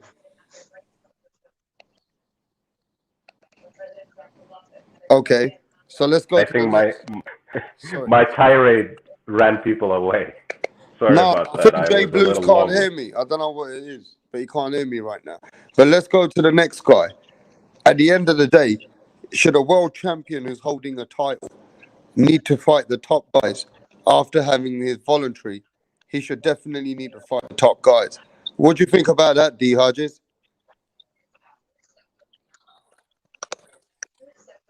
Oh, I don't know, because at the end of the day, if I, like I said, I make a Christmas wish list, and if Santa Claus was real this Christmas, I just wish they have a Super Six in every tournament, all the champions and all the contenders, and that way their boxing will get mad money because them Super Six tournaments, ooh, each fight is a pay-per-view fight basically. So, and people will pay to see that. So they need to figure out a way to quicken all this up and making it longer, because that's why UFC getting so much money.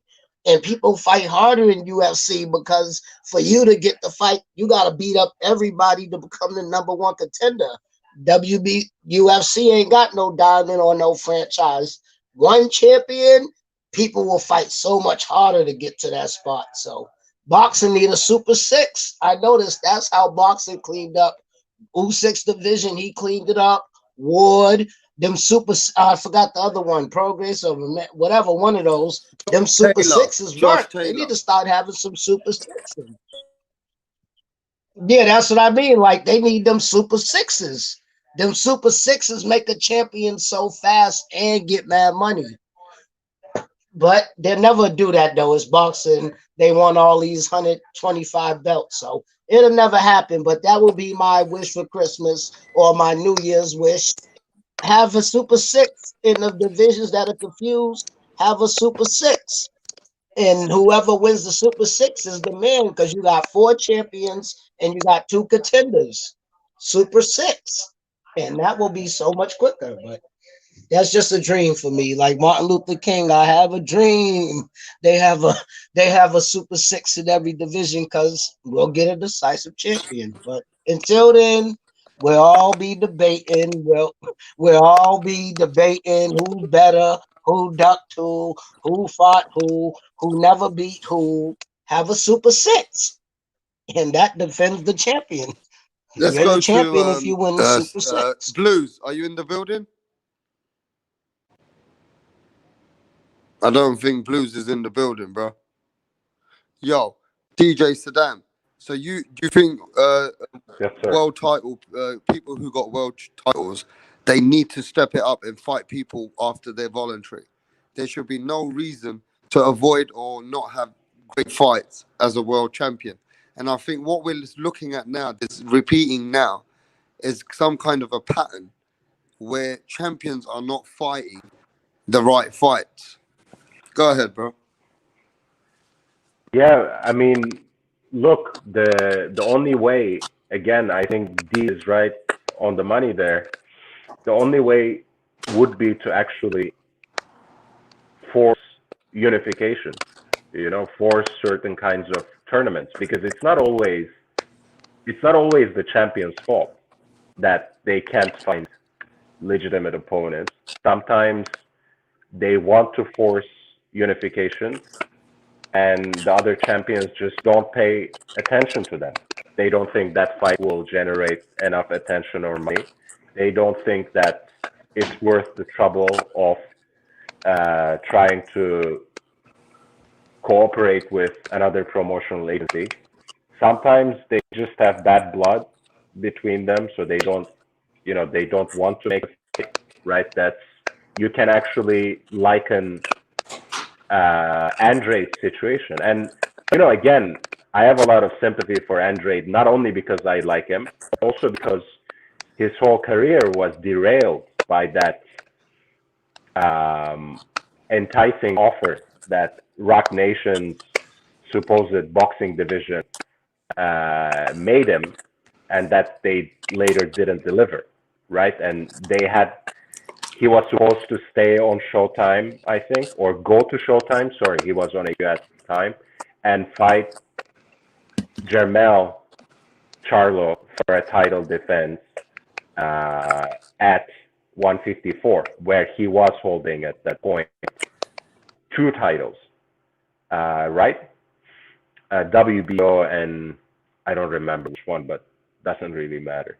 So he got sidetracked there. It was, of course, partly his fault. He couldn't make that fight. And now, one of the fights that we're asking, I love the middleweight division historically. I'm dying for a unification fight. And one of the fights that, that are on my wish list for the new year is, it's Jermall Charlo against Andre. I think that's a great unification fight. There's already bad blood from that fight that Andre stepped away from. They don't really like each other. I think Andre also rushed the Gala Center, right after Big Charlo's fight against Julian Williams, right after his knockout, which was his last fight at 154 before he moved up, to try to entice him into a fight, to try to challenge him into a fight. So, there's already bad blood, and they both talk their shit. The Charlos just had their pay-per-view. I don't think it's impossible to make, but there's nothing else in boxing that can officially enforce these unifications. And But somebody just at some point, somebody just said on the chat as they're listening to you that Charlo and GGG would be an amazing fight and a big banger for 2021. His name I would is love that as well. a Prime Fight Championship. No, Prime Fight Champions just said that Charlo and GGG would be a great fight for 2021. How do you feel about that? That's a great passing of the torch fight, and if Charlo can make that fight, he would be even in a stronger position if he can make it and he can win it, to walk into another unification with, say, Andre. But the thing is, again, we are constantly running into the politics of promotion and broadcasting, and nothing convinces me that Triple G will make a fight with a fighter who is not even fighting on the same platform and is not on the same agency, which is Charlo's case, when he is not making a fight with someone like Andre, who is promoted by the same people, Matchroom Boxing, as Andre is, and who also fights on the zone. So, I think my hope for unification at middleweight is really more so Andre vacating the belt and moving up to chase another fight at 168, and maybe then a Charlo Triple G fight can become more realistic if Triple G is not getting that bag / revenge that he's chasing with Canelo, the trilogy. I totally agree with you. I say that we need to see the fights, and in 2021, we already know. I think D Hodges knows, Jay Blues should know, and I'm sure you know, DJ Saddam, is that we've got the Ryan Garcia and Luke Campbell fight for us in 2nd of January. Following that, there should be a deal cut soon, and it'll be in a big announcement with the Undisputed at 140 with Josh Taylor and Jose Ramirez. Now, that's another huge fight with the man coming from my country, Josh Taylor. And if you guys are hardcores, you will sure be able to talk to me about the Josh Taylor and Jose Ramirez fight. How you feel about that fight? And I'm going to start cooking about that fight. If you want to carry on while I'm eating my sandwich, bro. If you tell me about that fight with the Josh Taylor and Jose Ramirez. You know, I think may have been. I'm speaking from the U.S., right? So it may have been the American bias, but in the lead up to that final, Regis Prograis against Josh Taylor, everyone was predicting that Regis would win. And Regis still, I think, has a good record at 140. I think he can win a world title at 140 again. He can even be competitive at 147. And I really love the fact that, you know, Josh Taylor just exuded this sort of, you know, almost silent confidence in himself in the build up to the fight. You know, he didn't talk much trash. He didn't make any outrageous statements, even though Regis was coming at him. And he was really confident in himself. He was going to win that fight. And Taylor really imposed his will on Regis in that. And he made him fight the fight on his own terms. And I think it was a great fight. You know, I mean, you have seen their faces. So you have two fighters there who have fought, you know, a very competitive fight. I think Taylor won actually by a margin, I would say. Especially because you look, I think in many ways, and he dictated the terms. Regis was just,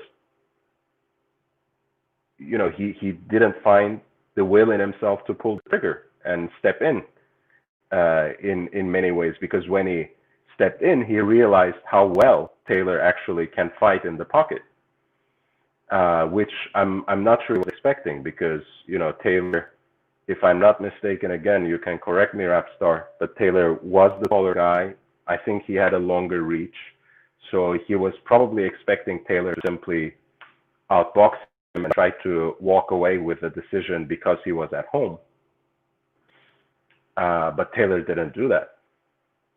Taylor invited him to come in and, you know, just beat him at what Regis thought was his own game.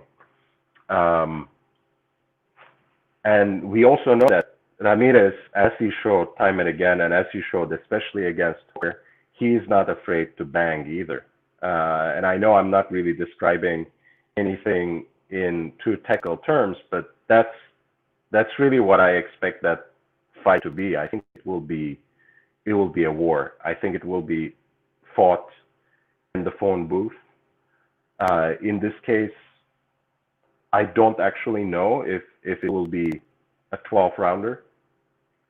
And to me, it's the definition of a pick me fight. But I have to say, even though I'm from California, I'll have to go with Josh Taylor if I'm really pushed. I think he won me over with that performance against Prograis because I think he could have also. I'm not implying anything. I think he could have coasted to victory, at home, won maybe a closer decision by trying to dictate the distance and boxing against Prograis. But he invited him, he set his traps, and he touched him up, and he emerged victorious. And I think that shows a lot of heart. He may have had the easier path that final than Prograis had, arguably, but he won that fight fair and square. And I can't wait. I think that's going to be one of the great fights in just the first half of the year. That was it. Hey, I got okay, listen, D Ramirez. I Hodges, got break down the fight. Ramirez. No, the D Hodges, Can I break just it answer down the nicely question? for You the said, casuals. How you see it going, what you see happening in okay, the I ring, got and three for what the you see. casuals because I don't think he has enough power to keep Ramirez off him. Believe me, if Prograis had kind of a little bit more power, he was hitting him with some clean. Look at his face after the fight. Whose face looked worse? Like Ramirez is a different breed than Prograis because I don't think, just in my opinion, I don't think Taylor have enough power to keep Ramirez away because Ramirez, he walked through punches. And in my opinion, I don't think Josh Taylor has enough power to keep Ramirez away. That's just my opinion.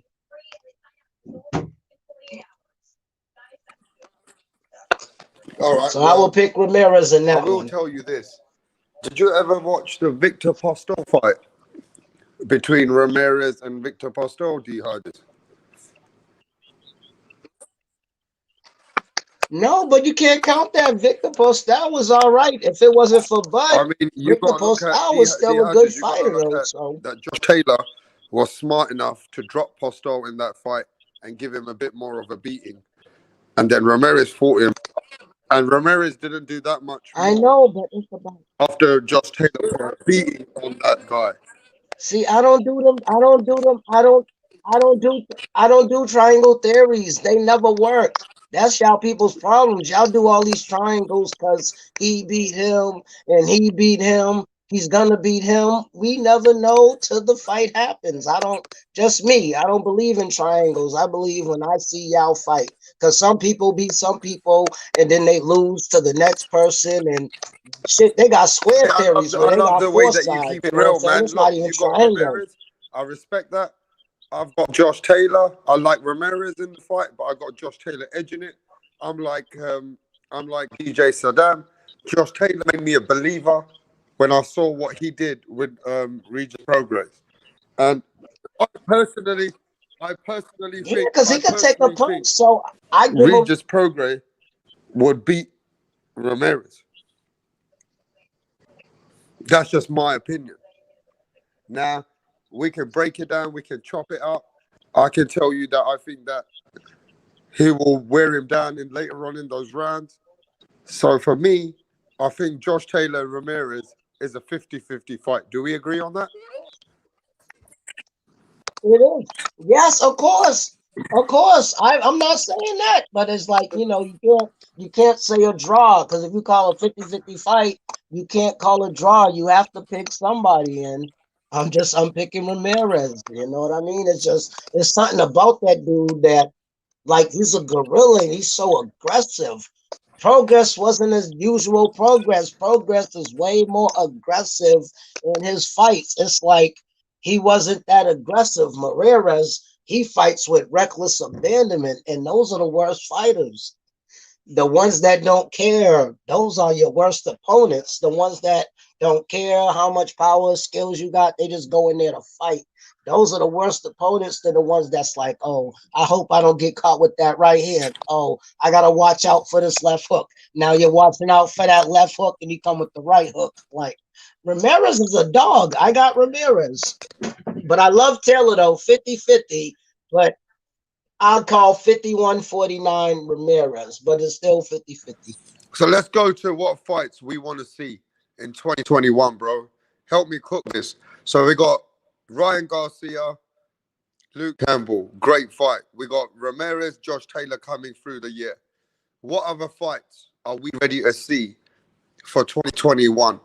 Are you guys interested in? The question I've been wanting to ask y'all. Are you guys who- interested in Shakur Stevenson versus Michael Bichet?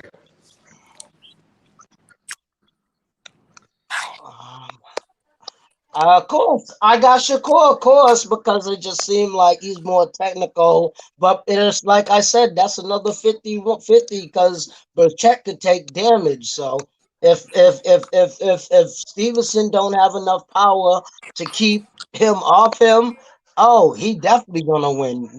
There's certain fighters you need power for, so they won't rush in so much. If you punch them real hard and they feel it, they won't rush in like that, though. But now if you punch them real hard and they took your best punch and they're like, wow, damn, he didn't even crack my leg. Oh, I'm definitely going to take more chances. I'm telling you, it's about power. You got to have power to keep people away unless you're a Parnell Whitaker or a Prince Nassim or a Manuel Augustus, them people that could just completely make you miss and turn you around like the old Lomachenko and all that. But you got to have power. If a person could take your power, they don't care no more. So now they're going to throw way more punches because they could take your power. You got to. Hey, Jay Blues back. Because look Where at did you go, Charlo. bro? Because Charlo has a powerful. Can I finish? I'm not finished yet. I let y'all finish. I'm not finished yet. Because look at Charlo. He has a powerful jab. People are worried about that Jamal Charlo jab because it's hard enough to keep you away. You gotta I have disagree. power I disagree fight, because Loma didn't unless have you're. power. He was stinging Tio and stunning him with his speed. Tio's eyes were like Oh, I know speed. dazzled, bro. He had It a look don't on his matter face at like, the end "Oh of the my day. god, son!" Tio It was, wasn't that he was hurt or rocked. but he was just walking startled. through the punches. It don't matter. It's I about if a understand you have person to can make them walk through respect your you. punches. All right, just talk over me. Because like Go ahead. Canelo was hit by a bunch of good people. But if Canelo could walk through your punches, Canelo's gonna Canelo walk throw hard. caution Period. to the That's wind his and go shit. for everything. That's But I know, but if you have enough power to keep him away, he'll think a little bit more. When a person punch you and they be like, God damn, oh shit, I might not do that no more because the next one could be a knockout. You gotta have some type of power for a person to respect you. If a person take So your you think punches, Shakur I'm gonna Stevenson keep is walking really and keep skillful, punching. but he might be missing power? No, he got power. He got power. In so far the people he fought, he had enough power to keep him away. I'm telling you, a lot of fighters, you don't even gotta be the best boxer. As long as you hit a person hard enough, they're gonna think about their next move. But now if you hit me your hardest and it didn't hurt at Hey, all, D Hodges, boom, do you watch I'm UFC coming as well? through. But no, UFC is way more different because those are straight knockouts. Littlewood gloves, you get kicked in the head. Did you watch the last Of title course I fight watch with UFC. Figueiredo versus But them Moreno? gloves, I watched one Saturday night, but it was on ESPN. I told you I really don't know the people's names, but I watched it Saturday night on ESPN. The Robinson versus Santos or something like that. Well, dude, I 2 weeks don't ago really know or a UFC week at ago, all. 1 week ago, right? I'm There a was a bantamweight championship match, a 5-round bantamweight title fight, and the champion defending twice inside of 1 month. He was the first UFC champion in the UFC's history to defend this title twice in 21 days, man. He choked a dude out in the first round 3 weeks ago, and last week he defended his title on a 5th round decision. But he got pieced the fuck up because he walked forward, hands down, power punching, throwing heat, son, busting this dude's eye up to where it swelled up Moreno. But Moreno kept tagging him, and dude, Figueiredo thought he could walk through Moreno's shots. And after 3 or 4 rounds, the cumulative effect took, like, you saw the grogginess and the fog set in. Moreno Figueiredo got pieced up with those tiny shots that didn't have so-called power on them, but he was wrapped up in a blanket on a gurney getting carted off in the back of an ambulance going to the hospital for a concussion or whatever the fuck else is wrong with him. He got his ass beat worse than Moreno. Moreno was talking, smiling, laughing after the fight. Fucking Figueiredo cried in the middle of the cage, man. So I think little shots are worse. Like, it's vice versa, man. You can make people respect you with your output and your accuracy just as much as you can by sticking them one good time. I understand what you're saying. You got to keep them off of you. You got to make them, you got to keep them honest, right? You can't just have them walking into your shit. So what would you say?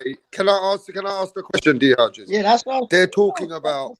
Shakur Stevenson to step Yes, it sir. up now. And even what would you say if Shakur Stevenson fought Lomachenko? Do you give him a chance in that fight? But ain't Chet at 140? Shakur would have to move up another weight division. Ain't Chet 140?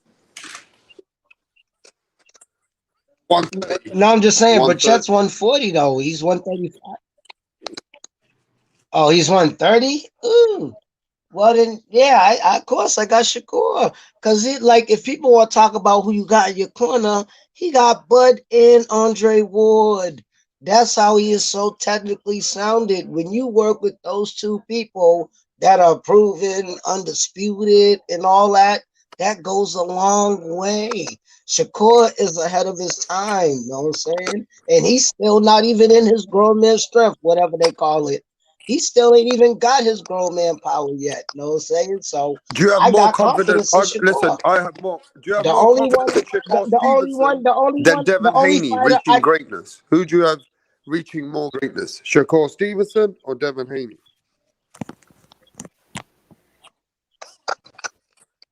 Of course, Shakur. I like Haney, but I like Shakur more. But I want to see Devin Haney with greatness Why too do you because I pick like him. You know Shakur what I'm over saying? Haney? So I want to see him with greatness too. Of course, way more technical. Oh boy, that will definitely be if it happens. Of course, I got Shakur. I'm telling you, something about Shakur. I don't see people really beating him. He might get beat, but like I said, at the end of the day, the only one, and I tell everybody, Tank is in his grown man power already. All the other people his age or a little younger, they're still finding their grown man Yeah, power. but he still Tank got got that his. baby ass That's what brain, man. make He's Tank. still thinking like a teenager, like a pissed off teenager. Oh, I know that, but no, I'm just saying about your grown man power. That's what He does have boxing. power. That's what everybody talk He's a beast. about. Yep, he got a, but he grown into his grown man power. So the rest of the people gotta still see if they got it. And like I said, I knew he was gonna stop Seal Cruz, but I didn't think he would stop him like that. Like I really thought Leo Santa Cruz was dead for a small minute. He stayed down that long. I'm like, Hey, is he okay? So it's like Tank is the only fighter, and y'all can't disagree. He got his grown man power already. So everybody's a problem because if Tank, he's like a little Wilder or a little Anui. They could be getting beat up, but they catch you with that one punch. he's a lot better than Wilder, man. He Grown man actually has power. a basic understanding of head movement. But dude, I will never, ever, ever forget when Leo Santa Cruz woke up. Because everyone's like, "Oh my God, it's like D Hodges saying, oh, he's been out for a while, man. Oh shit, he's fucking sleep." And then he woke up, looked around, and started fucking laughing. Like he's got this big ass smile on his face, like, fuck, man, I got knocked out. Like true warrior, man, true gladiator. Love that Grown shit. man power early, and some people get it late. Like think about Canelo. Canelo had knocking niggas out he started at 18. He's knocking people out by 21. He had his grown man power to do all that stopping people. Once you Yeah, start, but now he's got that adult leveled up. Dude, of course to go with it. No, I'm talking about pre-Canelo when he got his grown man power. He the was like, way he was stalking homeboy the other day. It was so sinister, man. Little half steps. The slips were split-second matrix, like right back at you. Yeah, because all it did was all Canelo Smith reminded me of Rocky Fielding, a person too tall that want to fight short. Just like I said, Robert Easter could have beat He Mikey. fought his Mikey ass Easter off, could man. have beat Mikey Garcia, but He was Mikey about to get Robert. stopped, and he fought his ass off, man. The But only I reason know Canelo that. didn't I'm start just him saying though, because he fought dog, that fight, dude, he wasn't. It didn't even look like Smith was really trying. whatever, man. He was about to die in the And seventh I'm not. round. And What I'm are you not talking about? saying He that, fought but for it's his the life point. the rest of the fight. The bad person like Tommy Hearns, the people that fight tall. You can't be tall trying to duck down and swing. You're He's not subject. Tommy Hearns, man. But I'm not saying that. But you gotta fight your height. Because Robert Easter is a beast. If he would have used his reach and all that, he could have beat Mikey. But you want to be 4 or 5 inches taller, got 7, 8 inches reach, but you want to fight his size. No. Utilize your size advantage. Lennox Lewis did it to everybody because he was taller than most of his people, and Lennox knew how to keep you away. He never fought short. You can't be 5, 6 inches taller, ducking down and trying to go inside. Keep your range, your distance, and everything else. Canelo Smith deserved to lose. I think that was just a bad. I think that was just a bad fight like Kovalov. And I'm not saying it is. What? It's just this is a spectacle. Shut your ass up. That was a No, good it's fight, a spectacle. man. It's just That a was spectacle good ass opinion. fight, dude. It's all He about a was spectacle. about. Can I give my opinion, dude? I've Yeah, been go listening to ahead. yours. Well, Your I let you opinion's talk. Why can't fucking I get my stupid. opinion off? Because I it's stopped cutting you off. Why you idiotic cutting as me fuck. off? Go ahead. Dude, you said I can't cut you off. Why are you cutting me off? Let me finish, and Because then you can talk and explain. At the end of the day, I'm not dogging Canelo, but at the end of the day, it just looked like Nah, you're Caleb talking Smith shit on wasn't Smith. fighting. Caleb Smith wasn't fighting like the regular Caleb Smith. That's Don't you all think I'm he saying, has that and I'm not pressure on saying him? that. And all the That's point, because but of no, fucking the point of my Canelo, conversation was it's survival no. mode, bro. The point is the point of my Survived. conversation is that Caleb Smith fought short. You can't be 5, 6 inches taller than people and fight short. That's how many people get knocked out. You're swinging Canelo, and punching, he and you're probably swinging had. because you're swinging down and he's punching up. And when you punch up, you got more power and shifting your legs, and you could really come up with it. It's harder to punch down and try to really connect on a shorter opponent. So why are you gonna fight short? He fought short like Robert Easter did with Garcia. You're fucking that much taller. Why are you fighting short? I'm not He saying kept him on the anything end of the wrong. jab in That the was later that. No, rounds, at the man. end of the day, that was Caleb Smith's fault. What are you talking about? Because Caleb Smith fought a stupid fight. He fought like he was Canelo size, and he's Bro, no, not. he didn't. Yes, he did. He didn't use his length. He didn't use his reach or nothing.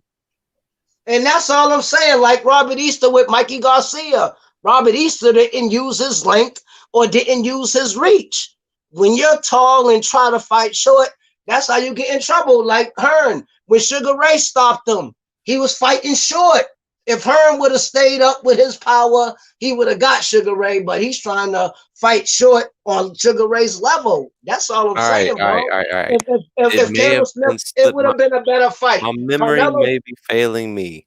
no, I may have Canelo only would have watched still shit. won. Oh my No, god. Canelo would have still won, but it would have been a much more entertaining fight if He Caleb took the Smith. length away from him, bro. He would feint Canelo and buy himself half a fucking arm's length and start I know. jabbing Look him. at the 11 and 12th Nah. round. Calm down, Look D. at that 11 and 12th round. Caleb Smith's He looking up tried at the clock. 11 and 12th round. He's looking at to the yell clock, at each waiting one for of the your fight to get fucking over. idiot. He was waiting for the fight to get over. Go Why watch can't we go the back fight. and forth, Go Piot? look at the fight right now. Replay it. He was looking at the clock. The 11 and 12th round, that nigga kept looking up like he just He wanted to fought fight. valiantly in the second half of that fight. He got a pressure put on him from the depths of hell and came back from dying, dude. You cannot deny that man was I'm about to talking get about started we're talking until about he. Caleb Smith versus Canelo. We're Yeah, that's talking what the about, fuck I'm talking about. He came and back at the from the end death of the and he day, fought if to Caleb survive. Smith would have fought a taller fight, it would have been better. Anyways, bro, But that's he's the really eighth time ducking you said down. that Why are dumb you shit. gonna duck down to somebody's size that's shorter than you? He wasn't. All right, man. Am I Oh, talking? that's all. I'm Am I not talking taking out there? nothing What's from can somebody else Canelo fucking speak? because I see you're a Canelo lover. So I'm not I taking don't give nothing a from fuck about Canelo. Canelo or the. Do you No, see my avatar? I'm not taking none from Canelo. I'm just saying Caleb Smith fought the wrong fight. That's all I'm saying. He You was heard. fighting short. You can't say he was fighting tall because you're So a listen, liar. Ask say anybody in the that. chat or panel. Ask anybody on the Listen, panel and chat. I got with my Did he fucking fight his connection. side? Yeah, I'm just gonna say this before my connection flips over. A lot of that to do with is Canelo put Callum Smith into survival mode. Canelo and his attributes and his granite chin put Callum Smith into another mode where he couldn't do anything anymore and he had to survive. So you do need to give Canelo some attributes and some credit in the way that he put Callum Smith in survival mode. Do you get I'm what I'm not saying? taking y'all taking it wrong. I'm not taking them for Canelo. I'm just saying Smith fought the wrong fight. He didn't utilize his reach. He didn't utilize nothing. I'm not blaming Canelo. I'm blaming Caleb Smith. That's all I'm saying. He did not fight like a tall person. He fought and tried to fight with Canelo, and it didn't work out well. But I think it would have been a better fight if he would have fought more like a taller fighter. Canelo would have still won. Canelo would have still won, but you know what I'm saying? It would have been a better fight, but it's like he looks scared, dog. On dogs, fucking Smith looks scared. And I picked Smith to win just for the Canelo, upset. bro.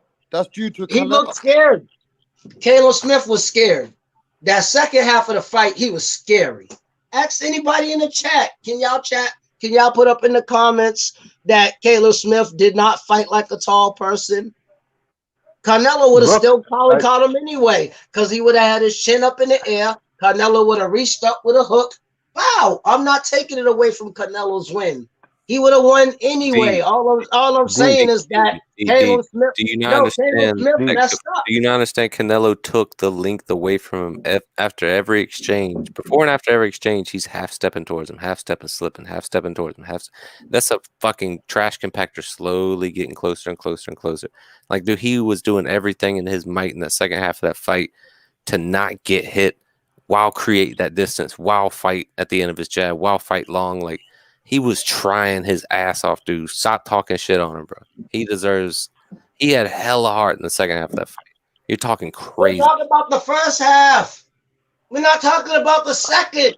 bro. The second look, half was Bruh. different. The It whole don't matter fight, about the Canelo was first. stepping D, to him like that. All I'm just giving, D, I'm just giving Canelo his props.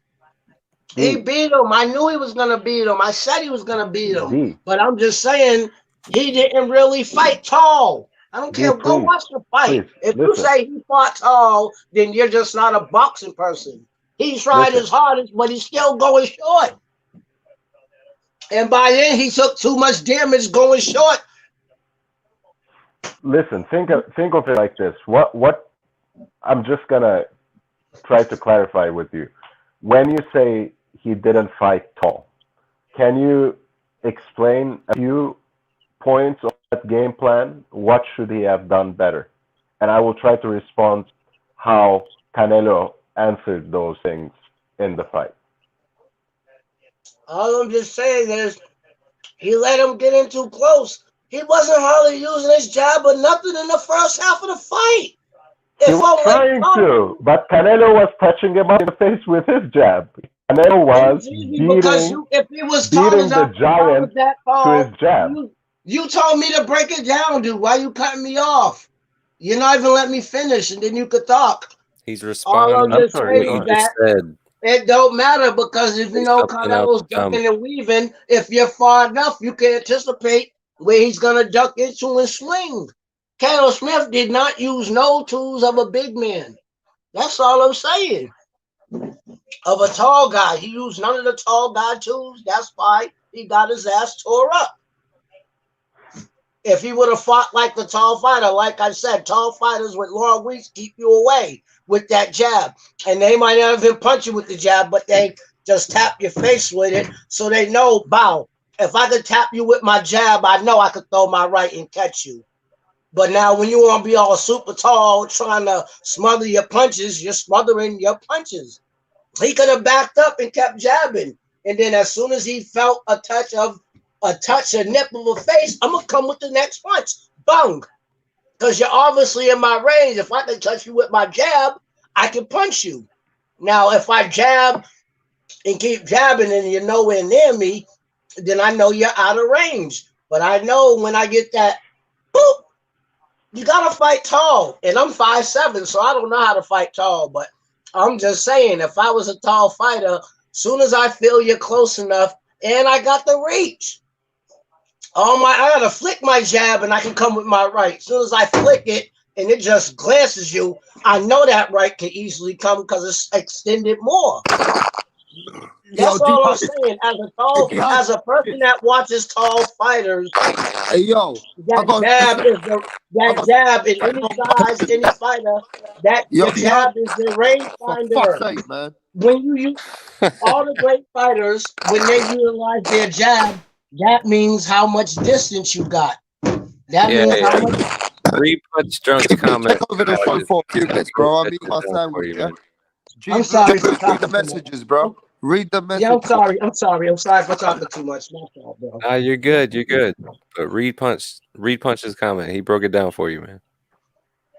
Canelo was fighting small, son, getting inside, slipping, making him miss for days. Like, dude, Callum Smith didn't get tired as well. He missed the whole fight, got beat up the whole fight, pressured the whole fight, tensing up, fucking his breathing patterns up, and he still didn't gas, fighting for his life, and he still didn't gas. And he's sitting here talking shit on him. Oh, he should have fought tall. He should have fought tall. He got his options taken away from him one by one by one. He had to go on code red fight fucking for your fight or flight alert, man. Like he did his thing, man. Like he was a lot of people would have just wilted under that pressure, man. Yeah, and also be glad there ain't a lot of Canelo fans in here because you will have the whole comment flooded. Yeah, Canelo fans. Honestly, the Canelo fans will be flooding it right now. I'm not. No, honestly, how about this? That was the first time I've seen Canelo fight since Floyd. That's how little I give a fuck about modern day boxing. I'm slowly getting back into it, but don't try to call me a Canelo fanboy, son. I'm not calling you that. I'm not calling you, but I'm saying if there was a Canelo fans it was a on great here, fight, man. of course it was. But it's the point that he didn't utilize all his opportunities. Yeah, he tried, man, but he was Canelo took them away. Exactly. He took the look. He tried to. Callum Smith tried to fight tall. He tried to use his jab, but his jab first wasn't accurate enough because Canelo was constantly twitching and slipping it. It also, I don't think, had enough pop to keep Canelo honest. So Canelo kept moving inside. So the second plan he had, which was, I'm assuming it was part of his game plan, especially when he was on the ropes, he was hoping to counter Canelo with that left hook. But from the first round onwards, with all those shots, Canelo numbed that left arm from the first round onwards. And you saw how Smith's left arm looked at the end of the fight. And he himself admitted in an interview, of course, no one will know for sure before someone looks at it, before a doctor looks at it. But he himself said that he took away. So he was hoping to actually draw, or not draw Canelo in, but if Canelo succeeds in getting inside, slips his jab, he was hoping to counter him with this left hook. But Canelo was constantly banging on that left arm, very consciously. And it took its toll already by the second half of the fight. And again, we were talking about all these historical fights and great fighters. People done fought with Rocky broken Marciano shoulders. shit, beating on your People done arms. fought with broken hands. People done fought with broken shoulders. Look at Gamboa, torn Achilles, and he still did all well. And Achilles is your whole movement of your ankle. Torn Achilles, it's like that means nothing. You can still win through an injury. Well, That has nothing to do with nothing. People have won with injuries. no, it's not nothing. Ali won with a broken jaw. He got his jaw broken. He still kept fighting. Injuries mean nothing. People But can he still lost. fight. Yeah, he lost that fight, and he went on He lost survival that mode fight for when 7 he straight go. rounds. That's all I'm saying. Is like injuries can happen. It's about if you fight through it, because He did fight through it. no, because What are at you the end of talking the day, about? Lomachenko's a dog, because he said his This shoulder dude was is hurt with the KO fight. But So WD, man. Lolo look, is a injury, dog but because he fought it's with not. a hurt shoulder, and he still It's went not. 12 with KO, and he had a hurt shoulder supposedly. Well, Like, it's not come on, even. man. It's not even about injuries happen. About that. It's not that he just sprained his bicep. Canelo injured his left arm. That was part of his Because strategy Floyd beat because people he up with wanted to broken take hands. that How left many hook away. people Floyd beat up with a So broken hand? How many? Why you think he had to get gloves specially made? Because his brittle hands. He was breaking his hands, punching people. not It's the everyone is fucking Floyd Mayweather. You know, I mean, do you really need me to say no this? Floyd. He I got go look it up though. He had a few injuries because his broken hands, and he still won the I know. fight. That's all I'm I saying. know. You can That's still why win he a loves those Japanese gloves. and no, the arm punch ain't nothing. People get punched in the arms all day. That's where if you swing and whatever, on dogs, But people there get are no punched arms all by day. Canelo the whole day. No, I'm just saying it's the point that you could fight through an injury. Obviously, he still was fighting, so Hold oh on. well, it wasn't that bad. When Hold you on, gotta stop the no, because at the end of the day, punches in the arm. That's you ever just seen like Rocky UFC. Marciano? That's like UFC. You keep getting kicked in your shin. You keep getting kicked, whatever. Yeah, but It if don't matter. somebody is specifically, if there's, Motherfuckers still fight through it. It don't matter. He wasn't have you hitting them that ever, hard where he wasn't hitting them that hard where he collapsed his arm. That's just an excuse. he was hitting him in a very specific spot in his arm, beating on that muscle to where it's not functionally usable anymore. He can still maybe jab, but he So ain't you gonna can be win a throwing no fight just uppercuts punching and no somebody hooks. in the so punching a person in the arms all fight when they're blocking, that hurts their arm. You ever People get seen punched in Rocky the arms Marciano? all day. You ever Once seen you young put up Mike Tyson? He once did you the put same up shit. once you Joe put up your Frazier? high guard, you're getting punched in your arms. Yeah, but How not. many people Oh my God, got beat by getting punched in their arms? That's all I'm Okay, saying. let Real a niggas, lot. real since talk. Really, D a Hodges, lot. D, since you watched this fight so carefully, now go back and watch that little exchange they had in the 12th round. I think it was the very last round where Smith is actually trying to use that left hook and then swings so widely and misses in such an embarrassing way that he just has to laugh at himself out of frustration, and Canelo just Joe Joyce with the balls. continues to walk to him, nodding Joe Joyce beat in the this boss with a sinister way jab. because he knows that's what he has been working on, and Smith continued trying to throw these things, but of course, a disabled arm, an injured arm, does not work as effectively, as efficiently, as A person accurately. get punched in their arms because you get punched in your arms or you block your face or block your body. You Right, still get right. punched in Hold your on, arms. hold on. One thing, real quick, Diaz. Do you understand that Customato taught Mike Tyson anatomy? He taught him about the floating rib. He taught him about certain spots, certain weak points in the human anatomy. You don't think that Rocky Marciano and Canelo takes from the old school? You don't think that he studied the anatomy and knows exactly where tendons meet and exactly which tendons use for which motion? Like, dude, come on. Look at his physique. Hold on, let me finish. Hold on. You don't think that he can break that shit down to go So that means Canelo Smith wasn't because he did. 6 or 7 hooks on that arm, and that arm's useless. You And take he lands that uppercuts. shit, and People it's take done. uppercuts to their elbows and everything else. You get hit in your arms all day. That's the most place you get hit. In the 'Cause same spot over and over again, targeted, like with like. you have to block with your arms. That's the I get word. it. So But don't you're say not even because trying to grasp the point of what we're saying, bro. I'm grasping the point. Canelo won, but at the end of the day, don't say he kept Nice punching talking to one you, D. arm. That's the reason why he won. No, he beat him up. It ain't got nothing to do with no he hit him. one keep punching in one arm. No, Canelo straight beat him up. Even if he had that Exactly, other but that was arm, one aspect of that beatdown. That was I'm one just saying part of that respect. beatdown. But even if he had the other arm, the fight would have still went the same way. That arm is nothing to use for his losing. He lost. Not because Canelo punched the I arm. think that was a brilliant. No, it was exactly because he punched the arm. I think that was a brilliant tactic. I did not know that was part of the fight. And that shows you how cerebral he is. That shows you how. But Because that means he got weak arms. That means Caleb Smith, his arms Come are on, weak. man. Let punch you in No, the side, the back of I'm your keeping it bicep. real, bro. If you get punched from your arms, getting punched in your arms, then you got weak arms. Get your muscles up. It's not Canelo fight. Come on, bro. Come on. It's Smith's fault. You get punched in your arms all day. Have you What are you fought through a talking about? full 12-round professional fight? Forget about an opponent of Canelo's caliber. Have you fought through a professional fight? No, I ain't gonna lie. I never had a boxing fight in my life, but I just Have you know sparred?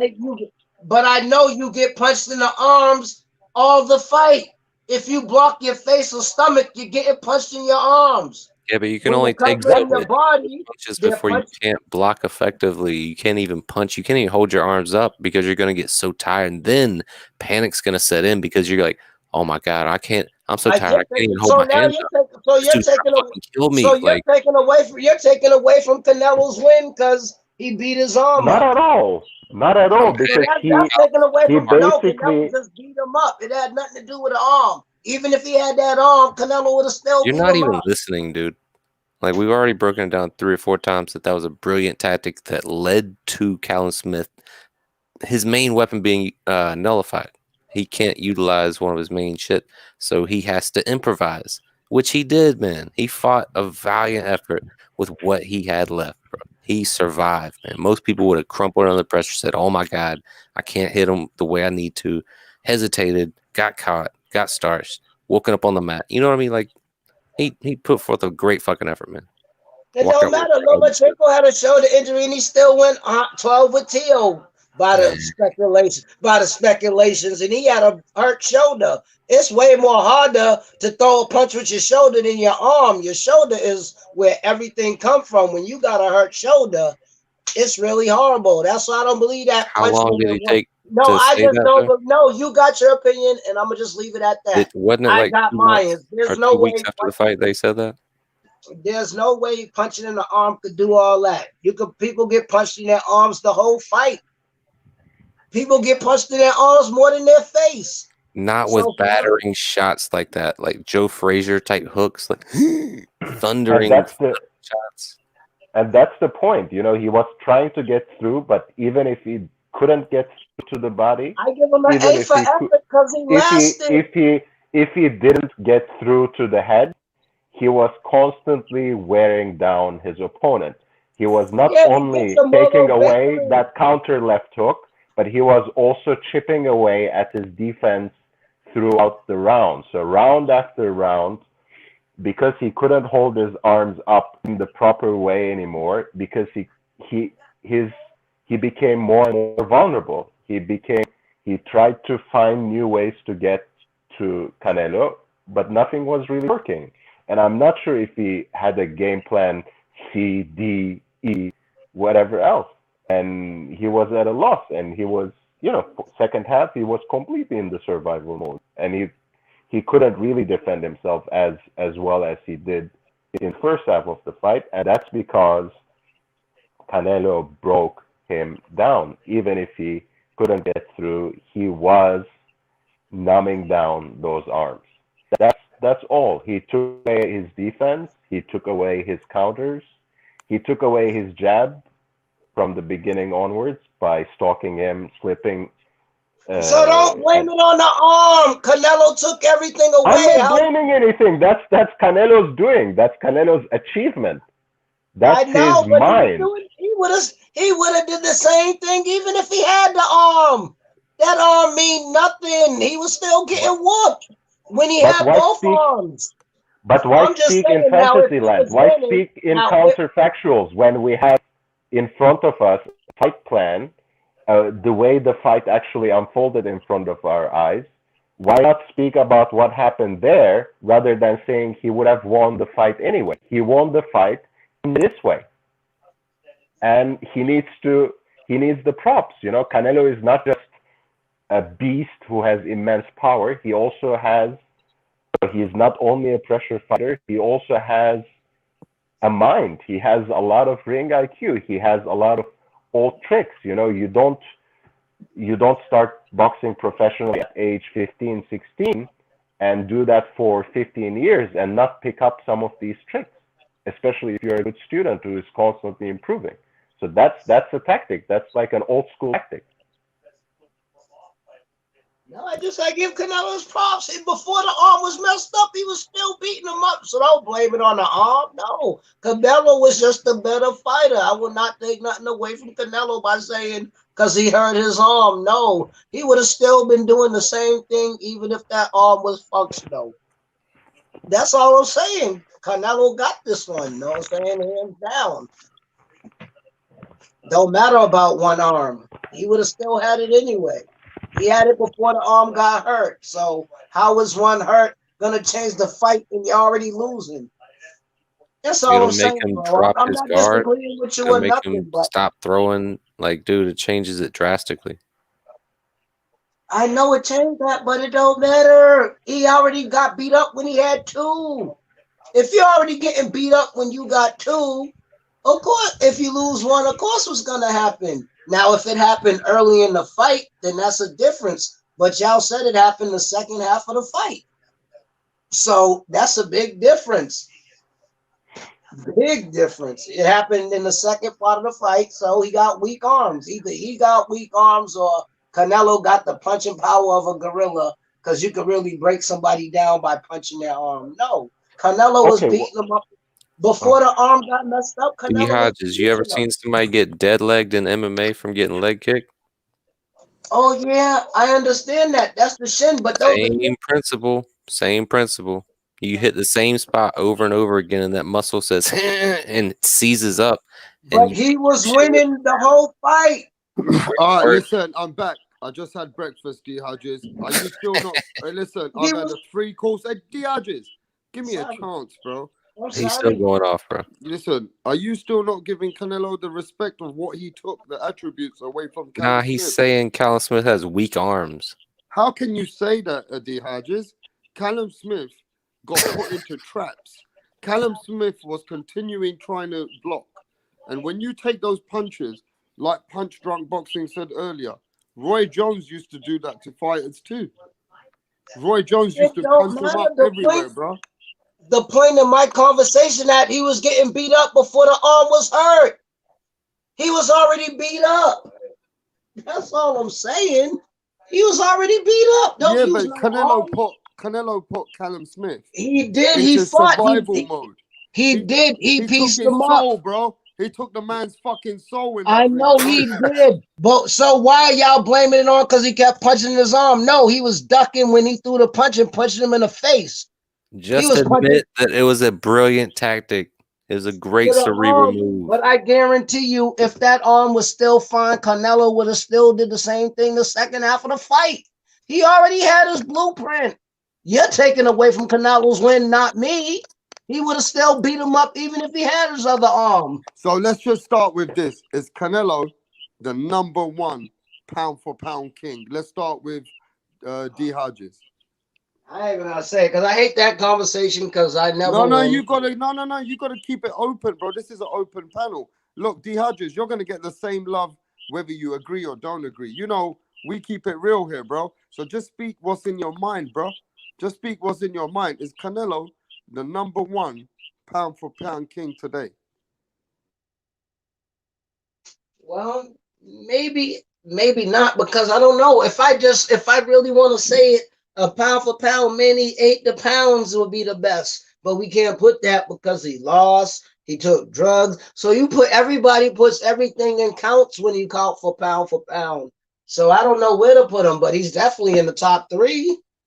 So Definitely. who's the pound for pound #1, 2, 3, D. Hodges? We start with you. That's hard. No, you Because gotta Manny, tell us because you can just said I that. You bring just said Manny? that Canelo's. You Because just said Manny's Canelo's always not number number one. one, bro. You said Canelo's not number Manny, one, bro. Manny will be number one because of so many different divisions, 8 divisions. You gotta consider that pound for pound. You go up 8 divisions and win. And then if we're talking now or all time, because it's my list changes if we're talking all time. Or we're just talking my town pound for pound now that are fighting. Okay, I got Manny would be number one, and but Crawford would be number 2. Who would be number 3? Cause I'm just talking about people that went up and won, and Canelo will be probably number 3. Don't get me wrong, he fought better opposition and everything else, but I'll So give him a DRG, are you telling the boxing world that you're putting Crawford ahead of Canelo in the pound for pound? No, Manny Pacquiao's my number 1 pound for pound, just like Busta Rhymes is my greatest rapper of all time. Because he's been through mad decades and era, and he's still killing these young bucks in the rap game. So Manny Pacquiao's who's my number number 2, 1. bro? Who's number 2, bro? It would have to be Canelo just because his accolades, you know what I mean, and the things he's did, and he been champion so long, title. So number 2 and number 3 will be Bud, because you got to still undefeated. Yeah, And but Bud undisputed. doesn't fought. Bud doesn't fought It really doesn't great matter. It people, doesn't bro. matter who you fight. It's about the But champions you beat. Errol Spence, Believe me. Because people listen, got Floyd, listen. people got Errol Spence ahead of Bud in the pound for pound But I'm ranking. telling you, give it to like Floyd Mayweather. Even though he knocked out 26 champions, how many of them were good champions? So Floyd would be number 1 pound for pound. He knocked out 26 champions or beat them. 26 champions. That's crazy. That's an ill resume. So Floyd would be number 1 if we want to break it down like that. Floyd's not active, bro. Floyd's not active at the moment. But he is. He did all that, and he beat 26 people with belts. He beat De La Hoya. He beat all the people, Cotto and Mosley. I'm talking about fighters right now which are active, bro. Okay, well, I'm just going by the weight, in my opinion. Manny would be number 1. Manny would be number 1, and Canelo would be number 2, and Butter be my number 3. And then I'll even put Usyk as a number 4 because he still got undisputed and still went up and won 2 heavyweight fights. Like Yeah, pound but for pound. what about Inua? Oh, I forgot about Inui. Oh, okay. Well, Inui's a okay. three-weight Yeah, world champion, bro. I forgot about. I forgot about Inui. Inui will be definitely 3 or 4. Switch my order around. He'll be 3 or 4. Because you can't count nobody else. So what? How many titles you unified? They got people on there because they unified titles. No, pound for pound means don't matter what style you beat. A lot of people beat a bunch of different styles. It's about how many weight divisions you go up and do well. That's when you're pound for pound. Let's go to like I said, DJ Saddam. DJ Saddam, who's your number 1 pound for pound guy? I would say very reluctantly because I used to be at least a hater. Canelo is number 1. I would say Manny for number 2, but to me there's a little asterisk there because of his inactivity, but we have to give him a pass because of the legacy he has established, because of the pandemic conditions, even though other fighters are fighting. But, you know, he has a very different career path. He is a politician, and I think he's going to run for presidency in his own country. So it's a difficult situation. So that's the only reason I would put an asterisk because of inactivity. Because I think recency is important too. Obviously, 8th division champion holds, you know, when you consider future Hall of Fame status, more importance than a 4th division champion, right? I mean, I understand that, but I think Canelo has been more active and more active in, you know, more recent in his accomplishments. So if it's current, that's number 1. Manny number 2. And I'm gonna go with Inoue for number 3.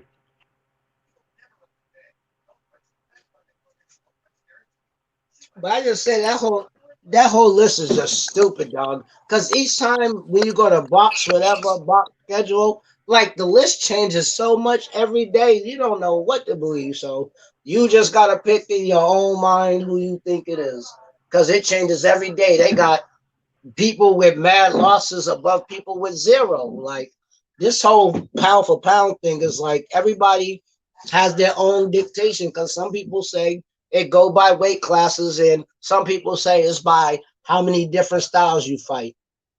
Who knows? Everybody has their own opinion. But I just go by how many divisions you But did why have you well. got Bud Crawford on there? Tell me why you got Bud Crawford on there, bro. Number 3, because he won 135. He's a person that cleaned up this whole division at 140. It don't matter who you fought, they had belts. Obviously, you had to beat somebody to get a belt. Or even if it was for a vacant, you got to be a good person to fight for a vacant. He won his belts, 140, and now he's at 147, still stopping people. And the people he's stopping, they was talking about he was going to lose to them until he got in there and stopped them. He was supposed to lose to Brook. Everybody actually had him losing to Brook. People had him losing to Khan. But he went in there and stopped them. And that's when now, they become bums and leftovers and all that. Yo, boxing is fucking crappy, y'all. It don't matter what you do. It's all about people wanting to accept what you did at the end of the day. Hey, listen, D Hodges. D Calico came on the chat and he Because said think y'all are about it. capping. D But think Calico about it. says One thing. D Calico Lomo said, is on pound for pound, and he didn't even have half yo, of the D fight. Calico just said, D Hodges, that Canelo is number 1. Y'all are sleeping. He's way No, past I don't everyone. care. We all got our all opinions. Some people got Bud number 1. Some people got Charlo number 1. Some people Jamel Charlo, not Jamal Jamel. Everybody's opinion changes. Everybody got their own opinion. Everybody, that's what makes this list so interesting, because everybody's list is different. And if everybody had the same list, that make the conversation boring. When everybody agrees, that's called discussions where people have disagreements. If we all sit up there and say, yeah, we all got the same 1, 2, and 3, what kind of conversation is that? Everybody's gonna have a different 1, 2, or 3. Everybody. So let me ask you another question then. Give me I mean, I know already what Jay Blues is gonna say. Canelo's number 1 for you, right? Pound for pound. Jay Blues. I don't really get into the whole pound for pound thing. I don't really research like resumes. Like I do in-ring analysis. Like I see just skill. Like, and when you're talking skill, I think that he is one of the most, if not the most skilled boxer on the planet.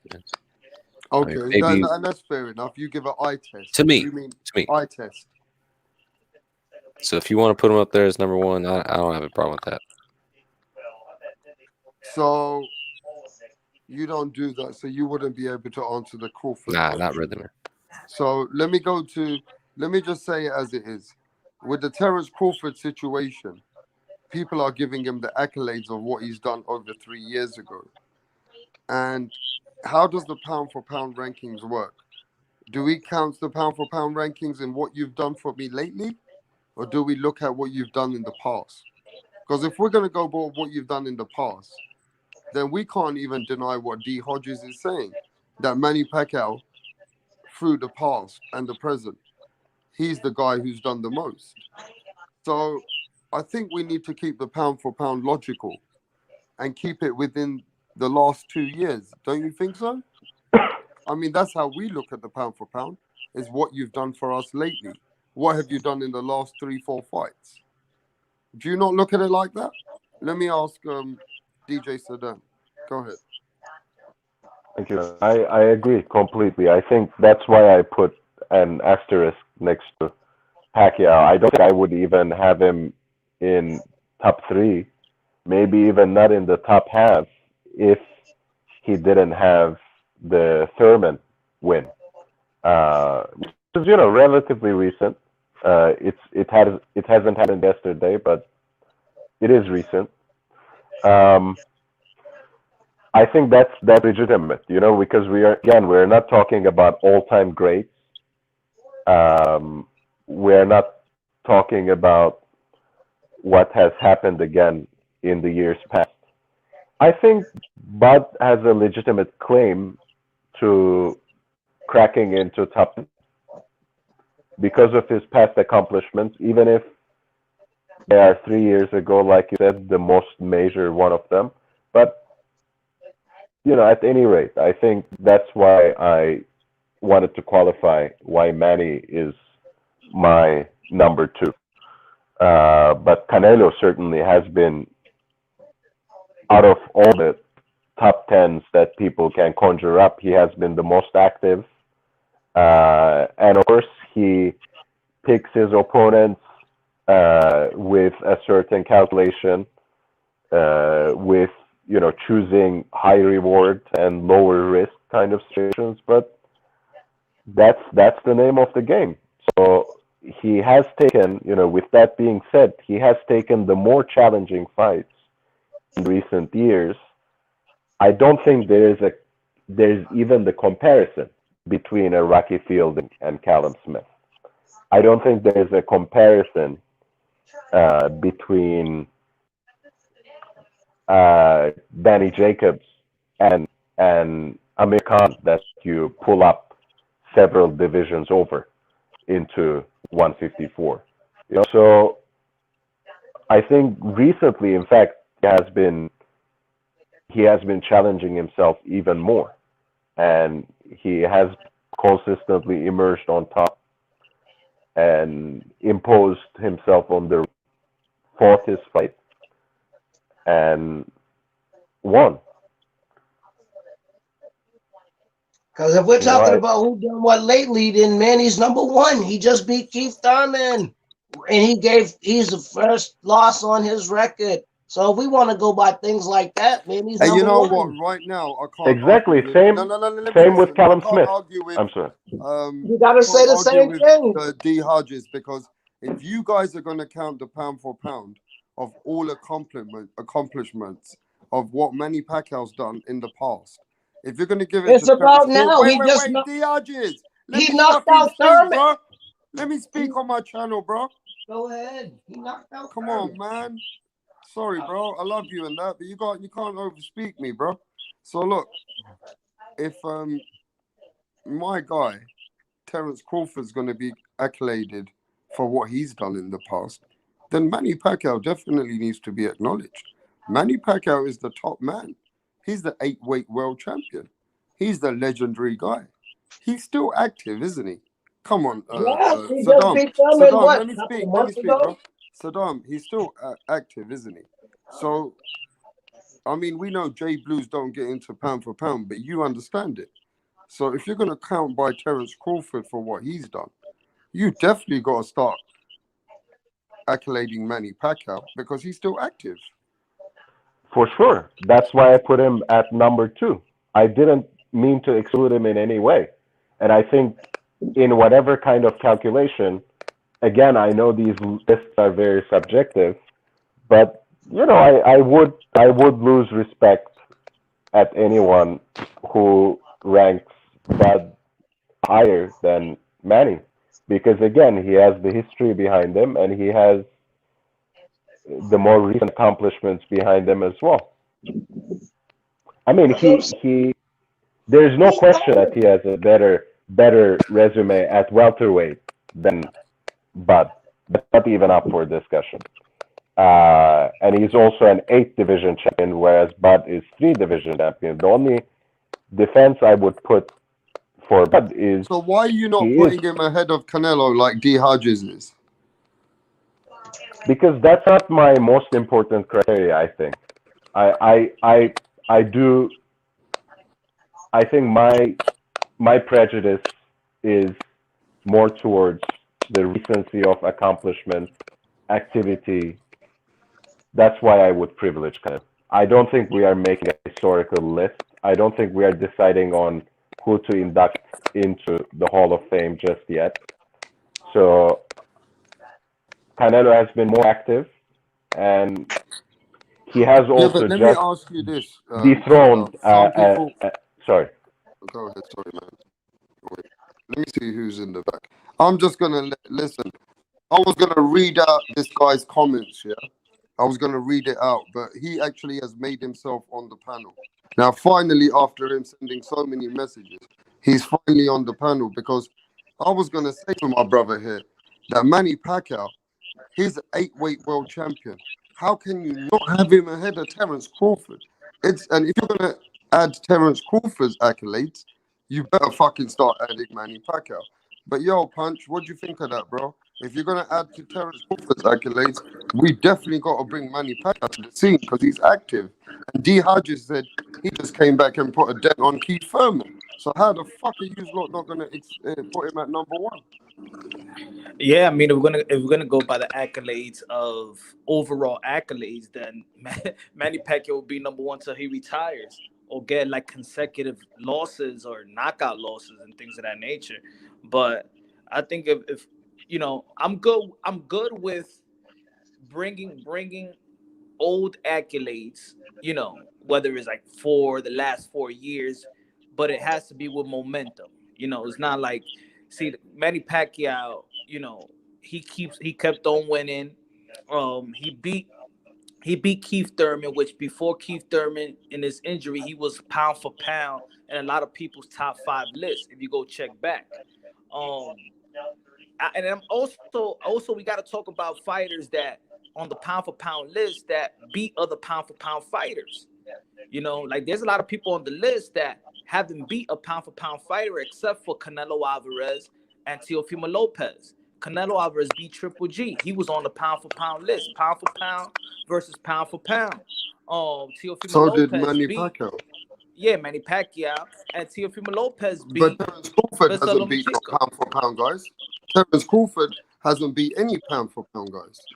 I don't know how anybody got Earl Spence top 5 pound for pound. Because I don't know. Errol Spence has been beating better opposition than Terence Crawford.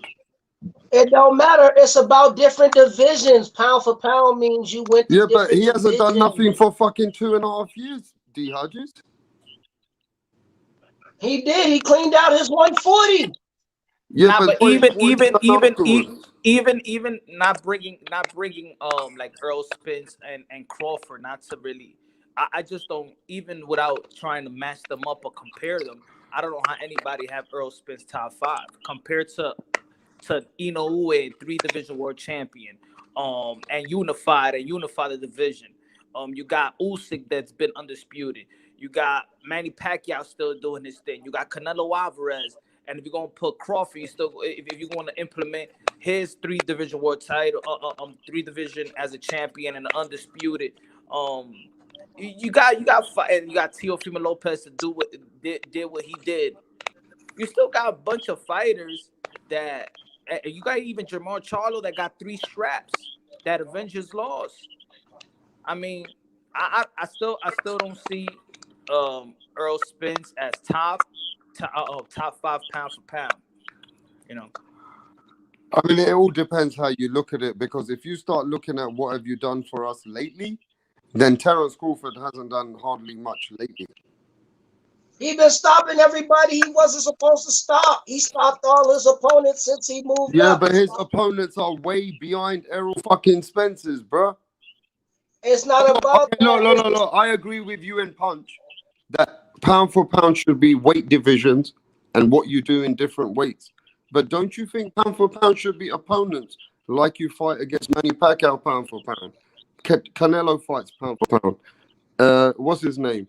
Fights pound for pound. Who's the third guy you just mentioned, bro? It's early in the morning for me. We got Pacquiao, we got Canelo, Teofimo Lopez. We got these guys fighting pound for pound champions. What the fuck is Crawford doing, D Hodges? It's not about that. I'm not saying who they fight. It's about how many divisions you win in. Because you could put Tank on the list. He's a 2 division champion. You could put a bunch of people on the list. They got belts in 3, 4 different weight classes. If that's the true meaning of pound for pound, is that you went up in weight and won. Went up weight and look won. at Usyk. L-Dog just reminded us. Yes, L-Dog's in the house, bro. But Usyk's a guy who fought pound for pound. He has to be on the list. He undisputed at cruiserweight, and he moved up to heavyweight and won his last 2 fights. It don't matter if it was against a So what about Tyson Weatherspoon. Fury? Tyson Fury fought pound for pound Deontay Wilder. Tyson Fury fought pound for You pound can't. I don't put no Klitschko. heavyweight. So I what don't about put no Tyson heavyweight Fury on then, the. D Hodges? I don't put no Tyson Fury or Wilder, no heavyweights on my pound for pound, because Hey, you're at the high. You're at the highest weight. The most mm. I'll put somebody if you want to drop down and go win that cruiserweight from heavyweight, then I can put you on the list. But if you just stayed heavyweight your whole career, you're not pound for pound. But Pound are for we pound taking? is Let me ask everybody this: Punch, are we taking away from Canelo that Canelo's the most active young champion? Even though Manny Pacquiao's the old timer, Canelo's actually the guy who's proving things right now. Nah, he's number one. He's number one in my list. Beating Triple G, beating Daniel Jacobs, beating Kovalev, and now beating Smith. You got to be number one pound for pound. And in the span of 14 months, I believe it was 14 months. He won 3 division world champions. I mean the WBA regular, when he beat Fielding, but he went to 3 divisions and captured some titles. So Canelo Alvarez is number one. I'll put Pacquiao up there probably with number 2. You could flip it around with 2, 3, or whatever, but Canelo's number 1. Okay, I mean that's only because of his activity fighting the people who he's fighting currently, ranked champion after champion, right? Champions after champ, he beat a pound for pound caliber fighter like Triple G. So you got to put him up there with that type of So momentum. let's cook this show right now. We got England in the hat. We got Punch. We've got D Hodges. We got J Blues. We got DJ Saddam. You saw what Teofimo Lopez said, Punch. You saw Teofimo Lopez. He turned around and told everybody, I'm the fucking A+. And Devin Haney, you better step up. Now people are getting pissed off. Devin Haney's people and Devin Haney has said, look, man, you don't need to put us to fucking shame. We want the fight. And he's saying, well, I'll take your fucking head off, but you need to fight someone. Now, Teofimo Lopez is calling the energy. Now, that's caused a lot of friction on the internet today. They're saying that you better fight Devin Haney now. Now, what did you get from that energy, bro? Have you seen Devin Haney lately? Well, he turned around and tweeted today. Have anybody seen Devin Haney lately? No, I haven't seen it. Have you seen any videos of Devin Haney lately? Late videos, like any, like, have y'all seen him lately? You mean the Instagram stuff? Instagram, today's a present video of Haney.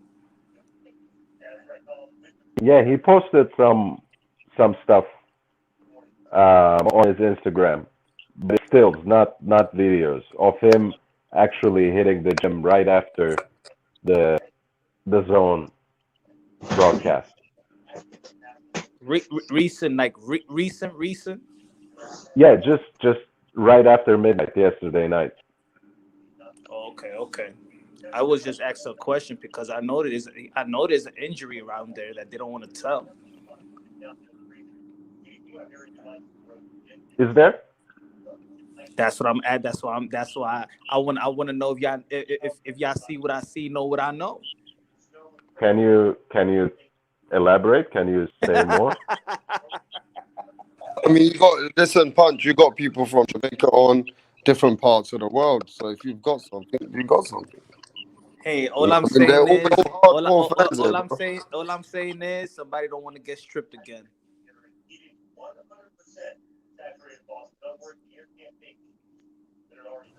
I mean, come on, man. I gotta back my shit up, man. I can't just give it all like that. Feel me?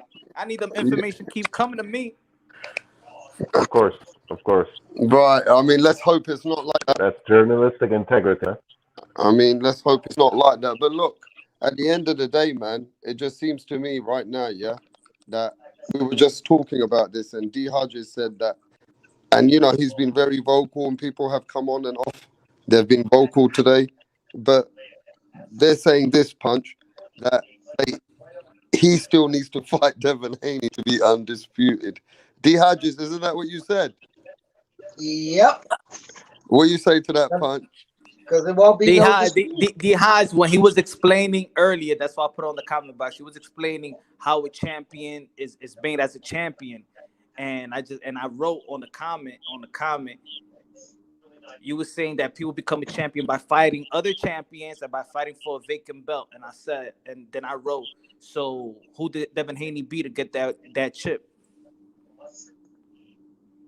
Oh no, he beat nobody. But all I was saying is that nobody, if he go in there and beat Haney, there will be nobody else in a comment. There'll be nobody else in the media. There'll be nobody else saying nothing because undisputed means you can't dispute. Like when Usyk, who was champion when he left. When Bud Crawford got undisputed, who was champion when he left. There was no undisputed because you had all the belts. If Jamel going there and beat Texera, he's undisputed. There's no more champions. He can move to 160. He cleaned out his division. That is the true definition of cleaning out your division. When you leave, it ain't no more champions but you. Yeah, but So but no, in Mauricio Sulaman's eyes, Devin Haney is the champion. So you gotta go get that strap, and I would do it. But I'll say that Teofimo Lopez will get the strap, but that's just to clean up Mauricio Sulaman's. That's right, and that's what I'm saying. Because, but it's not. I would say it, but it's not because I don't feel like he's undisputed. I'm only going to go to training camp to clean up WBC's mess. It's not. But why is it the fighter's fucking problem? Why should the fighter need to clean up? Why don't I want to know why don't if we all agree that he never won the title? If we all look what Eddie Hearn said on the yesterday. What he said, you should be undisputed. We all know he should be undisputed. So why do we talk like, well, he needs to fight Devin Haney? No, because we all know that he should be undisputed. And it's Lomachenko's fault. What does he Lomachenko caused the rift. If Lomachenko would have kept the belt, Until will be undisputed. All right, Haney, but Haney wouldn't even be in the picture. Haney wouldn't have got the belt at all. So morally, if he would have kept it and fought Tio. But Loma decided to drop the belt to become franchise. That's Loma's fault. So morally, he made the rift in the undisputed. So if he would have never dropped the belt, we'll have undisputed. Tio. So morally, we need to see what we already know. Yes, we do, because it'll make us proven statement that go in there and beat Devin Haney, nobody can ever dispute you. Because even if he go all around and he retire, at the end of the day, how come he never fought Devin Haney? It's so many fighters with that criteria right now. How come he didn't fight him? How come he didn't fight him? For Teofimo to clean that up, fight Devin Haney next. How about if the Belt Federation wake up tomorrow morning and says that the IBO is a major title? You need to fight the IBO to become undisputed because things switches up. No, because I don't know. They don't even consider IBO a belt. They consider the 4 belts as WBC, WBA, IBF, and another I belt. I forgot what the other I belt is, but it's 2. Yeah, those are the belts. Once you get all 4 of those, you're undisputed. And those are real titles. Those ain't diamond. Those ain't silver. Those ain't continental. Those ain't interim. Nothing. You beat the 4 real champions. And if Tio go in there, I'm with you where you just said. He said, look. You said he beat the real 4 champions. You know, I know, Eddie Hearn know, everybody know that he's not a real champion. So why does he need to fight him to legitimize something that we already know, that he is not a real champion? It's because it just shuts everybody up. That will close all the Haney fans' mouth. That point made by Punch should shut people up, that he's not a real champion, right? Yeah, shut him off up. of your logic that you need to beat all 4 champions, why should he even count? That's all I'm saying is that, like, I would like to see him fight Haney. And I'm pretty sure I think he can win. And then there will be nothing that can say nothing. But as long as he never fights Haney, that one thing is gonna stick with him. I'm saying I'm Yeah, 40 but years how old. about we just explain to you earlier that Tank Davis is a bigger fight? If Ryan Garcia beats Luke Campbell, that's a more demanded fight in eye test. What have you got to say about that, Diages, bro? I'm not saying nothing. Tio could do what he do. I just talked Are you a about hardcore boxing fan, or are you if I was just him. are you a All I said hardcore was boxing if I fan, or was who are you, him. bro?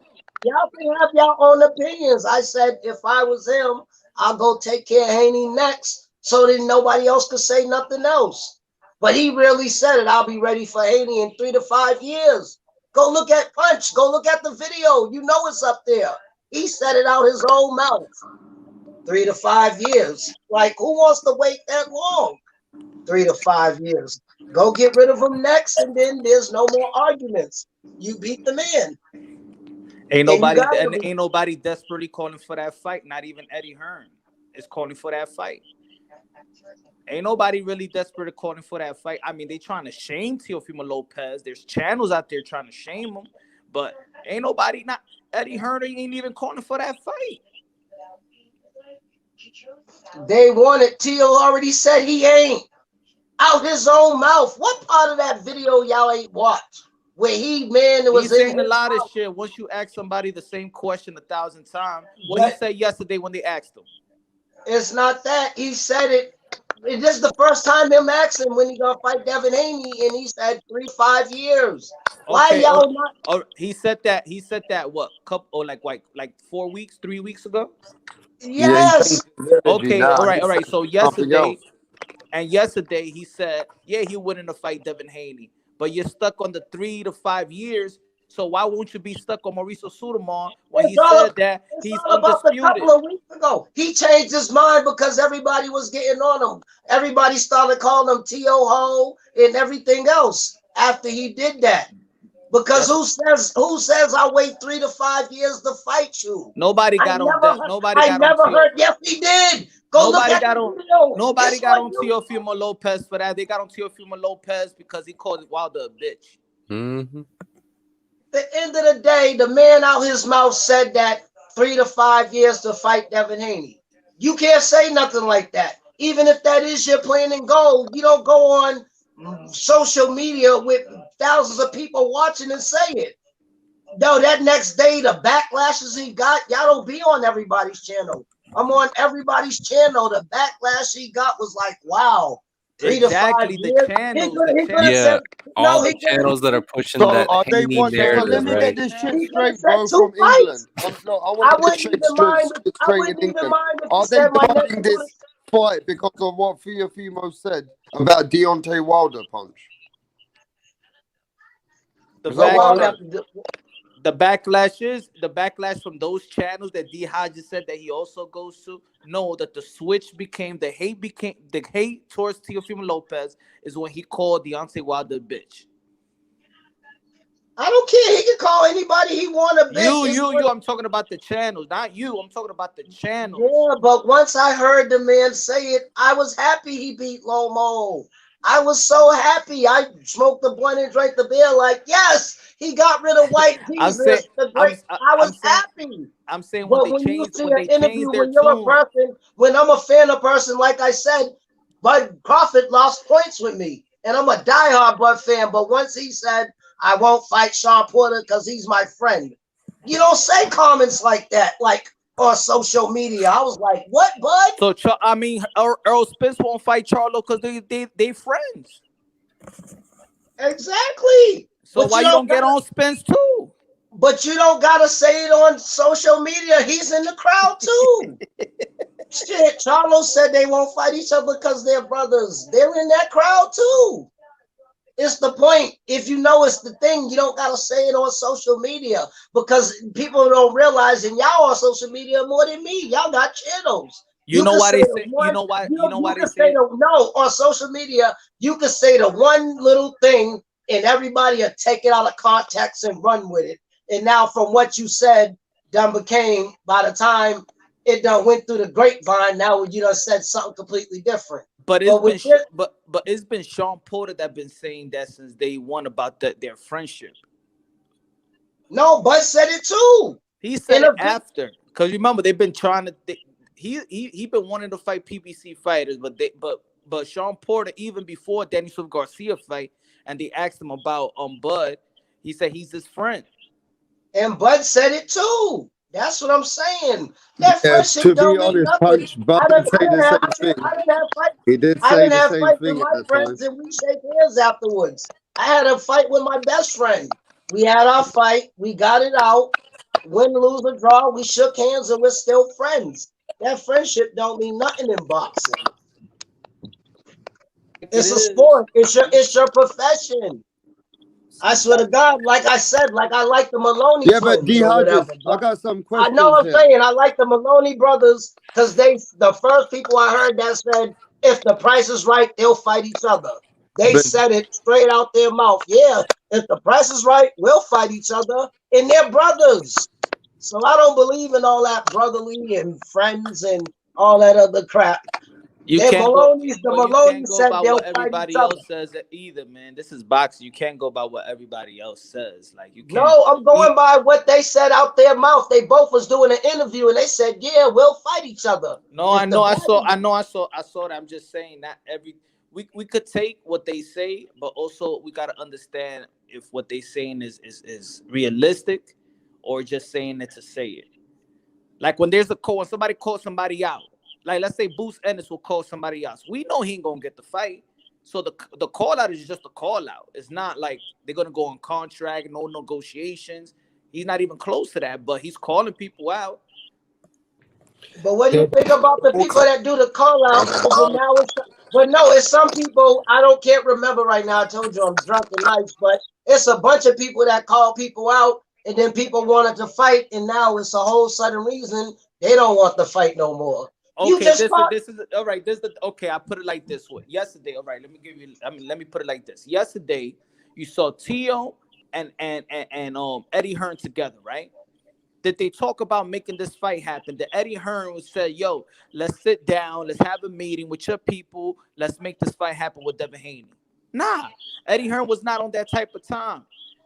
That's and don't matter how much, let's say for example, the Haney's is calling out Teofimo Lopez. We know that cross promotion deal at this point is not going to happen. They're not going to sit down and make this fight happen. So a person could call out somebody, but we got to be the smart one to identify if they just calling people out to marinate and build the fight so we could keep talking about it, or these fights is going to come through fruition, as soon as possible.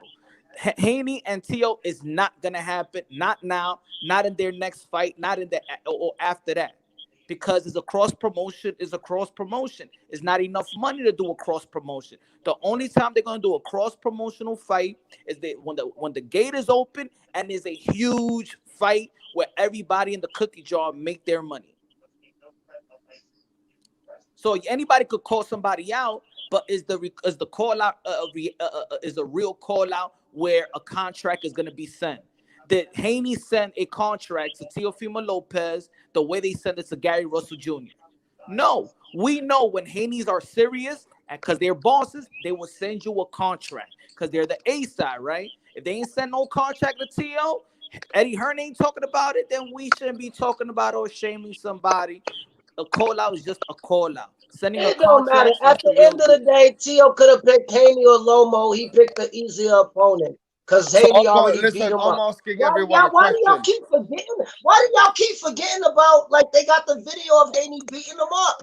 That's why he don't want to fight Haney But in no the time second soon. no, keep the same energy. In the second I'm sparring, keeping the same yo, energy. That's why Canelo don't want to fight in the him. second sparring, it was rumored the reason why they didn't take the videotape, they took it off it because Haney meant to get hurt.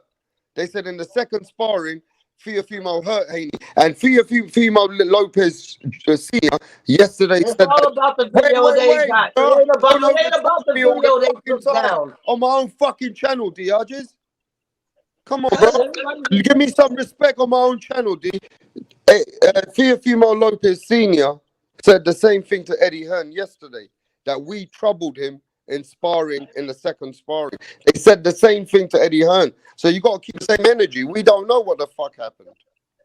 Hey, the video is still up on my channel where both of them are talking amongst each other. And Teofimo Lopez Sr. said, "You know what my son did to your son in the second fight? Bill Haney ain't saying nothing. It's right there. It's up." Yo, so what I'm asking you, D Hodges, what are you saying to all these chat and the fans in the chat? They're saying that Tank Davis is a bigger fight. They want to see Tank Davis and Teofimo, or if Ryan Garcia beats Luke, they're demanding for those fights. Why are they not demanding for the world champion, which is Devin Haney? Why is it only the channels that you're going to telling us that they're demanding it? Because most fans have come on it and said they're demanding Tank Davis or Ryan Garcia or the winner of Josh Taylor That's Ramirez. because those are Teofimo Lopez fans and they don't want to see him fight Haney. That's why they're saying that crap. I don't care. Y'all got your opinions and I got mine. I'm entitled to my own opinion. I'm just giving my opinion. I'm not saying it's facts or it's truth. That's what makes the boxing channel a fun channel. I got my opinion. You got yours. In my opinion, he's scared of Haney. Y'all might not Where do you believe me. rank? Can I ask you this? Just like you ranked the pound for pound, who's your top 2 or top 3 lightweights in the world right now at Haney 135? can't even knock out Santiago and Gambo. Ain't nobody scared of no Devin Haney. Ain't nobody scared. You crazy? He ain't no Terminator. He no Dynamite Kid. Well, The second obviously, coming, Loma was the scared. second coming Loma of Mike dropped the title, Tyson. so he didn't have to fight him, dude. The And second, it's the publicly second coming of known. Mike Tyson. Yeah, But it's nobody scared. publicly known. Loma dropped the belt, so he don't gotta fight Haney. Yeah, It's known. It's known. And where did he go? He got elevated. Where did he And go? then, yes, he did. What But was like Loma? I said, What was Loma? but What was Loma's next fight? it was Tio. All right then. So But go at to the end of the day, Summer he didn't Haney want to dick fight right is a Haney. hunting punch. You know, Oh H man, Bunny's y'all watching were this right biased. now. That was so Go ahead. biased. Yeah, it's not about being biased. If Lomachenko would have dropped the belt and fought a rank number 25, or would have fought Santiago or Gamboa, I would have said, you know what? He's really afraid of fighting Devin Haney. He wants to fight the IBF champion. So is he relevant? But the What fight you're could have saying, is he happened before. relevant? The fight could have happened before Tio No, even it beat did not. He was Comey. They could have made that fight before Tio even fought Comey. What are you talking about? What are you talking about? D. Look, Lomachenko dropped the belt before he fought Comey. Franchise title or not, if they would have never gave a franchise title, Lomachenko was gonna fight Tio anyway. He had to fight Haney. He didn't want to. No, it did not. They fought 2 weeks apart. You fight your mandatory after 12 months. All right. Y'all got your opinion and I That's got not mine. an opinion, though. That's facts. There was no immediate mandatory. There was no immediate mandatory. Mauricio Sudamon said that what y'all want. I'm gonna stick on my square. If he don't fight, all right, good. I understand you you want don't to fight stick. Devin You want to Haney, stick. then All right, so stick to the script, but you want to stick to the facts. But how can you? Yeah, but how can they shame Teofimo for fighting Devin Haney? I don't understand it. You're trying to shame You know what it is. Teofimo You know what it is. to fucking fight Devin Haney. Rap star, you know why? Because they rather not listen. They rather stick to the script.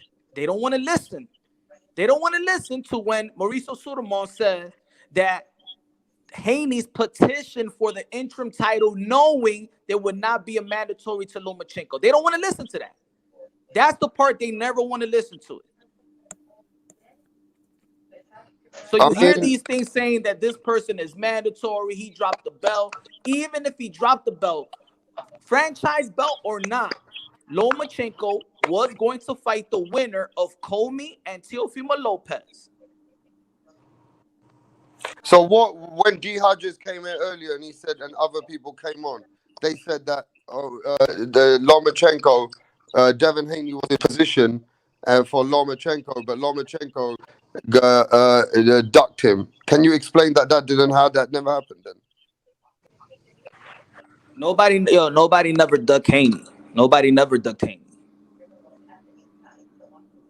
So Haney just got a belt for what reason? Because Lomachenko got elevated and then they dropped the belt. He fought for interim, and they gave him the regular WBC.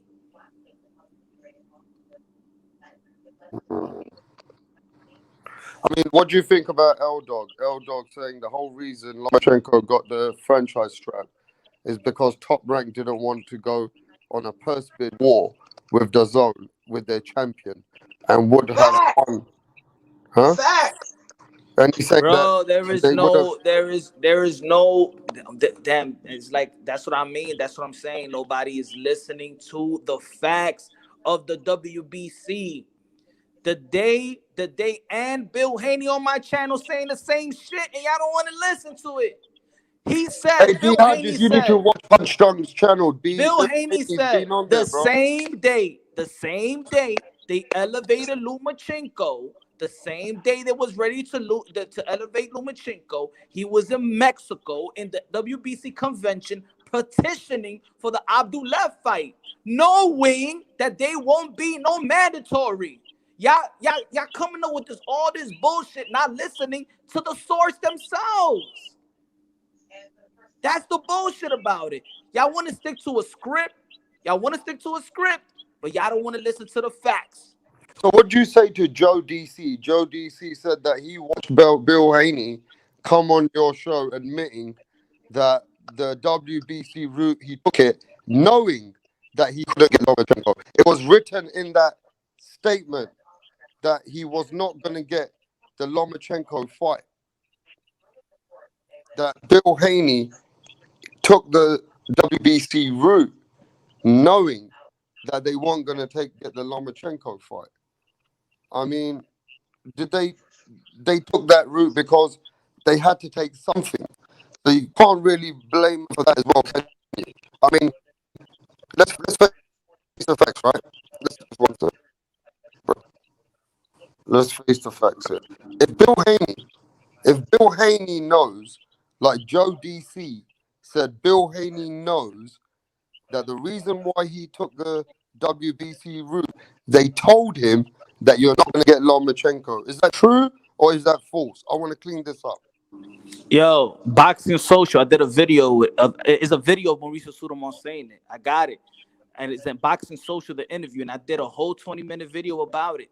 That's what I'm saying. That this is not something behind the closet. This is something that Mauricio Sudamon has stated publicly.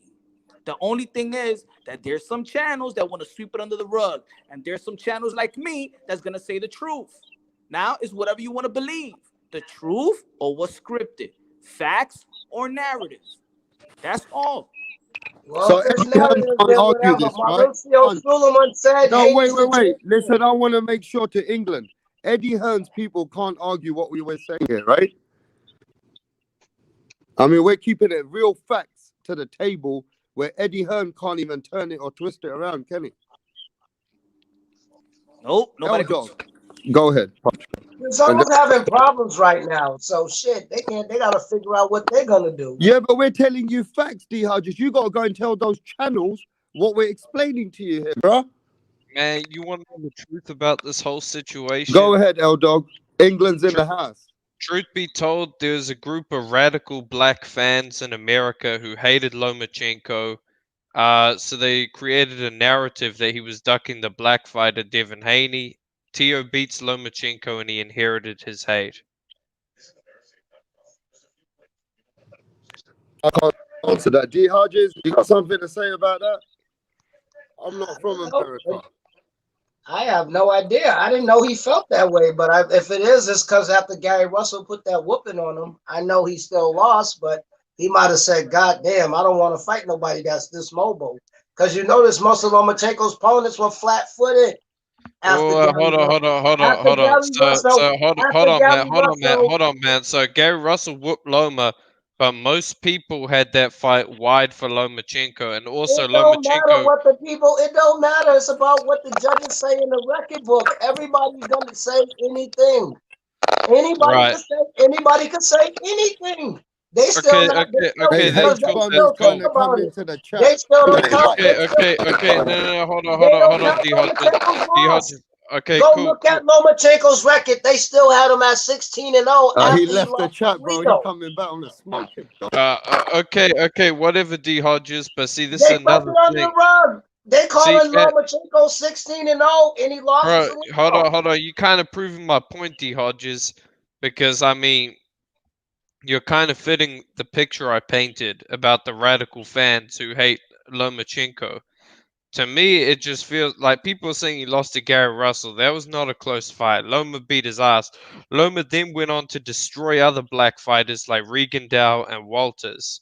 In fact, you could say they're the fighters he does the best against. So I don't want to hear this bullshit about him ducking black fighters, bro. I'm pointing this out because there's a fan base in America who consistently race bait in boxing and consistently try and discredit Latino and Every race does European it. Look at the fighters. Mexicans. Look at the Mexicans. They do the same thing. The blacks do the same thing. The Europeans do the same thing. The Nah, Asians do the same listen, man. thing. Listen, We all do the Europeans same don't do the thing, same dude. thing because they're too scared to be called racist. We all do the same thing. Racist is everywhere. It don't matter what. It don't matter what. Some white people don't like Mexicans. Some Mexicans don't like white people. Some black people don't like Mexicans. Some Mexicans don't like. Dog, racist is every fucking race. Racist means you don't like that race. That's racist. So it don't matter what you are. Is the point that people like to see, because Lomachenko got a lot of black fans. People were calling him Black Jesus. Look at Black Fight Fan. He rode for Lomachenko hard body. Does black people hate white people? So it's not about that. It's all about who you like. It don't matter about your race. I like a bunch of Mexican fighters. I like a bunch of white fighters. I like Inoue. I like Nair. I like the guy that just fought the Manny Pacquiao underling that fought a couple of weeks ago. Now that's cool, but I don't want to say the name. I'm just gonna say it, bro. The LDBC and the so-called new media, bro, they spread this narrative, and to me, it was just obviously a racial narrative with Lomachenko ducking Haney, and it's sad to see that Teofimo, who was the underdog and had such a great victory, it's sad to see he's inherited the hate. But it's the same with Canelo, really. A lot of UK people don't like Wilder. So we're going to call that racist too? Because most of them are white. So we're going to call that racist? No. People like who they like. It don't matter about I mean, your how are we gonna accuse Wilder haters of being racist when they support a black man and Anthony Joshua? No, they don't, because the Wilder fans don't like AJ and AJ fans don't like Wilder. You gotta go to more channels to really see what, and I'm not even talking about the channel. What I go by and read the comments, and I go by the average of what people say in the comments. I don't care about who's on the panel. I Yeah, care but about D who's in the Hodges, comments. this racism is toxic for our fucking sport, bro. Whether it's white supremacy, You see what I mean, black right, Rapstar? brotherhood, whether it's the Latino, we're fucking putting poison on the sport that we love. Ask me my top 5 fighters. They're all different races. I bet you ask Me any too. man on this. I bet you ask a man on this panel. He's got different races as his top 5 fighters. So where the fuck is this racism coming from, bro? You guys are That's making what I this was shit. No, saying. but D Hodges, let's keep the shit real, bro. England's had enough of it. They tell me all the time. They give me messages. They say, Rapstar, we love your show. They even give a lot of credit to Punch. They like Showbiz. They like these kind of. They don't like these fucking racist channels, bro. People just like whatever channel they like, whatever channel promote that fighter that they like, they ride with it. Like, it's all the point. I'm just the person. I like Yeah, everybody. but if you're gonna always I don't. talk about a certain culture of fighters, you're not covering fucking boxing, bro. You're covering a different whole different narrative, bro. I still pick fighters, Why even you if it not ain't a putting the black same fighter. respect? Even if No, it's but an D Asian Hodges, versus Mexican, I'm why still you gonna guys pick not a putting the fighter. same respect on Theo Lopez? Why you not putting the same respect on Canelo? Why you not putting the same respect on? I got no. How did I ever say I was disrespecting him, dude? Why? Because I'm LDBC? I gotta be disrespectful? No. All I did was give my honest opinion. WBC don't agree with me half of the time neither. I just give my opinions, and just because I'm LDBC, don't fucking put me in that category. We are all different people. WBC channels don't like other WBC channels. Man, I you mean, want to know something about the LDBC, man? I actually spoke to an LDBC member not too long ago, like on Discord, and I asked them straight up, "Do you believe in Glovegate?" You know what they said? Hell no, I don't believe in that bullshit. I just say I do because I'm too scared to be blocked. So a lot of these LDBC dudes, they don't actually believe in what the fuck they're talking about. They're just too scared they're gonna get blocked because it's like a cult. that's not me. I'm blocked from Ego. He's LDBC. I'm blocked from Fanon.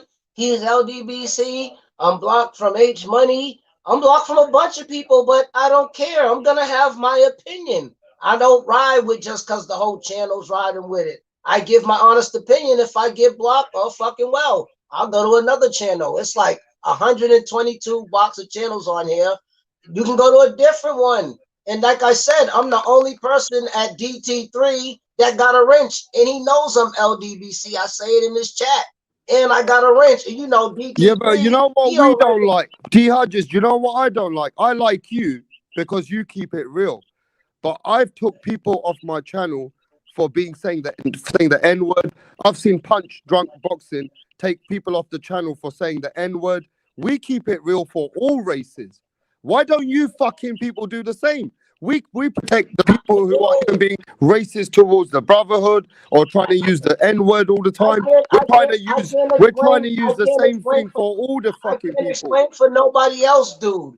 I can only explain for me. You guys don't realize this. We protect the fucking LDBC people, but they don't fucking protect us. We protect the fucking. I We defend protect y'all. people I'm on our not. show. I don't even got a channel. I'm just a nigga in the chat. So what? I got a wrench. I don't even got a channel at all. I don't got no channel. I don't got no platform or no nothing. I just speak my honest opinion, and I get blocked. I don't know how to ride. I'm not no fucking channel rider. People know they don't. Hey, believe- but people don't know what they have. Half of the people say it just. Yeah, but you to know what I agree with mean, L Dog. I was arguing on somebody who's some kill you or whatever. He was talking bad to black people.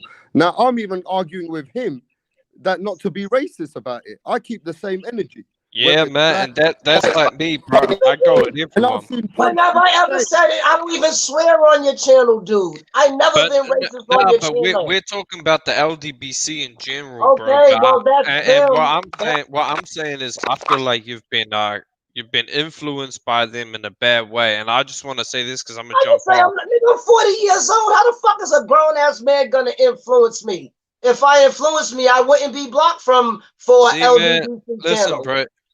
If You I'm a don't grown even ass man, I realize don't it. let nobody influence me. Hold on, man. Hold on, bro. This is what I want to say. When it comes down to it, people got to be boxing fan first. You gotta love the sport over loving any fighter or any group of fighter, See, man. dude, You you gotta don't love know the me. beauty of the Tell him game. Rap Star, I'm different from other people. Would you just at least tell him that, Rap Star? I'm way different, because if I was like that, you wouldn't even have me on your panel. You wouldn't even have me on your channel. Am I anything like the other people? But anyway, peace out to Rapstar. Peace out to Punch Drunk, and I don't know who else is on the panel. I know D Hodges. You know, You have a good night, bro. peace. I enjoyed your God, man. conversation, my good man. Salute, baby. I mean, this racism is putting toxic. It is, and I don't know why, but everybody is racism. There's Mexican people that are racism. There is European fighters that are racism. There's black fighters. Like, it don't matter. People like or who they don't like. Sometimes it don't gotta be with race. They just don't like the fighter. Or some people just want to cheer for the black man over the white man. Sometimes the white man want to cheer over the Mexican, the Asian, want him to beat the white man, or like, it's all about the individual. You can't put everybody in one category. Not everybody's a racist. It's just sometimes people don't go against their own race. That's all I'm saying. But I do. I'm not biased. If I think that he could beat him, I'll pick him. Ask anybody. Go look at any channel I'm on. I never pick nothing because of color. No. Because what if I got two Mexicans who I'm gonna pick? What if I got two black people who I'm gonna if I got two black people who I'm gonna pick? If I got two white people who I'm gonna pick? Race don't matter to me. I go by the fighter. Care less about your race. That's just me. I don't know everybody else in the LDBC, but that's me. So D has the Hey, Punch, just the take Fury over for beat 2 the minutes Fury for me, the, please. the I'm coming back. okay. So what you think the Deontay Wilder lose fair and square to Tyson Fury? Second fight, no. First fight, yeah. Why not the No, second fight? I'm just keeping it real. The second fight just seemed like he did cheat, but he might not have. But I'm in the category of he did. But that first fight, he completely outboxed Wilder. It wasn't no cheating. It wasn't no dent in his head. It wasn't no nothing. He just completely outboxed him, and he just happened to get sloppy in the 12th and get caught. But other than that, he outboxed him that whole fight. So I'm not taking nothing away from fight one. And I had to give Fury his respect because I thought Wilder was going to spark him. But he outboxed him. Besides that, if Wilder wouldn't have got that 1 or 2 knockdowns, he completely outboxed him all 12 rounds. So I'm not taking that away from Fury. But the second fight is suspect. That's all I'm saying. The first fight, he won fair and square, but we don't know about the second. All right, you want to That's all talk I'm about that? saying. England's watching, D Hodges, and I'm just going to say this. I appreciate everybody who's been helping Rapstar reaching nearly 4,000 hours. And I'm getting upgraded because I think Punch knows when you hit 4,000 hours, you get monetized. And thanks for helping me grind because I'm trying to beat Punch's time.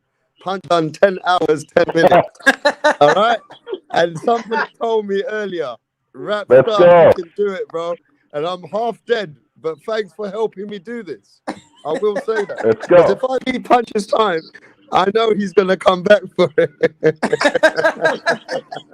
Look, England's in But the right house, now, bro. I'm just saying, though, this Go guy ahead. named Carry on. Arkansas, I don't know if y'all like him or not, but this guy, Arkansas, whatever, Mr. Arkansas, whatever, that dude really did a 55-hour straight stream. I said, how do you got that much time? And I went to Too his much show for cocaine now. Too much cocaine. 55 hours straight. Go look at it. His name is Mr. Arkansas. I don't know who he is. I don't know what sanctioning body he's with, but this guy named Mr. Arkansas, he did 55 hours in a row. Because I was Wow. on his live chat and I'm looking at the counter and I seen 5, 5, 5, 5. With some time, I'm like, yo, how the hell you can stay on a panel for 55 hours? So Yo, I respect. D Hodge, if you could give the best top 5 YouTube boxing content creators award, who would you give it to? Who's your top 5? Creators Award, what is that? Boxing content creators award. Give me your top 10 top 5. But I know you got to explain to me because I don't really know the expert. YouTube channels, the boxing channels, your favorite boxing channels, your top 5. Oh, come on, Okay. Punch. They're going to be channels that my guys in Europe ain't going to want to watch, bro. No, I'm saying his favorite. What's your favorite, D-Hans? Okay. I don't know because I got like so many. I told you I got like 20 wrenches. I got them from MXBC to LDBC to the HAA. I don't know. I can't put no top 5 because then somebody listening might go back. So I'm not even gonna participate in that conversation. I'm not even gonna participate in that conversation. I say the wrong thing and I'll be blocked on everybody's channel. So I'll sit that conversation out. Damn. Okay, this is getting spicy now. England's in the house, crime fighting, saying, listen, D. Hodges, Tyson Fury is a better fighter. He's a much better boxer than Deontay Wilder. He did to Deontay Wilder what Canelo did to GGG in the second fight, started walking him down. But Wilder couldn't take the pacing. Why not just give him the credit and let's go to the trilogy, bro? Why are you guys still stuck on this politics? England's sick of it. What you got to say to England, bro? What is he talking about? I just said I gave him the first fight fair and square. He completely whitewashed Wilder. If it wasn't for that knockdown or 2, it would have been a 12-0 fight. 12 rounds to 0. He beat him up the first fight, but The second fight is questionable. I'm not Yeah. taking away from his first win. And I His just want to first win. tell the Wilder camp, I got a message the other day. Tay Jones wanted to pull up. Tay Jones, you can pull up anytime you want, bro. England want to hear what you guys got to say, bro. I'm keeping this shit real. Once I get Yeah, I'm not dissing him. I told you, I give him credit for the first win. He completely outclassed Wilder. Head movement, stepping side to side. Wilder never been in there with nobody. Most of the people go in there and try to fight with Wilder, but Fury, somehow he managed to stay away from that right hand for 12 rounds. And then he got too happy and careless, and he got caught in the 12th. But before that knock, whatever, in the 12th, he completely outclassed Wilder. I was upset because I'm sitting up here like, wow, Wilder, this dude is boxing you like, God damn it, you an amateur and he's a professional. So I'm not taking nothing from Fury, but the second fight is suspect to me. But that first fight is hands down, he just completely whooped the shit out my boy. And I'm Bomb Squad all day. I hate to admit it, and I'm Bomb Squad all day, but the first fight, he beat the shit out of Wilder. Second fight is questionable. I'm Like Bomb you Squad all said. day too, man. I'm a Wilder fan, man. But let's keep it moving. Let's go to and then let's go to DJ. What do you think about Fury second fight and everything he's saying? Punch for England. You know, he beat him in a way that nobody expected, and most certainly that Wilder didn't expect. You know, when in the build up to that fight, when in the press conferences, Fury kept telling everyone that he was going to knock Wilder out, that he chose his new trainer for a specific reason. No one really took him seriously, at least from Wilder camp and just from mainstream boxing media. And he stepped up to him, and Wilder just didn't keep up, couldn't keep up with the pressure, couldn't keep him at a distance, and was completely frustrated, was completely out of his depth, just as he was in the first fight, because people have been saying this to Wilder ever since he became a champion, that he needs to respect the game, that he needs to respect the sport, that he needs to train better, he needs to pick up some basic skills, and he never listened because he was just enamored with his power, and in time he became also enamored with his own hype. All this, your king is here type of. I mean, I don't want to use any harsh words, but I think that's a little too much. To me, that shows the kind of person who has been caught up a little too much on the trappings of the whole entertainment aspect rather than the athletic and strategical aspect of the sport.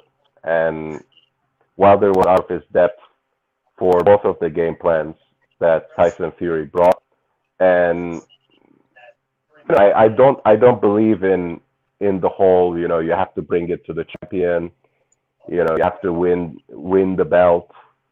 I think judging should always be fair and square, and I don't think that was a draw in the first fight. And in the second fight, he won the fight fair and square. So, what do you think, Punch? Would have let him first after this? Yeah, after DJ, what do you think, Punch, with the Tyson Fury situation where people making excuses still? Just are you guys ready to give Tyson Fury his credit and let him get the trilogy with Wilder? Tyson Fury always got my credit. Always got my credit. In the ring, always got my credit. I was never a fan of his weight. I think he shortcut the game a lot. I also think that he gets a pass compared to other people when they fuck up in life. He gets a pass. I mean, people are still making fun of Adrian Broner and stuff like that. Even when he comes back and fight Manny Pacquiao, he's still this guy that's not serious and all of that. But Fury, he could use drugs and fornicate and gamble and use cocaine, and then he's just a guy that just comes back and he's love, and he could write a book about it, and it's all good. I think that's one thing that I feel like I could see from here. They give him a lot of favoritism. They give him a lot of breaks. But I give all respect to. I think Tyson Fury beat him to a pulp the second fight. Um, I think he outboxed him in the first fight. He knocked him out. Deontay Wilder did his thing in the first fight while knocking him down twice. I think that could have brought. You never know that's 2 rounds, 2 10-8 rounds, and then the judge could have given him another round, and then or 2 rounds, and easily be a draw. You never know. It's not like this. What I say when I score boxing bouts, he threw a lot of jabs, and I think that people didn't see that Wilder was landing body shots as well, and jabs is secondary to power punches primary. So I wasn't mad about the draw, because I did wanted to see a definite win. I didn't want to see another guy tippy toeing, and I didn't want to see Tyson Fury tippy toeing and getting a title. That's just my opinion. But I give all respect to Tyson Fury and Deontay Wilder. Put it that way, I give both of them respect. So I want to go for the hardcore fans now, and I want to cook this last couple of things. I've only got 8 minutes until I beat the record since I've been on this YouTube YTBC. I'll be beating Punch Drunk's time.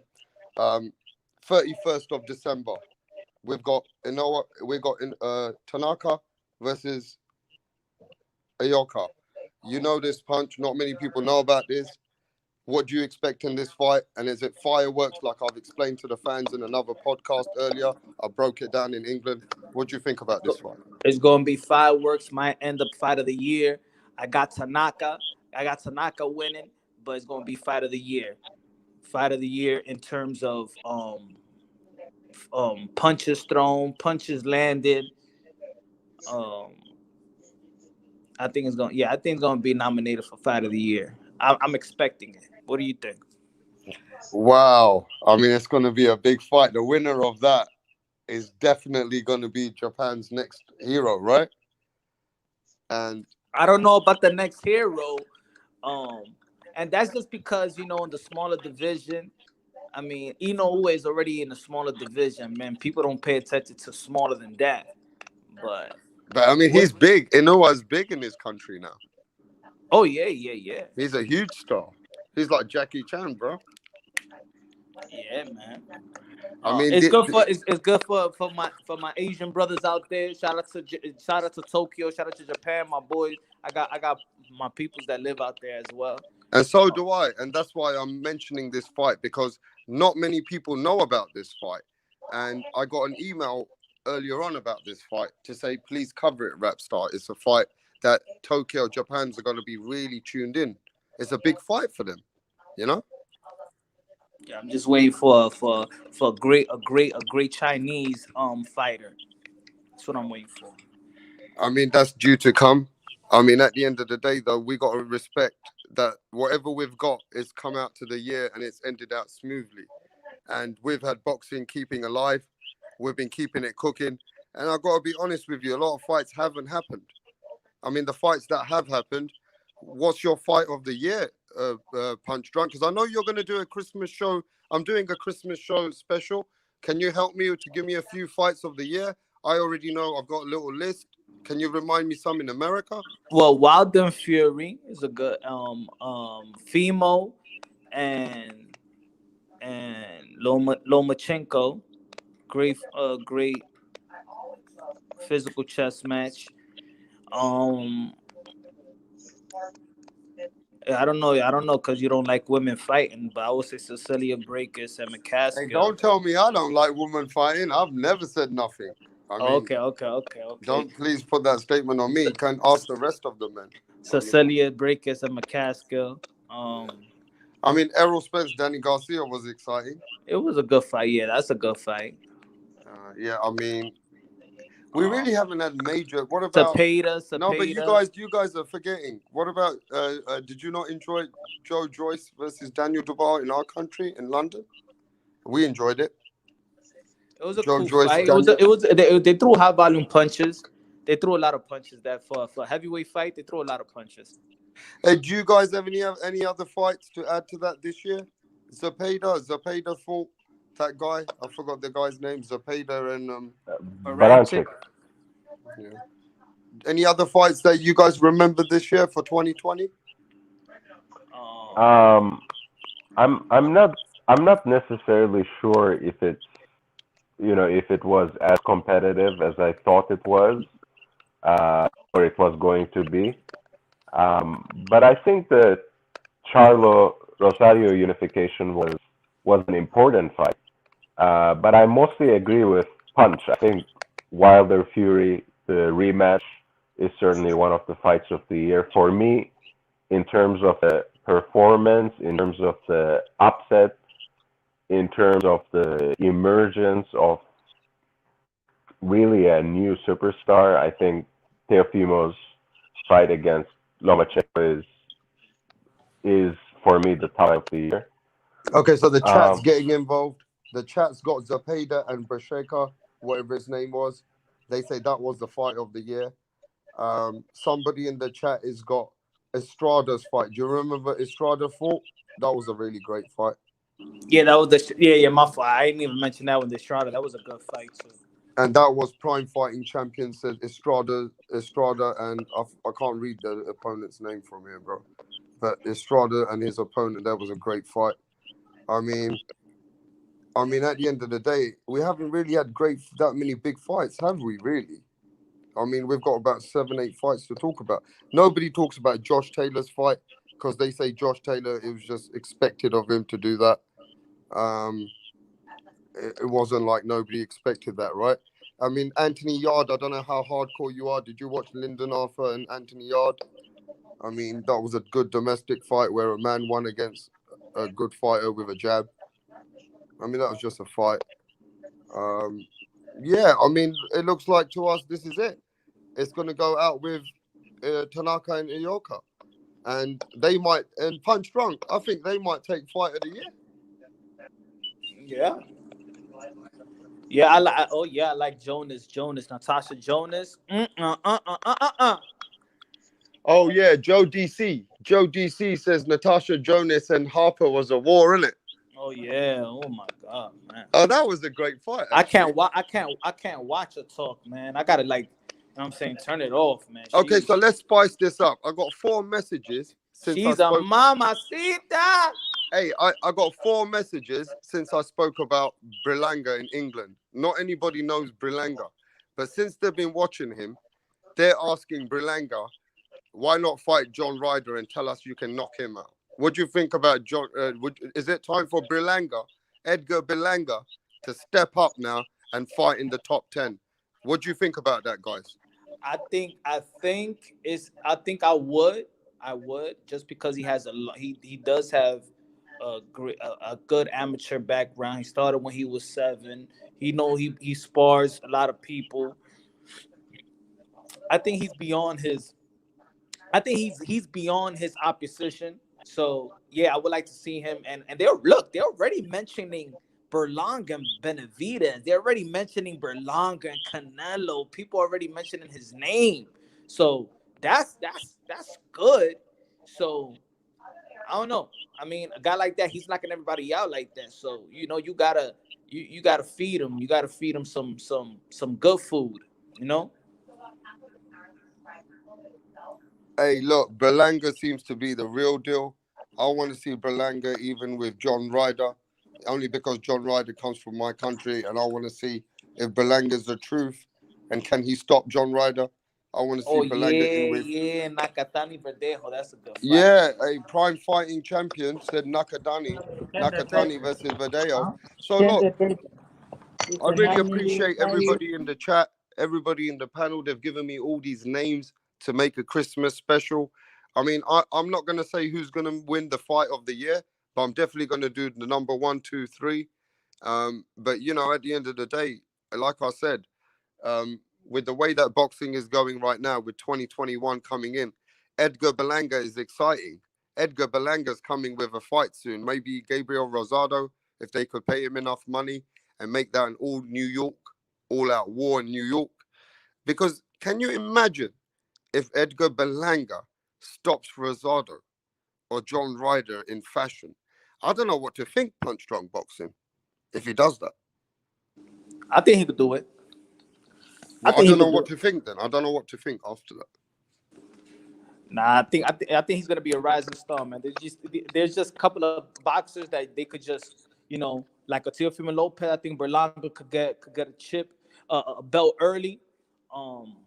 So I think the sky's the limit for Berlanga. New York City in the building. Let's go. New York City in the Hey, building. did you see what the chat's telling me? The chat's saying that Rapstar Berlanga tweeted that I would have knocked Callum Smith out within 6-7 rounds. Berlanga's teasing Canelo already, bro. What the That's fuck BS. is he doing? That's BS. Bullshit. I mean, don't do that to the GOAT. I mean to the number one pound for pound, Berlanga. You gotta find your position in the game, bro. Come on, man. He's cheeky, isn't he, bro? Oh Man, shit! I like a, Absolutely. I'm all for a little hype. I'm all for a little hype. If a guy's out there doing what he's doing, I'm all for a little hype. I know I understand people don't want to premature assess him, but I'm all for a little hype. If a guy's out there and he's just knocking everybody 16 straight knockouts in the first round, hey, I'm hyped. He's giving me what I want to see. Yeah, and I think everybody's gonna be hyped if he gets a top 10 opponent, because they're not gonna they're gonna be on their toes, thinking, let's see what's gonna happen here. So he's definitely made a big name for himself. He comes from New York. He's making big noise out there, and let's see if Berlanga steps it up for 2021. Now, what do you think of Jarrett Boot Ennis? We've got a lot of people in the chat earlier said, Rapstar, can you talk about Jarrett Boot Ennis? Now, I just saw Jarrett Boot Ennis putting a beating on Van Harden, but he was totally beating him in the first round, but then the headbutt happened. Now, did I see enough from Jarrett Boot Ennis? I saw enough to know that he's a different class to Van Harden. I saw him as a different class fighter. Now, what do we take from that and give to our casual fans for Jarrett Boot Ennis?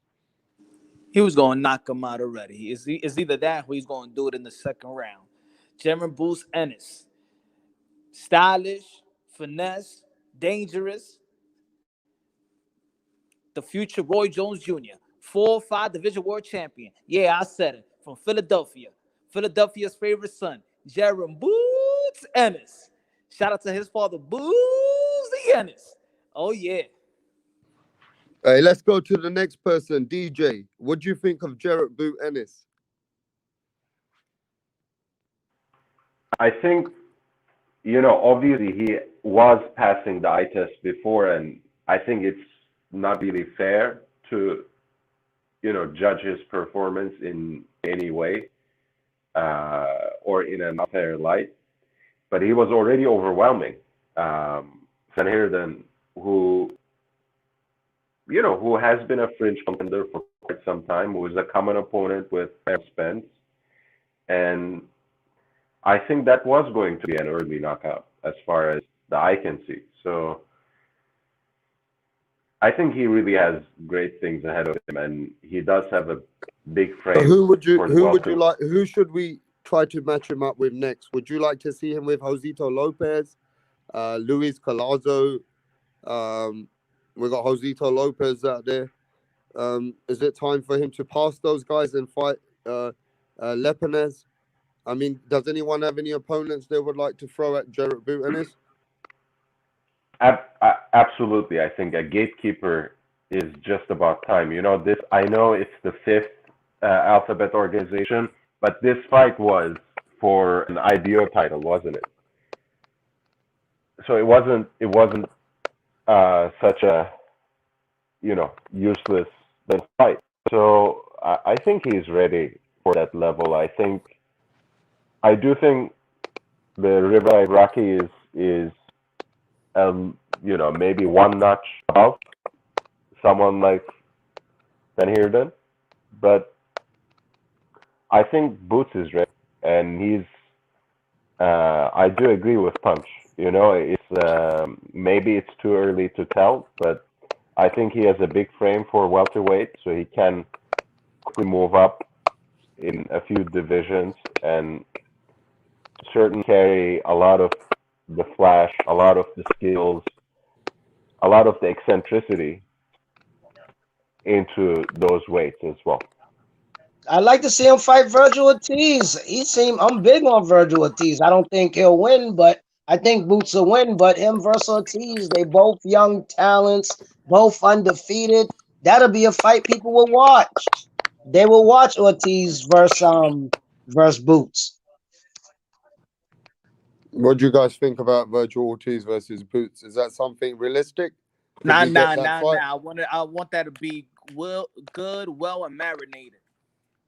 I mean, you know, this marination thing you're talking about, they're saying now everyone needs to step up because of this 2021. You know, they've locked down my country again. Boxing's taking a suffering again for us in England. They're saying things are going to change again. They're saying fights need to be made so they can put them international, whether it's in Texas, whether it's here and there. People got to make big fights for 2021 punch drunk boxing. And we're getting a lot of these messages out here that we need to cook and marinate these fights now. Yeah, no, I'm saying we can marinate it now, but I don't want to cook it now. At least I want Virgil Ortiz and Boots Ennis to fight for something. You feel me? I want them to fight for a title. It's a good fight. You know, it's just like the winner of Luke Campbell and Ryan Garcia. If they're gonna be mandatory to fight Haney, at least they're gonna fight for something. Lil son, no matter how much that belt is worth, but they're gonna be fighting for Lil son. We want them to fight for something. Yeah, I mean, look, at the end of the day, these Boots Ennis, these Virgil Ortiz, these are the future of the welterweight and whatever they do next. At the end of the day, What I do want though is for guys like Danny Swift Garcia to be a veteran, like how other veterans were to him, the Herreras of the world, the Zab Judah of the world. I think he's in that position right now where he should be that good veteran to give these guys a shot, a good fight. Boots Ennis in Philadelphia, both of these guys are from Philadelphia. It'll be a good turnout. Danny Swift Garcia, Boots Ennis, or Danny Swift Garcia, Virgil Ortiz. I think he's in a position. I don't think he's gonna get another elite fighter in the welterweight divisions. And if you're gonna stay in the welterweight division, might as well give it to give a shot to one of these young bucks. A good fight. I mean, these young bucks, right? They're the same age, if I'm not mistaken, older than Conor Benn. Conor Benn just fought a ranked fighter in Sebastian Formella. It's about time that these guys fight the top ranked fighters in the top 10 too now, right? Yeah. Because they're the same age group. Now, Conor Benn's been calling out for international fights. They asked him last week. They said to Conor Benn, if you can't get Josh Kelly, what do you want to do? He goes, well, get me a fight within the top 8 or top 9 within international. So now he's getting ready for that performance himself. Jarrett Boone Ennis is just as, if not in the same position, if not in a better position. So is Virgil Ortiz. Now, Boots Ennis will outbox. He will stop Conor Benn. Well, we can't say that right now because we got to see how. I'm saying it right now, Rap Star. Okay. I'm saying it right now, Rap Star. Okay. Conor Benn will get stopped by Boots Ennis. Well, I got to say this. I got to see Boots Ennis still step up and fight some stepped up opponents. And if Conor Benn proves to me that he does something against a Lipanez, an Ugas, or somebody like that in the near future, then we can only see where that fight can go. But at the end of the day, at least we've got opponents in this division to make it exciting in the near future. That's what I'm saying, bro. So regardless of anybody else, the Jarrett Boot Ennis's, the Conor Benns, the Josh Kellys, the Virgil Ortiz, of course, you're going to go for your guys in America. But there's some guys out here in the division who will make those fights in the near future, bro. Josh Kelly versus Conor Benn. I would like to see that. Josh Kelly, my guy. Hey, we don't even know, man. It looks like you got something going against Conor Benn. What's up with that, bro? Conor Benn's the real deal from London, bro. You don't Hey, know kind this. of bent. Like I said, It's a the couple truth. He's the times. most improved fighter out of Josh Kelly and him. He's the most improved Yo, fighter it's right like now. I said a couple times. I'm kind of bent. If he throws all them punches like he's trying to knock everybody out with each punch, he ain't gonna outbox. He ain't gonna outbox the likes of Boots. Josh Kelly will box around him. That's what I told you from the beginning. I think he needs to take some steam off them punches and mix his punches, and that's when I'm like, okay. But if he's throwing everything hard, like fast mouse, like everything hard just to knock everybody out, I'm telling you, he's Hey, some people are giving him a good chance against Sean Porter after a year's time. Some people think Conor Benn beats Sean Porter after 1 year. Nah. I don't know. I don't know. I gotta see some. He gotta put it this way. He's the most improved. I think he gotta get a little better. He gotta get a little better.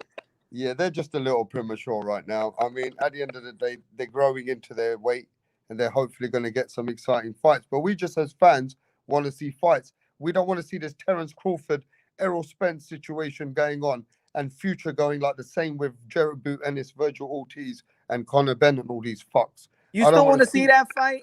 Yeah, I mean, listen, I You still want to get a see lot Boot? of lot of people. You want to You see know, Bud and Spence? yeah, because people said that if Bud and Spence don't happen, then what do you want? An old Manny Pacquiao to come and fight these guys because these guys are not fighting each other. And somebody came on the show from England earlier, and they said, "Could you imagine if Manny Pacquiao fought Crawford and beats him, and then goes and fights Spence and beats him because these guys are not fighting each other?" And he just said, "Look, we're not saying it's going to happen, but we're saying Manny Pacquiao is the only guy who looks like he's going to make the exciting fight." A monkey wrench is gonna be thrown, man. A monkey wrench is gonna be thrown in the welterweight division, and it's gonna be on Bud or it's gonna be on Spence. I'm done talking about that two fight. They ain't the best fight in the welterweight division. It's either Manny Pacquiao, whoever. Keith Thurman's gonna emerge again as the number one. Keith Nah, Thurman's bro. gonna emerge again. Errol Spence and Terence Crawford is the biggest fight for welterweight right now. Hardcore fans. I'm talking hardcore fans. That fight ain't gonna happen. Well, at the end of the day, if they don't make the fight with each other, it'll be a shame for the fans. That's all we're saying. Nah, that's all. What could just happen is other guys got to have a great performance. Like I said, Keith Thurman, his next performance gonna knock out his opponent. He's gonna emerge again. They're gonna be calling out because they don't got no mouth. Earl Spence, no Bud Crawford know how to sell a fight. Watch Keith Thurman, his next fight, gonna knock out his opponent. Now he gonna talk the talk, and it's gonna be right again. The Keith Thurman. That's what I'm talking about. These guys don't want to fight. Rap star. He's gonna emerge again, Mr. One Time. Yeah, but one time doesn't look like he can do anything with Spence, bro. I don't think he can do anything with Spence. I think one time in Crawford will be a big fight. But are they gonna make the fucking fight? Would they ever even entertain that fight, bro? Hey, I mean, I last don't time they know, were man. I don't capping. see nobody head above shoulders in the top four. I don't see nobody head above shoulders. Ain't nobody could. I don't see. I could see Earl Spence beating Bud, and I could see Earl Spence beating Thurman. I could see Earl Spence beating Pacquiao. But you know what? I could see all those three guys being. So who's the top guys that were? So in 135, you think that Teofimo Lopez has separated himself from the rest? Nah. You just can't call him Teofimo. You gotta call him King Teofimo. King Teofimo. Yeah, but if Ryan Garcia beats Luke, Undisputed. yeah, but let me tell you this, DJ. You remember that guy from England was on the show earlier, and he said, "Look, Rapstar, if Ryan Garcia beats our Luke Campbell better than Lomachenko, better than Linares, and he says if he stops him, he goes, that's the guy who can beat Teofimo."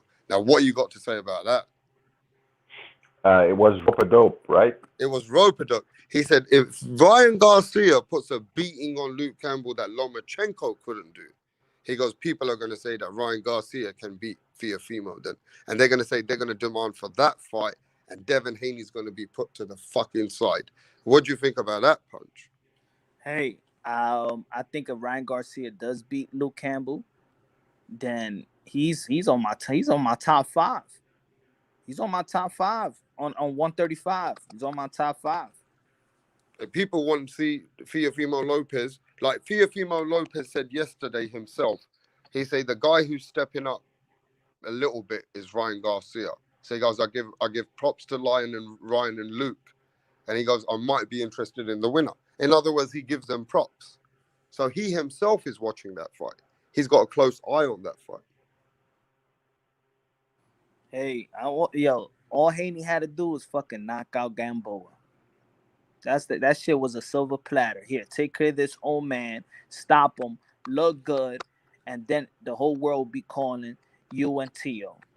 But you had to go out there and go on a boring ass fight, go a whole 12 rounds. Gamboa went to the club the next day because he ain't had no scarf or no nothing. It's all about performances, man. And that's what DJ was saying earlier on. DJ said that. I like Devin Haney. I gotta start talking good because it seems like, man, can you give me anything positive to say about Haney?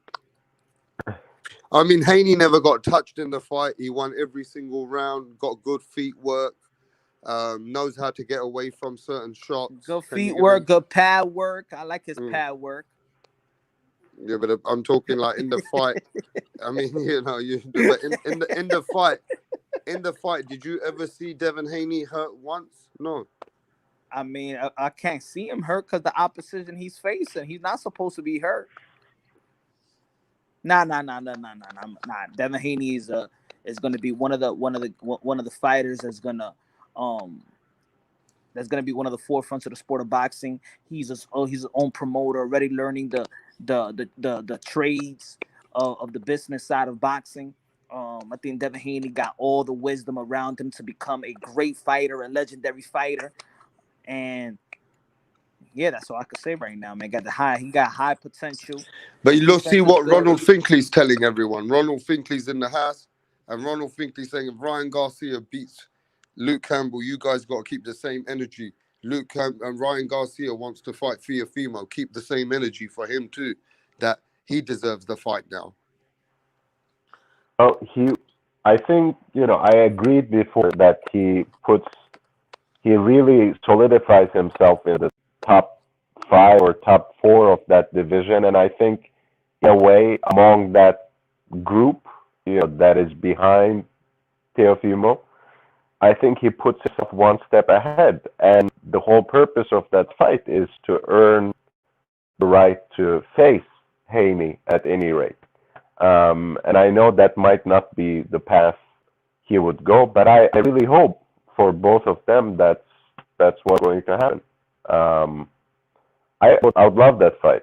It's you might say it's too early, but you might say it's smaller than Tank and Ryan, Tank and Teofimo. I think it's a fight that could actually sell. I mean, people will still say, though, that Ryan Garcia, if he puts a beating on Luke Campbell, they're going to say he did way better than Lomachenko. They're going to say, you know what? We want to see fucking this fight. I mean, people are going to put Ryan Garcia under pressure. You think Ryan Garcia ready for this shit? Punch drunk boxing. Hell yeah, he's ready for it, man. Ryan Garcia is ready for this. He's been born for this. He's been born for this on Rapstar. He's ready for this, man. Can't wait to see Teofimo Lopez versus probably Ryan Garcia. Hey, the fight's in 10 days, guys. Ryan Garcia, Luke Campbell. It's on. Fuck. It's here, bro. One of the most exciting second lightweight fights. The new golden boy. Hey, so let me ask you this. Do you think Ryan Garcia has already been very vocal? And a lot of people have said in England, Punch, they said, look, he's very, very boisterous because he said in the last 2 interviews, he said, look, they asked him a question.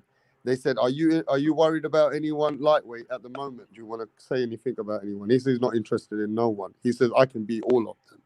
The second question, what do you think of Luke Campbell? What threat does he bring? He says he doesn't bring no threat to me. Luke Campbell punches like pitter patter. I will go through Luke Campbell and I'm going to put a beating on that boy. Now, you do know, Punch, when you speak like that, and you especially know, and you don't perform what happened to Devin Haney, it can happen to Ryan Garcia. Now, before we go to everyone, what do you think this energy he's bringing? It happened to Haney. Let's bring it on with And Luke Campbell's a much better opponent than a Gamboa, bro. Carry on. It is great energy. You know why? And Because England's in the house. Smash that like button. smash Punch that drunk like button. You speaking. already know UK in the building, England in the Yo, building. let's see Punch if Drunk Punch in is the being building, biased New or York let's see City, if he's keeping it America. real. Yo, I think this is I don't think he's gonna get any backlash because people already looking at this fight as a 50-50 fight. Like this should go a 12 round or this, you know. So it's not like Gamboa and Haney. People ain't even had Haney and Gamboa going the 12th round. Everybody was picking him to knock him out, to retire him, you know. So this fight is a legit 135 prime and a young fighter going at it. There's a good fight in 135, probably the best fight at 135 other than Teofimo Lopez or Lomachenko in that ring. So there's a good fight. Is a good fight for each career. They're gonna be moving forward to get a title shot, to demand a title shot. Versus Teofimo Lopez to get a shot of becoming undisputed 135 pounder. It's a good money fight. It's a good accomplishment fight, and the best man wins. I go for Ryan Garcia to win this fight, but it's a 50-50 fight, but I'm rooting for Ryan Garcia. Yeah, but how do you feel about the fans? They're saying if Ryan Garcia wins better than Lomachenko, he should be the guy that soon you better talk about against Teofimo Lopez. That's what I just yeah. If he even if he beats him in a close fight, the guy that wins should be the guy that people gonna want to see versus Teofimo Lopez. Yeah, but there's two things to talk about now. Ryan Garcia has been vocal and said, if I beat this guy Luke, they said, what about Tank? He says, I'm ready to put a beating on Tank. Tank. And I'm going to tell you right now, Tank's another breed. We got to be fair now as well. We don't know what's going on here. Tank is special. Yeah, I mean, DJ, what do you think about that, DJ? Tank Davis against Ryan Garcia. I mean, how do you see that, DJ? I know we broke the record. I know we broke the record already, so I just want to rub that on Punch's face a little bit.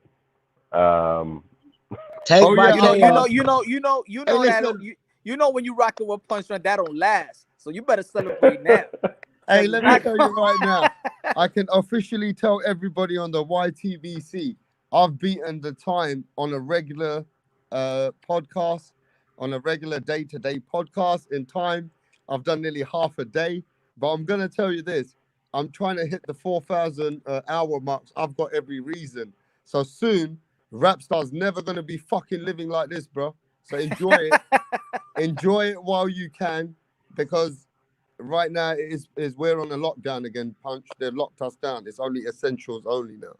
So yeah, we've been locked down again, bro. So it is what it is. When they lock y'all down? Yesterday. So no, I got curfew. It's just essential people could just be outside. Yeah, essential only, bro. Damn. So look, I've killed the time right now. But yeah, look, DJ, what do you think about that, bro? Ryan Garcia, Tank Davis, bro. If Ryan Garcia gets to Luke Campbell, is that the bigger fight, or is Teofimo which fight do you want to see, bro? I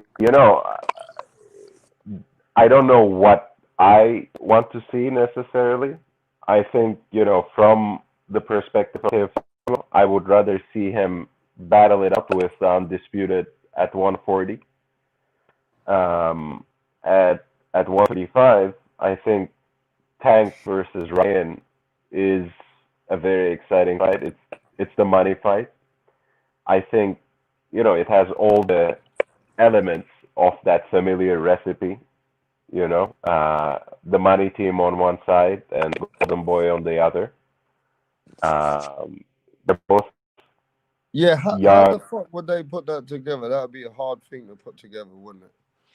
I think so. I mean, one thing that makes these fights attractive and inevitable, just like we have seen in the rematch for Fury and Wilder, is the fact that they can generate a lot of attention and money. But then, the negotiations become all more difficult, all the more difficult to figure out. Everyone wants their bigger share, who is A side, who is B side. What are we fighting over? And that fight is one of those fights. Of course, it would be much more interesting if it was for a major belt.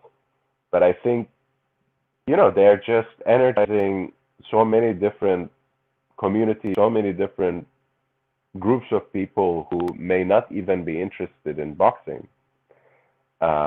It might be worth to force, that. I mean, Ellerby and Mayweather might think that,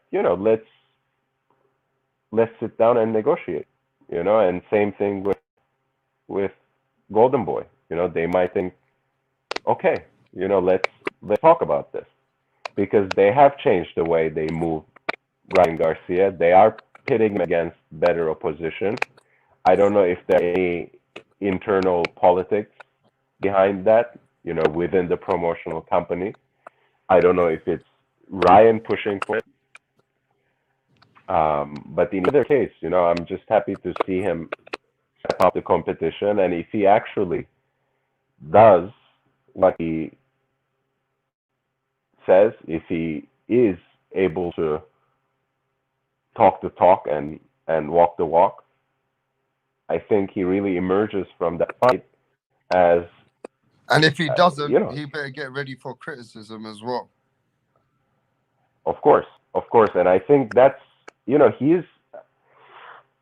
seems ready for that, just because he's so brash and boisterous. But he would be in for a real test, because that can be the kind of way to build up his confidence. It can really be his fearless personality. It might be also masking some internal issue as well. I'm not insinuating anything, but some dogs bark more than others, and it's not necessarily because they pose a bigger threat. So if he does actually, face a very tough fight and barely edges Campbell in a controversial decision, or if he even loses, he'll have to find different ways of building up his confidence. But that story sells too.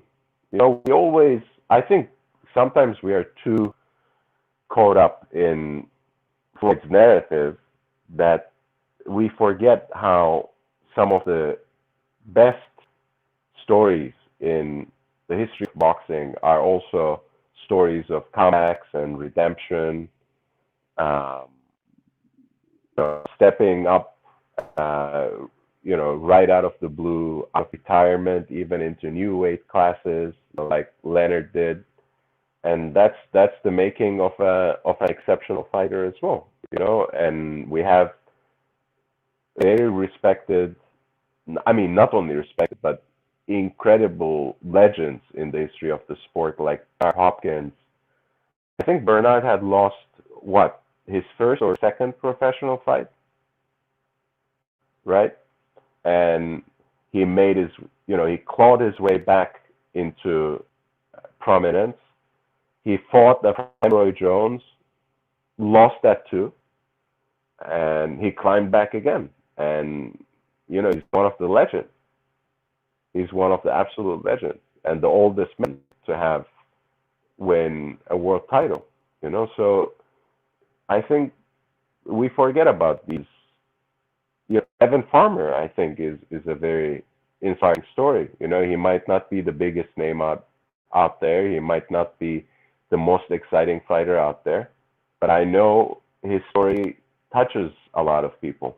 The fact that he signed up with Louis Bella, when he had like 4 losses on his record, and worked his way to a world title. So I know none of these people had the kind of, Hopkins perhaps did, but maybe they didn't have the kind of exposure that Ryan did. Maybe they didn't embarrass themselves as much as Ryan could possibly. But I think that would be an exciting story too, to watch over the years. He's very young. He can make up for that loss as well. Campbell can. right? This might be the very last time he loses at this kind of stage. So, and that's a dangerous situation too, because he has nothing to lose. This might be his last shot at fighting for a world title again.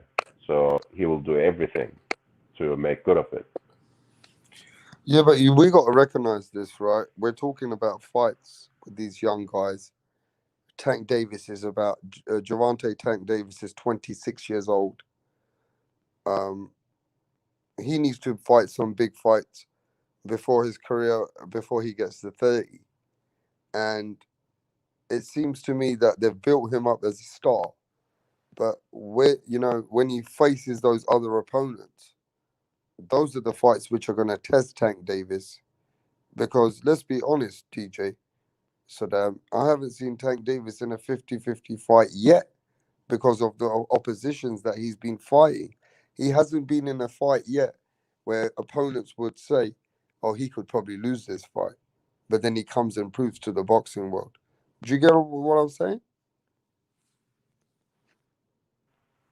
Absolutely, absolutely. No, I mean, what do you think? If Ryan actually gets through Campbell and somehow by some miracle they actually make this fight happen in 2021, Tank versus Garcia, do you think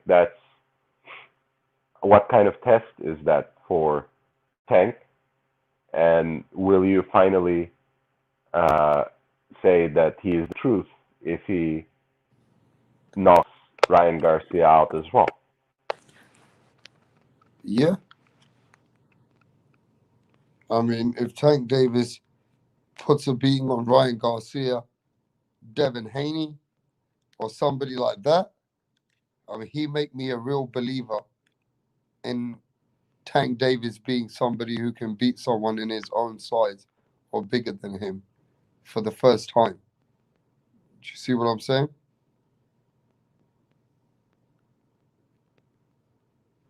Yeah, because let's be honest, most of the time they have been bringing up people from 26 to fight Tank, and that's again, I think that was probably knockout of the year. The uppercut, the counter uppercut that he pulled against Leo Santa Cruz, but it's not gonna satisfy a lot of people. Because like you, and I include myself in this group too, they want to see him as against a full-fledged top contender at least 130. Maybe not 135, but at 130. Even At 135. Lomachenko, let me tell you something, DJ said that. Oh yeah. Lomachenko and Tank Davis at 130.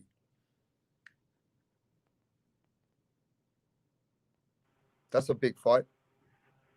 I think that's a great fight, and we'll finally see if because everyone says, of course, and maybe Tank has showed glimpses of that Tank is also a decent boxer, so he might face a kind of opponent in Lomachenko, which really tests out those skills, his ring IQ.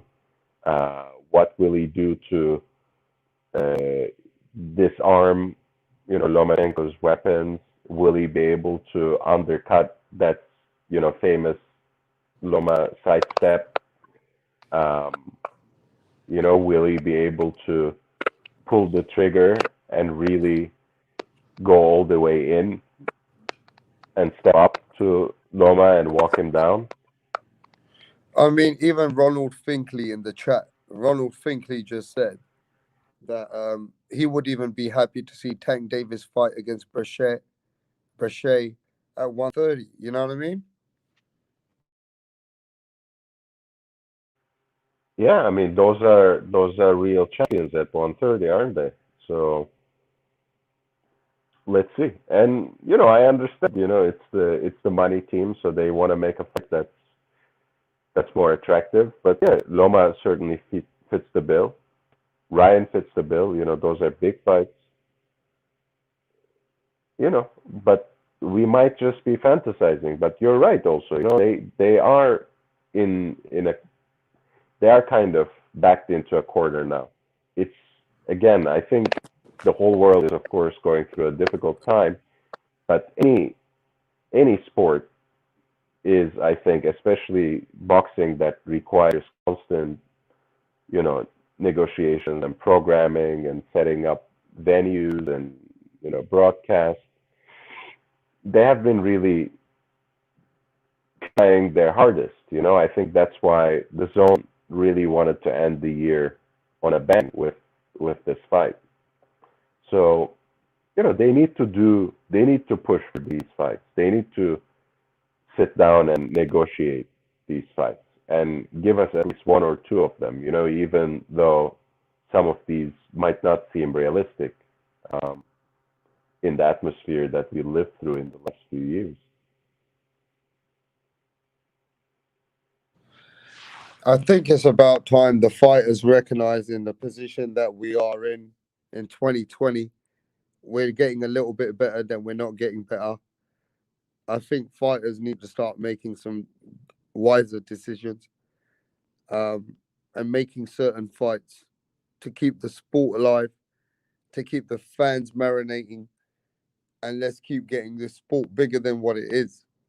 Because one of the things that we realized, we can go left and right and say what we want about boxing.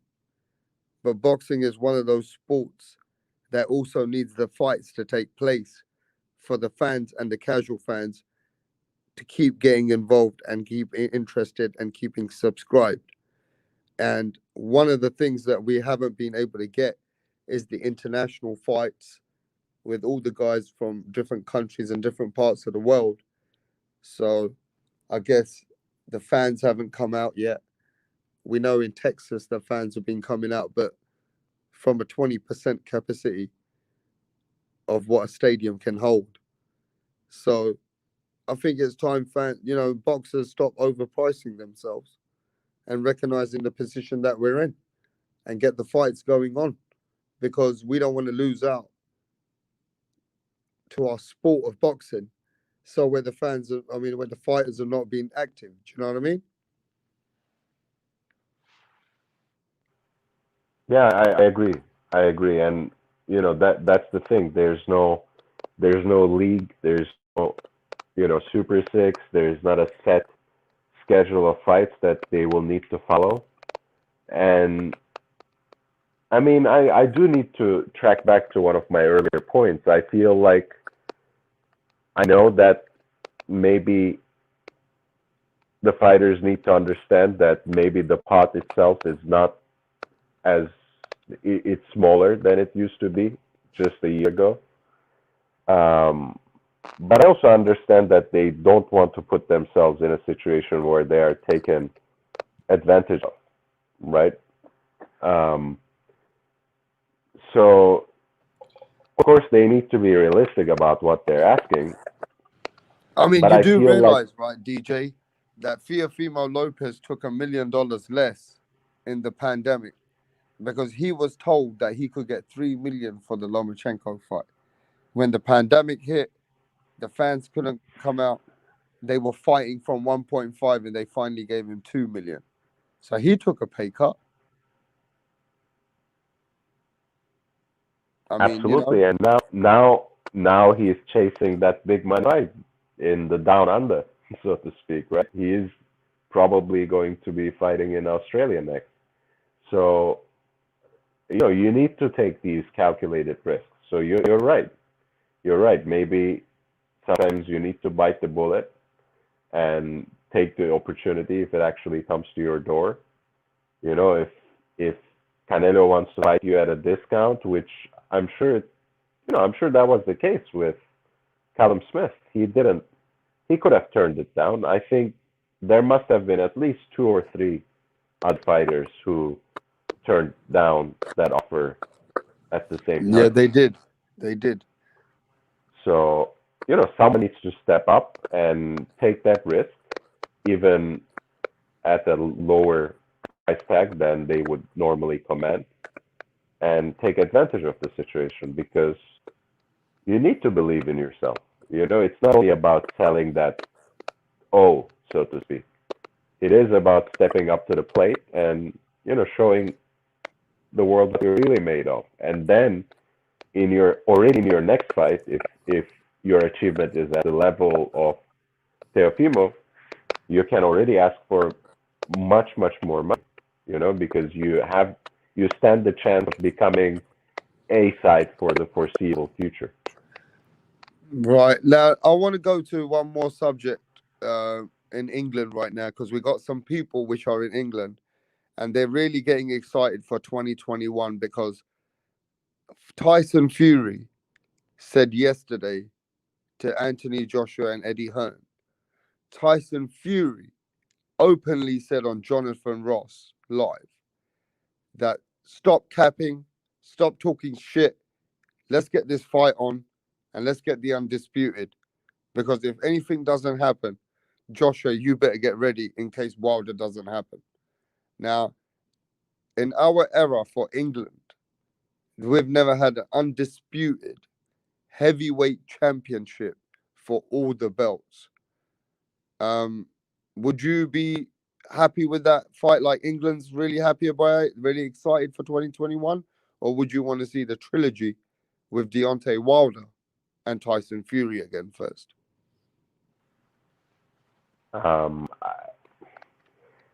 Honestly, I don't think it's really, I don't want to tap into that energy again, but I think Al Dog did enough to expose the sources of certain narratives,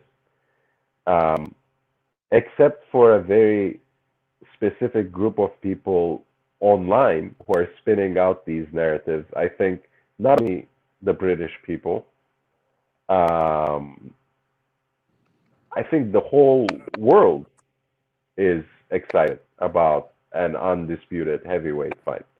And I think people who respect boxing know that that will be the fight, whether all belts are aligned or not, who will decide on who is the number one of this generation. And of course, they can have a rematch. So, of course, maybe they will build up to a trilogy as well eventually. And, maybe the winner or the loser will eventually come back to fight Wilder as well. I don't want to write him off completely.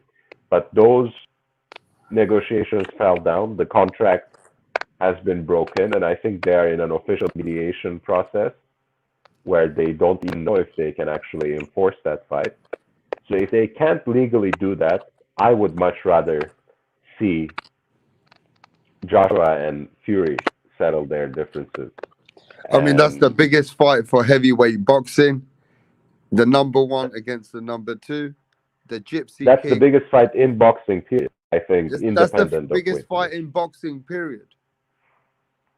There is not a fight bigger than Tyson Fury against Anthony Joshua in boxing today.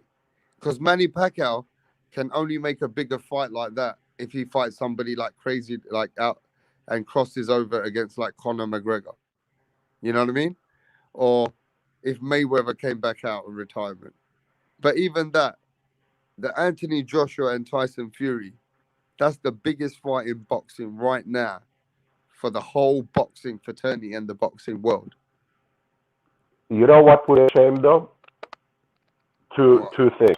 One, I would really feel bad for you guys if this fight didn't actually happen in the UK. If they for some reason went to the Saudi or some other part of the world just because the pot would be bigger. I think the UK fans deserve to see this fight, deserve to see it in Wembley.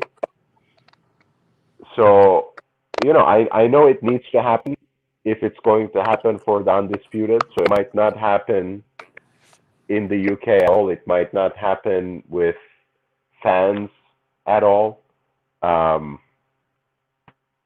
At least not in the UK anytime soon. but that would be a huge shame. You know, imagine it's a once in a generation type of event for the I fans mean, in the UK.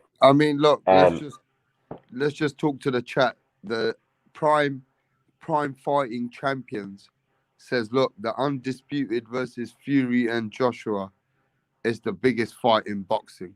He agrees with you. And yeah, Ronald Finkley says the fight is due for the boxing fans for the biggest heavyweight championship of the world.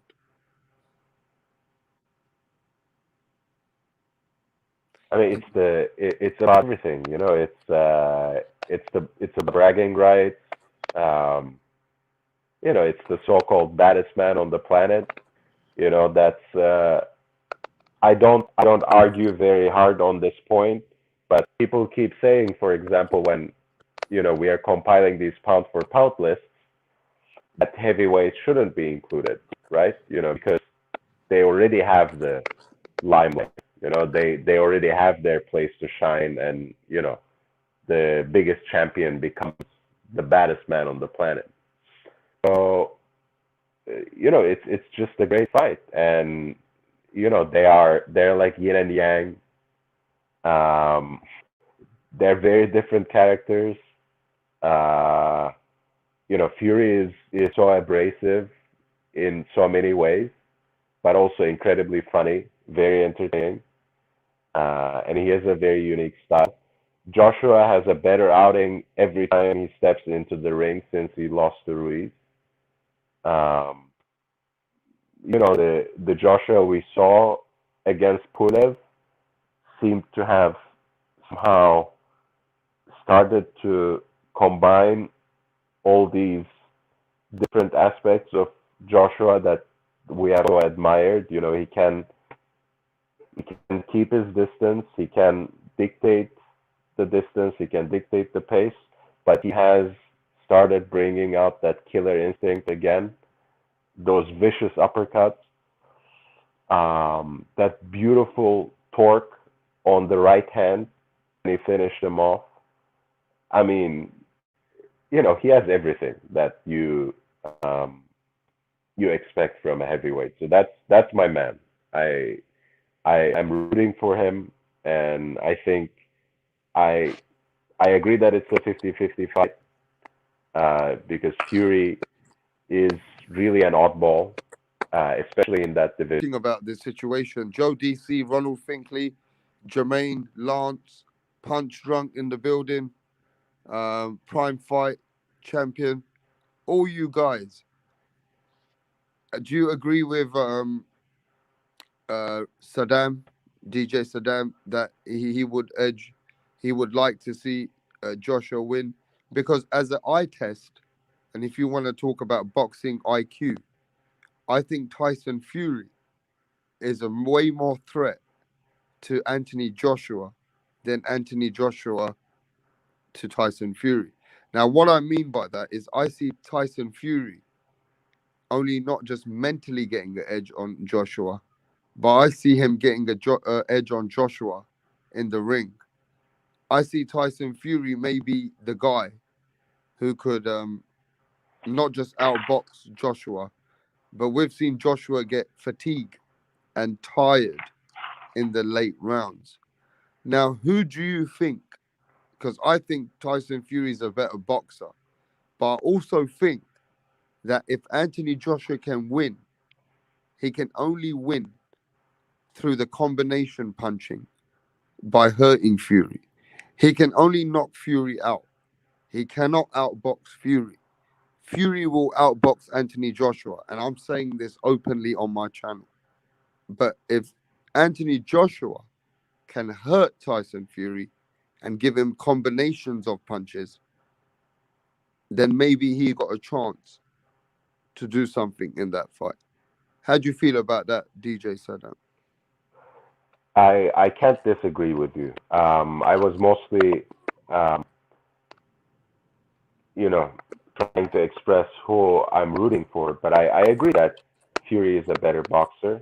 I don't think Joshua can outbox Fury, but I think Joshua keeps showing us constantly that he has a very high ceiling, that he's learning new things, and of course, again, the trick is that so does Fury, right? He showed us something in that Wilder rematch that we had never seen from Fury before, not against, not lately, let's say, or not against that level of an opponent. Now, again, I myself talked down Wilder. I don't think he's really at that elite level as a boxer, but heavyweight is a puncher's division, so he gained the title and held on to it for a certain time, and he neglected certain things. I think he, just going back to that, I think, I'm not saying Joshua would outbox Fury, but I feel that he has a team around him, and he's learning from them constantly. He's never going to be as mobile, as herky-jerky as Fury. He will never have that kind of head movement. On the other hand, I think he is learning on the job, and he is fading less and less, I think. I think he can take a proper 12 rounds against Fury without breaking down. And, some of those boxing skills can also be put into use to crack through Fury's defense. I know Fury has both physically and mentally grown so much stronger since that first Wilder fight, but his defense has never been impenetrable. And Joshua can break through that defense, much more skillfully than Wilder has done, and can actually really wear him down through combination punching. And he might lose a decision against Fury, but I think he has a chance of knocking him out. So I let's think go it to is the chat. Yeah. We got a lot of people in the chat while you're cooking. Joe DC says that Fury is going to be the favorite, and you cannot deny Fury's skills, but I want Anthony Joshua to win. So Joe DC admits that Fury is going to be the favorite, but he wants Anthony Joshua to win. Ronald Finkley says, I am going for AJ. AJ was my first favorite heavyweight before I noticed Wilder. I like AJ's style. I like what AJ brings to the boxing world. Ronald Finkley is choosing Anthony Joshua. Yeah, carry on, bro. I just want to make sure we involve the chat as it's going. Carry on, bro. Absolutely. I think he's the favorite. I think Fury is the favorite, and I think the bookmakers will agree with that. But somehow I'm leaning towards Joshua. I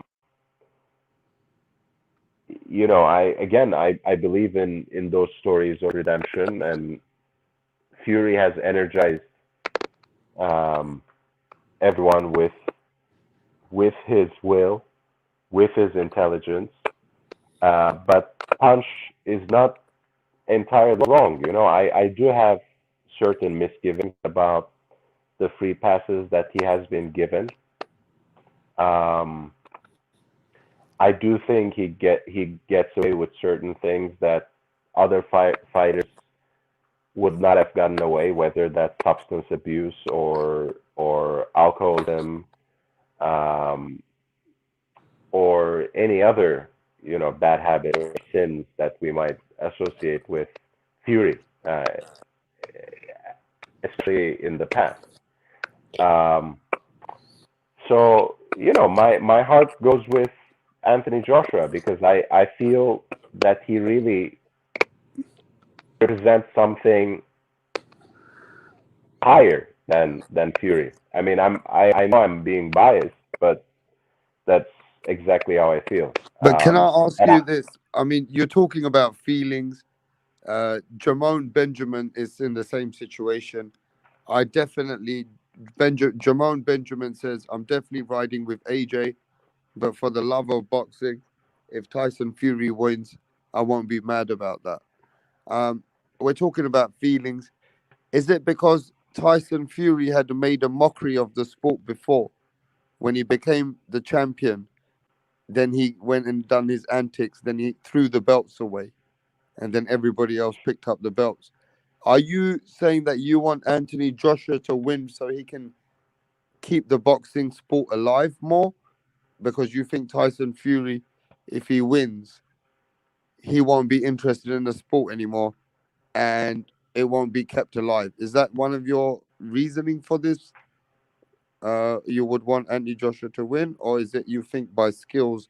Because if you talk about skills, Fury is the more skillful heavyweight. But if you want a humble man to win, then the humble man is Anthony Joshua. Do you understand what I mean? but the humble man is not a nobody. You know, I do agree with you that Fury is a better skilled boxer. He is more of an oddball, especially in that division. Uh, but you know, I think AJ stands a real chance against him. I wouldn't call it a 50-50 fight, but you know, maybe a 60-40 fight. I think I think AJ has a real chance. But I mean, I'm not gonna make myself into a poster boy for mental health, but I have struggled with mental health issues before. You know, still am in a certain way, and I don't think Fury had any bad faith or bad intentions. You know, I don't think he made a mockery of the sport.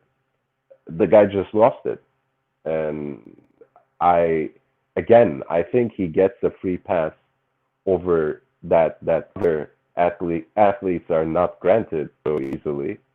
So I just wanted to put that out there. I myself, I think he deserves he deserves forgiveness. He deserves to be let back into the sport. And I think, you know, since he came back, he wasn't afraid of taking on Wilder, who was considering him as a beatable opponent. He has proven himself against Wilder.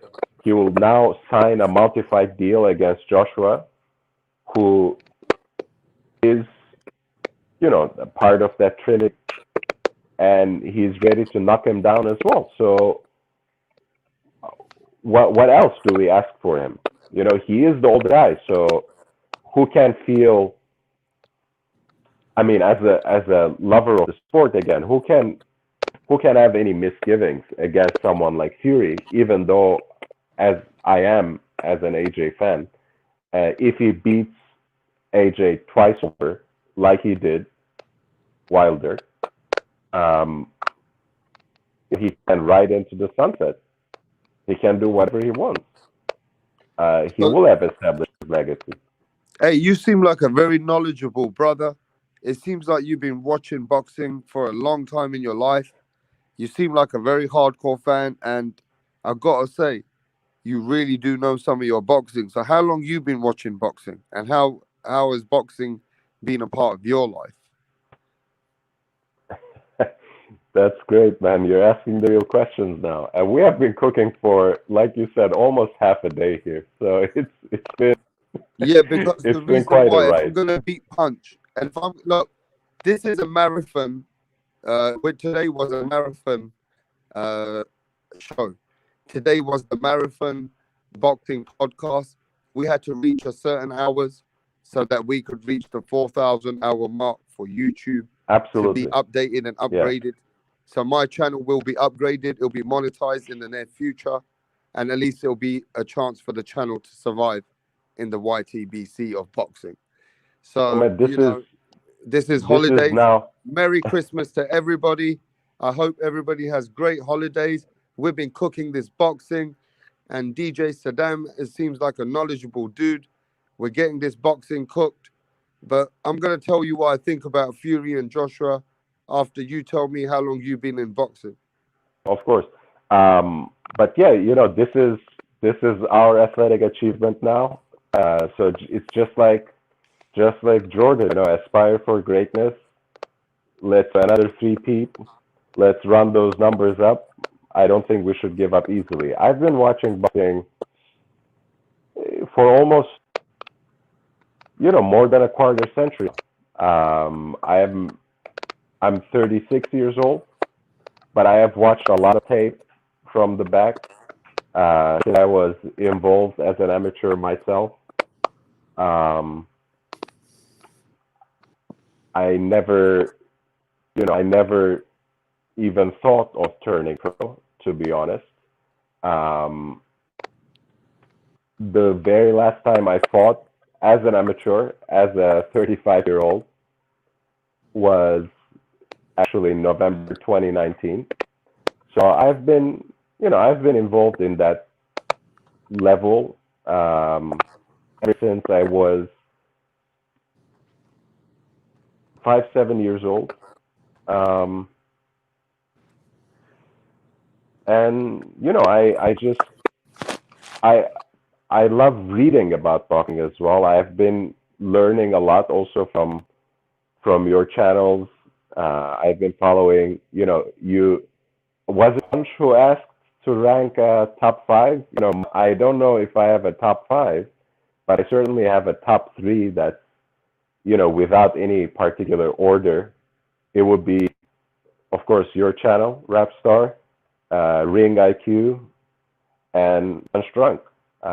So you guys help me keep up with Oh, you're the so current kind, man. Thank you for being boxing. so And I kind to mean us. it. I mean it. And I also like, what I really love about the live streams in your channels. Again, I'm not saying this to talk shit about anyone else, so don't take it the wrong way if anyone in the chat is listening in that way. I really like the patience that you show to everyone, whatever their opinions are, however they're expressing those opinions. You're really patient, you're really kind, you're really respectful, and you keep it real. And you usually, even though, of course, you have your own picks, you have your own preferences, you have your own, um, fighters, your favorite styles, you still try to find a way down the middle, at least by asking people in the panel and in the chat. And I really appreciate that. And I finally decided to crawl out my hole and join in. And thanks Yeah, for letting me do that. and let me tell you this. Please send your email. Do you have an email? Do you have an email ID? Absolutely. So on the private chat, you can email me your private chat on my private chat. Email me your email ID, and in the near future, we will send you the link so you can come direct onto the show and express your views for the boxing knowledge and the love that you have for the game. Man, thank you. I'm learning so much. So thank you again. Yeah, for facts. And it seems like, where are you from? Because you sound like you're Jamaican, bro. I'm from the U.S., man. I live in Los Angeles, California. Okay. So you from Cali, huh? I am, indeed, yeah. Yeah. Okay. That's nice, man. Yeah. I mean, we've been cooking up some great show today. We've spoke about a lot of great fights coming up. And let's not forget, yeah, at the end of the day, this game of boxing that we love has helped and touched many different people in different ways. And the reason why Rapstar's in the boxing business, I've seen kids who've been blessed and been helped from the street. Instead of going to prison, they found a boxing gym. And whether they became boxers or not, they kept training and keeping themselves disciplined. I was one of those kids a long time ago. And there was a time in my life that you need to keep training to keep focused when negative energy is out there in the street or whether it's out there with your friends, or whether it's out there in any shape or form.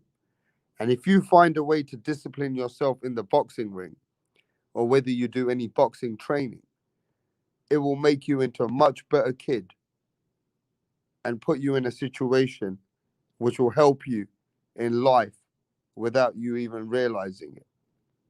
And boxing has helped a lot of different people in different ways. And it's such a passionate sport that we forget that this sport of boxing is everything that we love. Two people go in there and risk their lives for our entertainment. It's two people which go in there to risk it all for our pure joy. So we do need to respect the game of boxing and appreciate that we should show love to the game. Even if you're not going for a certain fighter, still show them some kind of respect, because what it takes for fighters to get in the ring, you got to respect that grind. It's one of the most crucial sports in the world and one of the most loneliest sports in the world. And you know, and I know, there's a lot of bad side to boxing. And you see people grind and show love to the game of boxing. What do you think about that, DJ? Absolutely, man. I think, one of the things that I can't suffer is this whole talk. This guy is a bum. This other guy is a washed out fighter. Um, you know, this other dude is a journeyman. I just, as years go by, I'm losing patience for that kind of talk because, like you said, I think it comes from a place of hate and disrespect for the demands of the sport. And anyone who spends a little bit of time around the boxing gym that has fighters who are at the elite amateur level or pro fighters who are really on their grind, who are flying out or driving to different parts of the country, to end up with maybe like $1,000 in their pockets after a good night's of honest work. You step into that ring in a life or death situation, and we see that time and again, even at the highest level of the sport. And we are taken in maybe at some level, especially people who don't necessarily know the ins and outs of boxing, by the kinds of money these stars like Canelo make, Joshua makes, even other big pound for pound and world champions make. But most professional boxers really fight for purses that are way, way below and that are in and of themselves disrespectful for the kind of work they put in, for the kind of commitment they have, and for the way they risk their lives, and for the way they always come out of that ring with having potentially left a piece of themselves in that ring. And see, us as fans and everybody in the chat and us as hardcore fans, just like what Lance says. Lance Mayer says a physical battle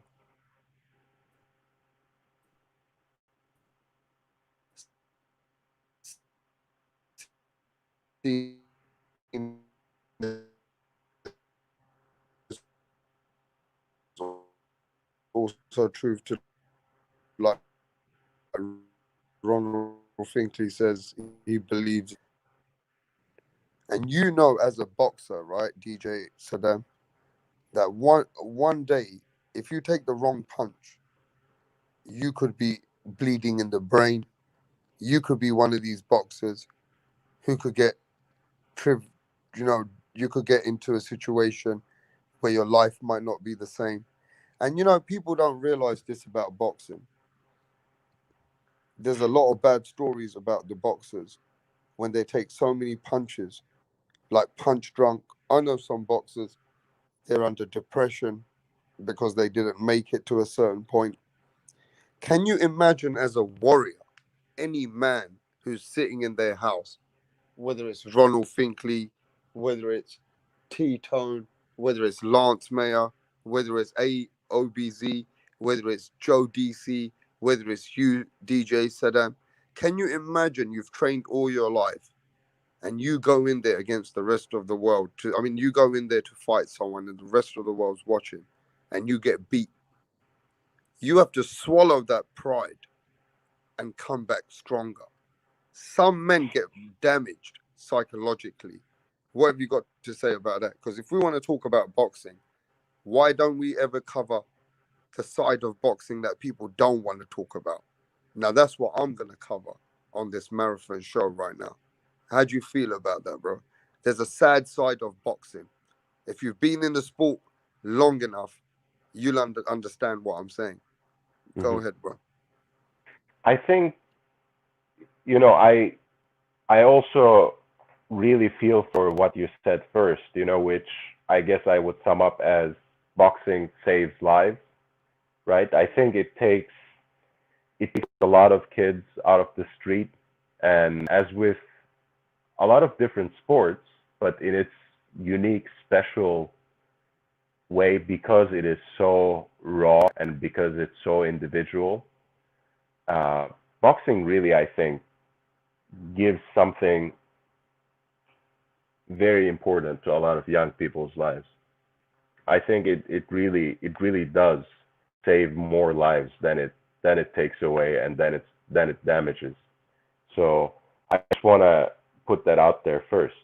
But again, just because we consume it in the same way that we do a lot of our other sports as basically for our own entertainment and enjoyment and for our own pleasure, we usually don't talk often enough about these darker sides of professional boxers' lives, unless the worst happens, right? Unless someone actually dies in the ring. Like you said, that's not even, that's not the only thing that can happen to you that can damage you physically, that can hurt you psychologically, something that you need to work out during your career, and something that you have to carry into your life after boxing, where nothing would be the same ever again. Right? So I think, and again, we focus a lot on the physical damage, and rightly so. I think by now, the connection between CTE and concussive constant blows to the head are undeniable. One punch too many. You might not Exactly. go back to your children or your wife the same man. Because you got to understand something in your brain. You got soft tissues that if you take constantly taking blows to a certain point in your head, that can start the beginning of the bleeding in the brain. So you got to be a great boxer to be able to not just take wisdom to know you got to beat another man, but you also know you could get beaten to death. Whether we like it or not, boxing's a brutal sport. And we never speak about these kind of things. It's And about we also, it's about time we start to speak about the side of boxing people don't want to speak about. I mean, touch on that, bro. and again, I'm going to kind of expose ourselves as well, right? We were earlier in the conversation when we were talking about Haney, we wanted him to be more like Sugar Ray, right? We wanted him to be more like Leonard and really work on the inside, punish his opponent, take certain risks, pull the trigger, be more of a killer, dig deep and find the killer instinct. We're asking for this, right? We are craving fights that are not just dominating boxing performances. We want to see vicious knockouts. We want to see our favorite fighters really batter down their opponents. We want to see people broken. We want to see them knocked out cold. But we think of those people in the same way, as genuine human beings who have lives beyond that screen or beyond that venue where we are watching the fight live, right? And that's one of the things that I felt last night, actually, because I was one of those people for a moment who was thinking, for the first few rounds when it seemed like Smith was putting up a struggle, but maybe he didn't have enough tools in his toolbox, or he was hesitating to pull them out, or whatever. I think he put up a great struggle. I think he showed a lot of heart. And even though I didn't know a lot about him before this fight, I gained a lot of respect for him, just from his post-fight interview as well, beyond even watching the actual fight and how it unfolded for the 12 rounds. The guy was on the verge of tears, and you could feel that. You could feel that at the tone of his voice, and he was making no excuses. He wasn't whining, but it really hurt him. It really hurt his pride to have lost professionally for the first time, no matter who the opponent is. Yeah, some people don't know how to lose. People don't realize that man must have cried to sleep. And let me tell you something. You guys don't even know this. I know many boxers who've told me, and these are warriors. Warriors. You're talking about today's warriors, the Lopez's, the Furies, the Wilders, and all this. When you get punched a lot to the stomach, if you know boxing, you piss blood for 2-3 days. So many some boxers have told me that they got so punched, so many bruises, that they've been pissing blood for a week. Have you heard of this? Yeah, absolutely. Yeah, and that's why I also laugh sometimes when people point out, Kovalev doesn't like body shots, or doesn't like to get touched on his body. Oh, Triple G, he doesn't like to get touched on his body. No one does. Again, I think sometimes a lot of casual fans are really fixated on the headhunting aspect of boxing. But, anyone who has ever sparred, much less fought an actual fight, knows how much those body shots also hurt, knows how they wear you down through the rounds, and knows how you carry the hurt and damage of those shots. Let me ask every days on man. end. Let me ask you as a man. Now I know what kind of competitive man I am. Imagine in my prime, I give every single thing to the sport, and I go against another man. But this man takes my soul in the ring. He beats me up. I have to go face my child. I have to go face my son. And all the rest of the world, they look up to me. But here I am. I'm feeling in my heart in my soul like a beaten man. I have to tell my wife, "Oh, it's only boxing." But let's be honest, that's not easy to take that and swallow that loss when another man puts a beating on you in front of your wife and children. I mean, it's the same fucking thing.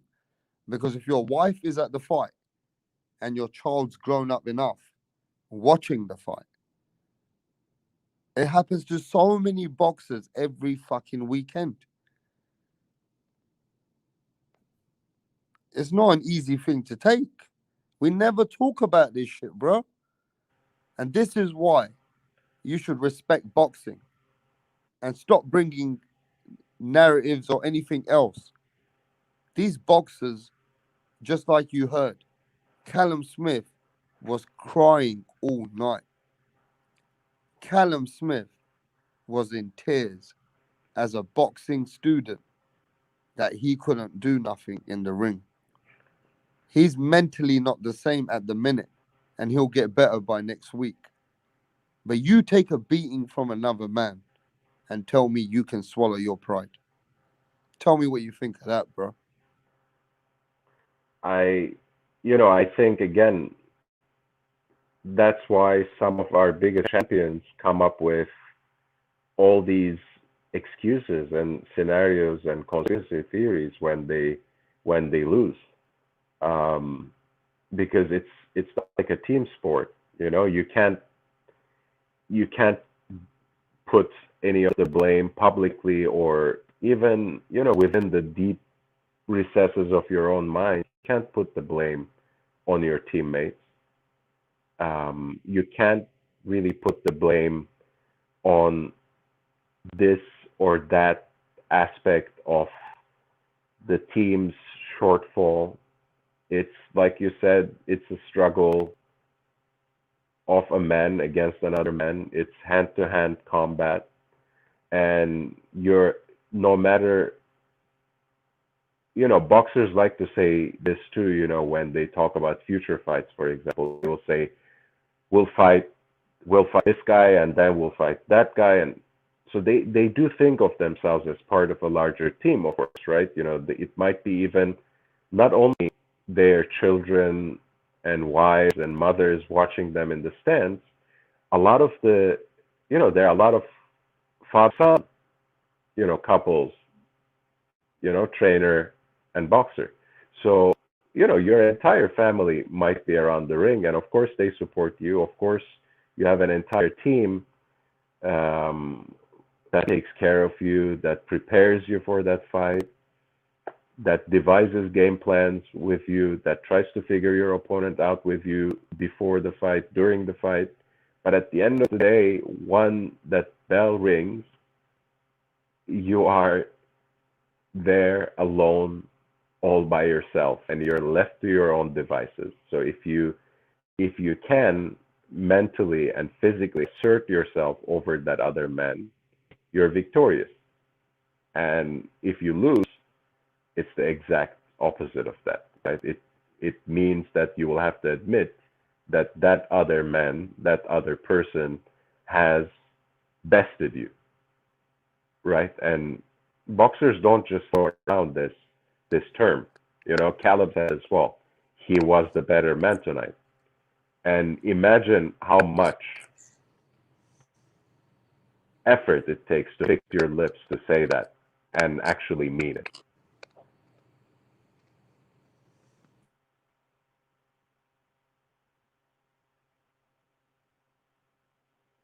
Yeah, that's hard. It's hard to stomach that kind of defeat and to say he was the better man. Yeah, but you got to appreciate this. A lot of boxers are warriors, and they might go in the ring with bad intentions, but after they fight their heart out, how many boxers have you seen? They hug each other at the end, and they give each other a different kind of a look because they respect the other warrior to try and come in there to dethorn them. Boxing demands respect. Boxing is a different mano versus mano sport. It's a whole different level to boxing. And this is why when people call boxers names and stuff like that, they don't even realize that this man's been not just training for the last 6 to 8 weeks for this fight. He's been training since 7 years old to be able to compete against another man. You better put some respect on boxing. It's a different level of playing field. And I don't like seeing people downgrading our sport by downgrading our athletes. Because when you downgrade the fucking athlete that you don't like, you're downgrading our sport of boxing.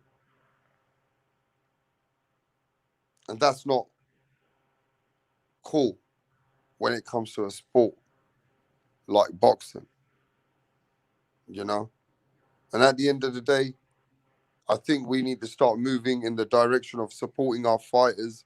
And if you don't support that particular fighter, at least don't badmouth that fighter. You know, he's risking it all. Whether you don't follow him or not, he's risking it all for your entertainment against the fighter that you do fucking follow. Do you see what I'm saying? And if it wasn't for journeymen, our young guys wouldn't be able to make a good record. So they can start fighting for common championships. Like in our country, the Commonwealth, and then the British title, then the European. You need to have journeymen in the beginning who are willing to go in the ring with you and give you an opportunity so you can beat them, because they're just opponents who are out there to tune you up so you can get better as you keep going. Respect the fucking damn sport. What do you think about that, DJ? You know, also some of those journeymen also entered the sport with the same kind of dreams, you know, trying to achieve maybe a Commonwealth championship and work their way up their ranks, and somehow their careers got started, you know, cut short or diverged, or you know, a lot of things might have happened. You know, sometimes it might simply be like you said, maybe that's their level, but it, you know, imagine again, these are the people who labor for the general well-being of the sport, no matter what, even if they know that they will never make it at a level where, you know, it can become a full-time job for them. Um, I'm trying to remember, the champion was just dropped by Golden Boy, I think, earlier this year. His name escapes me, but he was, you know, he was a legitimate full world champion in his weight category, but he was also working for the electricity company here in Southern California. So, you know, forget about journeymen. A lot of the professional fighters who are, you know, fighting in lower weights, fighting as fringe contenders, um, you know, they're hustling. They're trying to make a living by signing up for these fights that they are not expected to win, working maybe two other jobs, uh, you know, training other people in the gym, either for recreation or maybe training younger fighters or taking part in the training of younger fighters. So these are people who have, in any way, given their entire life to the sport and are suffering also from those darker aspects of the sport that you just mentioned, Rapstar. So I think anyone who participates at any level of professional boxing, anyone who steps into the ring deserves minimally respect. Yeah, man. Grinding, being focused, having the mindset, knowing what you got to do in the ring, taking it all, giving it all. You better give that man respect. Sometimes the underdog, he's been training so hard and he's got everything to prove and nothing to lose. And that's why you always see an underdog win a fight. It happens every year because the underdog is giving himself the chance, even though that the boxing world is not giving him a chance. You know what I mean? And at the end of the day, this is the most brutal sport in the world. And our sport gets a lot of hate when it's the hardest sport. I mean, what the fuck is that about? Our sport gets so much hate when it's one of the hardest sports. Sometimes that shit doesn't even make sense. Sometimes this shit is so toxic that 99% of the fans know that they couldn't do what that man does, but they still hate on that particular event because it's not the fighter that they like. That's the toxic part of boxing that I think is no good to boxing. And to be really honest with you, we got to come to terms and grow more love for this sport and start following the fighters and show a lot more respect to boxing. And on this YouTube, we find a lot of people, they're very disrespectful to some of the boxing communities. If they're not following a certain fighter, they're always showing hate on that particular fighter, calling them names and trying to be disrespectful to the sport that we love. And it shouldn't be like that. You know what I mean? We should be not showing hate because you don't follow those fighters as your fan-friendly fighters. But on that note, I will say that we do have a lot of great fans in boxing as well.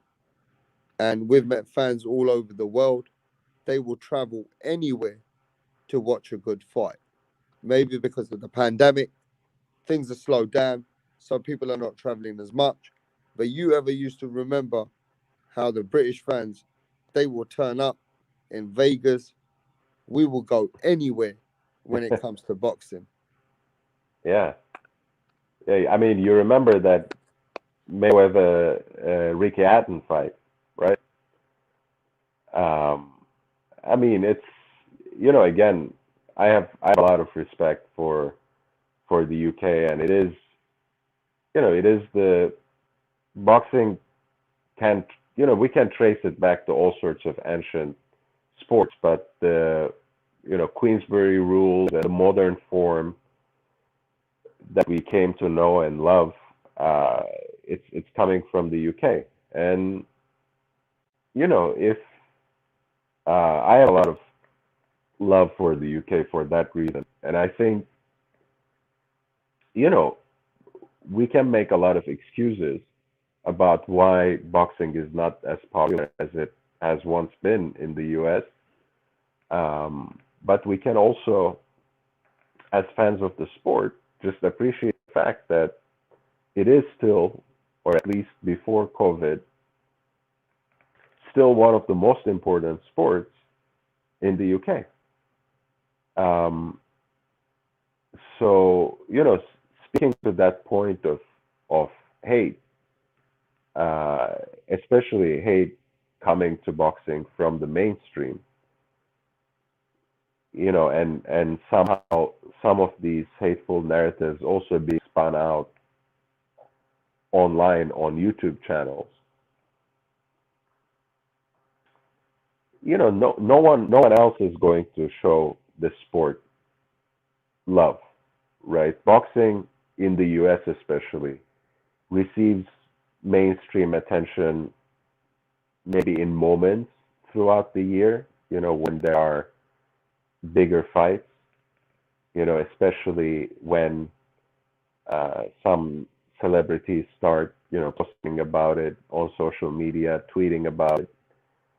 Um, that kind of attention, though, like real mainstream attention, is only galvanized like every 2, 3, maybe 4 years.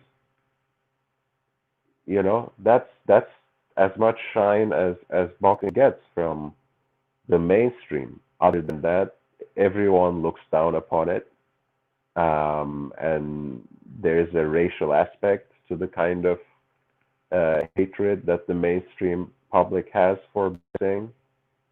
Um, there's a classist aspect. Um, so all I'm saying is to the sport itself, boxing community is all that we have. If anyone is going to show unconditional love to the sport, it's us. We can't expect it from everyone else. And it's not going to happen except for these rare moments, a few times during the year, maybe gushing forth every other year. But other than that, we are all we have. So if we don't show the respect to it, if we don't show the love for it, and if we just spend most of our time just hating on other fighters, trying to shame them, trying to quote unquote expose them, I just don't. I don't understand that kind of negativity, or maybe I understand it, because negativity and trolling is clickbait. It gets a lot of attention online. People consume that kind of content, I think, more readily than deep knowledge about any given subject. But for people who spend so much time in the sport, and for people who even make a little bit of bread from the sport, due to these YouTube channels, from the YouTube monetization, I don't get the hate. Everyone else hates boxing anyways. Why can't we just show a little more respect to the sport, to all the fighters? Because there's enough hate for boxing everywhere else in the world. Yeah, and on that note, I just want to let everybody know that Rapstar Boxing Knowledge is here for the boxing fans, for the boxing chat. I'm here to put a lot of respect on the boxing game, hype up the fights, talk about the live fights, and, just keep putting that great energy in the boxing game. And, we've had a marathon show today. We've overdone everybody. I mean, Punch Drunk Boxing is going to find it hard to beat Rapstar now. Rapstar's done over. Another 10 minutes will be 12 hours. I'm going for 12 hours, and then I'm going to shut the building down. And the reason why I'm going for half a day is I'm going to make it hard for the next guy to beat me. I've done a half a day of boxing grinding, keeping this boxing sport entertained for the whole half day. You know what I mean? That's called passion. I've had fans from all over the world. I've had people come on the chat and the panel from different parts of the world. And it's been amazing to share the boxing knowledge and share that sweet science of boxing that we love. Let's not forget, we've got, the end of the year coming up. Christmas is here. And we mentioned there's 1 or 2 fights coming up at the end of the year. Canelo just came out with a bang. And Callum Smith has to collect the pieces now. Callum Smith has to rebuild while Canelo's on top of the world. But, we've had a great marathon show. We spoke about many, many different topics today. I think if there's a topic that we haven't touched on, let me know if there's something that you guys want to hear. But I think I've kind of covered a lot of the current boxing scene in what's happening in boxing today. And if there's any fights that we would like to see coming up, they got to be fights which are like the Errol Spence with Terence Crawford. Maybe Fimo Lopez will go up to fight against Josh Taylor or Ramirez. Maybe Devin Haney will step up and fight a big fight. That will be great. We want to see Ryan Garcia, Luke Campbell. That's coming in 11 days' time. So, exciting times are still coming in the sport of boxing while we're going through a pandemic. Lance Mayer says Rapstar holding it down over in the UK. Yeah, man, Rapstar's got to keep that going, bro. I can't just let the Americans take over the YouTube platform or the YTBC. There's nobody in London, Cockney London, bruv. I'm here grinding it for all the UK, and all the boxing fans for all over the world. I'll talk more about boxing in what's more on the current events. And if the current event's an American fight, I've got to cover the American fight because that's just the current event. It's not because I'm in England, I'm going to cover England fights. I'm going to cover whatever fights are coming in as they're coming in. But, I got to tell you guys got to watch out. The Josh Taylor's the truth. We own the heavyweight division in England. You guys can't deny us that. We do have the two heavyweights, and they're running the scene. Josh Taylor, he's the truth in my eyes. Josh Warrington still has a title. We've got another few talents like Kid Galahad. Billy Joe Saunders, still a world champion. Don't forget Chris Eubank Jr. He's been training with Roy Jones, and he's been relentless, coming forward fighter, and an improved fighter in Chris Eubank Jr.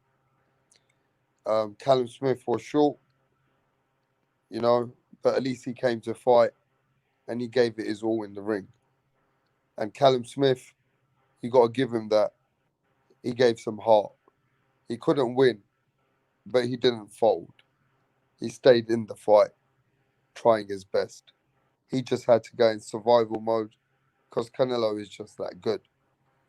But, we've got domestic fights. Craig Richards, I think it's Craig Richards against, I forgot the gentleman's name. He got a knockout as a domestic fight. Lyndon Arthur on the other weekend beat Anthony Yard. So we've had some domestic fights. Apart from that, there's nothing really big going on in England. We're just waiting for the Anthony Joshua and Tyson Fury fight. If we can get anywhere near that fight, that would be something to look forward to. But if you've got anything that you're looking forward to, is there any fights that you would like to see be made? Is there any fights that you're looking forward to in 2021, DJ and Saddam?